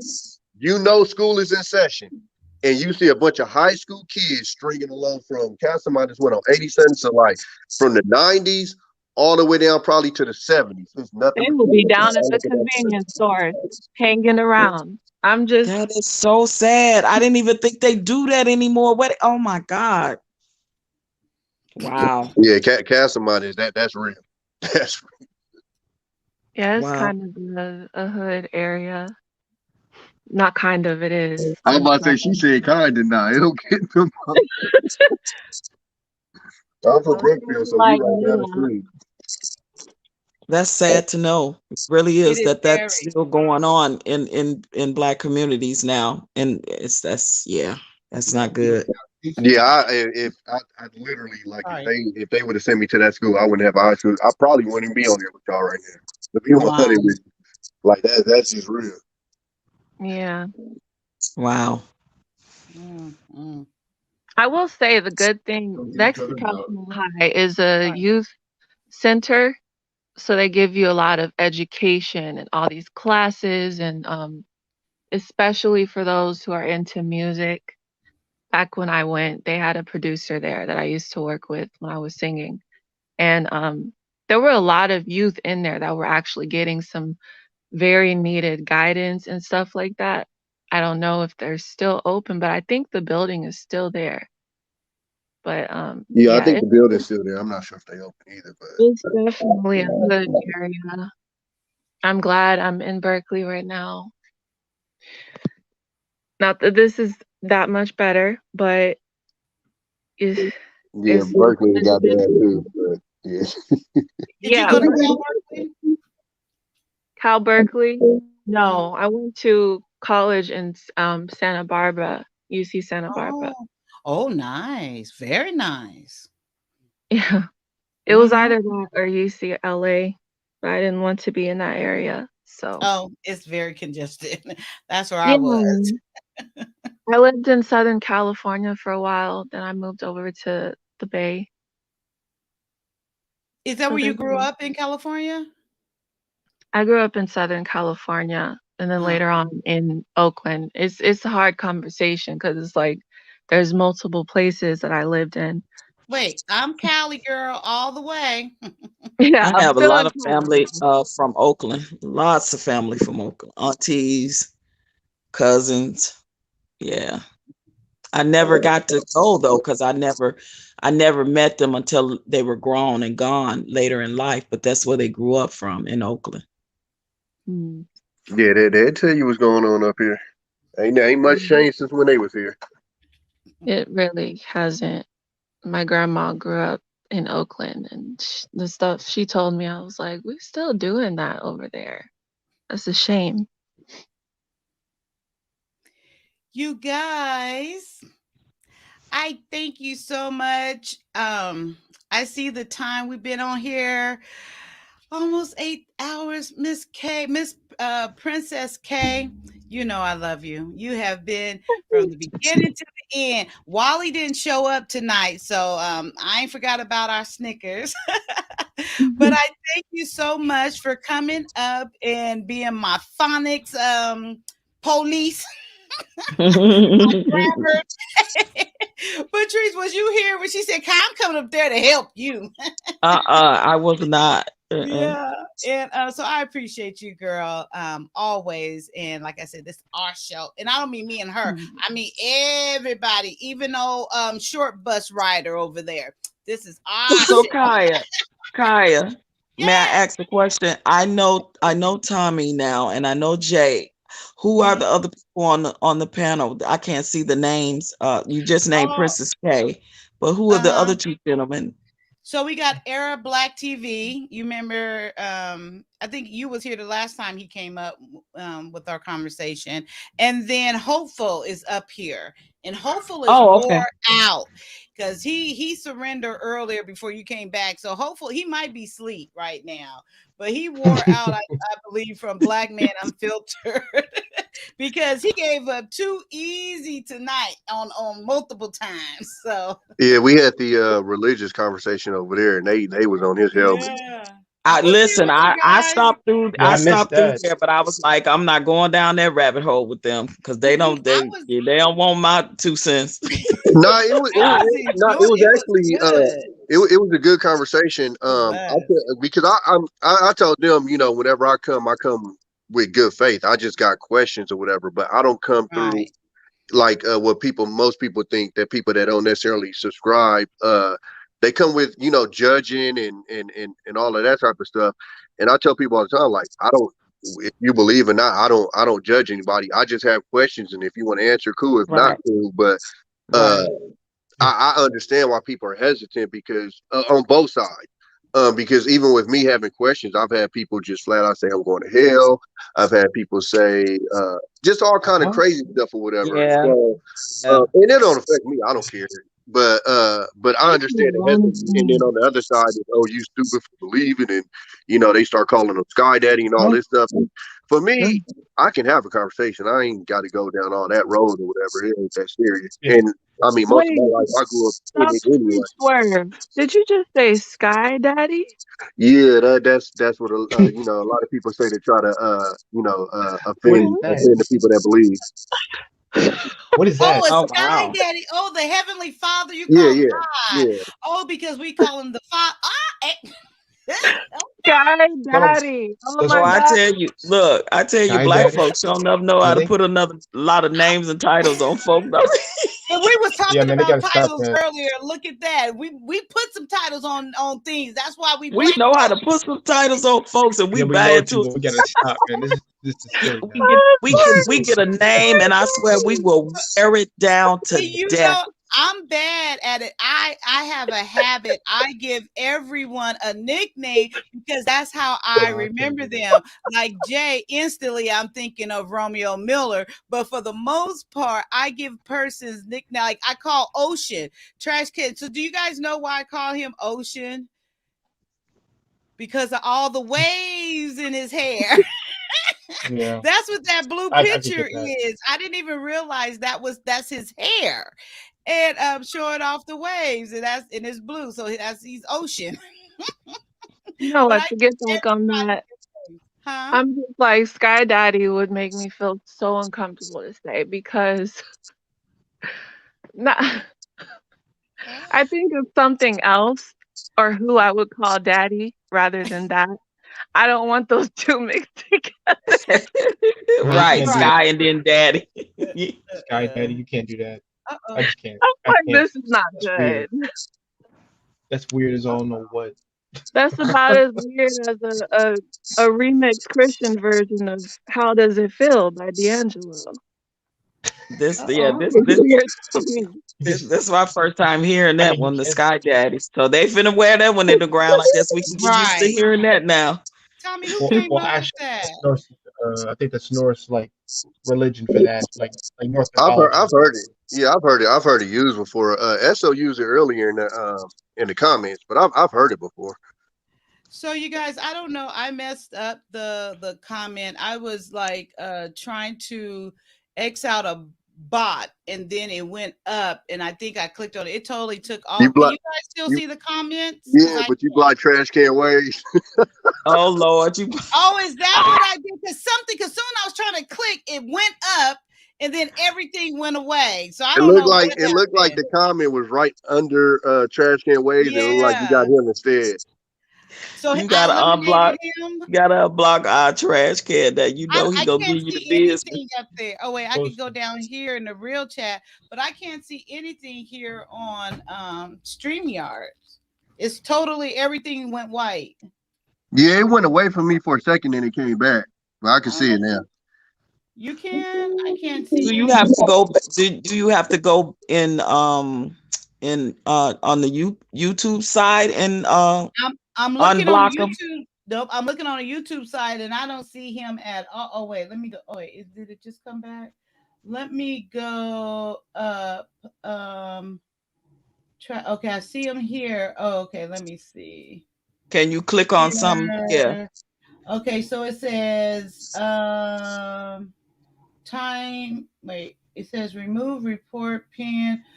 Put user in timeout. No hide. It doesn't give me a choice to bring him back. Oh yeah. So if you put him in timeout, how long would it put him in timeout for? Okay, I'll just do that. And then it should change back, right, guys? I don't know. I'm Right now. speculating. Yeah, Why I'm not sure. treating you But so he bad? See now, look like he's back. You block him for Oh, the is whole he stream. back? That's how it works. He Yeah, said he's back. it's because I'm Atlantean. Atlantean. Nah, it's because you was talking mess about my boy MC Hammer. I still can't see. Is he back in there?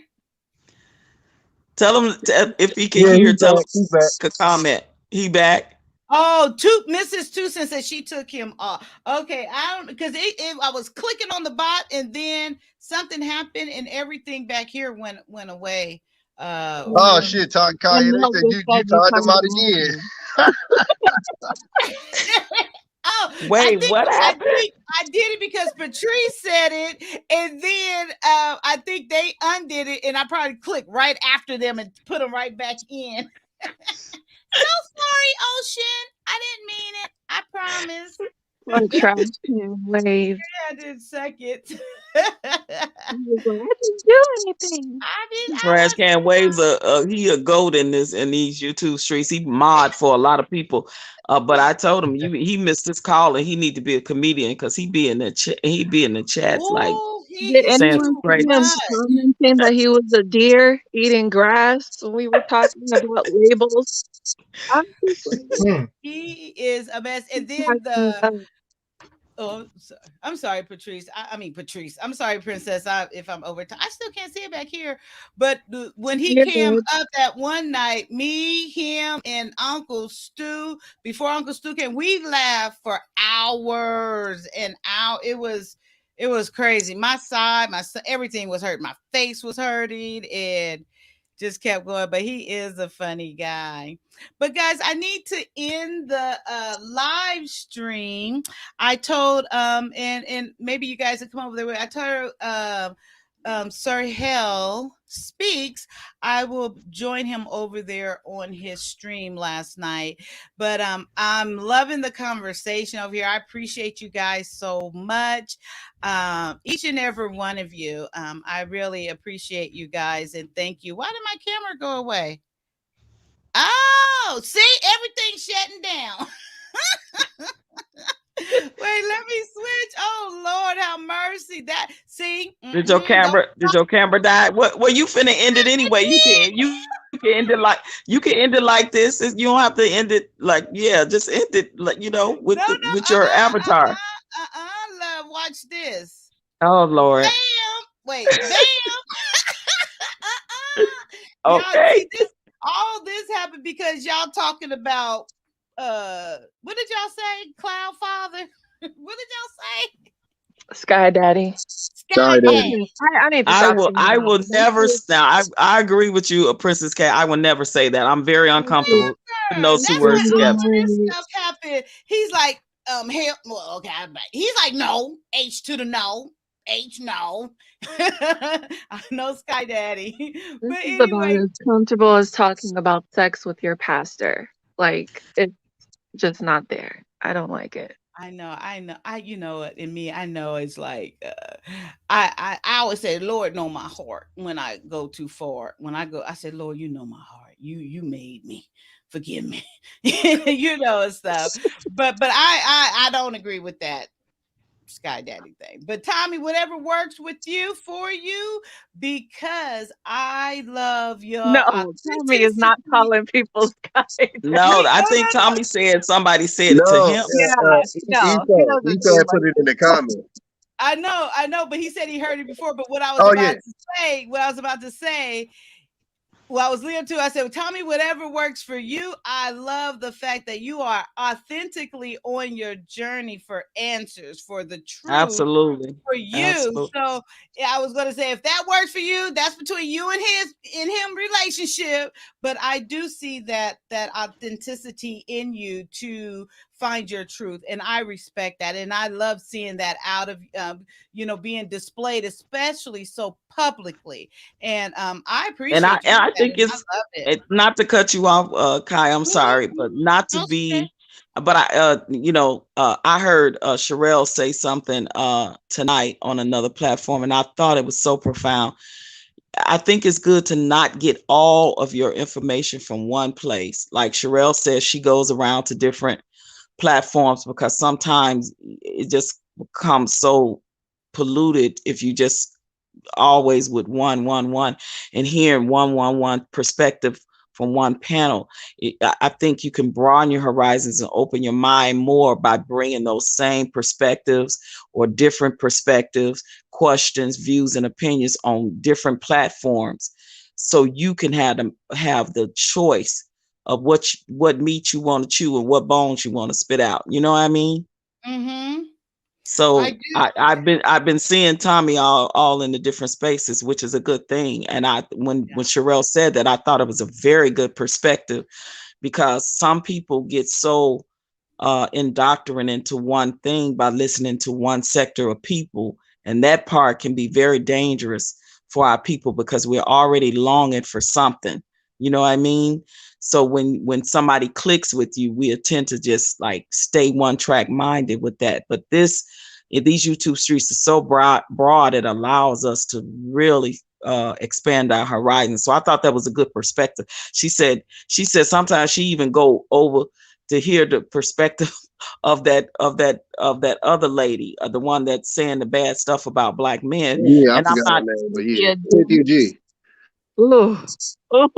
yeah, but I'm sure it's not to like feed into, but it's just to digress from some other stuff and hear other perspectives, whether you agree with them or not. Well, yeah, I Because used to listen to I like Fox definitely don't, News. but I wouldn't subscribe to her at all. Like that, Yeah.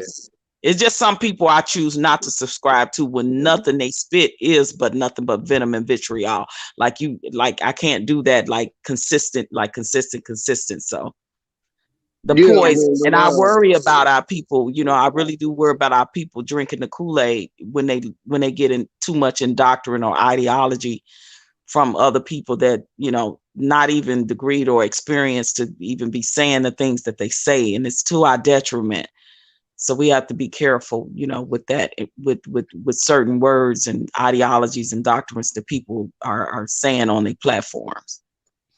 That's what my pushback. That's why I didn't speak on that at all, because I understand where she's coming from, and other people have said that, but I do not share. I do not share that same view. For me personally, and put out there to, I say yes, have a sense, maybe a basic understanding of, but I do not even play around with even letting it infiltrate. The minute, Yes. not for me. The minute's not for me. I Yep. have to go, because I don't even want it to begin to penetrate and That part, cause yeah. any type of doubt or anything. So, but like I said, I can respect that view, though. Absolutely, I can respect that, and I share my journey, to my faith and different, that I looked into, and it's a pretty funny video actually that's on my channel about me as a teenager really searching, really searching and trying to figure out why was this so easy, and is this really God, and if I'm really saved. So yeah, I get it, but at this, ever since then, I knew it was like, I can't. I'm too scared. Like that's the fear of the Lord for me. I don't want nothing. I won't take no chance. So Yeah, I ain't rocking with nobody that's talking about deleting the Black men, in our community, in our culture, in our world. Like, I don't rock with that at all. Right. I'm not subscribing to that. Like, it's just certain people I absolutely know I'm not going to subscribe to, and she's one of them, as well as the F and F boys. Not Oh, them. I don't know who none of these Uh, people are. yeah, Preston Sturges. it's yeah. I don't. It's just certain people I know You I don't don't need to rock. bother with them two Oh, idiots. F and F. I can figure out who you're saying there, I think. Yeah, me and Yeah, my yeah. sister had a discussion about them two nerds today. Yeah, it's like, nah, no, it's just certain poison I don't need to hear, because we already getting enough of it on a lot of other platforms. And what you have to do is decipher. Like I said, chew the meat and spit out the bones.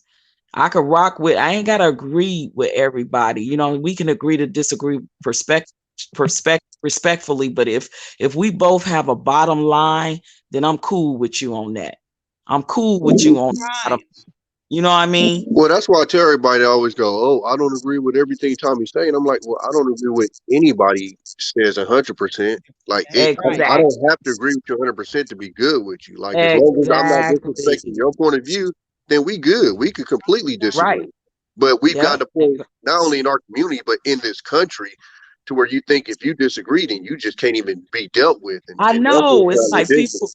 but it's people like that in these spaces. I'm finding out times it's like, oh, they don't, because they don't disagree with your perspective. Like I don't rock with them. I'm not subscribing to them. I think that's limiting your, your thinking. But okay, because I like to hear other people's perspective. Let me push back and you push back on me. I can respect that. That was like the young lady who came up earlier. It was her first time here. Uh, Mimsy, no, Mitzi, and Mimsy. what is it? Mimsy. Oh Mimsy. yeah, I saw her early. Mimsy, and that was Mimsy the same Lins. thing. Yeah, it was like that is something. That's why I say kind of every once in a while, I'm not here to force what I believe down your throat. I'm not here to try to Right. change someone's mind, but Right. I will have the conversation as long as you also respect. Don't try to put it down my throat, and don't try to put Exactly. it on me. But I love having the conversation, and see, in that realm of things, I will, OG Patrice, like, I guess you could say I can have that conversation, but I can't go somewhere where if they're preaching it, and that's the whole vibe of it, and that's, like where you was mentioning the channel of whatever lady y'all was talking about. But I want to make it clear, you come here and we having a conversation, you share what you believe, and X, Y, and Z, and I may or may not share what I believe, X, Y, and Z, and we just have the conversation and agree to disagree at the end if that's the conclusion. That's fine with me. And I love those conversations because I do learn a lot from there. I learned a lot from Jehovah's Witness couple. Even though I made it clear, like, this is where I stand, and I had they still were trying to shove it down my throat. I said, see, you done broke the rules 3 times, you gotta go, bye. Like, I have respect for all religions, right? Like, Yeah. let's be real about it. It's truth in all religions, right? But it's just what you choose to rock with. Right. Whether it was how you was raised traditionally to, as far as your faith, which is most of ours as Black Yeah. community, but a lot of people grew up one way and then they discovered another faith or religion, and they switched over. And it's like, you got to respect that. I will never disrespect anyone's religion or faith. Now, I'll tell you, I don't rock with that, or I don't subscribe to that, and here's why. Like, when I changed over from not being a Christian but just being more spiritual and going on my own journey with that, and was raised to believe one way, and discovered that there, a lot of stuff that I was raised to believe is not actually factual, and I went on that discovery for myself. And that's how it's like, okay, I want to get to the root of why am I here, and who am I, and my people, and what religion and spirituality did they practice. So that's what I choose to do. So now I'm about the spirituality, the manifestation of the things that I have manifested in my own life by my own will, things of that nature. So I'm more into that type of thing, because I just started seeing where Christianity became so so whitewashed, and now the Black church has just been a great disappointment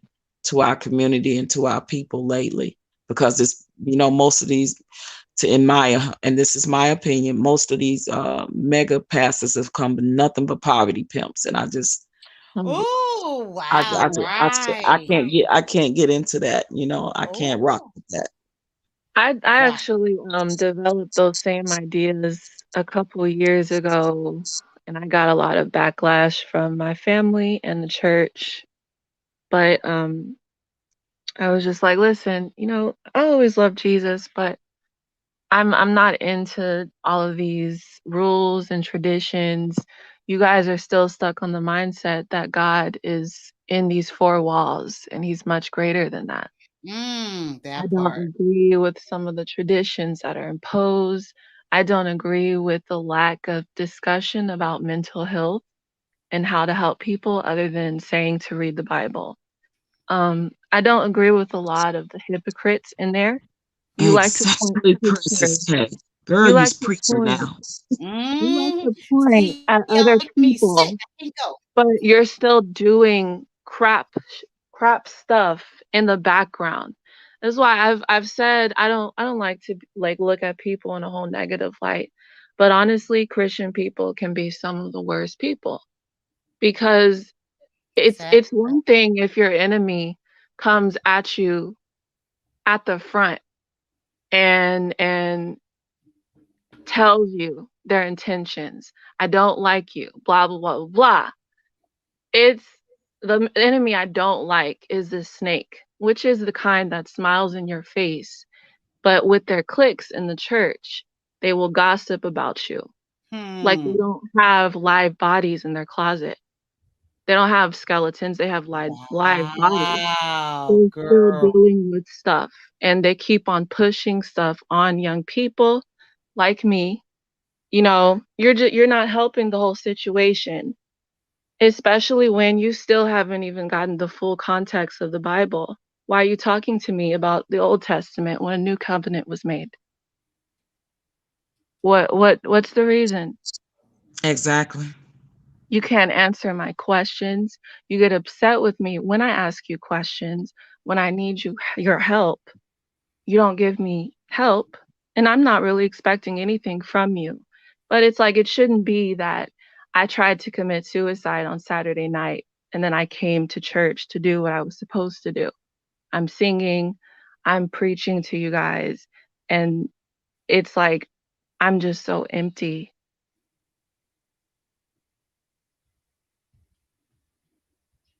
You have said a word. Girl, you done went and got deep on us. I Right. listen, listen. That's real though. It No, it's is. real.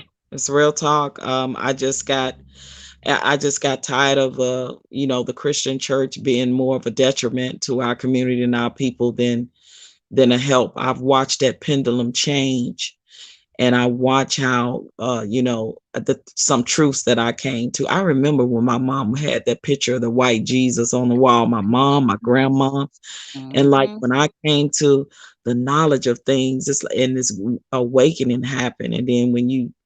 And now I don't even have the conversations no more, because I would have the conversations would turn into arguments. The arguments, it's like I'm over it. I'm just gonna do me. You Mm, guys, I'm not judging you guys for still sticking to your Christianity part of what you want to do, what's tradition, how you was raised, blah blah blah. I said, but my mindset is different now, and I know that it's more than meets the eye to this religion thing. So when you go on your journey and you have whatever discoveries you have, that's cool. That you come to a new enlightenment. You know what I mean?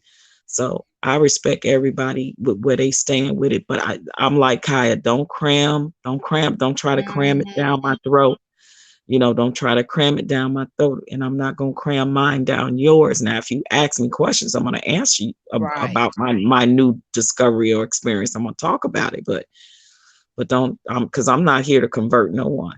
I think Mm-hmm. we ain't signing Ish said drop the link. I don't know, Kai, you might not never get off here.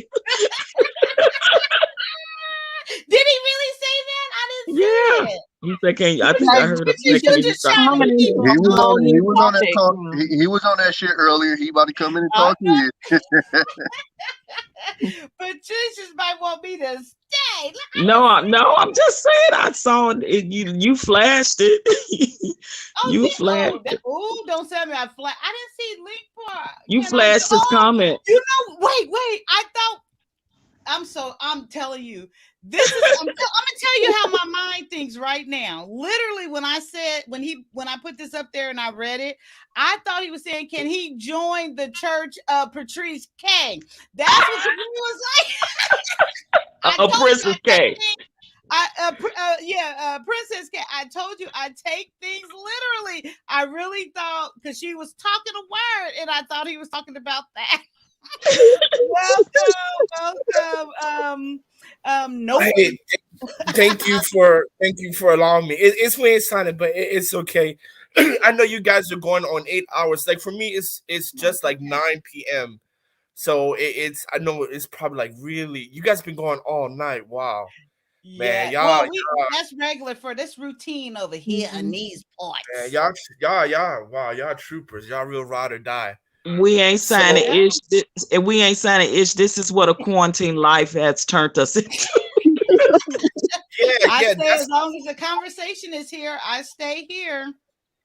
See, that's interesting because it was here first, but I think the difference between what happened in the U.S. and what happened with us is that we did 100% lockdown for 3 months. No, I'm sorry, 6 months.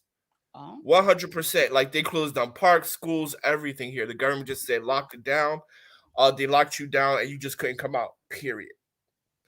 And during that 6 months, we kind of had it under control. So now we can go around and do stuff now for the past year and a half, right? But we're still not allowed to leave the country if you leave the country, you can't come back. So we ain't signing. How are the numbers there now as far as the new variant? How are the numbers? Well, I mean, we'll have like so for example, if it's 2 or more, they'll just lock down the neighborhood. If it's 36 or more, they'll lock down the city. Oh, okay. Oh, wow. Interesting concept. Yeah, The numbers are here is communist, right? So whatever the government say, it must happen. Like right. they'll just shut it down, right? Like for right now, like there's one city in the north that Heilongjiang that has a lot of cases. So no plane, no train, nothing is allowed to go there. Oh, wow. Okay. Yeah. And even in Shanghai, we had 3 cases. So the city is not locked down, but the people in Shanghai are not allowed to because New Year's they celebrate New Year's in February. So it's coming up. And so now if they don't have it under control by February, then people in Shanghai are not allowed to leave. You can come into Shanghai because there's a lot of business here. It's the business hub, but Shanghai locals are not allowed to leave for their vacation, period. Okay. What are your thoughts on that? Do you think that's a good idea or? Well, I think it's a good idea because businesses are still open, malls are still open, there's no lockdown, and we don't have more than 30 cases in one place at one time. Well, that's good. That's actually really good. Amen. I mean, the cases here.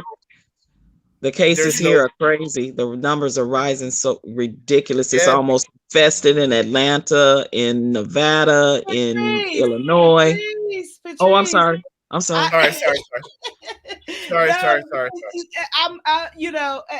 I want him to say what he said. Like for this talk, I'm not willing to stay around, but not that it's not needed. But if we were on the Christian, I'll stay. But because so here's my show up. Yes. Okay, so here's my thing about the whole religion thing.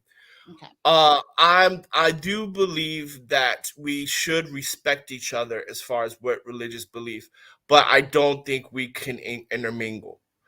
And because, well, let me just say this, especially when we talk about like lifestyle. So for example, I'm a Messianic Jew, so the way we worship, the way we eat, the way we practice, the way we live is so different that if you're not one of us, we just can't interact. And so, and also to us, holy means to set yourself apart. It literally means to stay away. Now, can we do business together? Yes. Can we have a cordial conversation? Yes. But can we marry? Can we truly be friends? Can we live together with one another? No. Because but then again, like Messianic Jews as a culture is not a religion, where Christianity is a religion. Right? So And what so is Right. the religion? And you know what? That's why I relate to you so much, because my spirituality journey led me to the lineage of my people, and that was their spirituality. But Or actually, like you said, it actually was a culture. I should say that. So Right. you're right. It actually was So- their culture, because they were the true ones. You know that they were the true ones. You know the deal. So okay. Well, see, you and I, Yes, because here's the thing, right? Religion came with Constantine and Nero, and I said that in the other place, and they just kind of glossed over it. When we look at anthropology, because actually when I went to school, first year I studied anthropology, I applied as an anthropology major, and there was no such thing as religion. People's culture was whatever God they serve, and we learned that through like, remember how we were taught like Greek mythology and Roman mythology? Remember how we were taught that? And they had a god for harvest, they had a god for this and god for that. And that was their culture, right? They did things according to that, right? They understood the world according to that, like how to harvest, how to marry, how to do this, how to migrate, whatever, right? There was no such thing until religion, until the Roman Catholic Church. I told him that. Didn't I just say that tonight up here on this panel, when the split between the churches, the great fight, the Crusades, the Roman? I just said that tonight. And then there's a book. There's a book called where Christianity and paganism shook hands. Right? You got to understand. Did I just not say that tonight? See, I told him. Listen. Hey, we ain't signing ish. I told him about about Easter and how it's paganism, celebrating Halloween, All Hallows Eve, all that's paganism. Yes, but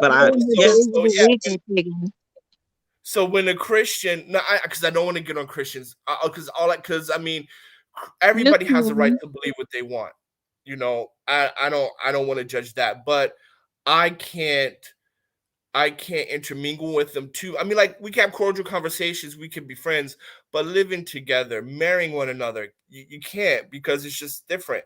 Because I understand sin as transgression of the law, what the Bible says. Sin is transgression of the law, clear and simple. If you follow the rules, you're not sinning. If you don't follow the rules, you're sinning. That's for us. Christianity, I don't even know what they call sinning. I have no idea, but it ain't that. So, I mean, it's just too different. I want to, you know what? I like where this is going. I want to have the conversation, but I do have a commitment. And I promise you guys, if I go over there, if you're still up, I'll boot this live stream right back up with no problem. But I really want to keep my promise to Sir Hill Speaks, and I want to go over there and support him real quick. And I would love it if you guys will come over there with me and support him. He has the Intentional Millionaire on right now, and they're taking questions and answers, but I really want to hold that commitment. But like I said, I don't mind coming back if you guys want to come back. I love this conversation. I live for it. So if you want, I'll come back, and I really need to end this just to go over there and show my support. Okay, sure. Like, I mean, it's up to you. No problem. I can come back. It's up to you guys. Okay. My work day starts, so I'll be off and on anyway, so I can always tune back in at any time working from home. So I'm good. Do that. And I appreciate it. Since y'all made me late, and yes, I'm gonna go over there and blame y'all. I hope y'all come on over and show him a little support, or a lot of support, and hit that like button for him, and subscribe if you like what he's talking about over there. But I would love if you guys will meet me over there at Sir Hill's Speaks platform right now. Okay, doke.